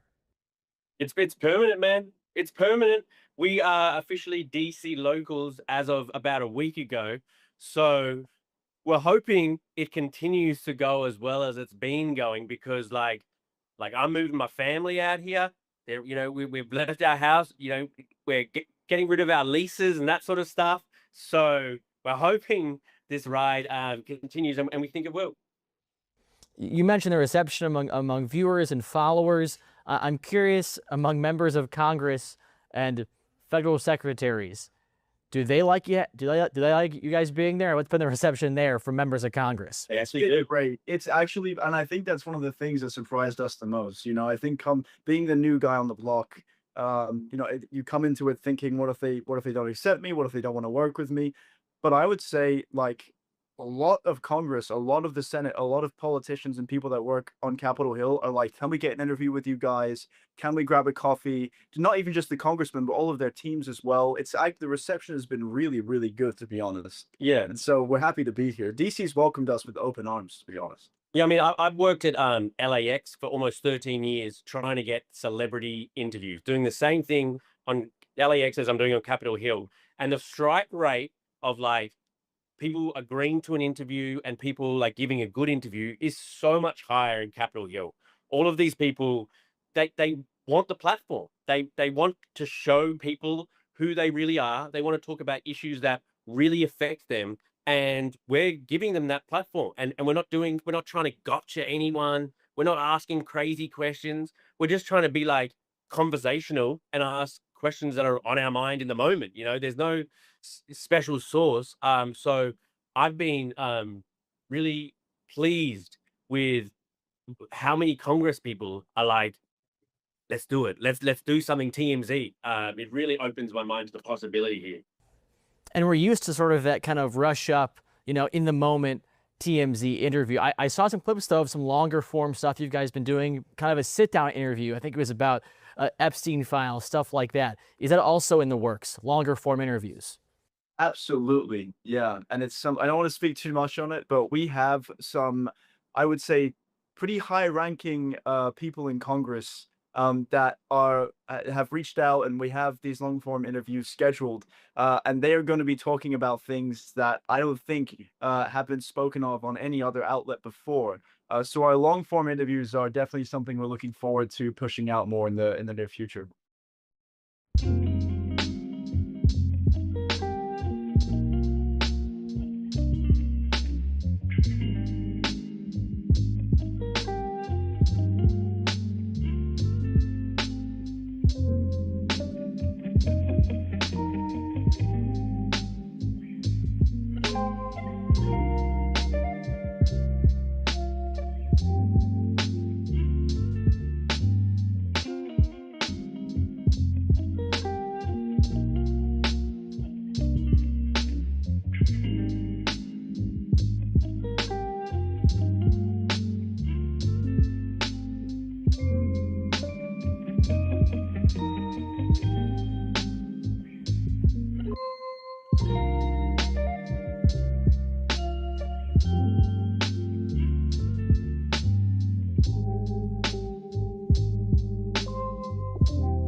Welcome back to On the Record here on Queen City News Plus. Our next topic is the fact that Virginia has recently redrawn their congressional maps. They follow several states who have done it, like Texas, North Carolina, and California.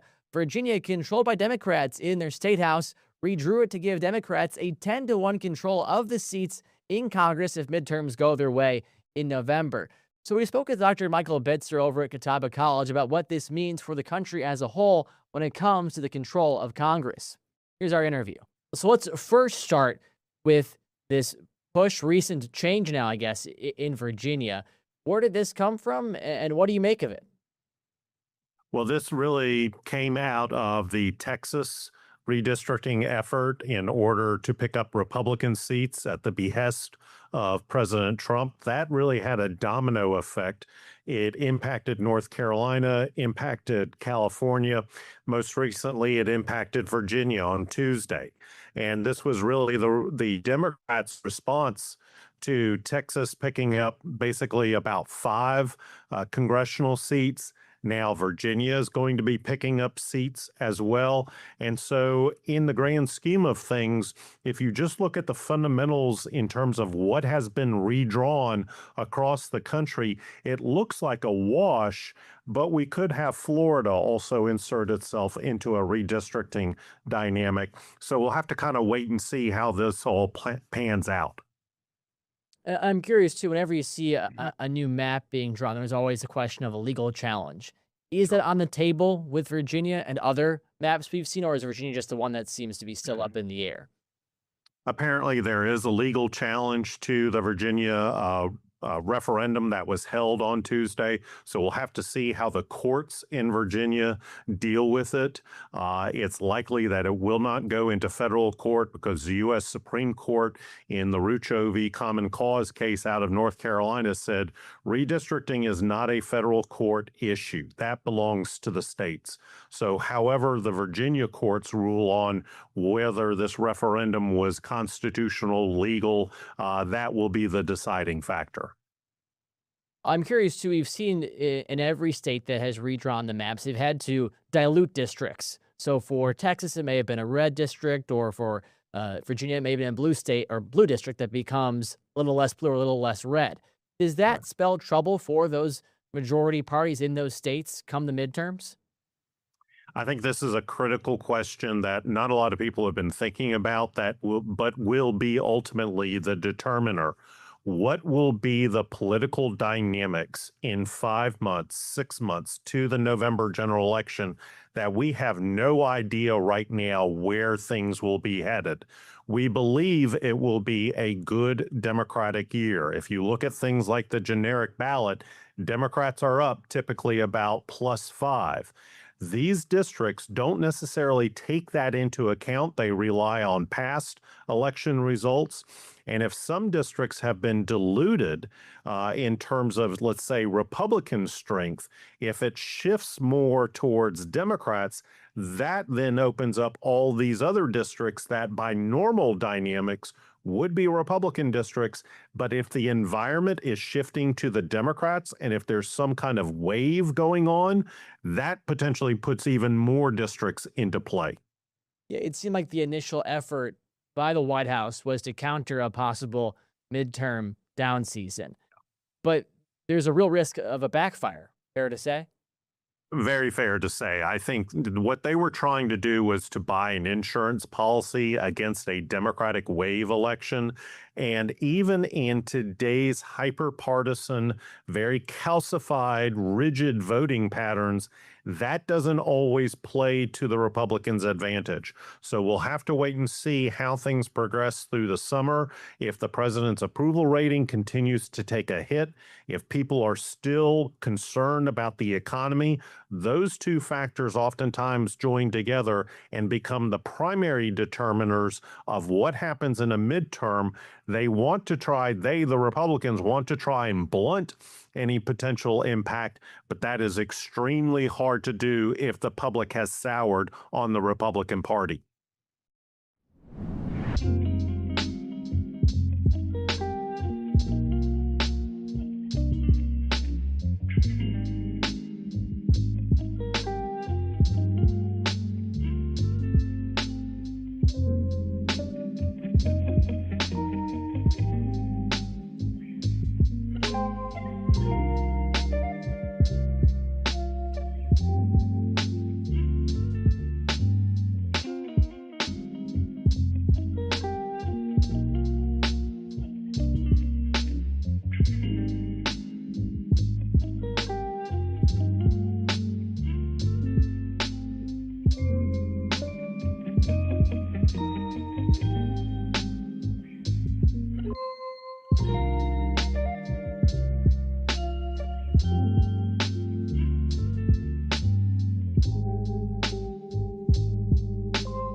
In the eastern part of the state, here in North Carolina, we did see 2 districts redrawn to give Republicans an advantage come the midterms.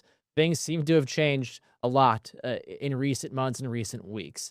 That being said, I mean, could we see, is there a possibility that both would go blue or stay the same?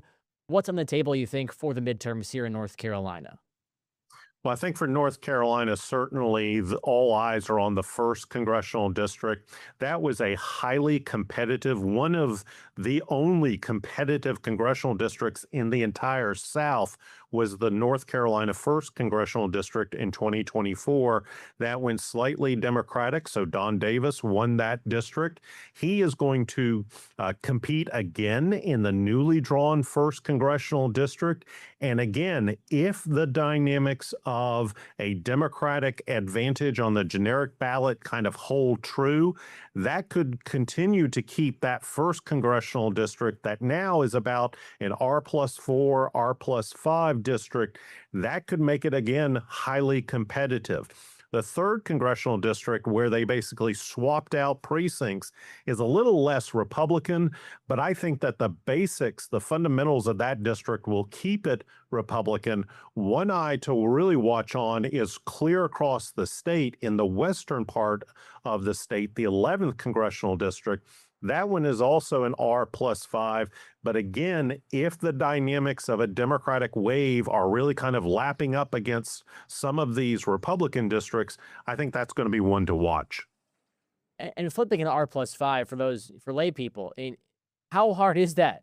Because it does seem that seat has been reliably safe. There are some big cities. Asheville comes to mind in that district. But how big would it be to change that over to Democratic control? It would take a lot in terms of how we look at these as political analysts. An R+5, Republican +5 means it was 5 points more Republican than either the state or national dynamics. And when you get to that level, that is typically, it's in a swing possibility, but it takes a momentum of push on the other side to really compensate for those 5 additional points. People tend to be locked into their voting patterns. If you vote Republican or Democratic from one election, you're probably going to be doing the same thing. North Carolina has a small percentage of swing voters, but if a lot of people on the Democratic side are energized, if independents move against the Republicans, and if Republicans look at this election and say, you know what, we're going to lose, I'm not going to show up, those kinds of dynamics, the fundamentals of an election, really could play into some interesting dynamics. And what was different this time, obviously, was it was a mid-decade redistricting effort. Can we see a near future where it's every 2 years or even smaller intervals? Because it seems to be a pretty, I don't want to say popular, but now common political strategy to give an advantage to either party. Well, North Carolina has about a 40-year history of never having one map of either the congressional or the state legislative maps hold for an entire decade. So we're used to these kind of mid-decade redistricting efforts. Oftentimes it was because a court told us to redraw the maps. but this is a new kind of political warfare going on. And at some point, when we get to 2030 and 2031, when we will have the census and then the formal redistricting process, it's probably going to end up being all of the states are, depending on who controls the legislature, the political party, they're going to maximize for the most gerrymandering in terms of partisanship. But we could see this as kind of a new opening in American politics. And lastly, if Democrats do secure this blue wave come the midterms and do have control of the House, what does that mean for the president in his final 2 years in the White House, you say? Well, I think it'll be intensity of gridlock on steroids. The Democrats will do massive amounts of investigations into the administration. The Trump White House and his administration will fight those. The other big question really is who controls the U.S. Senate. I think right now it's probably still an even split, but if the momentum continues to shift and if Democrats can win in some pretty reliable Republican states, that dynamic also has a factor to play into all of this. Let's just say from 2027 to 2028, it's going to be all off the chart in terms of polarization, and we will have a presidential contest well underway. Is it possible to forecast a presidential contest based off a midterm, or is it just a different landscape these days? It's a completely different landscape. If you try to use what's going to happen this November to predict in 2 years, let's go to a bar and have a drink, because I don't think that that's going to be a realistic dynamic. But it's going to show the intensity of what we have going on in American politics, and particularly here in North Carolina. Thanks again to the guys over at TMZ, as well as Dr. Michael Bitzer with Catawba College. That's all for us here on The Record. We'll see you next time.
Mayor Vi Lyles planning to step down. What happens next as local leaders begin planning to fill the office? After a rainy and stormy night and certainly a wet start to the day this morning, boy, what a nice sight to see all that beneficial rain. A lot of us back to sunshine this afternoon. However, tracking a redevelopment of some showers and storms north and west of Charlotte. How long the rain chance will last into the rest of this evening. And we've got more rain chances on the way for the weekend. Pinpoint weather forecast coming up. All right, Tara, thanks for that. And Charlotte-Mecklenburg schools hit with another data breach. So who's impacted and why some experts believe the attack was unavoidable? Good afternoon. I'm Alicia Barnes. Queen City News at 4 starts right now.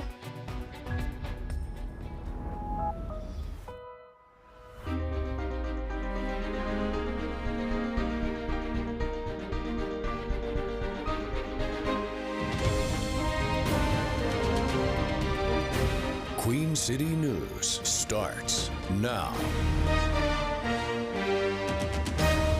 First at 4, Charlotte Mayor Vi Lyles is resigning. The longtime incumbent made the unexpected announcement this morning, saying that she's ready for the next phase of her life.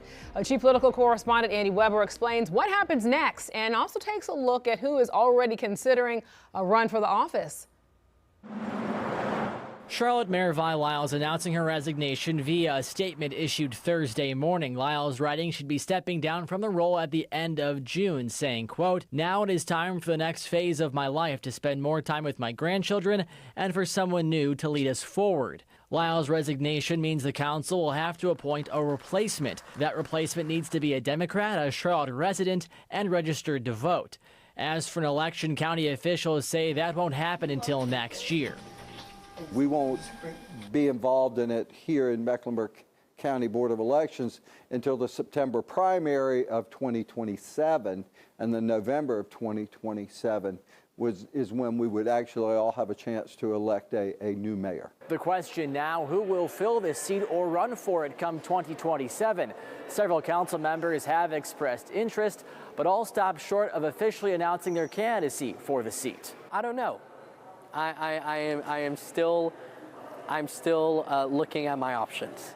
More than half of council have expressed interest in the seat, from newcomer J.D. Masuero Arias to longtime incumbent Malcolm Graham, who was asked about his future on the podcast R&D in the NC. I think I would be well at doing the job. I think I'm good at putting a puzzle together. The council's sole Republican, Ed Driggs, told Queen City News he has no interest or chance of being mayor. I don't think this town is going to elect a Republican. The registration is about 2-1 in favor of the Democrats. But said he hopes whoever is appointed pledges not to run in 2027. So we always hope that, because you don't want somebody to have the benefit of incumbency who didn't win a race cold. While others, including Arias, argue such a requirement is outdated. Well, we already have folks that are receiving thousands and thousands of dollars from developers and corporations and super PACs.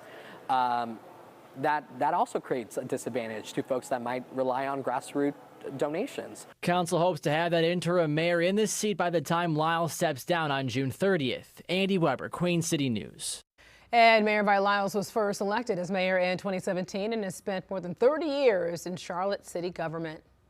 Stay up to date with the latest on the mayor's resignation and also what comes next on our website at qcnews.com. Federal mental health evaluators have now determined that the suspect in the deadly light rail stabbing is currently not competent to stand trial.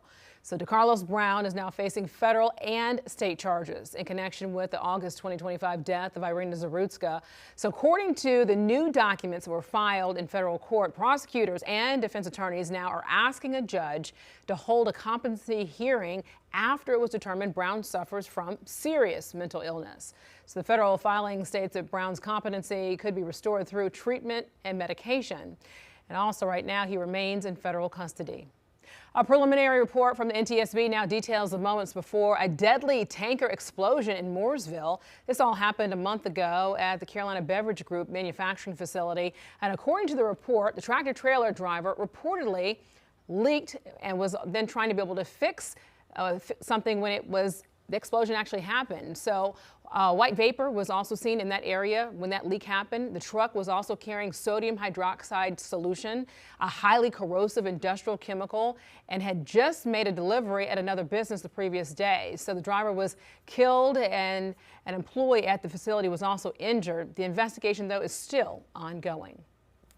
Looking live here over at Uptown Charlotte from our Arlington camera as Chief Meteorologist Tara Lane joins us now from the Pinpoint Weather Center. Boy, what a difference a couple hours makes. Totally different than what we saw this morning. But all that rain that came down was exactly what we needed, Tara. Exactly what we needed. And we do have more out there trekking through areas north and west of Charlotte right now. Some strips of some heavy rain and at times maybe some rumbles of thunder. Statesville, it is heavily raining right now. And this is kind of advancing off to the east and heading into the northern edge there of Rowan County. We have a little bit of spotty light rain over part of Lake Norman, around Cornelius, Davidson area, and a little more of that has been pushing now back into the northwestern corner of Lincoln County, northwest of Lincolnton. So heads up, friends living in the Lincolnton area, some of that heavy rain could be headed your way. We also have another batch of showers skirting across southern Cleveland County and heading east into parts of western York County. So it's still possible. Notice on Futurecast that we could continue to see a redevelopment of some of these spotty downpours and the chance of storms even around the immediate Charlotte area, south and east, up until about 8 to 9 o'clock or so this evening, until everything moves out with a cold front and it's back to drier conditions. But a cooler start to the day tomorrow. We'll take a look at that and more rain chances ahead for the weekend. Just a few minutes. Thank you, Tara. Charlotte Mecklenburg Schools now dealing with another data breach, the second in 2 years. So this time it involves the online classwork platform Canvas. And Queen City News reporter Jen Cardone explains what was actually breached and why experts say attacks like this are hard to avoid.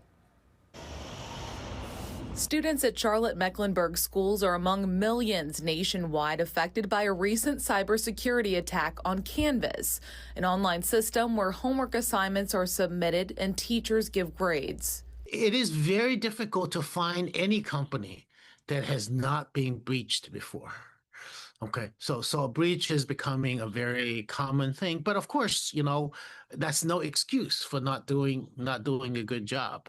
UNC Charlotte professor of cybersecurity Bill Chu says there's two ways hackers will break into these systems, either through the software itself or how it's configured in the district.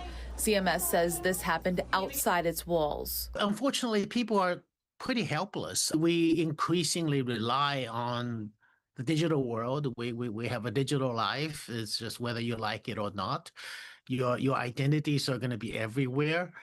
School officials say data may include personal information, but right now they don't believe passwords, birthdays, government identifiers, or financial information were involved. Targeting the actual employee as opposed to the organization is the biggest threat to small businesses. Adam Pendergrass provides cybersecurity training for small businesses in North Carolina. He says if attackers have your child's name, they can use that to send phishing emails and texts to try and steal your money. Right now, it's very hard to predict what's coming next. Now that there's more information out there, there's more tools in the attacker's toolbox. Jen Cardone, Queen City News. Well, this is not the first time Charlotte Mecklenburg Schools has been impacted by a data breach. So in 2024, millions of students and parents and teachers' personal information was exposed when Power School was hacked. Well, the software was in every public school in the state and was later replaced. CMS board members will hold a special meeting tomorrow morning to present their changes to the budget proposal for next school year. So at the end of the initial presentation, board members voted to be able to table the approval of the budget and to be able to make revisions to the spending plan. So at this week's discussions, now uncertainty remains over how much money the state would be given to the district because of the lack of a state budget. So tomorrow's meeting begins at 10 o'clock in the morning, and we will definitely keep you posted on that one. Lincolnton's city manager will present his proposed budget tonight, and it includes cuts to police and fire services. This proposal now cites a revenue shortfall in the city, but it's not putting a property tax increase on the table. Instead, 21 full-time positions, including 14 from the police and fire departments, will be cut. City Council meeting begins at 6:30. Round one of the Truist Championship here in Charlotte got off to a late start because of all that rain that we saw this morning. But our Mike Lissette joining us live now from Quail Hollow Club. Mike, right now it looks gorgeous outside. Perfect golfing weather right now. How's it looking? Well, right now, because of the late start, we are in the thick of round one with a lot more golf to play. As it stands, the American Matt McCarty is your leader. He's at 5 under for the first 9 holes. Tommy Fleetwood also in the mix. It is worth noting that more rain is in the forecast for 5 and 6 o'clock tonight, so that is something we're going to be keeping an eye on. Another thing we're going to be keeping an eye on is the favorite to win this event, and that is Rory McIlroy. He's won this event 4 times before. Today, not great golf, but not bad golf. He's played 10 holes. He doesn't have a single birdie. He doesn't have a single bogey. So he's even par. He's currently tied for 33. He knew going into today this was going to be a struggle because of the weather. And sure enough, a struggle is what it's been. Like, there's a reason that, you know, this is one of the toughest golf courses on tour. It's a demanding, it's a demanding golf course. And it's, you know, the thing that I've always liked about this place, that it's like a pure execution test. If you can step up and you can execute and you can hit the shots, I feel like this course will always reward you for that. And again, I don't think Rory McIlroy is panicking. It's very early in the tournament. We're only halfway through round one. And of course, you know, he's won here before, so he does have history on his side. We'll have much more from Quail Hollow coming up today. Hopefully it stays dry for it. Until then, I'm Mike Lissette, Queen City News. That's what I was telling you, Mike. Stay dry. Thanks for your coverage there. All right, see you a little bit later in the show. The NCAA now is officially expanding its March Madness basketball tournament next year for both the men's and women's leagues. So what does that mean? Okay, so the format will grow from 64 teams plus 4 play-ins to 76 teams. This is the 3rd time the field has expanded this century, so it would mean that there would be 19 teams in each of the 4 regions in the tournament. I could not imagine what those brackets are going to look like, Tara. That's a lot of bracket to fill out coming up. But hey, you know what we do have? We have radar imagery filling in a little more once again after that big round of rain again this morning. Seeing some dry breaks and lots of blue sky and sunshine in parts of the area, but north and west of Charlotte, I'm tracking more showers and storms. I'll put the timeline on that, how long they'll last into the rest of this evening, and more showers it looks like to come heading into the weekend. Forecast is next. All right, and Charlotte area florists facing a thorny issue, ouch, ahead of Mother's Day weekend. How sky-high gas prices are now impacting business during one of the busiest times of the year. And in the next half hour, making sure coaches aren't just experts in sports in North Carolina schools, the push for them to also be able to identify mental health struggles in their athletes. You're watching Queen City News at 4. Time now is 4:12, 75 degrees outside right now, and you're watching the most honored and the most local news in Charlotte.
Florists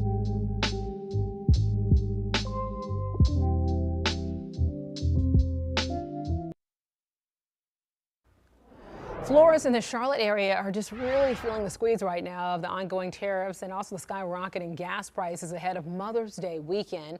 Queen City News reporter Matt Stell now heard from two shop owners about how much they and their customers are being impacted by the rising costs.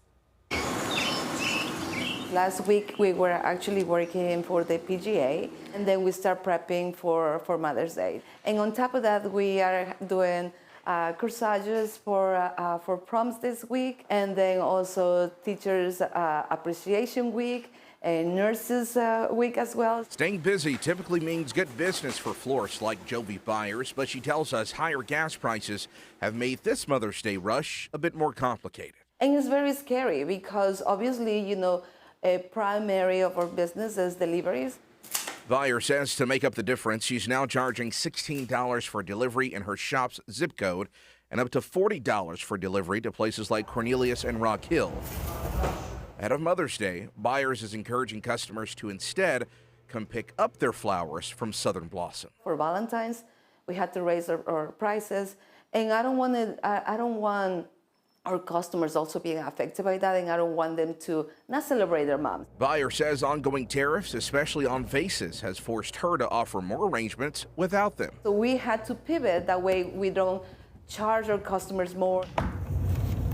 Jacob DeCristo runs Vivian's Flower Shop out of he and his wife's home. He doesn't have the overhead of a brick and mortar location, but tells us higher gas prices are having an impact on his bottom line too. It adds a lot of expense that you don't originally account for, especially when it just shoots up out of nowhere. DeCristo tries to keep basic arrangements under $30 and says while he's trying to take on some of those unexpected costs, he's now encouraging his loyal customers to use delivery apps like Uber and DoorDash to get their orders. It definitely makes it more affordable at times for our customers and affordable for us. But DeCristo admits even that can be tricky at times. You don't know if that arrangement fell over in the car and they just picked it back up and shoved it in there. We don't get a final delivery photo. In Charlotte, Matt Stell, Queen City News. Did you see the price of the eucalyptus? All right, well, despite those oil prices dropping today and yesterday, gas prices now continue to be able to spike in the U.S. According to AAA, the average price for a regular gallon of gas is 25 cents higher than just a week ago at $4.55 a gallon. North Carolina's average has also jumped to $4.21 a gallon, and South Carolina's average is 30 cents higher than last week to $4.20 a gallon. Taking a live look here over the Freedom Boat Club on Lake Norman and Cornelius right now. Weather looks great now, but we know we can see some more wet weather coming this evening before things start to dry out to wrap up the work week. Let's bring in Chief Meteorologist Tara Lane. Tara, I mean, we just saw Michael Lissette there on the golf course, and he warned us. He's like, yeah, we know it's coming, though. Right. They're watching. The meteorologists out there as well. They know that those showers or storms are lurking to the north and west. And yeah, we could see more of those coming into more parts of the Charlotte metro here later on tonight. So another round. We're not totally done yet. You can see some of those darker clouds in the distance. We've had that live shot over part of Lake Norman area. It didn't look like it was raining at the moment, but we did have some spotty light rain over part of Cornelius and part of the lake a little bit ago. But so far so dry over Independence Boulevard after all that widespread heavy rain earlier today. Such a nice sight to see some of that good beneficial rain. How much did we pick up over the past 24 hours according to radar estimates? A whopping 1 to even around 3 inches of rain. Those higher totals adding up to about 2 to 3 inches over parts, really a good part of York County down to South Carolina. Indian Land, friends, picking up about 2 inches of rain. We had about 1.5 inches across northern Mecklenburg County. Not quite as much. I know you all in the mountains and foothills, only about 3/10 or so. Again, this is according to radar estimates. Some of your backyard rain gauges, you could have gotten a little bit more than that. And we had just over 1/2 inch so far over parts of Rowan County down through Anson, Chesterfield County. So how did this help, if any, with the drought? Well, keep in mind, so this is an updated look at the drought monitor. It's updated every Thursday, but it only takes into account the rain through this past Tuesday. And that's the case every week. So we are seeing no change in the widespread extreme. And in some cases, especially there, eastern Mecklenburg County, Union, parts of Stanley, Cabarrus County, in the exceptional drought conditions. But we'll see after it updates next week, a week from now, it considers the rain that we've had these past couple of days and a little more coming in this weekend. We'll see if we can get maybe a little bit of an improvement there. But looking around right now, we do have more showers showers and a few storms out there. Pretty heavy rain at times that was moving through Statesville. You can see around Cleveland there, Cooley and heading up into that part of Davie County up toward Moxville, getting a strip of some heavy rain, and right over the lake there to the east of Spencer and East Spencer. Pretty hefty thunderstorm moving away though and into that part of Davidson County. And then we look off to the south and west. We have just a little bit of a light strip of rain north of Lincolnton there, and another batch of some rain approaching Kings Mountain zone. So yes, this is for pretty much everywhere across the Piedmont. The rain and storm chances will continue through about 7 to 8 o'clock or so, but then go all the way back down to 0 as drying kicks in as the cold front continues to push off to the east the remainder of the night. And tomorrow will be a completely dry day if you do have some outside plans, but getting cooler. Temperature right now pretty warm, 76 degrees, a little bit below the norm, which is up into the high 70s near 80 this time of the year, but we're close to 80 in Concord. There's the rain cooled 64 in Statesville. We're only now down into the mid and upper 50s in the mountains, some 70s off to the south. Grilling out tonight, maybe if you're thinking of doing that for dinner time, just know that, well, when thunder roars, go indoors. You may have to bring it inside. That chance of showers and storms will continue with those temperatures eventually backing off a little more into the 60s for more of us. So what's ahead is a drier Friday, but a cooler start, kind of chilly to kick off the day tomorrow. It will be dry, so no need to grab the umbrella before heading out the door tomorrow. We'll start at about 50 behind this cool front in the Queen City, but waking up to some mid 40s along the I-40 corridor, about 48 degrees to kick off the day in Shelby, and mid and upper 30s up in the mountain communities. Could have some even patchy frost in some of the more sheltered locations there. So full sunshine for tomorrow afternoon, lots of blue sky. That temperature only topping around the lower side of the 70s there. So again, running a little cool for this time of the year, but still pretty nice outside. And notice you can see future radar not showing anything until we get into Saturday. A couple of isolated showers will be possible with the next front, and then we have another system rolling in for Mother's Day on Sunday. So by the evening and even in the morning, a couple of scattered showers will be a possibility. It's not going to add up to as much rain as we saw last night and early this morning. We're not talking about inches of rain, but certainly a few showers or storms could be around, and we'll stick with that chance to kick off next week. A little bit drier again through the middle of next week. All right, thank you, Tara. So a bill in South Carolina looking to expand domestic violence punishments falls short, why the proposal's future is now uncertain. You're watching Queen City News at 4, the most honored and the most local news right here in the Queen City.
So South Carolina lawmakers now will not vote on legislation that would make coercive control punishable under the state's domestic violence law. So the bill was named after Micah Miller, a woman who committed suicide in 2024.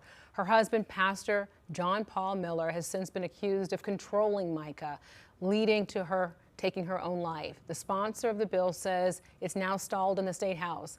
He's running for state attorney general and says that he is unsure if different lawmakers will propose legislation in the future if he wins the seat.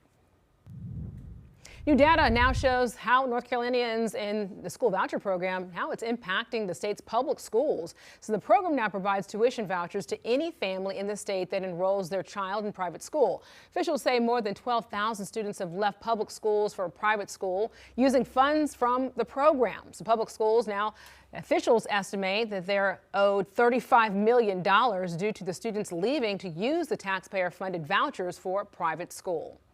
North Carolina Governor Josh Stein now says tourism generated a record amount of spending last year. So more than $37 billion was spent on trips to and within the Tar Heel state.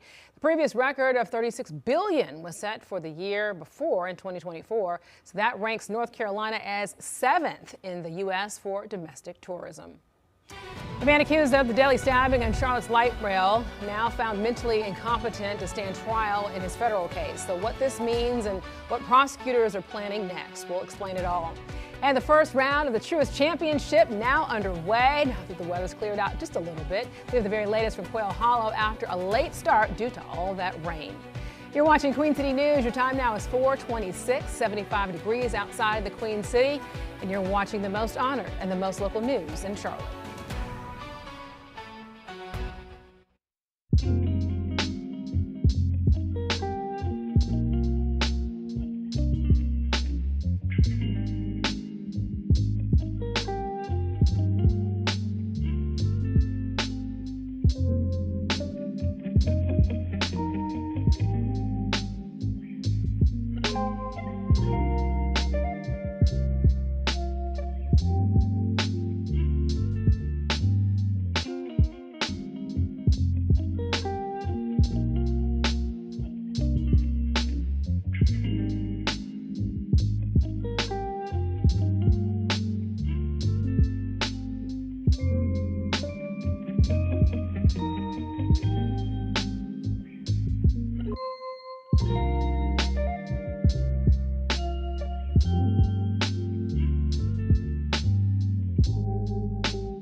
Charlotte Mayor Vi Lyles is resigning. The longtime incumbent made the unexpected announcement this morning saying that she's ready for the next phase of her life.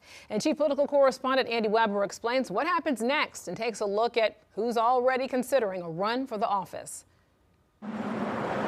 Charlotte Mayor Vi Lyles announcing her resignation via a statement issued Thursday morning. Lyles writing she'd be stepping down from the role at the end of June, saying, quote, "Now it is time for the next phase of my life to spend more time with my grandchildren and for someone new to lead us forward." Lyles' resignation means the council will have to appoint a replacement. That replacement needs to be a Democrat, a Charlotte resident, and registered to vote. As for an election, county officials say that won't happen until next year. We won't be involved in it here in Mecklenburg County Board of Elections until the September primary of 2027, and then November of 2027 is when we would actually all have a chance to elect a new mayor. The question now, who will fill this seat or run for it come 2027? Several council members have expressed interest, but all stopped short of officially announcing their candidacy for the seat. I don't know. I'm still looking at my options. More than half of council have expressed interest in the seat, from newcomer J.D. Masuera Arias to longtime incumbent Malcolm Graham, who was asked about his future on the podcast R&D in the NC. I think I would be well at doing the job. I think I'm good at putting a puzzle together. The council's sole Republican, Ed Driggs, told Queen City News he has no interest or chance of being mayor. I don't think this town is going to elect a Republican. The registration is about 2-1 in favor of the Democrats. But said he hopes whoever is appointed pledges not to run in 2027. So we always hope that, because you don't want somebody to have the benefit of incumbency who didn't win a race cold. While others, including Arias, argue such a requirement is outdated. Well, we already have folks that are receiving thousands and thousands of dollars from developers and corporations and super PACs. That also creates a disadvantage to folks that might rely on grassroots donations. Council hopes to have that interim mayor in this seat by the time Lyles steps down on June 30th. Andy Weber, Queen City News. And Lyles was the first elected as mayor in 2017 and has spent more than 30 years in Charlotte city government. All right, stay up to date with the latest on the mayor's resignation and what comes next on our website at qcnews.com. Federal mental health evaluators have now determined the suspect in the deadly light rail stabbing is currently not competent to stand trial. So DeCarlos Brown is now facing federal and state charges in connection with the August 2025 death of Irina Zarutska. According to new documents, though, that were filed in federal court, prosecutors and defense attorneys are now asking a judge to hold a competency hearing after it was determined Brown suffers from serious mental illness. The federal filing states that Brown's competency could be restored through treatment and medication. He remains in federal custody. New court records now are giving more details about a woman's death in East Charlotte. So we do want to warn you right now that this story is disturbing. Officers now say that Thomas Hamilton called 911 from a gas station last week to report that his girlfriend, 19-year-old Isabella Strope, stopped breathing. Well, authorities found Strope dead at her apartment on Yateswood Drive. An affidavit reveals that Strope had multiple injuries and was bound with a tow strap. Investigators believe Hamilton tortured the victim for several months, leading to her death. He told authorities that Strope had a heart attack during intercourse, and officials argue the victim would not have been able to consent to having sex to begin with. Hamilton is now being held on murder and rape charges. He's being held without bond. All right, looking live, taking a break from news, lighten up the mood a little bit right now. Look over uptown Charlotte from our Arlington camera as Chief Meteorologist Tara Lane joins us now in the Pinpoint Weather Center. Tara, so most of that rain is cleared out, but we are not done just yet, right? We're not done just yet. We were talking about this yesterday, how we would get a break through the afternoon and then we could see a redevelopment of some of those spotty downpours and storms. And sure enough, we do have that, mainly north and west of Charlotte. So far, a lot of the activity here that's happening right now appears to be weakening, but we still have some moderate to heavy rain at times falling over the northern part of Rowan County, moving through Cleveland and approaching Salisbury. So friends in Salisbury, yeah, we got some of that rain headed your way, a couple sprinkles around Granite Quarry after seeing a strip of some heavy rain over that part of Statesville, Iredell County earlier on this afternoon. Lincolnton getting a little heavier shower that's moving into the downtown area. Kings Mountain getting some more of that needed rain, and that is heading east into the rest of Gaston County. Gastonia, if it holds together, would be around Belmont over the next several minutes or so. And this chance, as you can see on Futurecast, will continue even around the Charlotte area, south and east as possible. You could get more rain or a passing thunderstorm before the evening's out through about 8 to 9 o'clock or so. And then the front slides off to the south and east. Everything clears out overnight, but it's going to be a cooler start tomorrow morning. We'll take a look at that cooler start coming up and just how low those temperatures will get. More showers ahead for the weekend as well. That's ahead in a few minutes. All right, thank you so much for that, Tara. So right now, Charlotte-Mecklenburg Schools now dealing with another data breach, the second in 2 years. This time it involves the online classwork platform Canvas. Queen City News reporter Jen Cardone explains what was breached and why experts say attacks like this are kind of hard to avoid. Students at Charlotte-Mecklenburg schools are among millions nationwide affected by a recent cybersecurity attack on Canvas, an online system where homework assignments are submitted and teachers give grades. It is very difficult to find any company that has not been breached before. Okay, so a breach is becoming a very common thing, but of course, that's no excuse for not doing a good job. UNC Charlotte professor of cybersecurity Bill Chu says there's two ways hackers will break into these systems, either through the software itself or how it's configured in the district.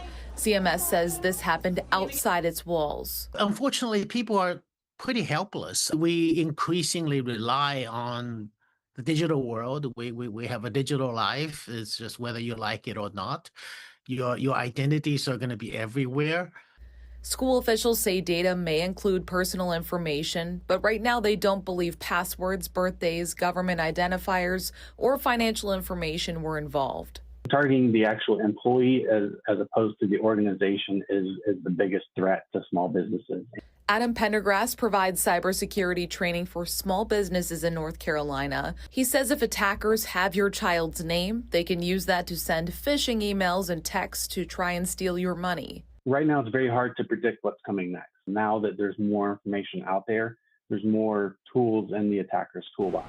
Jen Cardone, Queen City News. All right, just to take you back in history, too, it's not the first time Charlotte-Mecklenburg Schools has now been impacted by a data breach. So in 2024, millions of students, parents, and teachers' personal information was exposed when Power School was hacked. So the software was in every public school in the state and then was later replaced. CMS board members will hold a special meeting tomorrow morning to present their changes to the budget proposal for next school year. So at the end of the initial presentation, board members then voted to be able to table the approval of the budget and to make revisions to the spending plan. So at this week's discussion, uncertainty remains over how much money the state would be given in the district because of the lack of a state budget. Tomorrow's meeting begins at 10 o'clock in the morning.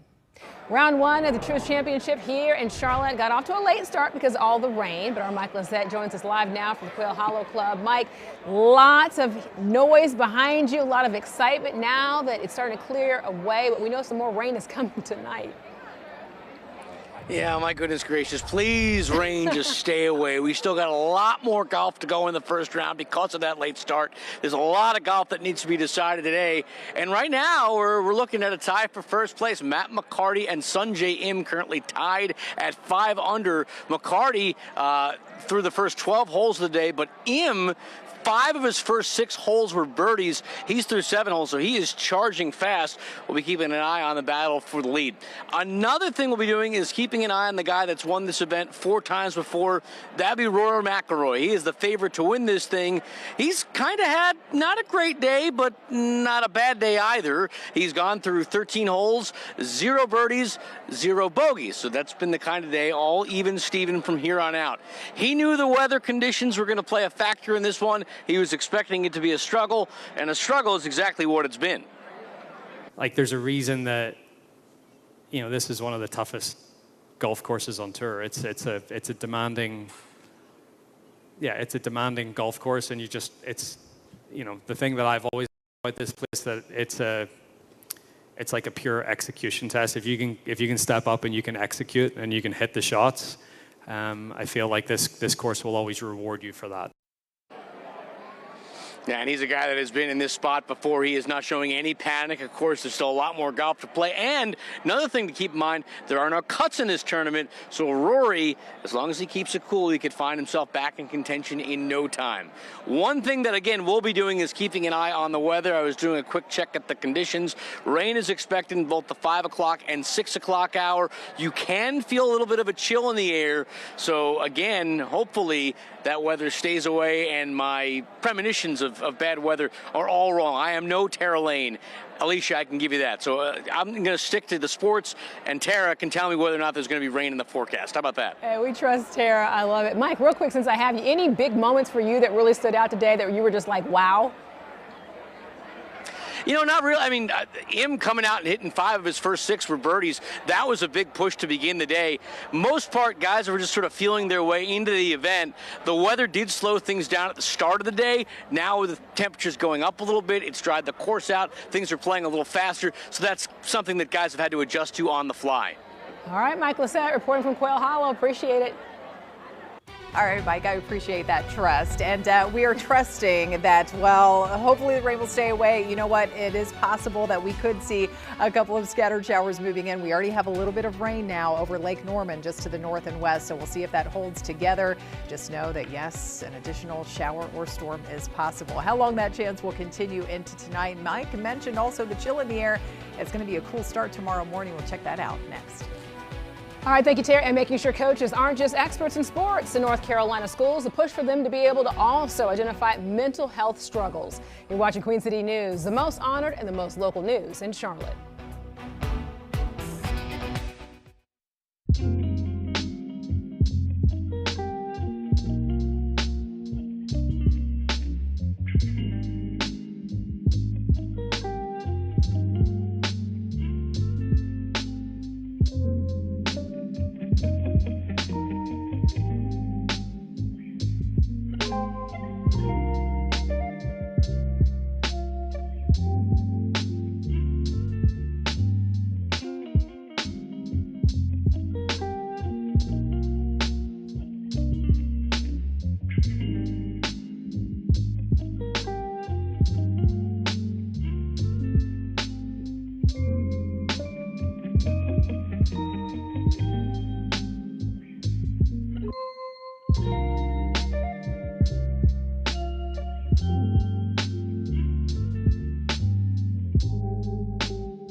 A new push now in Raleigh focusing on helping coaches support their athletes off the field. So this is about recognizing when a student may be struggling with their mental health. Where our Shabnam Dinesh now joining us live from the General Assembly right now. Shabnam, why are lawmakers pushing for this training?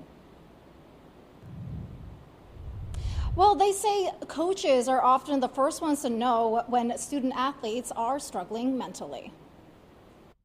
For many student athletes, coaches are more than just coaches. Coaches are often among the first to notice when something is not right. They see the long practices, they have the quiet moments, and the changes in behaviors that others might not see. But many coaches don't know what to do when that happens. State Senator Caleb Tedros joined mental health advocates Thursday to promote the Coaches Care Act.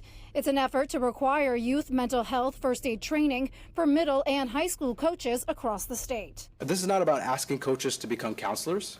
It is about making sure that they're not left guessing when a student needs help. The renewed push comes after the North Carolina High School Athletic Association unanimously approved a policy requiring high school coaches to complete mental health training every 3 years. The training is designed to help coaches recognize warning signs of mental health challenges and substance abuse. It's a very hands-on situation, and those kids pour their hearts out into these activities. So, a lot of times when they develop a good bond, good conversations, and also they bring out their problems as well as their triumphs to you. Sean Crocker is the head football coach at Panther Creek High School in Cary. He says student athletes often face pressure on and off the field while balancing school, sports, and scholarships. It's overwhelming for a lot of players, and it's just a matter of when it hits. But with the proper supports and reassurances, we do the best we can to get those guys through. The legislation would expand that training requirement beyond high school sports to include middle school coaches and youth sports coaches. While the legislation itself is still sitting in committee, supporters say the state's high school athletic association's vote this week shows there's broad support for this type of training across the sports community. Live at the General Assembly, Shabnam Dinesh, Queen City News.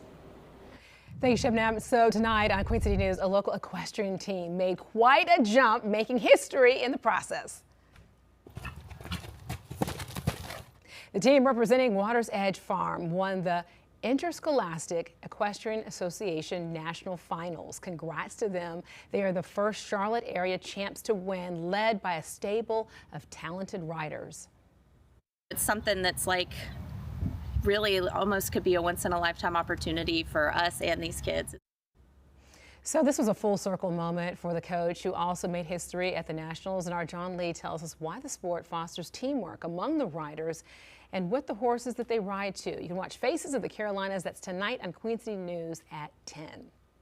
Taking a live look here over at Freedom Boat Club on Lake Norman. Not a good day to get out on the lake right now because we know that wet weather is coming our way. Let's talk about what's next for us as we bring in Chief Meteorologist Tara Lane. Tara, so a lot of people out, Quail Hollow. We saw Michael said out there. We know we trust you. We trust Tara. And watching that radar. I know. Michael's like, let's see what Tara has to say about what's coming tonight. Well, I mean, some scattered activity, so it's nothing widespread. But yes, it is possible that we could see a downpour, maybe even an isolated stronger storm moving over the course here a little bit later on this evening. Look at those dark clouds overhead and in the distance there. We're still dry over Independence Boulevard heading into East Charlotte right now. Still plenty of sunshine for a lot of you and peaks of blue sky. But yes, developing clouds. We've got the cold front that's in the process of swinging through. So until that totally moves out, we have that continued chance of showers and storms. But looking ahead over the next few days, if you're headed out to the Quail Hollow Club there, tomorrow is totally dry, but it is going to be cooler, especially in the morning, waking up to about 50 degrees behind that front. A little bit of a cool down, 72 in the afternoon. Just a gorgeous Friday, though. Look at that weather.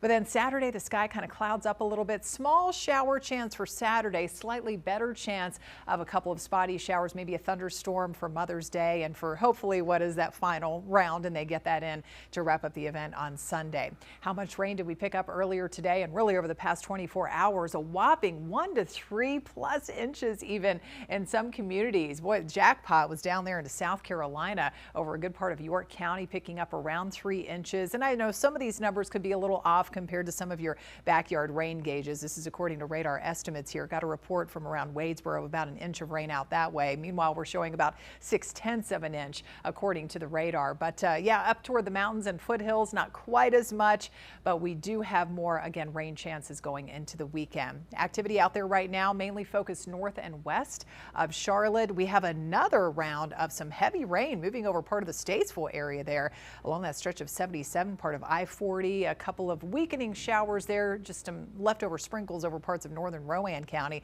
And then we have another heavier batch of rain over a good part of really Lincoln County, moving east of Lincolnton and along that stretch of Highway 73. It's a messy drive out there right now, so that's spreading into part of Lake Norman. We've had some heavier rain over Kings Mountain and a few isolated showers over parts of Gaston County. So the rain chance will continue through about 7 to 8 o'clock or so this evening and then drop off significantly after that cold front passes and clears the area later on tonight. We've got high pressure taking over briefly. 77 degrees top temperature today. So yes, those numbers are current conditions, our air responding to the sunshine and heating up a little bit here today. Close to 80 degrees in Wadesboro. We've got 79 ahead of any cooling rain in Gastonia, but already cooling down to the mid-50s up in the mountain communities. So we'll start at 50 in the morning, low 70s tomorrow afternoon. No chance of rain tomorrow, but again, showers, maybe a few storms gradually redevelop, especially by the end of the weekend on Sunday, with temperatures warming up back in the higher 70s to around 80 degrees. Check out Futurecast, and again, nothing showing up on future radar imagery into tomorrow. We are nice and dry for anything planned outside, but then clouds are back on the move, moving in from the south and west. So by Saturday, 9 a.m., a couple of spotty showers will be possible. Best chance of rain overall for the weekend, especially on Saturday, mainly south of Charlotte and even around the Queen City. We could see some rain, but that rain could get heavy again down into sections of South Carolina. And then on Sunday for Mother's Day, if you're taking mom out, just plan for the possibility of a little bit of rain in the area passing through early next week. Could start a little showery too, and then we're drier for next Tuesday. And then toward the middle of next week, we pick up another minor rain chance. Temperature-wise, not too much of a fluctuation there. We're mainly hovering in the mid to upper 70s over the next 7 days, which is, again, about average for this time of the year. Typical high is about 79. All right, thank you, Tara. So a bill in South Carolina looking to expand domestic violence punishments falls short, while the proposal's future is now uncertain. You're watching Queen City News, the most honored and the most local news in Charlotte.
Well, South Carolina lawmakers now will not vote on legislation that would make coercive control punishable under the state's domestic violence law. So the bill was named after Micah Miller, a woman who committed suicide. This happened back in 2024. Her husband, Pastor John Paul Miller, has since been accused of controlling Micah, leading to her taking her own life. The sponsor of the bill, State Senator Stephen Goldfinch, a Republican Murrells Inlet, now says it stalled in the State House. He's running for State Attorney General and says that he is unsure if different lawmakers will propose the legislation in the future if he wins the seat. New data now shows how North Carolina's school voucher program is impacting the state's public schools. The program provides tuition vouchers to any family in the state that enrolls their child in private school. Officials say more than 12,000 students have left public schools for a private school using funds for the program. So public school officials now estimate they're owed $35 million due to students leaving to use the taxpayer-funded vouchers for private school. Teachers from across North Carolina are also laying out the conditions of their schools in a new anonymous survey. So more than 92% of educators say that their schools are good places to work, and they love to be able to work there, and they also are able to learn. But nearly 90% say that their schools handle safety issues quickly. However, more than 40% report that bullying is still a problem, and close to 30% say they do not have enough instructional time to meet what their students actually need. Many educators talk about not having enough time to address student needs in the classroom, and that students are bringing things beyond academics to our schoolhouse that our educators continue to try to problem solve. And we also hear the rise of student behavior in our classroom, and those are all things that we know are needed to be addressed by educators across the board, and school systems and lawmakers should pay attention. More than 102,000 teachers from across the state responded to that survey. North Carolina Governor Josh Stein says that tourism generated right now an amount of spending last year. More than $37 billion was spent on trips to and within the Tar Heel State. The previous record of $36 billion was set the year before in 2024. That ranks in North Carolina as the 7th in the U.S. for domestic tourism. On Queen City News at 5, the man accused of the deadly stabbing on Charlotte's Blue Line now found mentally incompetent to stand trial in his federal case. What that means and what prosecutors are planning next. And the first round of the Truist Championship underway. We have the very latest from Quail Hollow after a late start due to all the rain. You're watching Queen City News. I'm Alicia Barnes. That's going to do it for me. Morgan Francis is up next at 5. And you're watching the most honored and the most local news in Charlotte.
Right now on Queen City News, Charlotte Mayor Vi Lyles is planning to step down. What happens next as local leaders start plans to fill the office? Oh, it was so nice to see all that rain this morning. Good beneficial rain. We've had a dry break, but now a lot of you already dealing with more scattered downpours and storms. Some of those could produce some strong wind gusts, maybe some hail as well. I'll put the track on these, how long that rain chance will last into the night tonight. Coming up. And Charlotte-Mecklenburg schools hit by another data breach, what's impacted and why some experts believe the attack was unavoidable. Good evening to you. I'm Morgan Francis. Queen City News at 5 starts right now.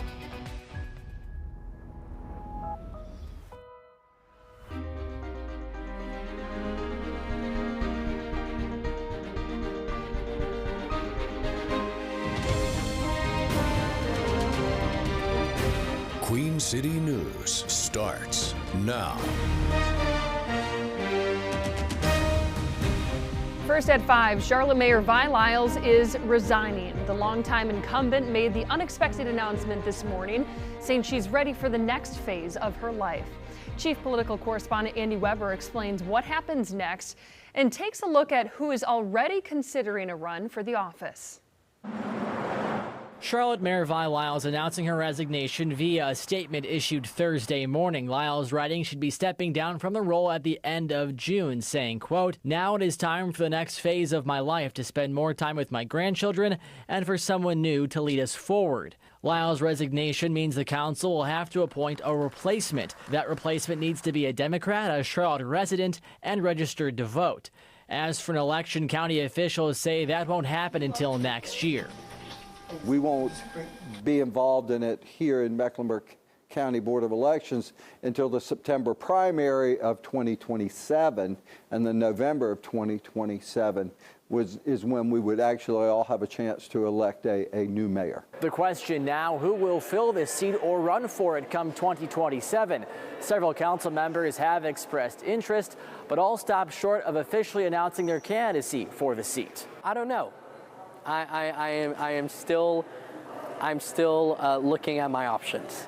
More than half of council have expressed interest in the seat, from newcomer J.D. Masuero Arias to longtime incumbent Malcolm Graham, who was asked about his future on the podcast R&D in the NC. I think I would be well at doing the job. I think I'm good at putting a puzzle together. The council's sole Republican, Ed Driggs, told Queen City News he has no interest or chance of being mayor. I don't think this town is going to elect a Republican. The registration is about 2-1 in favor of the Democrats. But said he hopes whoever is appointed pledges not to run in 2027. So we always hope that, because you don't want somebody to have the benefit of incumbency who didn't win a race cold. While others, including Arias, argue such a requirement is outdated. Well, we already have folks that are receiving thousands and thousands of dollars from developers and corporations and super PACs. That also creates a disadvantage to folks that might rely on grassroots donations. Council hopes to have that interim mayor in this seat by the time Lyles steps down on June 30th. Andy Weber, Queen City News. Lyles was first elected as mayor in 2017 and has spent more than 30 years in Charlotte city government. As we follow Mayor Lyles' resignation, we'll keep you updated on air as well as on our website, qcnews.com. Federal mental health evaluators have determined the suspect in the deadly light rail stabbing is currently not competent to stand trial. DeCarlos Brown is facing federal and state charges in connection with the August 2025 death of Irina Zarutska.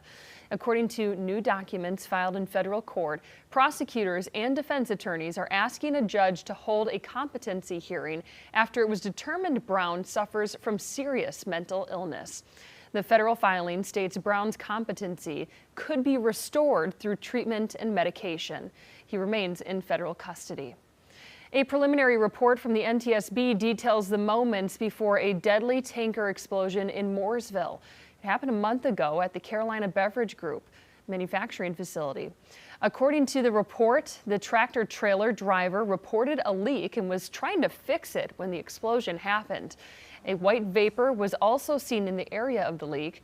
The truck was carrying sodium hydroxide solution, a highly corrosive industrial chemical, and had just made a delivery at another business the previous day.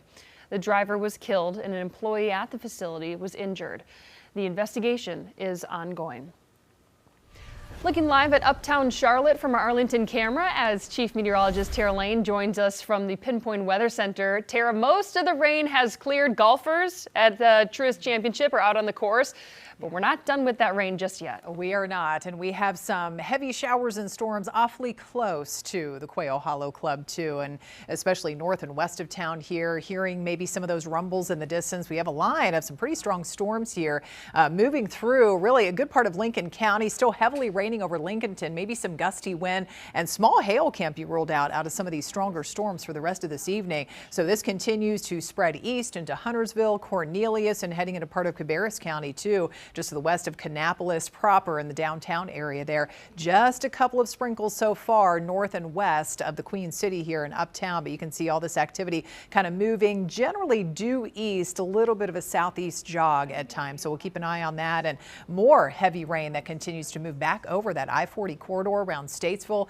and starting to see a little more of that that's been moving through the northern part of Rowan County too. So it's possible we could see more of these storms developing over the next few hours, especially from the Charlotte metro, kind of where they are right now, and to the south and east, and friends along Highway 74 and down through Chesterfield County through about 8 to 9 o'clock or so this evening. Then everything clears out tonight. It gets cooler. It's going to be a chillier start to the day tomorrow. Check that out, my Pinpoint weather forecast in a few minutes. Charlotte-Mecklenburg Schools is dealing with another data breach, the second in 2 years. This time it involves the online classwork platform Canvas. Queen City News reporter Jen Cardone explains what was accessed and why experts say attacks like this are hard to avoid. Students at Charlotte-Mecklenburg schools are among millions nationwide affected by a recent cybersecurity attack on Canvas, an online system where homework assignments are submitted and teachers give grades. It is very difficult to find any company that has not been breached before. Okay, so a breach is becoming a very common thing, but of course, that's no excuse for not doing a good job. UNC Charlotte professor of cybersecurity Bill Chu says there's two ways hackers will break into these systems, either through the software itself or how it's configured in the district. CMS says this happened outside its walls. Unfortunately, people are pretty helpless. We increasingly rely on the digital world. We have a digital life. It's just whether you like it or not. Your identities are going to be everywhere. School officials say data may include personal information, but right now they don't believe passwords, birthdays, government identifiers, or financial information were involved. Targeting the actual employee as opposed to the organization is the biggest threat to small businesses. Adam Pendergrass provides cybersecurity training for small businesses in North Carolina. He says if attackers have your child's name, they can use that to send phishing emails and texts to try and steal your money. Right now, it's very hard to predict what's coming next. Now that there's more information out there, there's more tools in the attacker's toolbox. Jen Cardone, Queen City News. This is not the first time Charlotte-Mecklenburg Schools has been impacted by a data breach. In 2024, millions of students, parents, and teachers' personal information was exposed when PowerSchool was hacked. The software was in every public school in the state and was later replaced. CMS board members will hold a special meeting tomorrow morning to present their changes to the budget proposal for next school year. At the end of the initial presentation, board members voted to table the approval of the budget and to make revisions to the spending plan. At this week's discussion, uncertainty remained over how much money the state would be giving the district because of the lack of a state budget. Tomorrow's meeting begins at 10 a.m. Lincolnton City Manager will present his proposed budget tonight, and it includes cuts to police and fire services. The proposal cites a revenue shortfall in the city, but is not putting a property tax increase on the table. Instead, 21 full-time positions, including 14 from the police and fire departments, would be cut. The City Council meeting begins at 6:30. Round one of the Truist Championship is here in Charlotte. It got off to a late start because of the rain, but it's well underway now. Our Mike Lissette joins us live from Quail Hollow Club. Mike, day started out pretty rainy. How's it looking out there right now? You know, I know you're a big golf person, so I'll tell you it's straight. It started out very wet, but as the day went on, the conditions improved. The course started playing a lot quicker, and one guy that took advantage of it was Sunjae Im. He played late in the day, came on, hit birdies in 6 of his first 9 holes, and he's currently your leader. He just surpassed Matt McCarty for the lead. Matt currently at 5 under, so a one-shot lead for Im, who's been playing great and only halfway through the day. We'll be keeping an eye on him throughout the tournament. Now, another guy we'll be keeping an eye on, the guy that's won here 4 times. That'd be Rory McIlroy. His day was not bad, but it wasn't great either. He's through 12 holes right now, has yet to have a birdie, then again has yet to have a bogey, so he's even through 12 holes. He knew the weather would play a factor in this one, and sure enough, as he had the tee off earlier in the day, he did have to deal with some wet, playable conditions. He was expecting it to be a struggle, and a struggle is exactly what it was. Like, there's a reason that, you know, this is one of the toughest golf courses on tour. It's a demanding golf course, and it's you know, the thing that I've always liked about this place, that it's like a pure execution test. If you can step up and you can execute and you can hit the shots, I feel like this course will always reward you for that. He's a pro. He's been through this before. He'll be okay, and I have a feeling he will be climbing up the leaderboard in just a matter of time. A lot more golf to play, but hopefully we won't have to deal with a lot more bad weather. As you just heard Tara talk about, there is more rain in the forecast. I was doing a check, expecting to see more rain this way in this hour as well as next hour. Hopefully it stays away. Guys, I'm keeping my fingers crossed. Morgan, let's go back to you. Yeah, you always want it to be sunny for the fans, but for the golfers, I always feel like you concentrate more when the weather isn't so beautiful out there. Mike, thank you.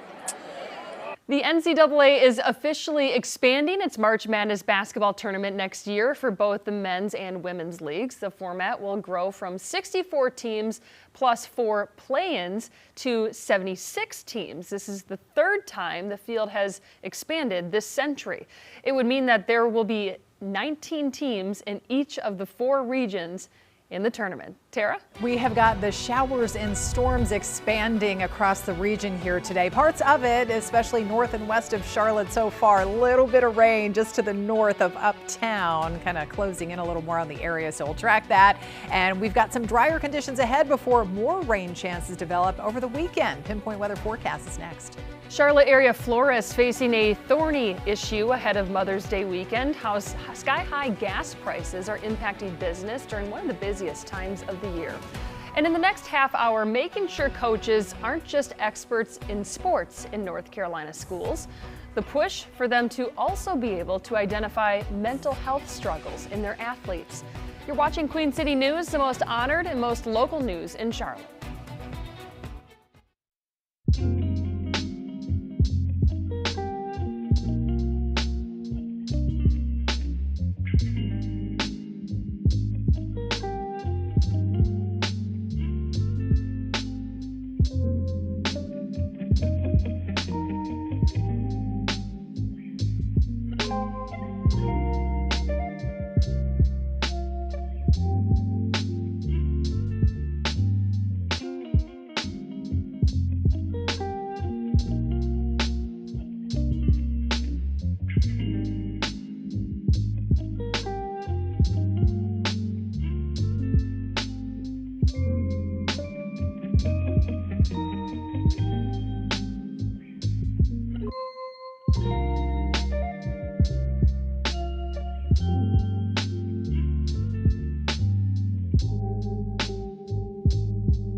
Florists in the Charlotte area are feeling the squeeze of ongoing tariffs and skyrocketing gas prices ahead of Mother's Day weekend. Queen City News reporter Matt Stell heard from two shop owners about how much they and their customers are being impacted by the rising costs. Last week we were actually working for the PGA, and then we start prepping for Mother's Day. And on top of that, we are doing corsages for proms this week, and then also Teachers Appreciation Week and Nurses Week as well. Staying busy typically means good business for florists like Jovi buyers, but she tells us higher gas prices have made this Mother's Day rush a bit more complicated. And it's very scary because obviously, you know, a primary of our business is deliveries. Buyer says to make up the difference, she's now charging $16 for delivery in her shop's zip code and up to $40 for delivery to places like Cornelius and Rock Hill. Ahead of Mother's Day, Buyers is encouraging customers to instead come pick up their flowers from Southern Blossom. For Valentine's, we had to raise our prices, and I don't want our customers also being affected by that, and I don't want them to not celebrate their moms. Buyer says ongoing tariffs, especially on vases, has forced her to offer more arrangements without them. So we had to pivot, that way we don't charge our customers more. Jacob DeCristo runs Vivian's Flower Shop out of he and his wife's home. He doesn't have the overhead of a brick and mortar location, but tells us higher gas prices are having an impact on his bottom line too. It adds a lot of expense that you don't originally account for, especially when it just shoots up out of nowhere. DeCristo tries to keep basic arrangements under $30 and says while he's trying to take on some of those unexpected costs, he's now encouraging his loyal customers to use delivery apps like Uber and DoorDash to get their orders. It definitely makes it more affordable at times for our customers and affordable for us. But DeCristo admits even that can be tricky at times. You don't know if that arrangement fell over in the car and they just picked it back up and shoved it in there. We don't get a final delivery photo. In Charlotte, Matt Stell, Queen City News. And despite oil prices dropping today and yesterday, gas prices continue to spike in the U.S. According to AAA, the average price for a regular gallon of gas is 25 cents higher than a week ago at $4.55 a gallon. North Carolina's average has jumped to $4.21 a gallon, and South Carolina's average is 30 cents higher than last week to $4.20 a gallon. Iranian leaders are considering a U.S. proposal to end the war in the Middle East. At the same time, they're also reportedly establishing a new agency to vet and tax ships that pass through the Strait of Hormuz. The critical shipping lane sees a majority of the world's oil pass through it. Pakistani leaders who are mediating the negotiations say they expect an agreement sooner rather than later. More than a dozen people are recovering after severe weather swept through Mississippi yesterday. 12 of the 17 injured lived in one small community. Officials say about 500 homes were damaged during the storms. 3 tornadoes were confirmed to have touched down across the state. Thankfully, here at home, we're not dealing with anything severe like that as we take a live look at the Freedom Boat Club on Lake Norman. Really beautiful there as we have the sun setting and kind of the stormy clouds in the distance there. Obviously, hopefully, no one out on the water at this point. There's lightning in the area. Yes, we're still dealing with some nasty weather there. Let's bring in Chief Meteorologist Tara Lane. I mean, Tara, we're talking about the Truist Championship that's going on right now. The golfers are still out on the course, and I believe the slowest ones out there are through 9 holes. They have roughly 2 to 3 hours to go out on the course. How is it looking for dodging those raindrops? Well, the showers and storms are not terribly far away. We have a strip of some heavy rain, strong storms right now over northern Mecklenburg County. A little bit of some light rain there just to the north of Uptown. It looks like maybe some raindrops there on the camera lens looking live over Independence Boulevard. So basically, it is possible that, people may have to take shelter out there if we see something starting to move in. It is possible. Shower, thunderstorm over the Quail Hollow Club here before the evening's out. I will say, though, tomorrow tomorrow, totally dry day. So no worries about that whatsoever for tomorrow. But seeing some of those darker clouds in the distance, of course, that was the case earlier today with all that widespread beneficial rain that really just dumped down over most of the area. I mean, look at these whopping rainfall totals here, up to 1 to even around 3 inches according to radar estimates. Now, some of your backyard rain gauges may be picking up a little more, especially to the east of Charlotte, Wadesboro. According to radar, just over half of an inch or so. We didn't see quite as much up around the mountains and foothills. Did this help with the drought monitor? Now, keep in mind, so this is updated every Thursday, but it only considers the rainfall through the previous Tuesday. Remember, this past Monday and Tuesday, we were dry out there, and so we don't have any sort of change happening this week, but we'll check in next week and see if we see some at least minor improvement after all of this rain that we picked up over the past 24 hours and still picking up out there right now. So look at this. We now have an expansion of some of those downpours and storms again. So we've got, we're looking here more north of the Charlotte area, some pretty heavy rain, northern suburbs, Mecklenburg County is stretching east there into that part of Cabarrus County. We'll take a look back here once again, and you can see that heavy rain continues right there along Highway 73. It is not a pleasant drive out there, moving back and forth in between, say, Lincolnton and, say, the Huntersville area. High shoals, all of this is pushing off to the east right now. Some lightning, some gusty wind, and even small hail can't be ruled out. And then we have more heavy rain, a band of some heavy rain and storms moving through the Statesville area and back over northern parts of Rowan County. So the chance will basically continue for another few hours up until about 8 to 9 o'clock or so. And then everything clears out tonight as the front continues to push on off to the east, and it's back to drier but cooler conditions early tomorrow morning. We've got a warm 79 degrees out there with some lingering sunshine right now, but you can see where it's rained.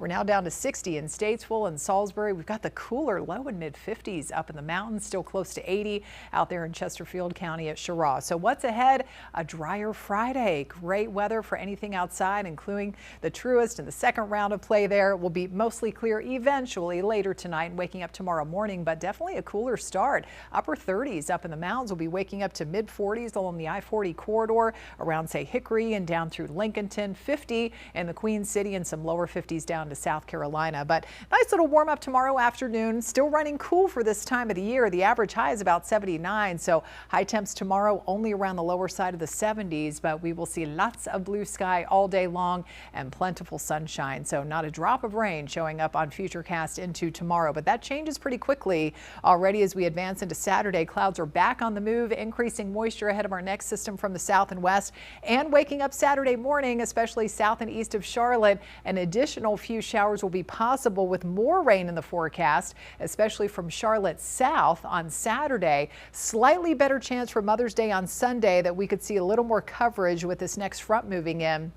Morning through the afternoon and evening of some scattered showers and possibly a couple of isolated storms too, and that rain chance could linger into early next week on Monday as well. Tuesday, it's back to some drier conditions, some minor rain chance next Wednesday as well. Temperature wise, not too much of a change. Besides that cooler day tomorrow, we're back in the upper 70s to near 80 right on through about 7 days from now. All right, Tara, thank you. A bill in South Carolina looking to expand domestic violence punishments falls short. Why the proposal's future is now uncertain. You're watching Queen City News, the most honored and most local news in Charlotte.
South Carolina lawmakers will not vote on legislation that would make coercive control punishable under the state's domestic violence law. The bill was named after Micah Miller, a woman who committed suicide in 2024.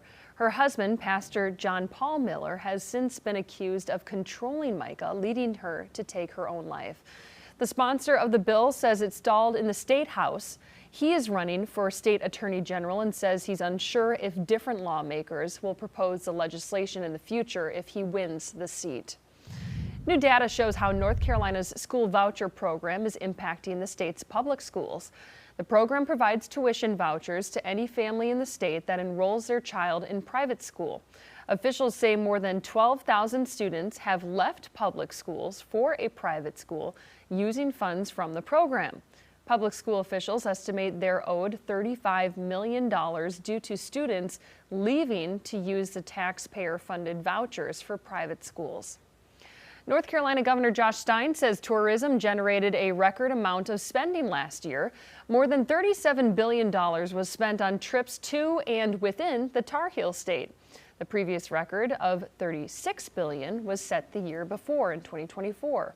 That ranks North Carolina as 7th in the U.S. for domestic tourism. The man accused of the deadly stabbing on Charlotte's Blue Line has been found mentally incompetent to stand trial in his federal case. What that means and what prosecutors are planning next.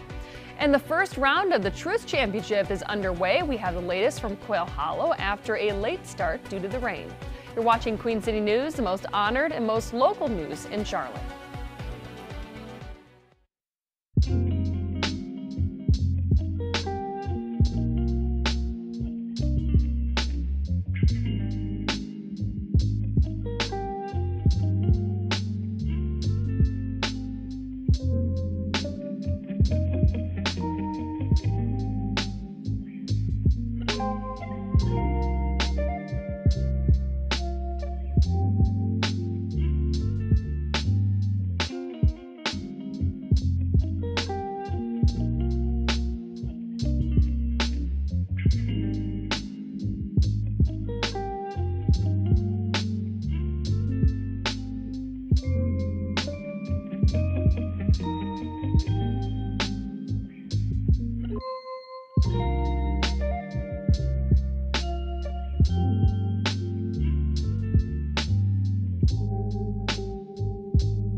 Charlotte Mayor Vi Lyles is resigning. The longtime incumbent made the unexpected announcement this morning, saying she's ready for the next phase of her life.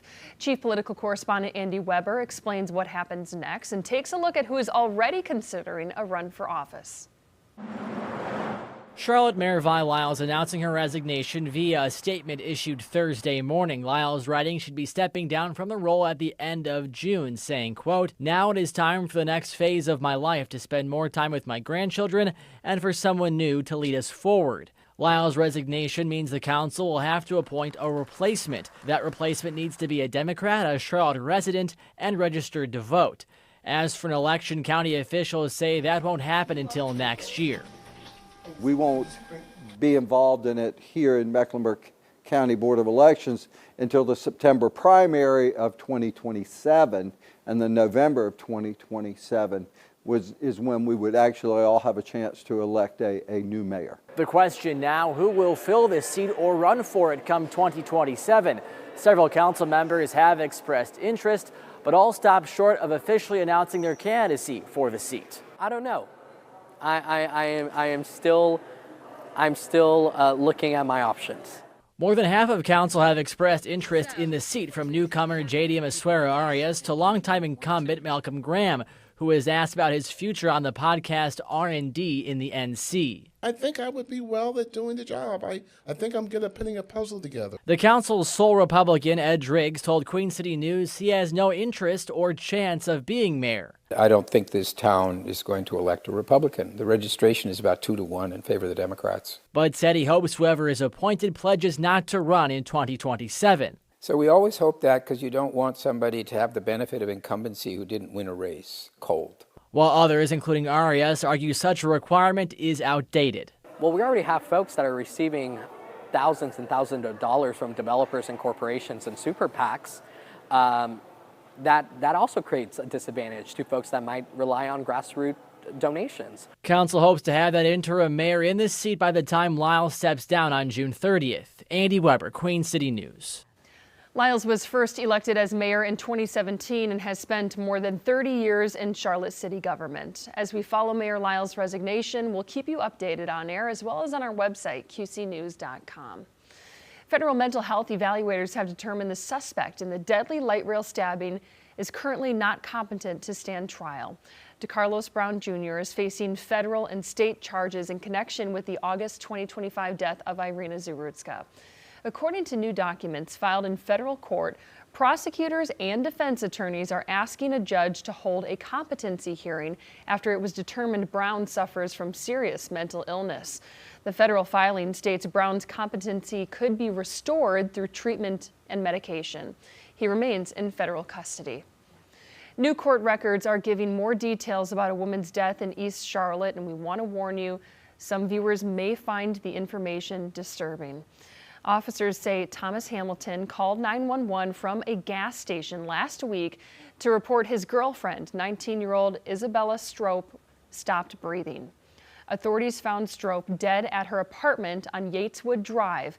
An affidavit reveals Strope had multiple injuries and was bound with a tow strap. Investigators believe Hamilton tortured the victim for several months leading to her death. He told authorities Strope had a heart attack during intercourse. Officials argue the victim would not have been able to consent to having sex to begin with. Hamilton is being held on murder and rape charges without bond. On a lighter note, let's talk about our weather as we take a live look at uptown Charlotte from our Arlington camera as Chief Meteorologist Tara Lane joins us from the Pinpoint Weather Center.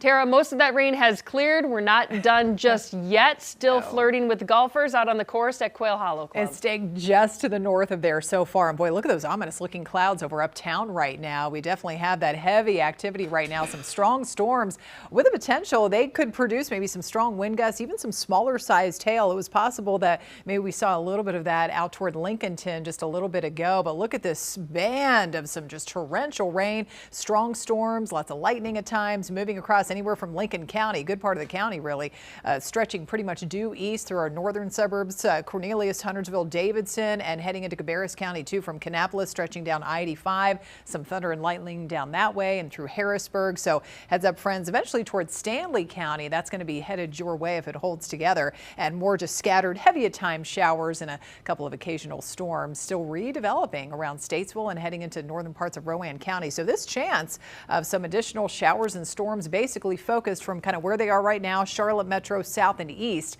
will continue through about 8 to 9 o'clock or so later on this evening. So heads up there, but everything clears out tonight. It's going to be a cooler start to the day tomorrow. Check that out, my Pinpoint weather forecast in a few minutes. Charlotte-Mecklenburg Schools is dealing with another data breach, the second in 2 years. This time it involves the online classwork platform Canvas. Queen City News reporter Jen Cardone explains what was accessed and why experts say attacks like this are hard to avoid. Students at Charlotte-Mecklenburg schools are among millions nationwide affected by a recent cybersecurity attack on Canvas, an online system where homework assignments are submitted and teachers give grades. It is very difficult to find any company that has not been breached before. Okay, so a breach is becoming a very common thing, but of course, that's no excuse for not doing a good job. UNC Charlotte professor of cybersecurity Bill Chu says there's two ways hackers will break into these systems, either through the software itself or how it's configured in the district. CMS says this happened outside its walls. Unfortunately, people are pretty helpless. We increasingly rely on the digital world. We have a digital life. It's just whether you like it or not. Your identities are going to be everywhere. School officials say data may include personal information, but right now they don't believe passwords, birthdays, government identifiers, or financial information were involved. Targeting the actual employee as opposed to the organization is the biggest threat to small businesses. Adam Pendergrass provides cybersecurity training for small businesses in North Carolina. He says if attackers have your child's name, they can use that to send phishing emails and texts to try and steal your money. Right now, it's very hard to predict what's coming next. Now that there's more information out there, there's more tools in the attacker's toolbox. Jen Cardone, Queen City News. This is not the first time Charlotte-Mecklenburg Schools has been impacted by a data breach. In 2024, millions of students, parents, and teachers' personal information was exposed when PowerSchool was hacked. The software was in every public school in the state and was later replaced. Tonight, Charlotte Transit officials are set to hold a public hearing about their fare modernization plan. The Metropolitan Transit Commission is overseeing possible changes to the payment process and keeping public transit accessible. Tonight's public meeting is the end of the public comment period for the change. It begins at 6 at the Government Center in Uptown. Round one of the Truist Championship is here in Charlotte. It got off to a late start because of the rain.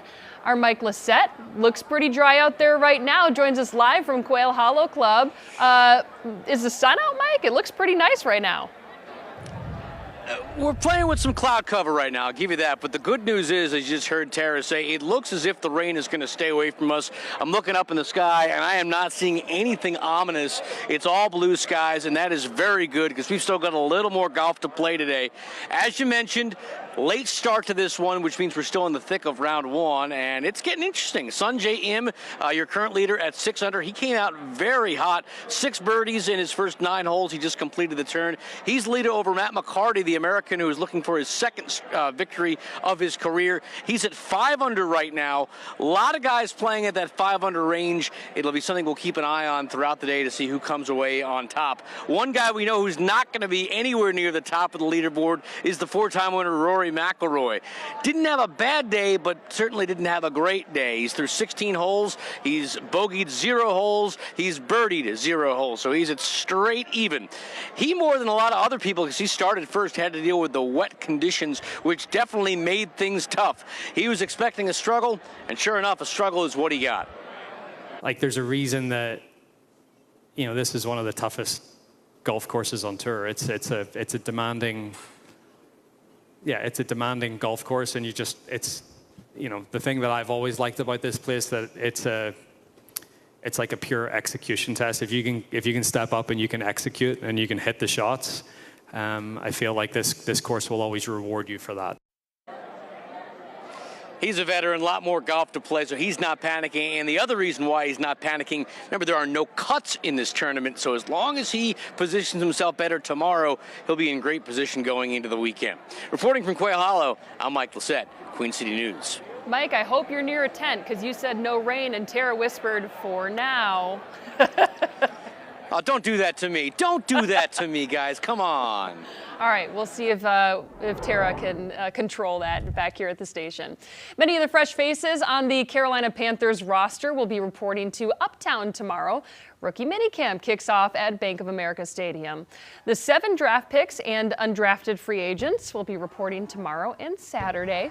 Rookie minicamp kicks off the first stretch of practice for the players, with OTAs happening at the end of the month. The David and Nicole Tepper Foundation is donating $1 million to support girls flag football in North and South Carolina. It comes one day after the sport was sanctioned as an official high school sport in North Carolina. The funds will go toward establishing more teams. Tara? Well, playing outside tonight, we do have some downpours and storms to contend with. So far, more north of Charlotte. They're kind of moving pretty much due east at the moment. We'll check out the track and just how much longer the storm threat is going to last into the night. More rain chances on the way for the upcoming weekend as well, including Mother's Day on Sunday. We'll check it out next. Making sure coaches aren't just experts in sports in North Carolina schools, the push for them to also be able to identify mental health struggles in their athletes. You're watching Queen City News, the most honored and most local news in Charlotte.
A new push in Raleigh is focused on helping coaches support their athletes off the field. It's about recognizing when a student may be struggling with their mental health.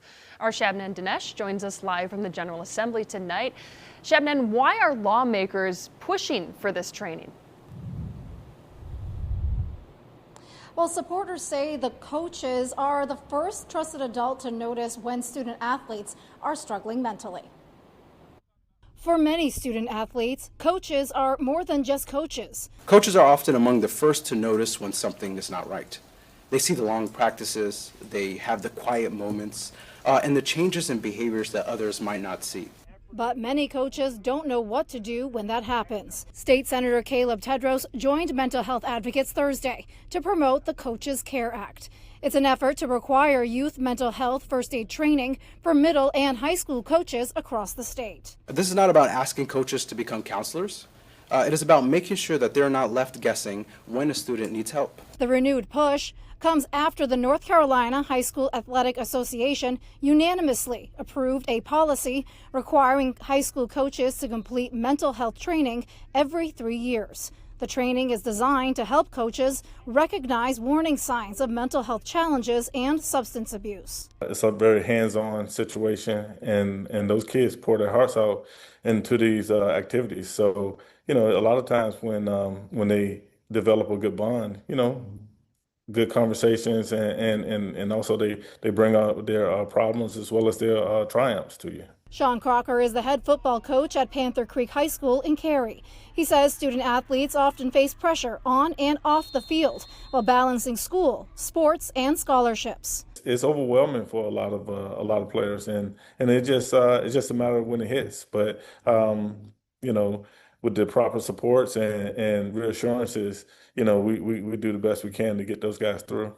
The legislation would expand that training requirement beyond high school sports to include middle school coaches and youth sports coaches. Now, while the legislation itself is still sitting in committee, supporters say this week's vote by the state's High School Athletic Association demonstrates there is broad support for this type of training across the sports community. Live at the General Assembly, Shabnam Dinesh, Queen City News. Shab, thanks for that. Tonight on Queen City News, a local equestrian team made quite a jump, making history in the process.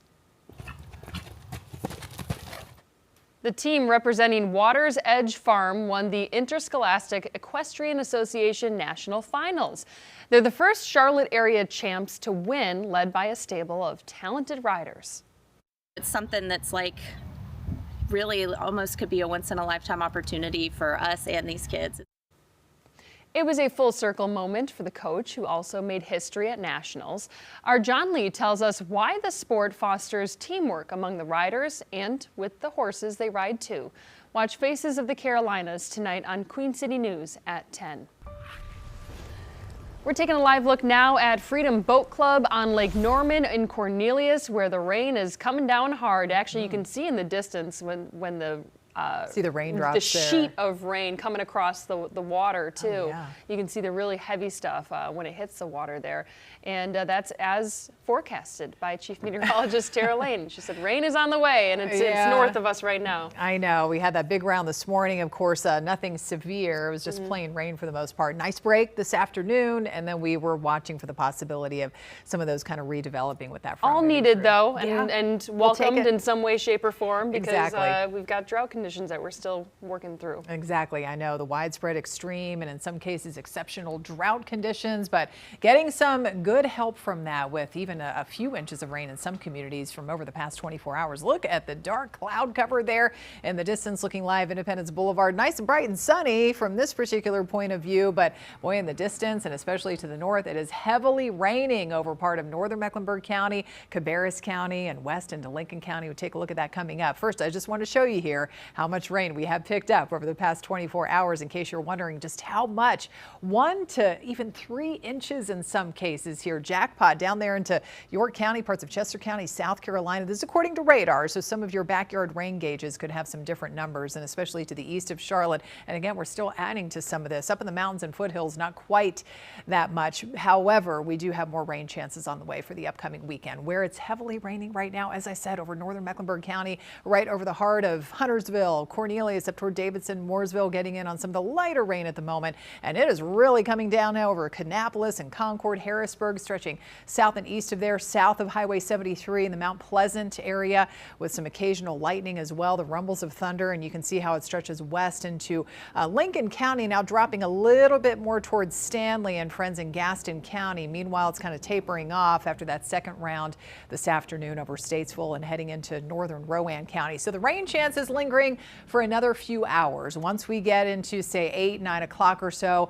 really kind of settling down the atmosphere as the front continues to slip on off to the east and allow some drying to happen overnight. And that's going to allow for some cooler temperatures too. So if you're headed out to the Truist tomorrow for the second round of play, Friday, totally dry day. No worries about taking the umbrella, the rain jacket, but just to kind of bundle up maybe a little more, especially in the morning with that low of 50, 72 in the afternoon, running a little cool for this time of the year. Saturday and especially on Sunday, Mother's Day, we will be tracking some additional spot showers and maybe a thunderstorm or two by the end of the day.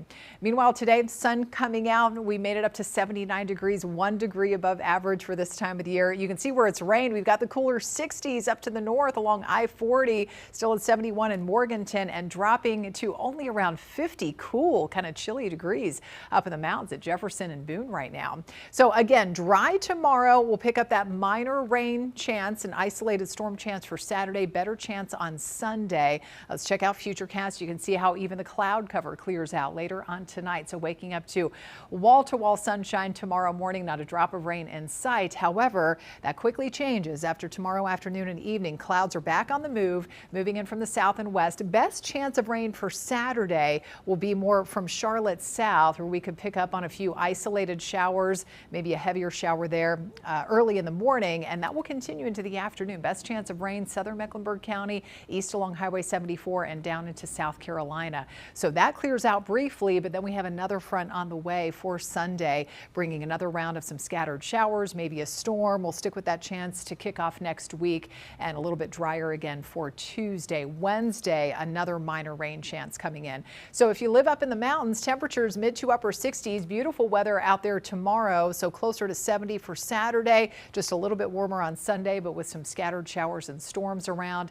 and we'll start to dry out again by next Tuesday. The 7-day forecast shows, again, Mother's Day, if you're taking mom out, could involve some of that rain or a storm. Just keep that in mind. Next week, starting with those highs in the upper 70s, pretty pleasant feeling weather next week with some dry time for Tuesday and next Thursday. All right, Tara, thank you. A bill in South Carolina looking to expand domestic violence punishments falls short. Why the proposal's future is now uncertain. You're watching Queen City News, the most honored and most local news in Charlotte.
South Carolina lawmakers will not vote on legislation that would make coercive control punishable under the state's domestic violence law. The bill was named after Micah Miller, a woman who committed suicide in 2024. Her husband, Pastor John Paul Miller, has since been accused of controlling Micah, leading her to take her own life. The sponsor of the bill says it stalled in the State House. He is running for state attorney general and says he is unsure if different lawmakers will propose the legislation in the future if he wins the seat. Teachers from across North Carolina are laying out the conditions of their schools in a new anonymous survey. More than 92% of educators say their schools are good places to work and learn in. Nearly 90% say their schools handle safe issues quickly. However, more than 40% report that bullying is a problem, and close to 30% say they do not have enough instructional time to meet what their students need. The educators talk about not having enough time to address student needs in the classroom, and that students are bringing things beyond academics to our schoolhouse that our educators continue to try to problem solve. And we also hear the rise of student behavior in our classroom, and those are all things that we know are needed to be addressed by educators across the board, and school systems and lawmakers should pay attention. More than 102,000 teachers from across the state responded to the survey. On Queen City News at 6, the man accused of the deadly stabbing on Charlotte's Blue Line found mentally incompetent to stand trial in his federal case. What that means and what prosecutors are planning next. And the first round of the Truist Championship is well underway. We have the latest from Quail Hollow after a late start because of the rain. You're watching Queen City News, the most honored and most local news in Charlotte.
All right, 1 2 1 2 1 2. Check 1 2 3. Mic check 1 2 3 4 5.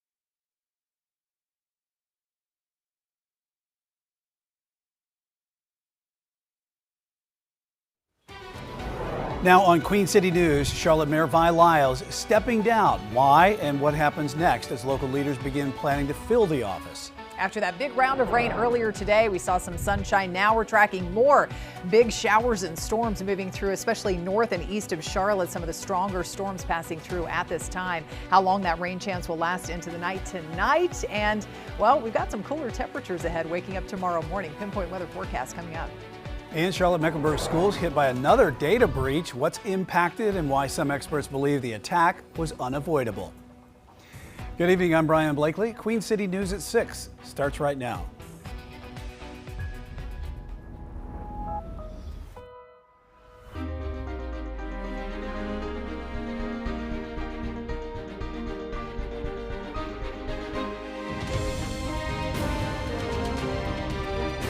Queen City News starts now.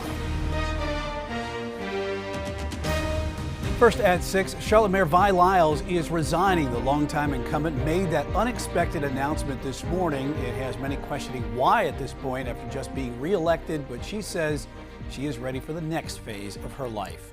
Chief Political Correspondent Andy Weber explains what happens next and takes a look at who is already considering a run for the office. Charlotte Mayor Vi Lyles announcing her resignation via a statement issued Thursday morning. Lyles writing she'd be stepping down from the role at the end of June, saying, quote, "Now it is time for the next phase of my life to spend more time with my grandchildren and for someone new to lead us forward." Lyles' resignation means the council will have to appoint a replacement. That replacement needs to be a Democrat, a Charlotte resident, and registered to vote. As for an election, county officials say that won't happen until next year. We won't be involved in it here in Mecklenburg County Board of Elections until the September primary of 2027, and then November of 2027 is when we would actually all have a chance to elect a new mayor. The question now, who will fill this seat or run for it come 2027? Several council members have expressed interest, but all stopped short of officially announcing their candidacy for the seat. I don't know. I'm still looking at my options.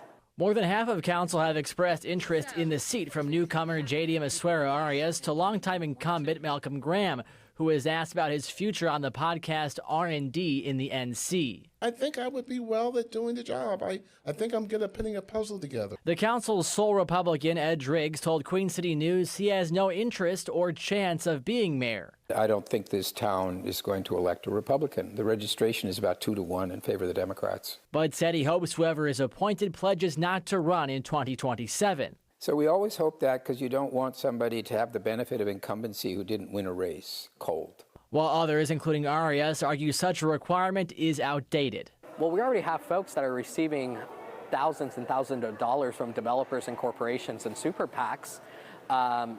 That also creates a disadvantage to folks that might rely on grassroots donations. Council hopes to have that interim mayor in this seat by the time Lyles steps down on June 30th. Andy Weber, Queen City News. Lyles was first elected as mayor in 2017 and has spent more than 30 years in Charlotte City government. Stay up to date with the latest on the mayor's resignation at what comes next on our website, qcnews.com. Federal mental health evaluators have determined the suspect in the deadly light rail stabbing is currently not competent to stand trial. DeCarlos Brown Jr. facing federal and state charges in connection with the August 2025 death of Irina Zarutska. According to new documents filed in federal court, prosecutors and defense attorneys are asking a judge to hold a competency hearing after it was determined Brown suffers from a serious mental illness. The federal filing states Brown's competency could be restored through treatment and medication. He remains in federal custody. A preliminary report from the NTSB details moments before a deadly tanker explosion in Mooresville. It happened a month ago at the Carolina Beverage Group manufacturing facility. According to the report, the tractor-trailer driver reported a leak and was trying to fix it when the explosion happened. A white vapor was also seen in the area of the leak. The truck was carrying sodium hydroxide solution, a highly corrosive industrial chemical, and had just made a delivery at another business the previous day. The driver was killed and an employee at the facility was injured. That investigation is ongoing. To the weather now as we take a live look here at Uptown Charlotte from our Arlington camera. Chief Meteorologist Tara Lane joins us from the Pinpoint Weather Center. Tara, most of that rain, really heavy this morning, is cleared up, but we are not done just yet because we have some rain north of the city. Oh yeah, we have a lot of just heavy rain, heavy batches of rain and some strong storms moving through north of town, as you said, and off to the east, now towards Stanley County, where we have some of the stronger storms rolling through right now. Most of this activity moving pretty much due east here. It's developing and moving basically through the area from west to east. So far, it's staying just to the north of the Quail Hollow Club and the Truist Championship. But boy, it is really coming down, as I said, over parts of Stanley County, Red Cross and Stanfield, possibly some small hail and some gusty wind out of that storm moving in from the west. You got the heavy rain over Concord and near Harrisburg right now, and stretching west of there, our northern suburbs just getting pounded with some heavy rain once again here today. This evening, Cornelius, Huntersville, still some lightning in the area, so keep it inside. And that continues to stretch west in between Lincolnton and down towards Stanley, and another isolated area of rain there out toward Tega Cay and that part of Lake Wiley. All of this is pushing to the east. So basically from Charlotte south and east, the best chance of any additional rain, thunderstorms up until say about 8, 9, 10 o'clock or so this evening. After that, everything clears out and it's going to be a drier but cooler start tomorrow morning. We'll check that out in my Pinpoint weather forecast in a few minutes. Tara, thank you. Charlotte-Mecklenburg Schools now dealing with another data breach, the second in 2 years. This time it involves the online classwork platform Canvas.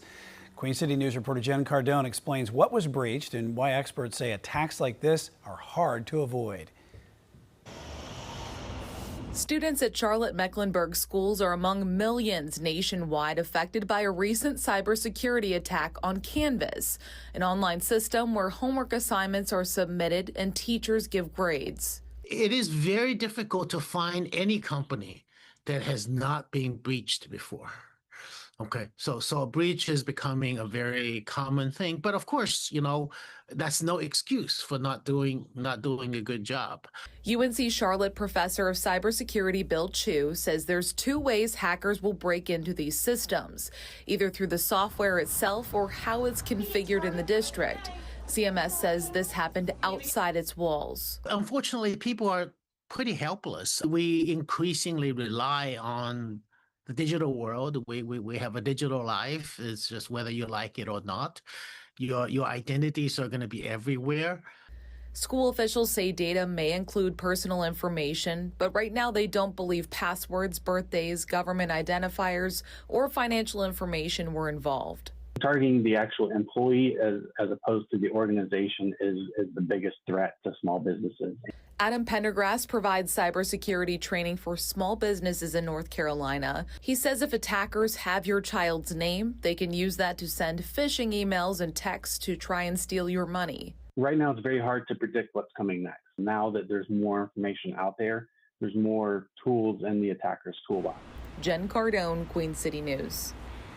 This is not the first time Charlotte-Mecklenburg Schools has been impacted by a data breach. In 2024, millions of students, parents, and teachers' personal information was exposed when PowerSchool was hacked. The software was in every public school in the state and was later replaced. CMS board members will hold a special meeting tomorrow morning to present their changes to the budget proposal for next school year. At the end of the initial presentation, board members voted to table approval of that budget and to make revisions to the spending plan. At this week's discussions, uncertainty remained over how much money the state would be giving to the district because of a lack of a state budget. Tomorrow's meeting begins at 10 a.m. Tonight, Charlotte Transit officials are set to hold a public hearing about their fare modernization plan. The Metropolitan Transit Commission is overseeing possible changes to the payment process and keeping public transit accessible. Tonight's public meeting is at the end of the public comment period for change. It's happening right now at the Government Center in Uptown. Lincolnton City Manager will present his proposed budget tonight, and it includes cuts to police and fire services. The proposal cites revenues shortfall in the city, but it is not putting a property tax increase on the table. Instead, 21 full-time positions, including 14 from the police and fire departments, would be cut. The City Council meeting begins at 6:30. We'll have more tonight on Queen City News at 10. NCAA is officially expanding its March Madness basketball tournament next year for both the men's and women's leagues. The format will grow from 64 teams plus four play-in teams to 76 teams. This is the third time the field has expanded this century. It would mean that there will be 19 teams in each of the 4 regions in the tournament. To golf now, round 1 of the Truist Championship here in Charlotte. Got off to a late start because of the rain. Our Mike Lissette joins us now live from Quail Hollow Club. And Mike, you got the sun shining right now, making for some great conditions scoring on the golf course. Well, Brian, you say that, but I got to correct you because while the sun is up here and behind me, and it's looking very nice, behind the camera right over there, you can't see it. It's behind our photographer extraordinaire, Corey, a bunch of gray clouds. So I'm hoping as round 1 comes to a close, that area just kind of blows all the way down here. I'm going to have to see what Tara Lane has to say about that, and we miss all that bad stuff. But at the moment, we're seeing a lot of good stuff in golf. Interesting battle for the lead. Sanjay Im and Matt McCarty going back and forth, 5 under, 6 under. 5 under, 6 under. McCarty's about ready to wrap up his day while Im is closing in on ending his day as well. Another story that we've been keeping an eye on all day is Rory McIlroy. He's a 4-time winner. Right now, he's not anywhere near the top of the leaderboard, but he had a very interesting day. 17 holes, 17 pars until the last hole where, yes, he actually got a birdie, so he finishes at 1 under for the tournament. By no means was it a great day, but by no means was it a bad day either. You know, he had to go earlier today, so he was expecting some tough conditions based on the wetness of the grounds. He knew it was going to be a struggle, and early on, a struggle is exactly what it was. Like, there's a reason that, you know, this is one of the toughest golf courses on tour. It's a demanding, it's a demanding golf course, and you know, the thing that I've always liked about this place, that it's like a pure execution test. If you can step up and you can execute and you can hit the shots, I feel like this course will always reward you for that. And that was McIlroy talking yesterday about what to expect. His premonitions were correct. It was by no means easy. Hopefully, he's just about finished up now and talking to the media. We'll hopefully get some more sound from him later tonight on his day. As I said before, very strange. Parred his first 17 holes, then birdied his last hole to finish 1 under for the first round of the tournament. Hopefully, the weather stays away. And for more on that, let's hear from Tara Lane. All right, Mike, I mean, right now, obviously, so far, so good. We have that intense line of storms, though, staying just to the north of Quail Hollow Club for now. There's some activity just to the south, so we'll wait and see if something just decides to pop up on its own over that part of southern Mecklenburg County, South Charlotte area. So we'll check out the rain and storm chances for the rest of tonight. More shower chances heading into the weekend, too. Pinpoint weather forecast is next. Charlotte area florists facing a thorny issue ahead of Mother's Day weekend, how sky-high gas prices are impacting businesses during one of the busiest times of the year. And in the next half hour, making sure coaches aren't just experts in sports in North Carolina schools, the push for them to be able to identify mental health struggles in their athletes. You're watching Queen City News, the most honored and the most local news in Charlotte.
Florists in the Charlotte area are feeling the squeeze of ongoing tariffs and skyrocketing gas prices ahead of Mother's Day weekend. Queen City News reporter Matt Stell heard from two shop owners about how much they and their customers are being impacted by the rising costs. Last week we were actually working for the PGA, and then we start prepping for Mother's Day. And on top of that, we are doing corsages for proms this week, and then also Teachers Appreciation Week and Nurses Week as well. Staying busy typically means good business for florists like Jovi buyers, but she tells us higher gas prices have made this Mother's Day rush a bit more complicated. And it's very scary because obviously, you know, a primary of our business is delivery.